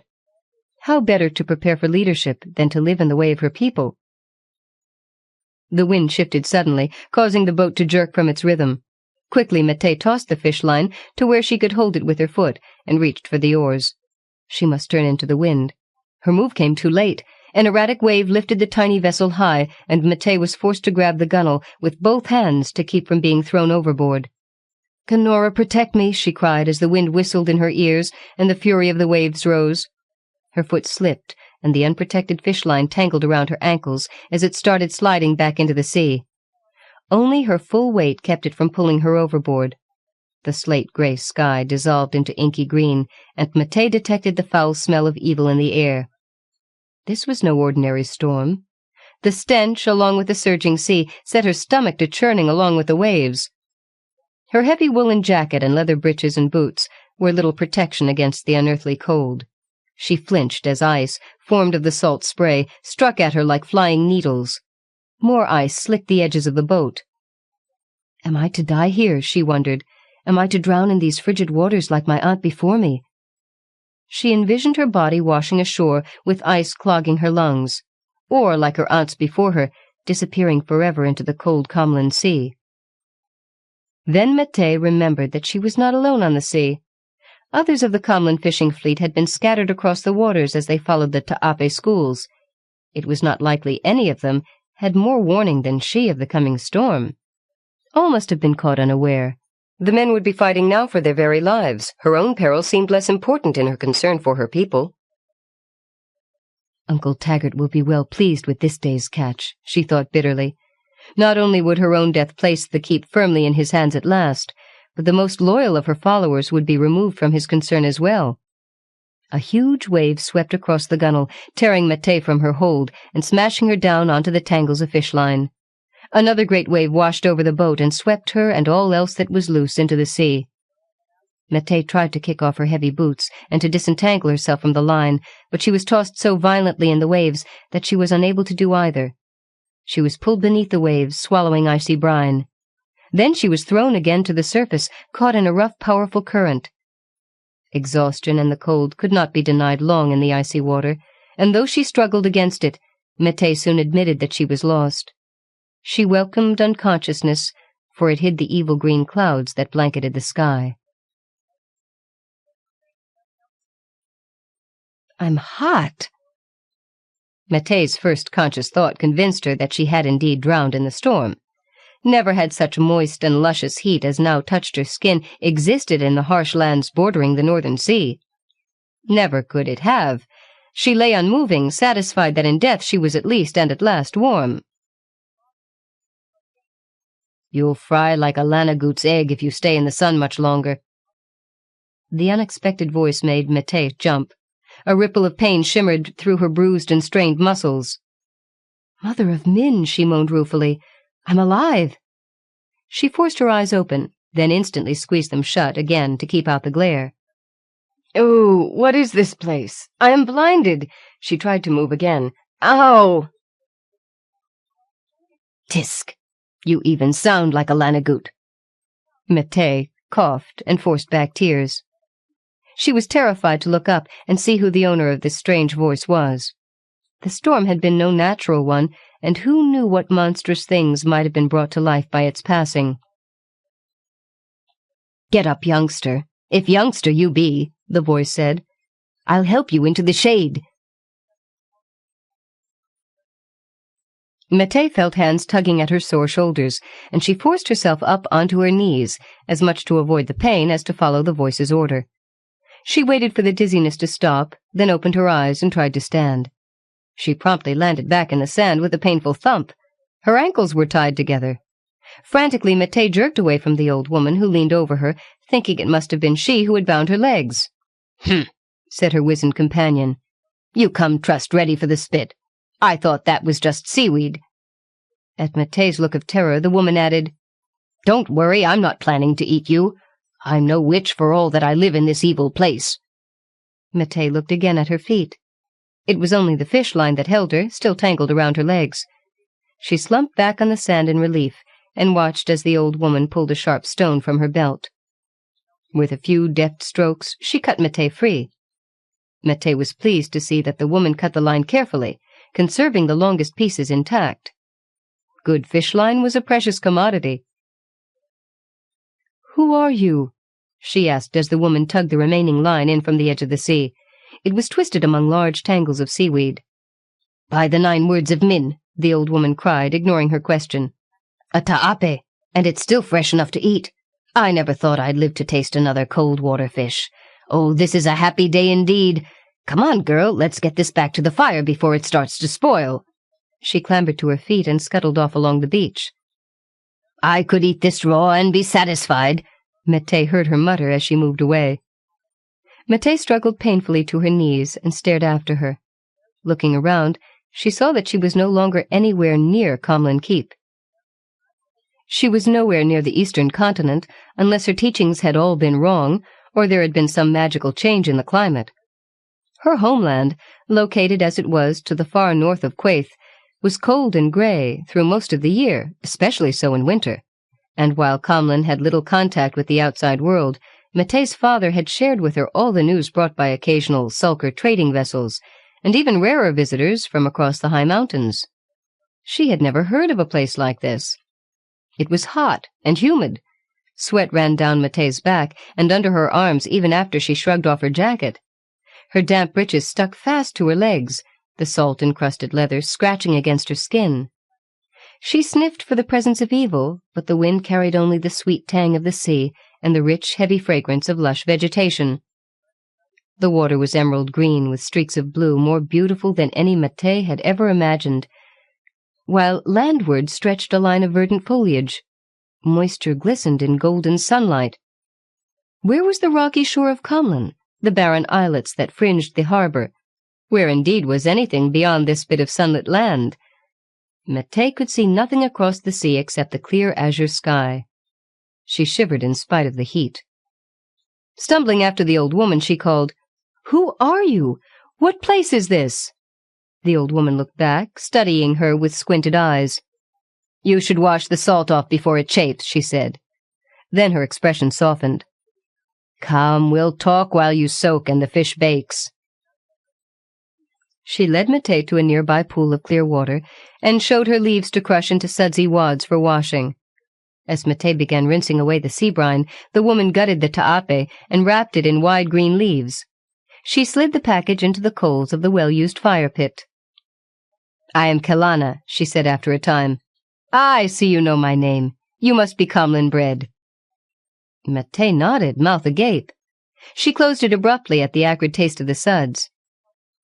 "I know your name well, Aunt," she said after spitting away the suds. "My father was your brother Garin, holder of Comlin Keep." "Garin!" the old woman replied. Her face lit with sudden pleasure, and Mate saw that she must once have been a beautiful woman, just as the stories told. "Garin became holder?" Then Kelana's expression changed. "You said was." Mate dropped her gaze. "Father died 5 months ago. Uncle Taggart stands as regent until I am installed 1 month hence." "Ah," sighed Kelana. She sank back onto the mossy bank and rubbed her forehead with her hand. "So, Taggart has won Comlin at last." "No," cried Mate.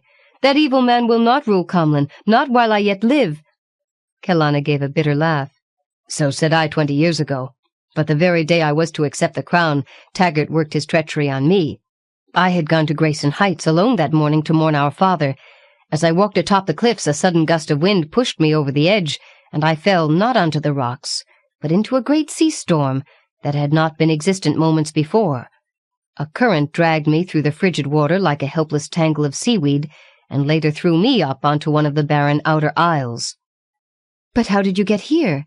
Mate asked, lifting her hands to indicate the lush vegetation. "This is no barren Comlin land."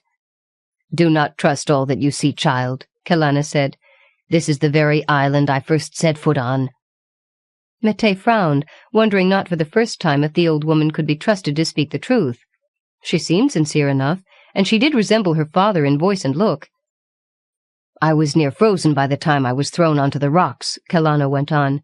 "With the last of my strength, I called on Gonora to aid me, and to whatever unknown gods might rest in this place. In so calling, I must have disturbed the evil force that Taggart had employed to entrap me here. The sky suddenly blackened, and the air grew even colder.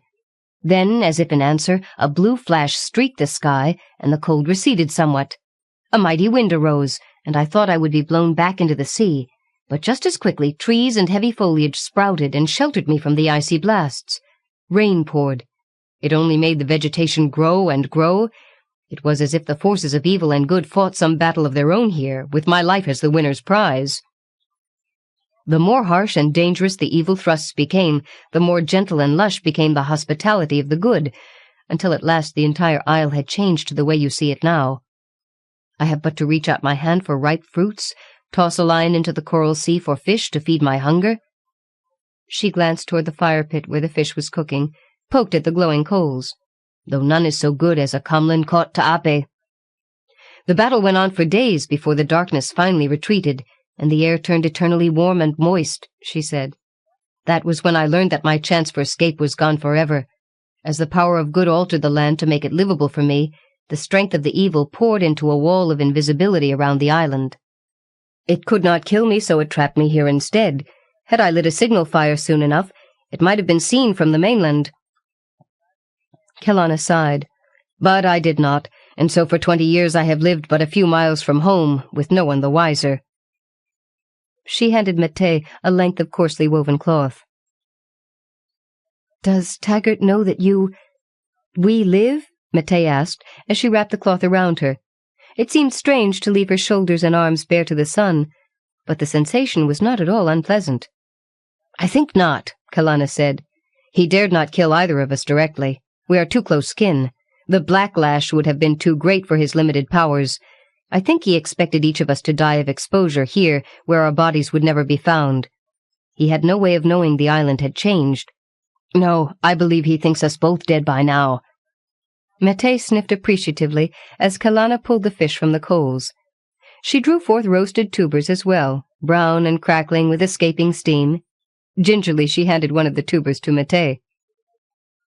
"Taggart claims that in your grief you jumped from Grayson Heights, that you sought your own death," Mate said, as she took a careful bite. It tasted like roasted nut meats, although the texture was not at all the same. She burned her tongue taking a second bite. "Jumped, did I?" Kelana muttered. She divided the fish into equal portions and carefully licked the juice from her fingers. "Do you believe that?" Mate snorted. "Taggart also claims that a woman cannot fish with the skill of a man." She saluted her aunt with a fistful of steaming ta'ape. "I rarely believe anything my uncle says." The days passed quickly on the island, too quickly for Mate. She was desperate to escape before Taggart could take full control of Caralyn. When she was not staring at the sea, devising impossible plans to defeat the invisible wall, she talked with Kelana about all that had taken place since her disappearance. She described what she knew of the struggle for leadership between Garin and Taggart, how Garin had relied on the will and support of the people, while Taggart employed strange and sometimes magical tactics acquired from the sulkers and on secret forays into the mountains. The use of magic was not commonplace in Caralyn, though all knew that at one time the entire district had been inhabited by old ones. The people resented Taggart's efforts to sway them with magic that was not rightfully his. They stood by Mate's father. In return he brought them many years of peace and prosperity. "I had hoped to continue that peace when the lands lay under my hand," Mate said, growing discouraged. "Taggart wishes to expand Caralyn's borders and thus his own power by force and treachery." In return, Kelana told Mate about the island. They walked the reef together, fishing and searching for edible seafood, as well as for colorful shells. These last Mate buried to kill and clean the animal from inside, then displayed on a shelf in Kelana's front-roofed hut. During the warm evenings, Kelana taught her how to coax the tiny hermit crabs from their second-hand shells by blowing on them and singing softly until the creatures crawled far enough out to be snatched in her fingers. "Hermit crabs make the best bait," Kelana said. "But don't let your nice shells lay about, because these little thieves will come and steal the prettiest of them away. They exchange shells whenever they find an empty, roomier one available." "Is there no way to leave this island?" Mate asked her aunt. "No way to break the spell that keeps us hidden?" "Only by finding and destroying the evil force that holds the spell in place," Kelana said. "What little power I had, I lost during that first fight between good and evil. I don't suppose you—" Mate shook her head. "Taggart seems to be the only one of our kin able to call at will on magical forces."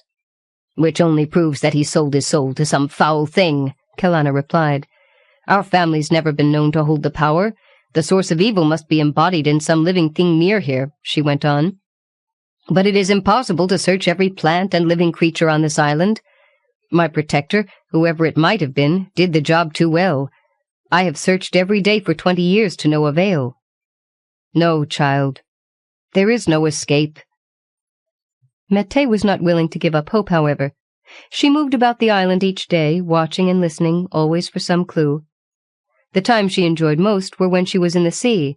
She walked in the shallows, treading the treacherous coral and sandals which Kelana wove from dried vines, and swam in deeper water, often trailing a line for the ever-eager fish. Her wraps of pounded bark tended to dissolve in the seawater, but as they were alone on the island, she found it of little consequence. One day, while swimming after a large blue fish, Mate found herself near a particularly ragged coral outgrowth. She shivered. The place was dangerous, many of its coral polyps poisonous enough to leave her ill for days if she should foolishly allow her bare skin to brush against them. Though she was fascinated by the fish, she turned away to seek others more safely accessible. When she related the incident later, her aunt gave her a sharp look. Had she seen anything there but the fish and the coral, Kelana asked? An eel, perhaps, hiding in one of the holes, or some other dark creature of the sea? "I looked no further than the coral," Mate replied.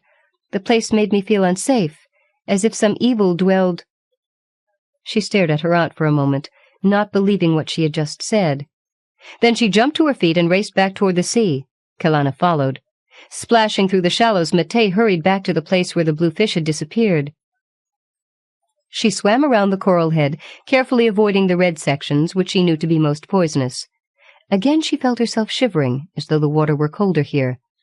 When she glanced back at Kelana, she saw that the older woman had stopped some distance away and was standing on a coral shelf. She was hugging herself, as if the air and water were freezing. "I can come no nearer," Kelana gasped when she caught Mate's eye.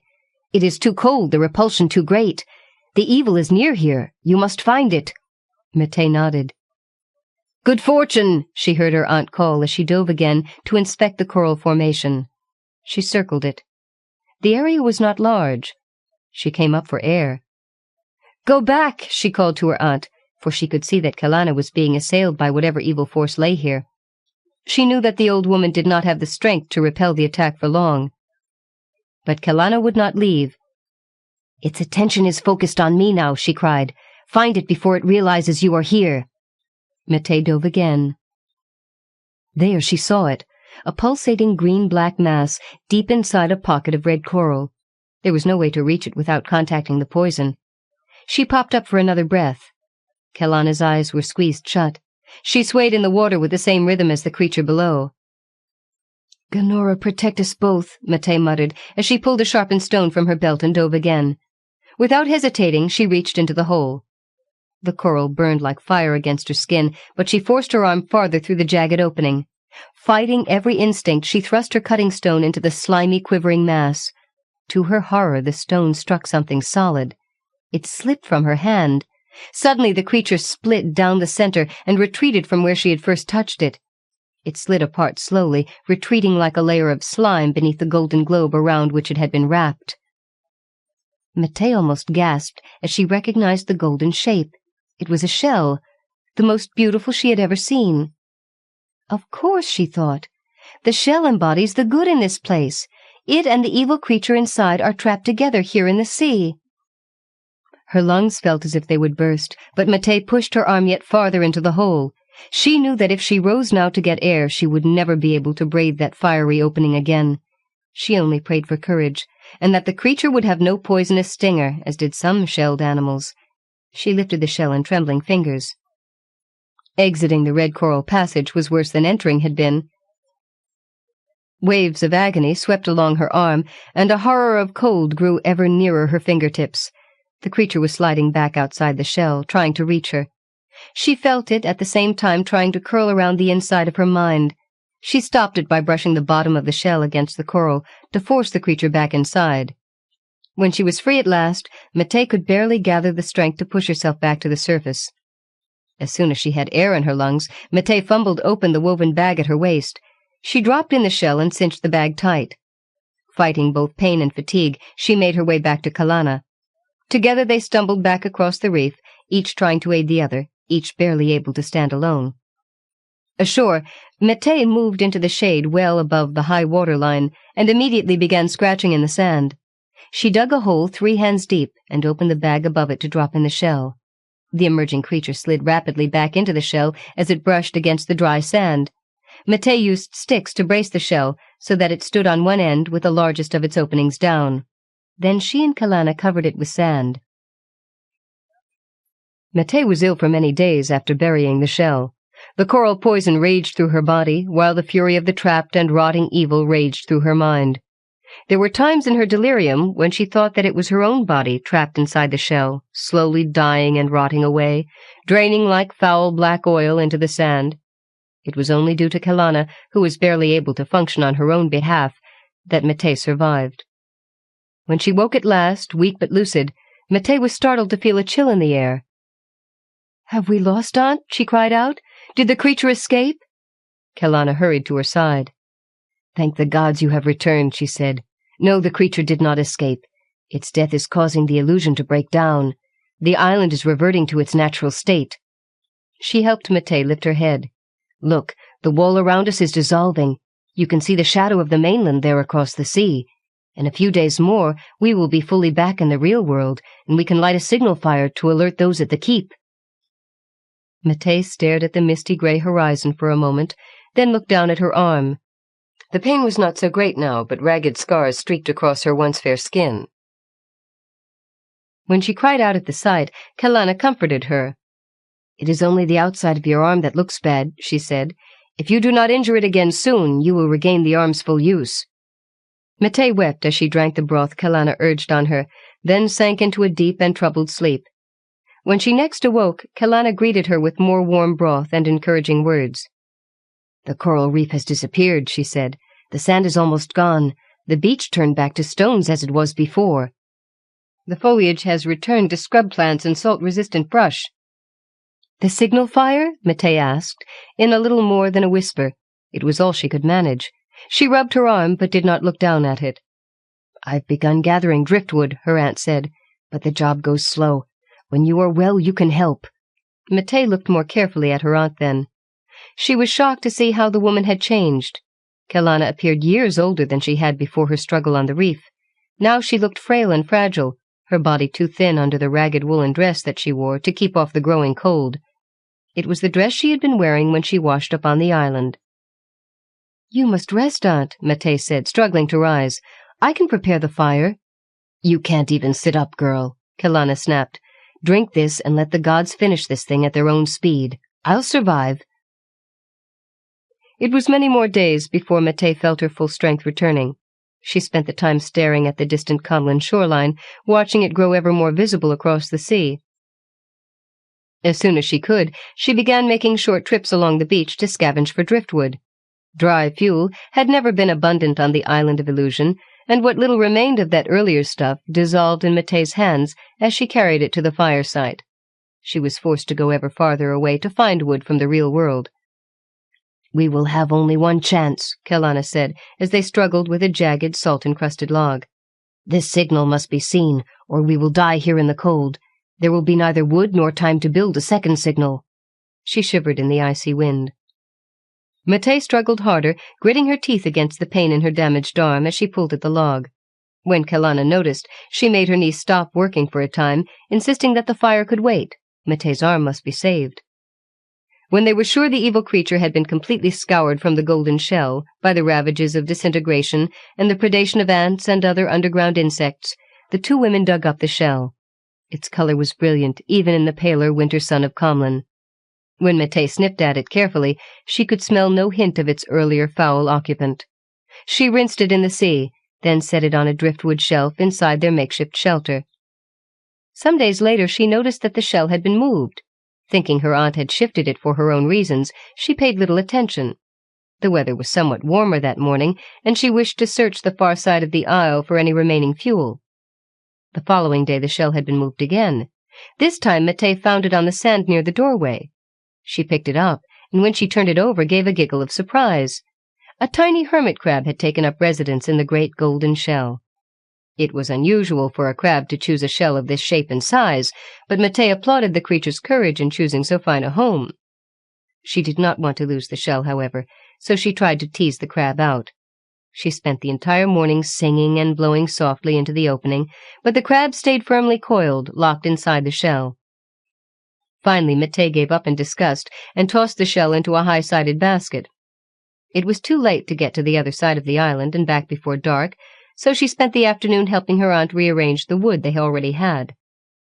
"Perhaps we should light the fire with what we have," Kelana said that evening. "I distrust this warmer weather. If it heralds a storm, we may lose our only change to signal for help." "Be patient a day longer, Aunt," Mattei replied. "There are several more large pieces of wood on the far side of the isle.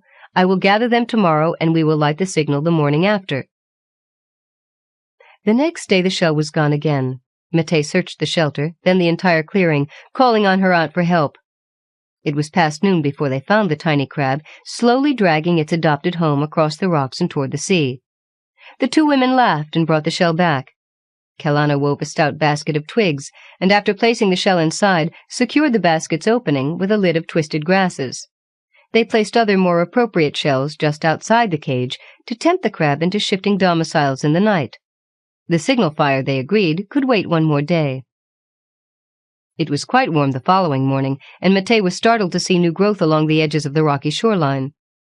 She shrugged out of her heavy jacket, then cursed when she saw that the crab had escaped with the shell again.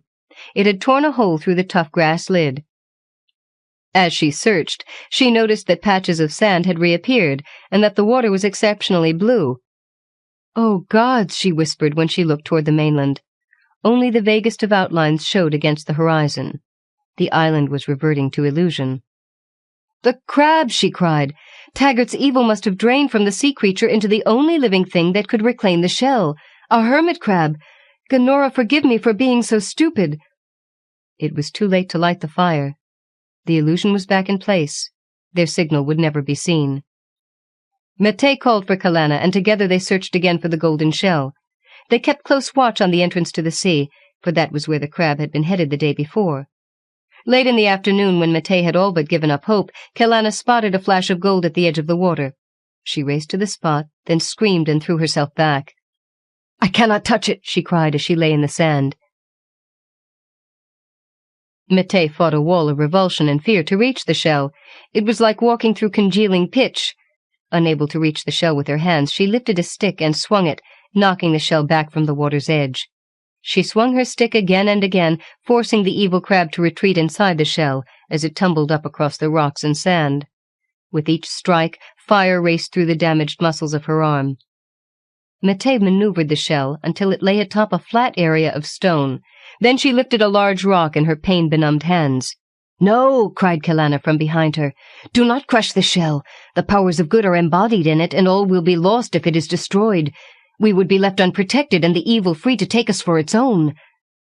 Mette stared at her aunt in horror, then back at the shell. Already the crab was pulling its burden back toward the sea. Mette picked up the stick and whacked the shell again, keeping it trapped in the cleared space around the fire pit. "What can we do?" she asked, shuddering under the onslaught of real and illusory pain. "There is nothing we can do," Kalana said. "We cannot kill the evil by burying the crab, for unlike the sea creature, it can simply crawl away, taking the shell with it.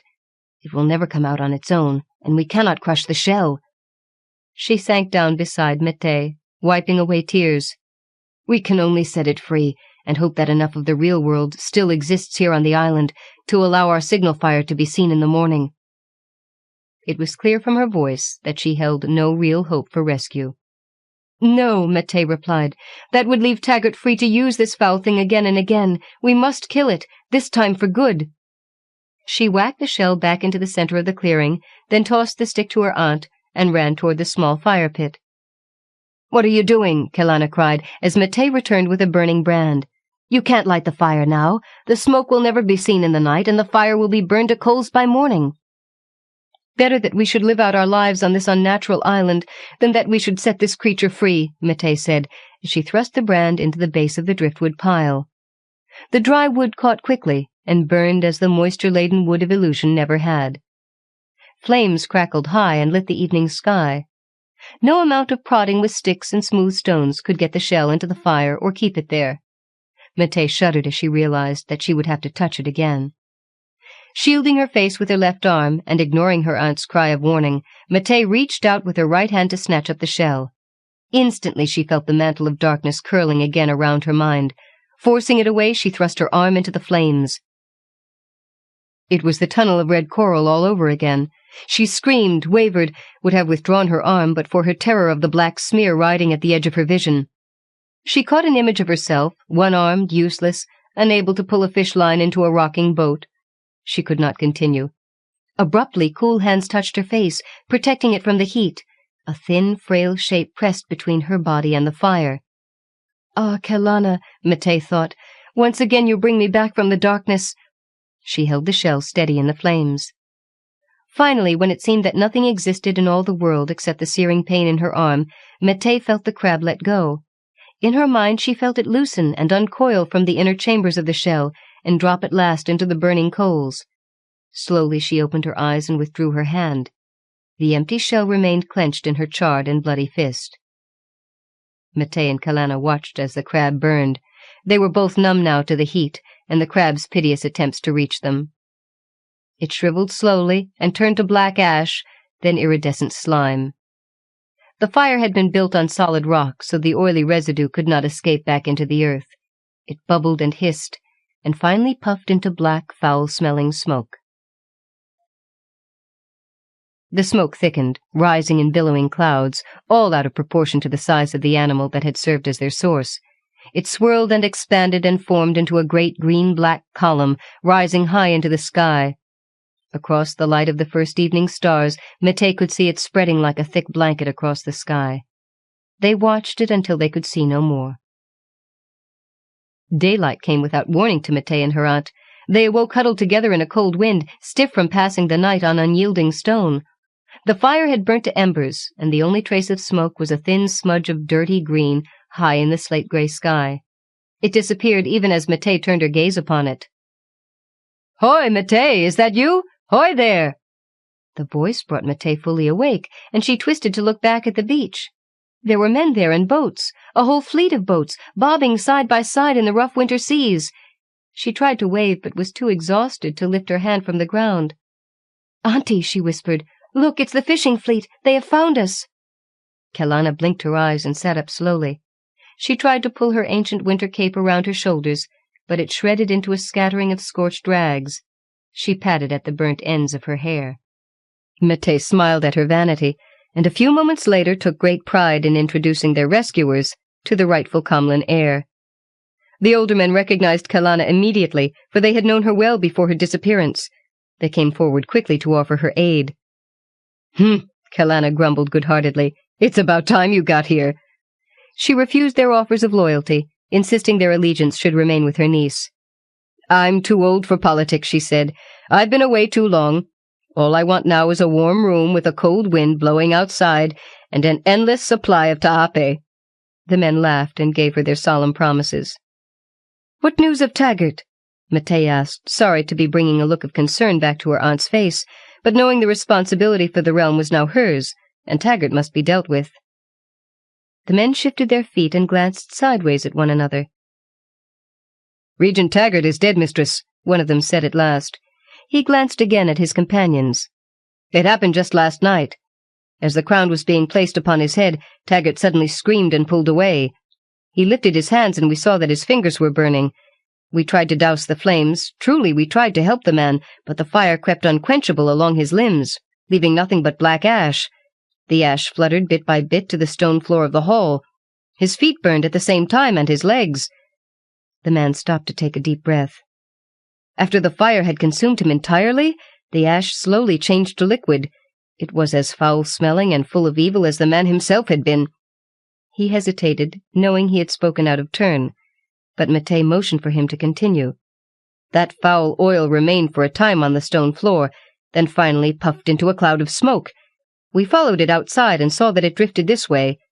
At dawn, this island appeared where no island had been before. We realized then that more than Taggart's evil magic was afoot, and came to investigate." "Evil always seeks its own in the end," Kelana said. "Taggart's failed scheme carried a high price." She glanced down at Mattei's ravaged arm. She still held the shell clenched in her fist. Abruptly a look of joy lit Kelana's gaunt features. Following her aunt's stare, Mattei saw that the skin nearest the shell had taken on a pink tone. It was shining and healthy with new growth. She looked at her aunt in triumph. She understood now that with the shell's help, her arm would grow back whole. The scars from the coral and those from the fire would remain with her forever, but the muscles and strength would return. She would be able to use the arm again to put ta'ape on Kelana's table. Mattei laughed aloud at that thought. The shell continued its care of Kelana as well as herself. The shell itself was dull and faded. Its once smooth surface was lined with tiny cracks, its golden sheen reduced to chalky grey. But it was whole and strong. Mattei brought it with her to the boats. "Why don't you leave that old thing behind?" one of the men said when she carried it aboard. "All the wealth and jewels of Comlin Keep are waiting for you at home."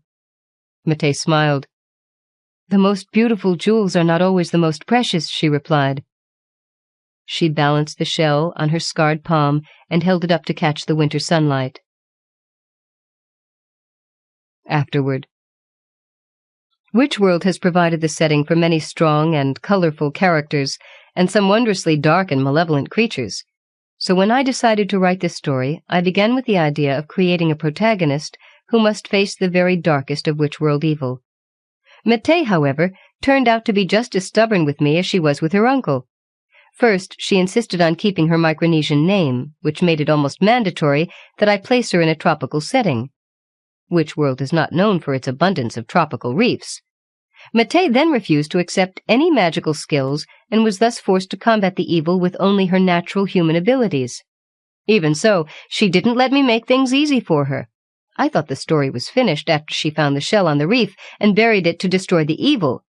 It was her idea to dig it up again, and we were both surprised when the hermit crab appeared. That made it necessary for us to— well, you know the rest.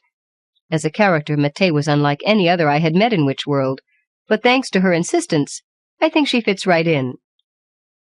Carol Severance.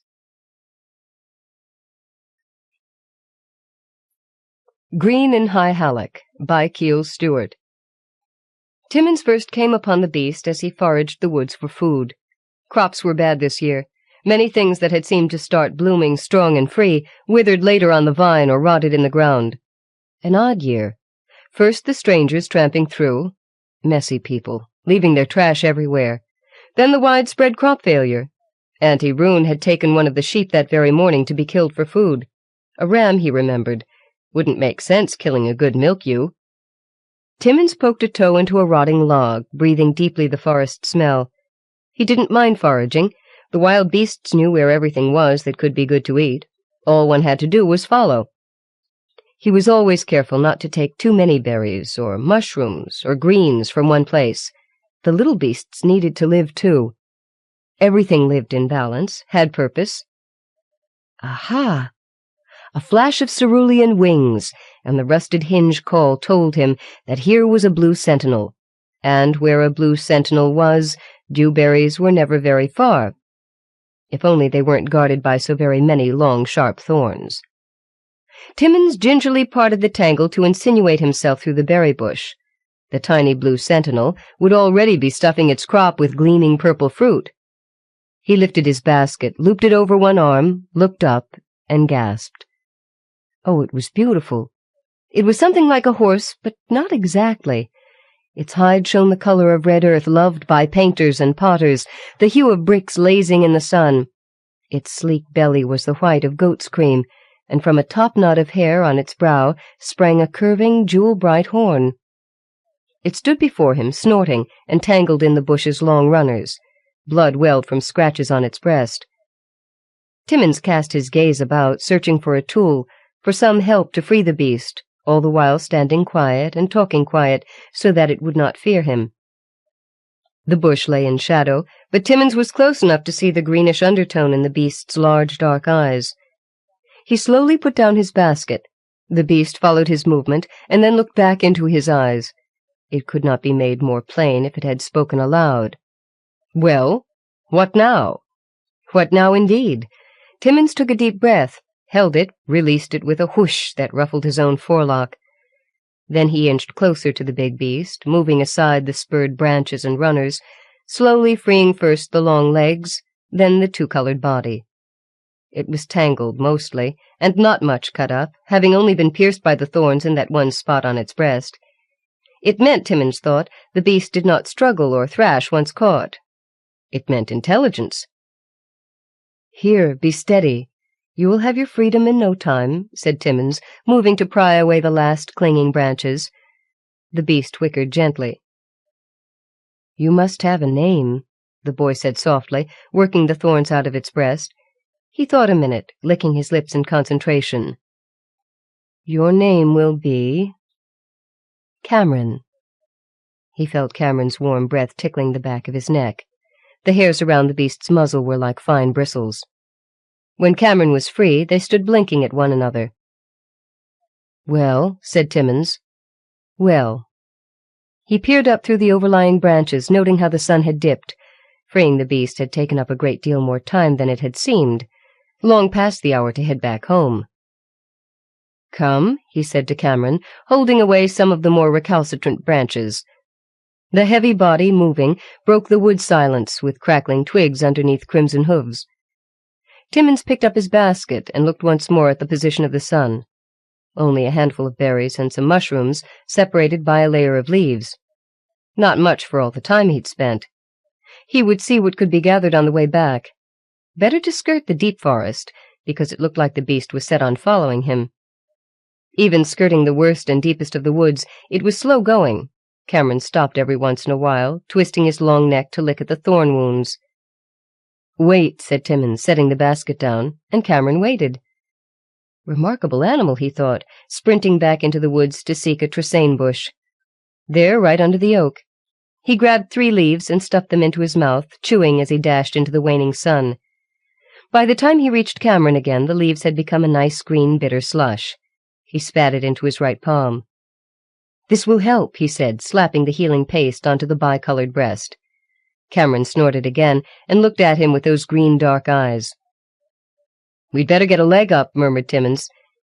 He led Cameron again, wondering what Auntie and Uncle would have to say when he showed up with Cameron and only a handful of food. Someone was coming. He saw a figure heading up over a gentle rise, walking alongside the woods just as they were. It moved slowly, as if somehow fading along with the sunlight. Then it sat on a rock, head bowed. It did not take them very long to pull near, and as they did so the figure looked up, and Timmins saw that it was an old woman, yet with the still dark hair, grey eyes, and white skin that proclaimed her to be of the old ones. Timmins quickened his pace. Maybe it would be better not to speak to this stranger. But she spoke to them in a voice that was yet low and steady and not cracked by age. "Ranthan," she said, as if saying the strange word to herself.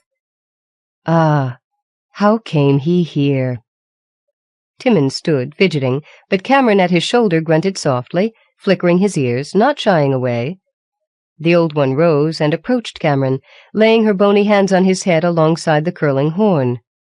"Ranthan, you are a long way from home, are you not? You remind me of many things." Ranthan, thought Timmins. Cameron's kind? The beast stood quiet under the stroking hands until the old woman swayed and would have fallen had Timmins not caught her and set her upon the rock again.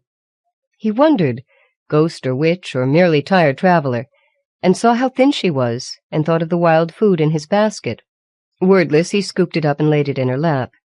And so she would not think him patronizing, he then asked her, "You said Ranthan, as if you had seen one of these beasts before. Tell me more, if you know more to tell." She went slowly to work on the berries. "Yes, I have seen beasts such as this before. They come from a land far from here, as perhaps I have, but—" She stopped, looked at him curiously, put her hands out to touch his brow as she had Cameron. "You," she murmured, "you have a power, a talent." Timmins felt himself grow sleepy. Instead of struggling to break free of the old woman, he thought of how pleasant a nap would be. Heard Auntie's familiar litany, sleepyhead. Of how surprisingly warm the air felt for so late in the day. And was not the grass so very nice and soft? As soft as the old woman's voice, as she whispered to him, "Sometimes the answers are there just for the listening." He was riding Cameron then, his hair flowing with their speed over hill and dale. A tree rose to greet them, shouting, and Gunora appeared on the crest of the wind, fruits spilling to the ground in her wake. When Timmins awoke, the old woman was gone, and the basket empty. Cameron stood over him in the dark, protective, warm, whuffling softly. "Sleepyhead," he chided himself, and hastened back home, bracing against the inevitable scolding. Timmins, and what do you suppose will feed this monstrosity?" Auntie Roon shook her head, then lifted the empty basket. He looked at his toes and drew a circle on the floor with them. Uncle Vannet had said nothing yet, and that he did not like. If asked about the old one, he thought, no choice but the truth. But no need to volunteer information just yet. Besides, was she real, or had he only dreamed her? Then Uncle said, "Mushroom crumbs. How did they get in the basket?" And of course he had to tell them. Uncle and Aunt listened, and then Uncle said he would see the wise woman and return to speak with them all.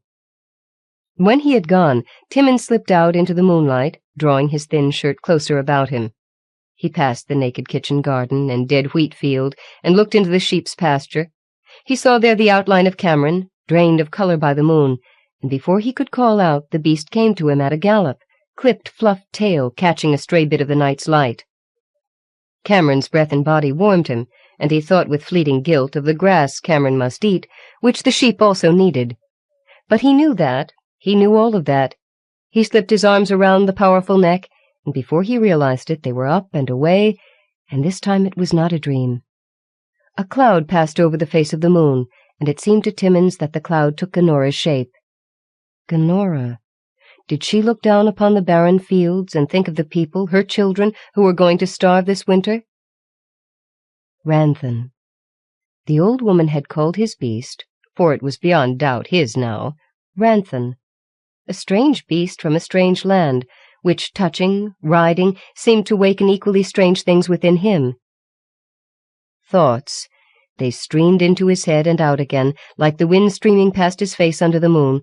The cloud that had seemed to be in the shape of Gonora had thinned, past the moon, was gone. Power, talent.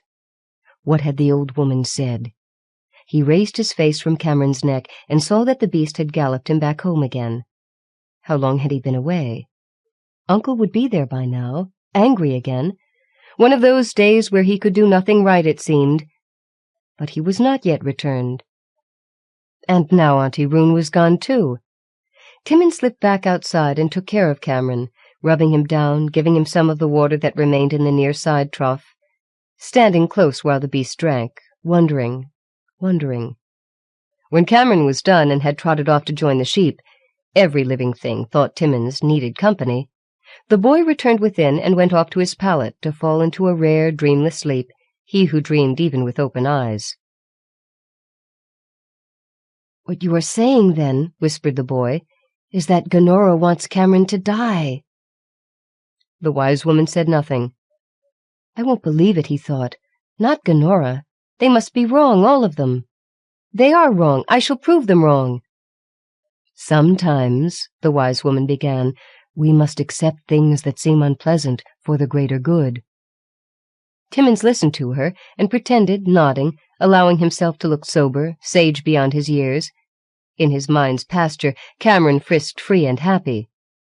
So. They had been at conference all the night. Selker, the wise woman, and Auntie and Uncle and some of the others. The old one had been a bad omen, the beast itself a bad omen, that strange beast that none had ever seen before. The failed crops. Of course. Needed one sacrifice. It was not that they hated him. It was not that they were cruel people. He knew that, as well as he knew the children and elders would need food the coming winter. He knew it all, and still... He looked up from the faces of his aunt and uncle to the wise woman, saying nothing to them, only nodding, and slowly rose to leave the room. He went straight to the sheep pasture, calling silently on Cameron, and again mounted and again rode, but slowly this time. He remembered the old ram the day before, the gleaming knife, the blood which would be saved for a pudding, but some held back to sprinkle on the ground for an offering. He leaned forward, touching Cameron's blood-red horn, and turned Cameron to head away from home, to go deep into the forest. They walked carefully down a well-worn path, which during the daylight hours would receive some dappled sun, and so which grew the widest assortment of green things. A rabbit scampered across their way just ahead, and unlike a horse, Cameron did not shy at the sudden movement. Running away was wrong, that he knew, but he could not submit Cameron to the knife. He stretched, listening to the insect songs and bird songs. If you cared to listen deeper, you could, he thought, also hear the plant songs. Gonora, was she not the goddess of good, of growing things, of women, children? Timmins shivered, knowing too that she had another part to her nature. Was not Gonora also death? He was not at all surprised to see the old one coming up the path. "Talented one," she said to him as they drew near. Was she calling him a witch? This could not be possible. Was it not only women who had the great power? Yet he did not run from her, this nameless lost stranger. She laid hands on Cameron again, as she had when first they met. Cameron lowered his tufted head and green dark eyes to her. Cameron did not fear her. How could she be a bad omen? But had they not also said that Cameron himself was such an omen?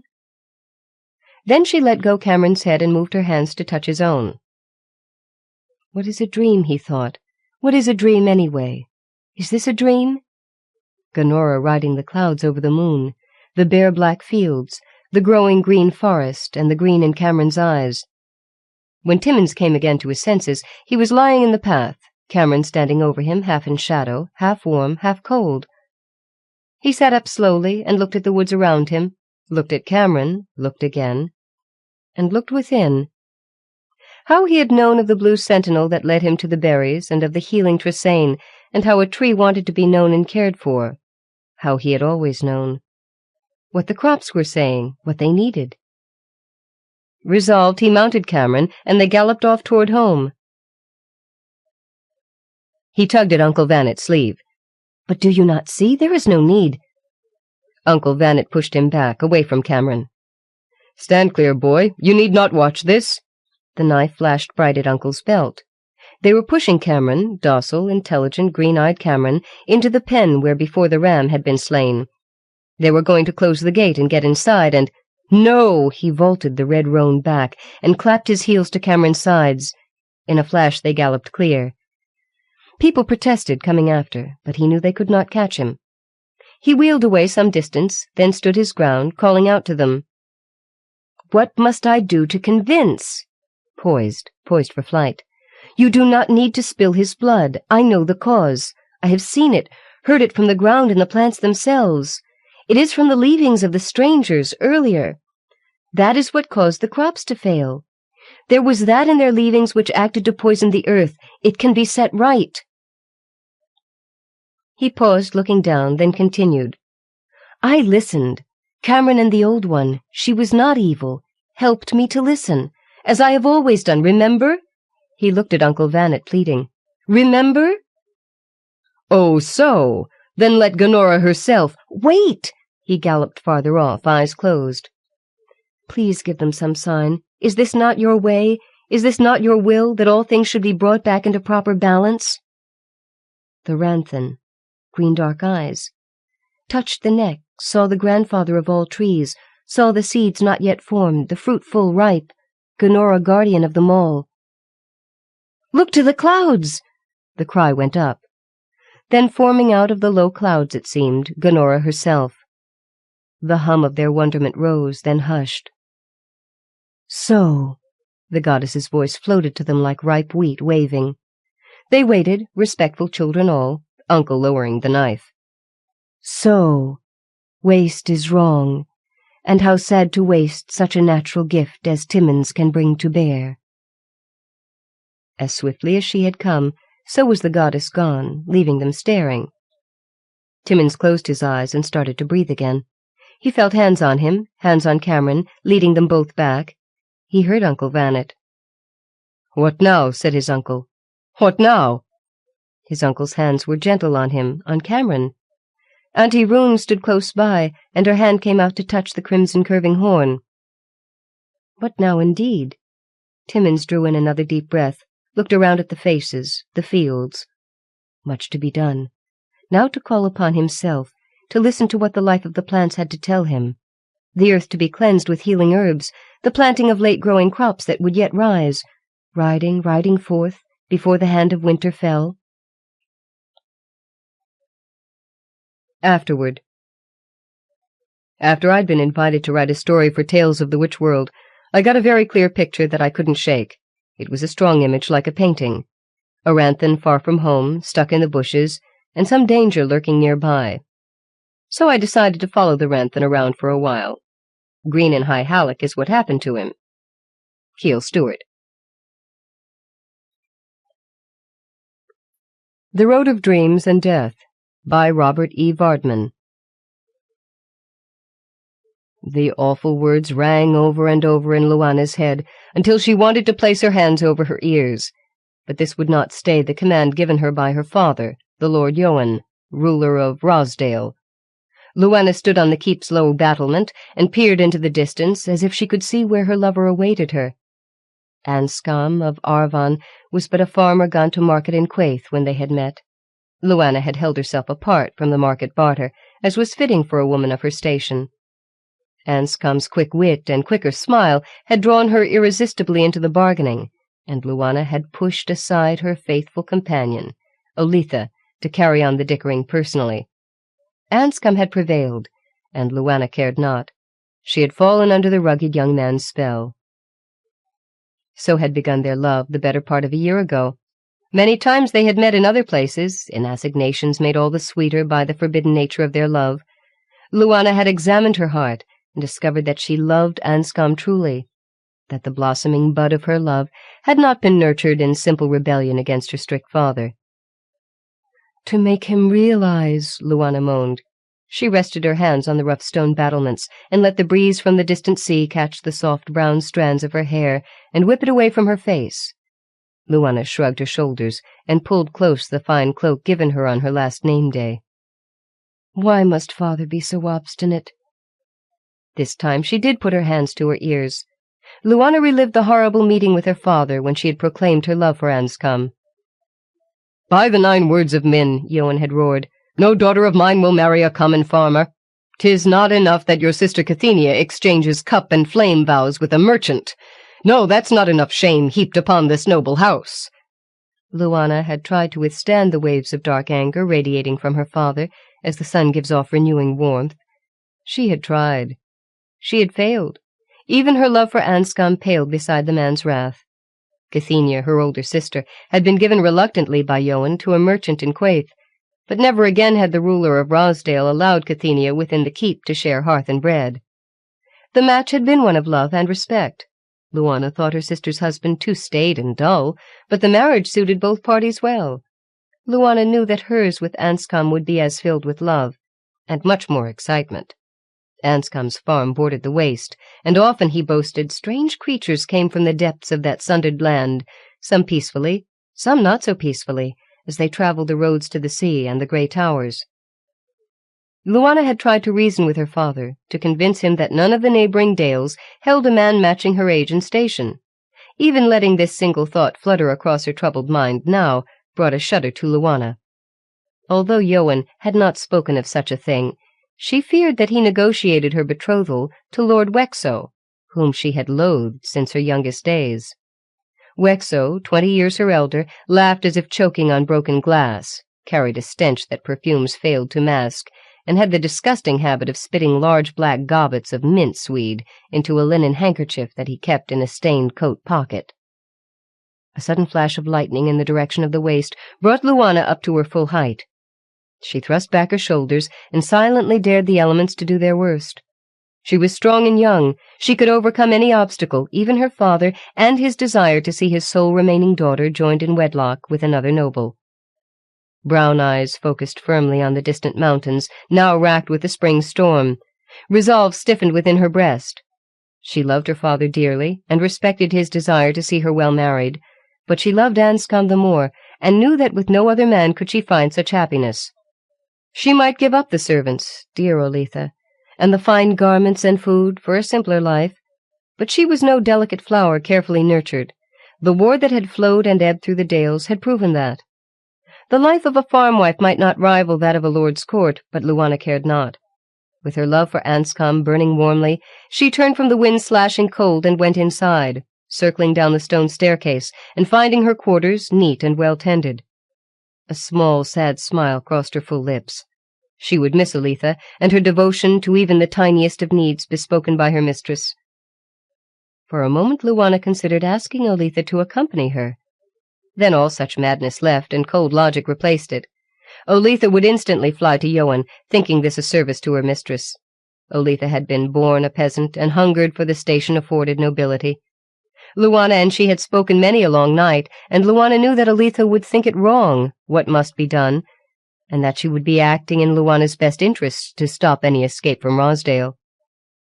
Luana lingered for a while over a note to her father, trying to console, and yet seem firm against any attempt to stop her flight into Anscombe's arms. She finished the brief letter and sealed the parchment with wax, and the impression of a small signet ring. She held the ring for a moment, staring at the shining golden surface of the crest. With hand a-tremble, she laid the signet on the note.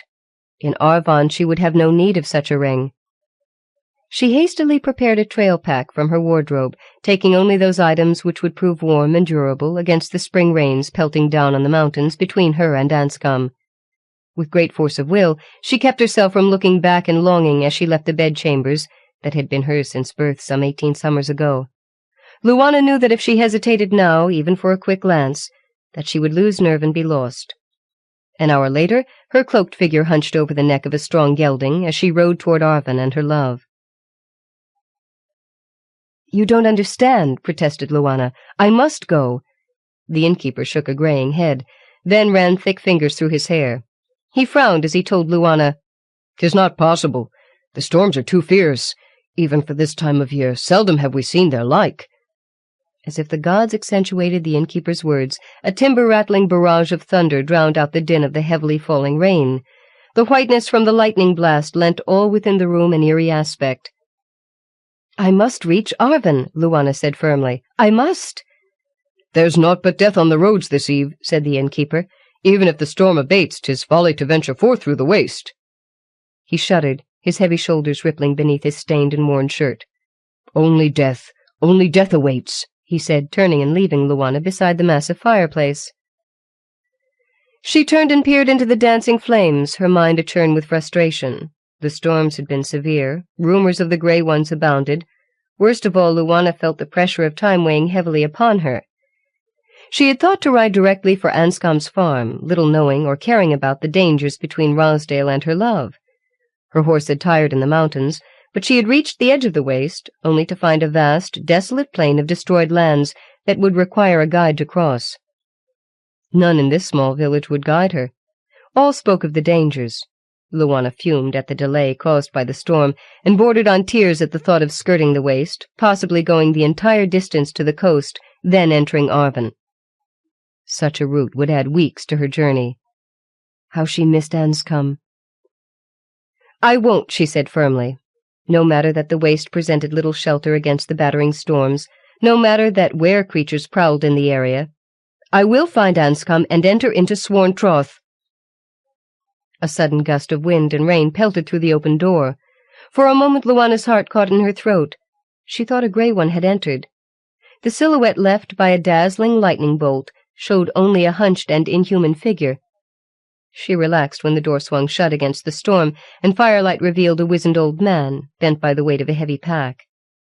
"To the giver of the feast, fair thanks," the old man said. "For the welcome of the gate, gratitude.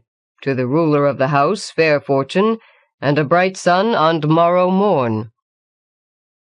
"We can all use a bright sun," agreed the innkeeper. "Welcome to you, pair. How was the hunting?" "Good, very good," the old man said. He shuffled toward the fire and warmed his hands.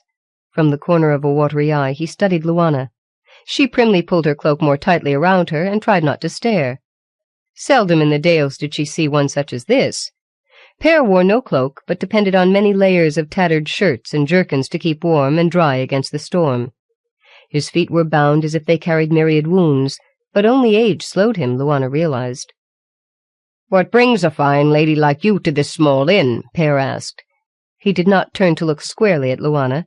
He shuffled to one side, his glance still sidelong. "Such impudence," Luana said, unused to those so obviously lower in station addressing her familiarly. "There's something you seek. I can tell it from your face," Pear said. "Vive her be, Pear." "I can lead you through the waste, if that be what you seek," Pear said. "By the favor of the liquor wolf, Pear, don't go leading her on like this." The innkeeper turned to Luana and said, "Don't believe a word of his rantings. Pear's been out in the waste overlong collecting his debris." "Debris, is it?" barked Pear. "I get top price for the scraps of metal I find. Only I know the best places to find the metal of the old ones." He cackled and settled down, his feet thrust toward the warming fire. Luana looked to the old man's pack and shivered at the sight. Pale blue radiance danced like witchfire about it. He had found valuable metal, but it had cost the man his mind. "No, Pear's not crazy. Don't you believe it, fair lady," the old man said, as if reading her mind. "I was a soldier, one of the finest that ever swung a sword." "Not that story again," groaned the innkeeper. The man left, a gesture to Luana indicating that she ought to retire for the night or be bored by Pear's recitation. But Luana found herself strangely drawn to this solitary scavenger in the waste. If he could lead her through, she would be but a few days' ride from Anscombe's farm on the far side of Gatekeep. "You need to get to the other side of the waste, is that it?" Pear asked. "It is. Would you guide me?" "Hasn't he told you of the Grey Ones?" Pear inclined his head toward the innkeeper. "He did," admitted Luana, "but my business in Arvin is important." "What's his name?" "Anscombe," Luana said, the name slipping free before she could check it. "How do you know?" "Just because I'm old and crazy from scouring the waste for the old ones' leftovers doesn't mean I'm stupid." In a voice almost too low for Luanne to hear, Pear added, "Or what it is like to be young." "You consent to guiding me through?" she pressed. "What are you willing to offer as a fee?" Luanne pulled her cloak so tightly around herself that her upper arms began to tingle from lack of circulation. "Nay, fair lady, 'tis not your fine body I seek, though you remind me greatly of one long lost. I require only enough coin to spend another season searching the waste." "Searching for what? More scraps of the old one's metal?" "Aye, there is that, but it is a windfall for me. No, fair lady, I seek the road of dreams." Luanne frowned. "I have never heard of such a road." "Few have." Pear glanced around almost guiltily. "None here admit to believing in its existence, but I do, and one fine day I shall find it." He fumbled within the onion layers of his clothing and pulled out a parchment, turned amber with age and brittle with many foldings. As if touching a religious relic of the Lady Gonora, he spread out the sheet for Luanne. She peered at the rune characters and blinked, thinking that the occasional lightning flash confused her eyes. But the characters did glow with a green light of their own. "A map," Pear said eagerly, almost pathetic in his attempt to instill his vision in her. "It shows the path leading to the road." "And at the end of this road?" Pear looked around to be sure no one overheard. "This I have told but a few," he confided. "At the end of the road of dreams is life eternal." Pear remained silent. She had heard dozens of fables as a child, all promising immortality or resurrection of the dead. The war had chilled such thoughts and turned them to ice in her mind. "I see it in your expression. You think old Pear a fool, too. But that matters not. I know the road exists, somewhere out in the waste. 'Twas built by the old ones and carries the full import of their magics. All I need do is tread the pathway of dreams, and the years will fall from me like a discarded cloak." "We won't have to hunt for the road of dreams, will we?" asked Luanne. She saw that Pear, of all those in this village, would know the waste the best because of his long years of hunting through it. But she did not want to tarry, going off on silly excursions to nowhere, seeking a fable. "This Anscombe, he's special to you." "Very," she said, softening in mood. The mere mention of Anscombe stirred longing within her. Each moment they were apart turned into an eternity. "Methinks I have heard of him. A farmer in Arvin, isn't he? Quite a successful one. Rich, with dozens of servants and field hands to aid him." Luanne blinked in surprise. She had no idea that Anscombe was rich. He had said that his farm spanned 2 valleys. This had seemed grand and exotic to a woman of the Dales, where all was compressed into a small area. But rich? She had fallen in love with him for himself, not his wealth. "This Anscombe might pay a goodly bonus for a speedy reunion." "He might be inclined to do so," said Luanne. "We leave in the morning, weather willing," said Pear. "If that's all right with you, fair lady." It was. The days had passed too slowly for Luanne. Pear had guided her well through the waste, of that she had no doubt, but the dangers of this twisted, ruined land vaulted past her reckoning. Twice they had ridden off their course to avoid the grey ones. The were-creatures indeed stirred and roamed the land, and Pear had insisted on waiting a full day without travel, such to her anger, to avoid a fierce storm. The evidence of flash floods, as they passed once dry riverbeds the following day, had convinced her that Pear knew this land and its dangers better than she. In spite of further delays that caused her to worry, she remained silent. The creatures caught in the flash floods had been strange beyond all reason. "Spoor of the werewolves," said Pear, dismounting from his swayback horse and peering myopically at the ground. Like an animal, he dropped to all fours and sniffed vigorously. "Recent to boot. We might have to range farther west to avoid them." "Must we?" Pear craned his head about and peered up at her with his sidelong glance. "The grey ones are not to be taken lightly. Even when I was a soldier and in my prime, I'd consider twice before swinging a sword at them. Fierce they are, and fighters second to none. And when a shape-changer shifts to another form, it's doubly hard to strike. Blade cuts thin air and harms them not." "That's a myth," Luanne scoffed. But she worried that it might not be, from the look that Pear shot her. They rode the remainder of the day, riding directly into the setting sun, crossing several storm-erased tracks. Pear began stirring nervously, his head moving like a seabird's, swiveling about restlessly. Once he stopped, and for more than an hour studied the rising land and the small range of hills ahead. Luanne did not question his strange behavior. He had proven too accurate in his warnings. She had dismounted and walked about, studying the ground. "Do you see it?" Pear asked, startling her. She looked up, guilty. "What?" she asked. "The spoor. Evidence of a lone human's passage. Came from Arvin, unless I miss my guess." Luana shook her head, a soft brown halo of hair forming as she did so. "Silver cinch buckle here." Pear tossed it to her. She caught it deftly, then dropped it as if it had turned molten. Luana fell to her knees and immediately retrieved it. Her eyes welled with tears. "When did you find this?" "When we stopped. Markings familiar?" "Anscombe has marked many of his belongings with this chop."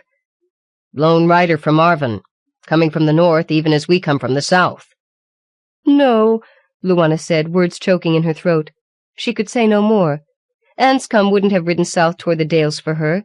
He had said the crop planting would take weeks. She had intended to arrive as he finished, a surprise. But what if he, like her, had been unable to stand the pain of separation and had ridden to find her in Rosdale? "Might be one of his servants. Heard tell that Anscombe's business ranges far and wide." Pear stared at the silver buckle. What servant rode with such fine trappings? "Must be a servant," Pear repeated. "Your Anscombe wouldn't be so foolish as to get himself boxed in like that." "What are you saying?" "The Grey Ones herded the rider toward those hills, possibly into a box canyon.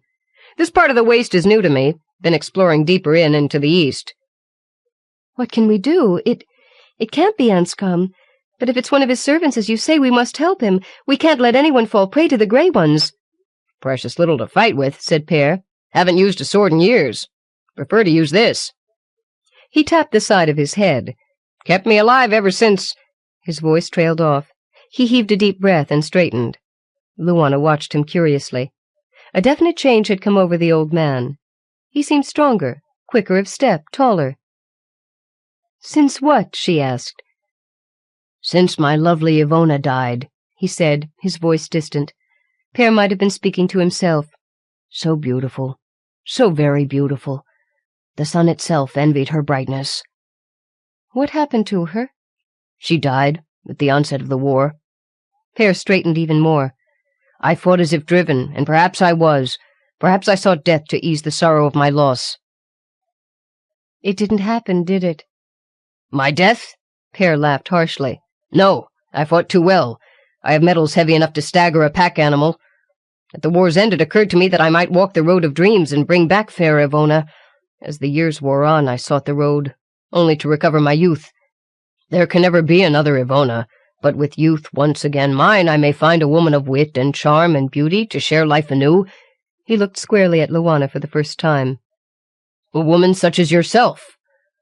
Luana did not know how to react to this odd compliment. "We cannot deal with the Grey Ones, you realize this, nor can we fight them. But we can follow and hope that whoever fled their viciousness has survived. Only then can we be of any aid." Luana felt torn between pressing on to Arvin and finding if they could help against the werewolves. She looked out over the storm-racked land, saw the destruction left ages ago, the palely glowing blue patches, the deep pits and sudden hills. "The rider requires assistance," she said. "We dare not abandon him." "Aye," said Pear, "and there is more." "The Grey Ones?" Luana swung about, seeking the savage creatures. "Nay, fair lady, this." Pear pulled his parchment map from the depths of his clothing and carefully unfolded it. His fingers silently traced the contours. It took Luana several seconds to realize that she looked at a map of this very land. "The Road of Dreams lies in those hills?" she asked. "Mayhap. Many's the time I have found similar formations and been deluded, but this time—" Pear shook his head. "A feeling grows within me." He flashed her a broken smile. "Mayhap you bring me luck." "Let's hope the luck extends to the rider," she said. They rode less than an hour into the twilight before savage storms prevented further travel. Rather than allowing Luana time to reflect and control her emotions, the idle time drove her crazy with worry. If Pear felt it deep within his breast that he'd finally discovered his road of dreams, Luana felt that they had followed Anscombe's path. It hardly seemed possible, but she knew that their separation had worn on her lover as it had on her. He had journeyed forth to join her, even as she set her path from the Dales and toward Arvin. What fate had befallen Anscombe? She fell into troubled sleep, visions of werewolf fangs flashing and rending human flesh in an unholy feast. Faster, Pear. We must go faster. Stay your concern, fair lady, said the old man. The rider lives. He has stopped much of the blood flow and rides on, weakly to be sure, but live he does. They had found the battleground where the solitary rider from Arvin had fought no fewer than 3 of the Grey Ones. For a swordsman to kill a werewolf required magics far beyond most humans' command, but a combination of storm and luck and skill, Luana thought, had allowed the rider to escape. The copious flow of blood had marked part of the trail. Rains had washed away much of the spoor. But the trail led deeper into the hills, and Luana felt magics advance around her. Again, as if reading her thoughts, Pear said, "It's that very magic that prevented the Grey Ones from following our unseen friend. Truly, I think this is the road I seek. I feel years younger just from riding between the markers along the path." Stone pillars engraved with the same curious runes that had caught fire and burned on Pear's map lent credence to his belief. Although Luana felt no change in her well-being, she saw new strength in the old man. "There," Pear called, "upslope in the mouth of the cave, see him?" "Anscombe!" cried Luana, once she saw the fallen figure. Even at this distance she recognized her lover. Her heels brutalized her gelding's flanks. The horse strained to reach the side of the fallen man. Luana flew from the saddle, even before her faithful horse could dig in all 4 hooves and come to a halt. Luana tumbled forward, skidding in the mud on her knees. She took Anscombe's head and cradled it in her arms. "My love, your wounds!" Luana weaved with dizziness at the sight of such injuries. The Grey Ones had ripped away at Anscombe's flesh, taking huge bloody chunks from thigh and torso. "Luana," came the man's weak voice. "How? You could not have known." She laughed and cried as she clutched him to her breast. "I rode to join you, even as you sought me." "I'm so cold, even in the circle of your warm arms," Anscombe said. "I fought the werewolves the best I could, but I am no warrior." "You drove them off. You live. We're together." Luana's words gushed like a freshet born after a storm. "That is all that matters. We will never be apart again." She felt hands on her shoulder. Pear knelt beside her and said, "Let me tend his injuries. They are serious ones. He lost much blood. See the paleness in his face?" "He will live. He must." "He is sorely injured. I saw many in better condition during the war who died, and their wounds came not from werewolves, but from mortal steel. There's no telling what damage their magical fangs might cause." "I'll tend him," Luana said, pushing Pear away. She took a deep, steadying breath and began working to save the man she loved. Pear built a small warming fire, then left her with Anscombe and her misery. The man fell into a coma, thrashing about weakly at first, then showing no sign of life. Luana's concern mounted. She bent down and pressed fingers into Anscombe's throat. Only cold flesh and no pulse met her frantic probings. "Pear!" she shouted. "Come quickly!" Minutes later, the old man came from the depths of the cave.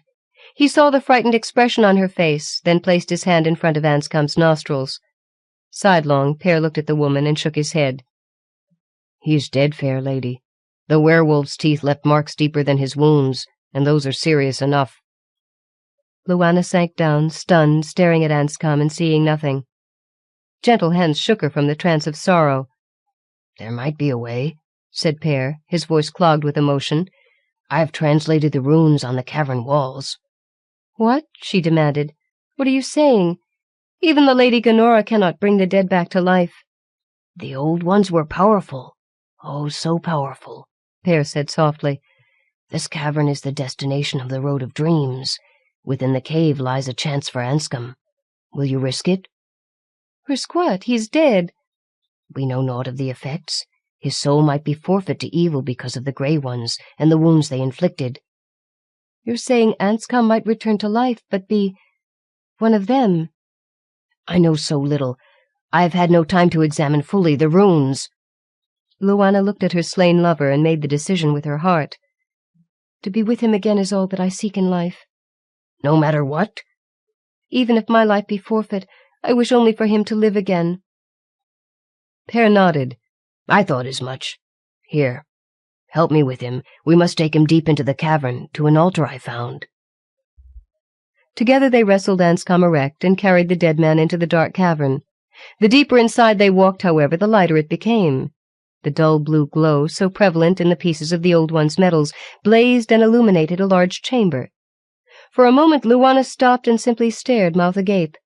Machines of strange and alien design lined the walls. Many glowed blue. Some gleamed with a green light, unlike anything she had seen before. But what caught and held her attention was the granite altar in the center of the chamber. More a trough filled with water than a traditional altar, Wilanne still knew its purpose, and the risk she took. "Anscombe will be all right?" she asked. Pear only shook his head. It was as Wilanne feared. They called on powers beyond human ken.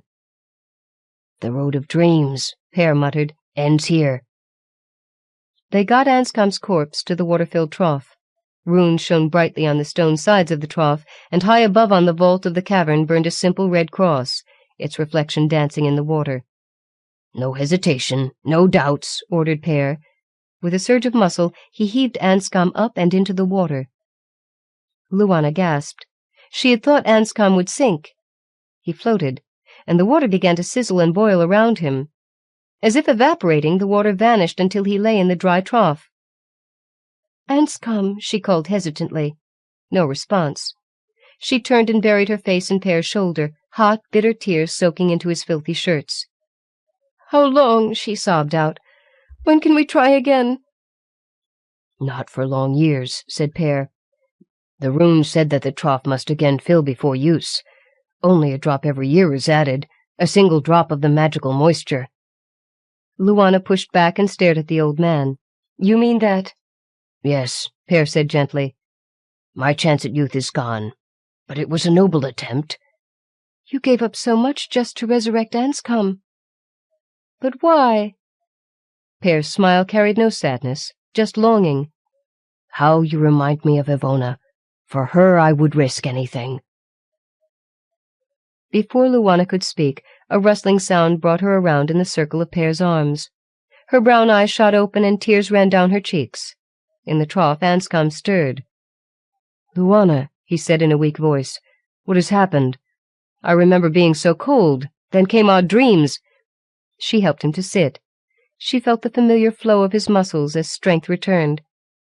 He slipped from the gelid, dry stone of the trough and stood on shaky legs. "You're alive!" she cried, weeping unabashedly now. "I'm only alive when I am with you," he said. Anscombe reached over, lifted her chin and kissed her gently on the lips. Wilanne broke off. "Pear sacrificed so much. Anscombe, he—" Wilanne looked around the chamber, populated with its strange metal machines and echoes from times long past. Pear had vanished. "Perhaps he's left the cave," suggested Anscombe. "Yes, let's find him, and then hurry back to your farm. It is planting season, and we shouldn't be gone long." Arms around one another, they left the chamber of the old ones, but they did not find Pear. He crouched behind a blue glowing machine long after the lovers had departed. Through weak eyes he watched as 4 droplets formed at each end of the cross on the ceiling, drifted slowly to the center, and coalesced into a single large drop. Its weight eventually caused it to break free of the red cross and fall downwards, splashing in the bottom of the trough. How many years would it take before the trough again overflowed with the life-giving magical fluid of the old ones? Pear didn't know. What he did know was that he would be long dead when it occurred. He had walked the road of dreams and found life, but it had not been his own that he'd restored. He bustled about the cavern, gathering small bits of metal. Somehow his loss did not seem too great when he saw Wilanne and Anscombe together. Dreams cannot die. Afterward, the magic of Estcarp and the plight of Simon Treggarth captivated my imagination from the first pages of Witchworld, when I read it almost 25 years ago. I followed subsequent forays into this world, and my imagination began to reach beyond the words and ideas and characters Andre Norton had penned. I started making up small stories of my own. Of all the odd niches in the Witchworld, the desolation of the war-ruined deserts appealed to me the most. The notion of men, and beasts and magical creatures, prowling the wastes looking for scraps of old metal, conjured up the most potent pictures. What else lay in those wastes? Odd bits of inspiration intrude from other sources, and in this case it was the Jefferson Starship song Winds of Change. Somehow the pieces from the song about winds of change blowing through a person's life, and the life a scavenger might lead in the deserts of the Witchworld, came together. From this basic mix, I added the ultimates in a person's life: love, hope, and death. Robert E. Vardeman. Biographical Notes. Wilanne Schneider Belden. Wilanne Belden has long been closely connected with schools and a children's playhouse. Now retired, she has turned to the writing of such stories as she needed for her gifted pupils but could not find. Mind Call was published in 1981, to be followed by The Rescue of Ranor in 1983. 3 more such books are now under contract with options on others. Fenneca is her first published short story. She is a busy person with dance, music, travel, sailing, photography, animated filmmaking, and the like added to her writing. Robert Bloch. He has written novels, stories, articles, verse, essays, criticism, advertising copy, political campaign material, radio scripts, teleplays, and screenplays. In his fiction, he has at times imitated H.P. Lovecraft, Thorne Smith, A.B. Guthries, Stuart Clutie, Hemingway, James Joyce, and others. He completed a last, unfinished story by Edgar Allan Poe. But the tale in this volume represents the first time he has imitated Andre Norton, whom he greatly admires, and the first time he has written anything in drag. Bio, courtesy of Mr. Bloch. A.C. Crispin. Anne Crispin is the author of the Star Trek novel Yesterday's Sun and V, novelization of the TV miniseries, as well as the novelization of Sylvester, a horse story for young adults. She is currently finishing a novel of her own, Suncastle, and she is a former visitor to Witchworld, having collaborated on Griffin's Eyrie. There are plans for a second such collaboration in the future. She lives in Maryland with her husband, son, 3 cats, and 2 horses, and enjoys writing about everything except herself. Charles de Lint. He was born in the Netherlands, but is now a citizen of Canada, where he is a full-time musician and writer. He is also the proprietor-editor of Triskel Press, a small house that specializes in the publication of fantasy chapbooks, and Dragonfields, a magazine of fantasy stories. Marylois Dunn. She is new to the fantasy field, though she has written extensively in the genres of mysteries and books for young readers. Living in Texas, she is a lover of the outdoors, a planter and harvester of herbs and miniature roses. She also practices photography and needle art. Her latest book is a collaboration with Ardath Mayhar. Pauline Griffin. She began writing in early childhood and is the author of the forthcoming Star Commando series, the first 2 books of which are in current production. She lives in Brooklyn, New York, with her parents, brother, and her cat. James Heidbrink. He is a newcomer to the fantasy field, although he has written everything from poetry to self-defense articles for martial arts magazines. When not slaving over his next piece of writing, he may be found entertaining customers in the restaurant lounge he owns. Kara Inks. Graduated Clarion West in 1984. Has sold 2 stories to fantasy anthologies, and is the creator of a shared world fantasy anthology now in preparation. Works also on games, puzzles, designs, and creates plush animals with Marilyn Macmillan. Lives with her family of 3 in California. Mercedes Lackey. Though her present occupation is a computer programmer for American Airlines, she has found time to write stories for several anthologies, and her own trilogy is now under consideration. She has also written some lyrics which have been set to music by a number of people. Off Centaur has done a tape of some of them. Murder, Mystery, and Magic. Ardath Mayhar. Out of the wide plains of Texas to misty lands of her own devising, Ardath Mayhar makes a remarkable transition, aided by the fact that she was and is a poet. She is able to enter into another writer's dreams, as she did Beam Piper's in Golden Dream. Then there are the many worlds of her own in which a reader can lose oneself. Sasha Georgia Miller. She has been a professional writer for some 15 years, since the sale of a novel to Doubleday, writing historical fiction and novelizations of TV Western books. She is the winner of the Teepee Award from the Oklahoma Writers Federation and the Award of Merit from Friends of American Writers. She is a member of the Authors Guild, SFWA, and is a Clarion survivor. Elizabeth Scarborough. Though originally from Kansas City, Elizabeth Scarborough has lived in Fairbanks, Alaska for the last 12 years. She served in Vietnam as a member of the Army Nurse Corps, and later in the now-defunct Indian Health Society. Author of 6 outstanding fantasy novels, she is assisted in her work by 3 professional paperweight felines. Mary H. Schaub. A college-trained mathematician, she worked as a corporation bookkeeper until 1971. She has had stories published in Analog and Galileo, as well as in anthologies. Her reading ranges from the Wall Street Journal to historical and mystery novels, and she says that her own book collection weighs down the house against any blows that may be delivered by North Carolina hurricanes. Carol Severance. She is a Hawaii-based writer with a background in art and journalism. Her knowledge of coral reefs and hermit crabs comes from actual years spent on the remote atolls of Micronesia. She attended Clarion West in 1984, has sold stories since to anthologies, and is currently at work on 2 novels. Kiel Stuart. She considers herself a full-fledged generalist, having written mainstream fiction, humor, science fiction, fantasy, and health fitness articles, as well as regular science news columns. She's a portrait painter as well. Professional memberships include the Oil Pastel Association, Pen and Brush Incorporated, and the American Portrait Society, as well as the Authors Guild and Science Fiction Writers of America. Judith Tarr, born in Maine, degrees from Mount Holyoke College, Cambridge University, and Yale, now completing a Ph.D. in medieval studies at Yale.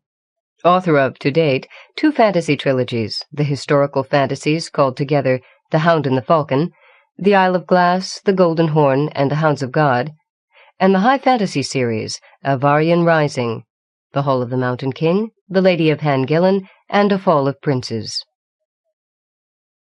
Isle of Glass was a finalist for the Compton Crook Stephen Tall Award for Best Science Fiction Fantasy First Novel of 1985. Shorter works include stories in Moonsinger's Friends, Blue Jay, and Isaac Asimov's Science Fiction magazine. On a more personal note, she is the owner of the statutory 2 cats with the statutory unusual names, Cataline and Abelard, and is an avid horsewoman currently training an Arabian in classic dressage. Robert Vardeman. He is the author of more than 20 fantasy and science fiction novels, including the very popular Cenotaph Road series, 2 Star Trek books, and the recently published Echoes of Chaos. The past vice president of the Science Fiction Writers of America, he lives in Albuquerque, New Mexico. End of Tales of the Witch World, Volume 1, created by Andre Norton. Narrated by Mary Woods in the studios of the Cutting Corporation for the Library of Congress, December 1989. For special distribution as authorized by Act of Congress under Public Law 89-522, with the permission of the copyright holder and the publisher. A Tor book published by Tom Doherty Associates, Incorporated, 49 West 24th Street, New York, New York, 10010. End of book.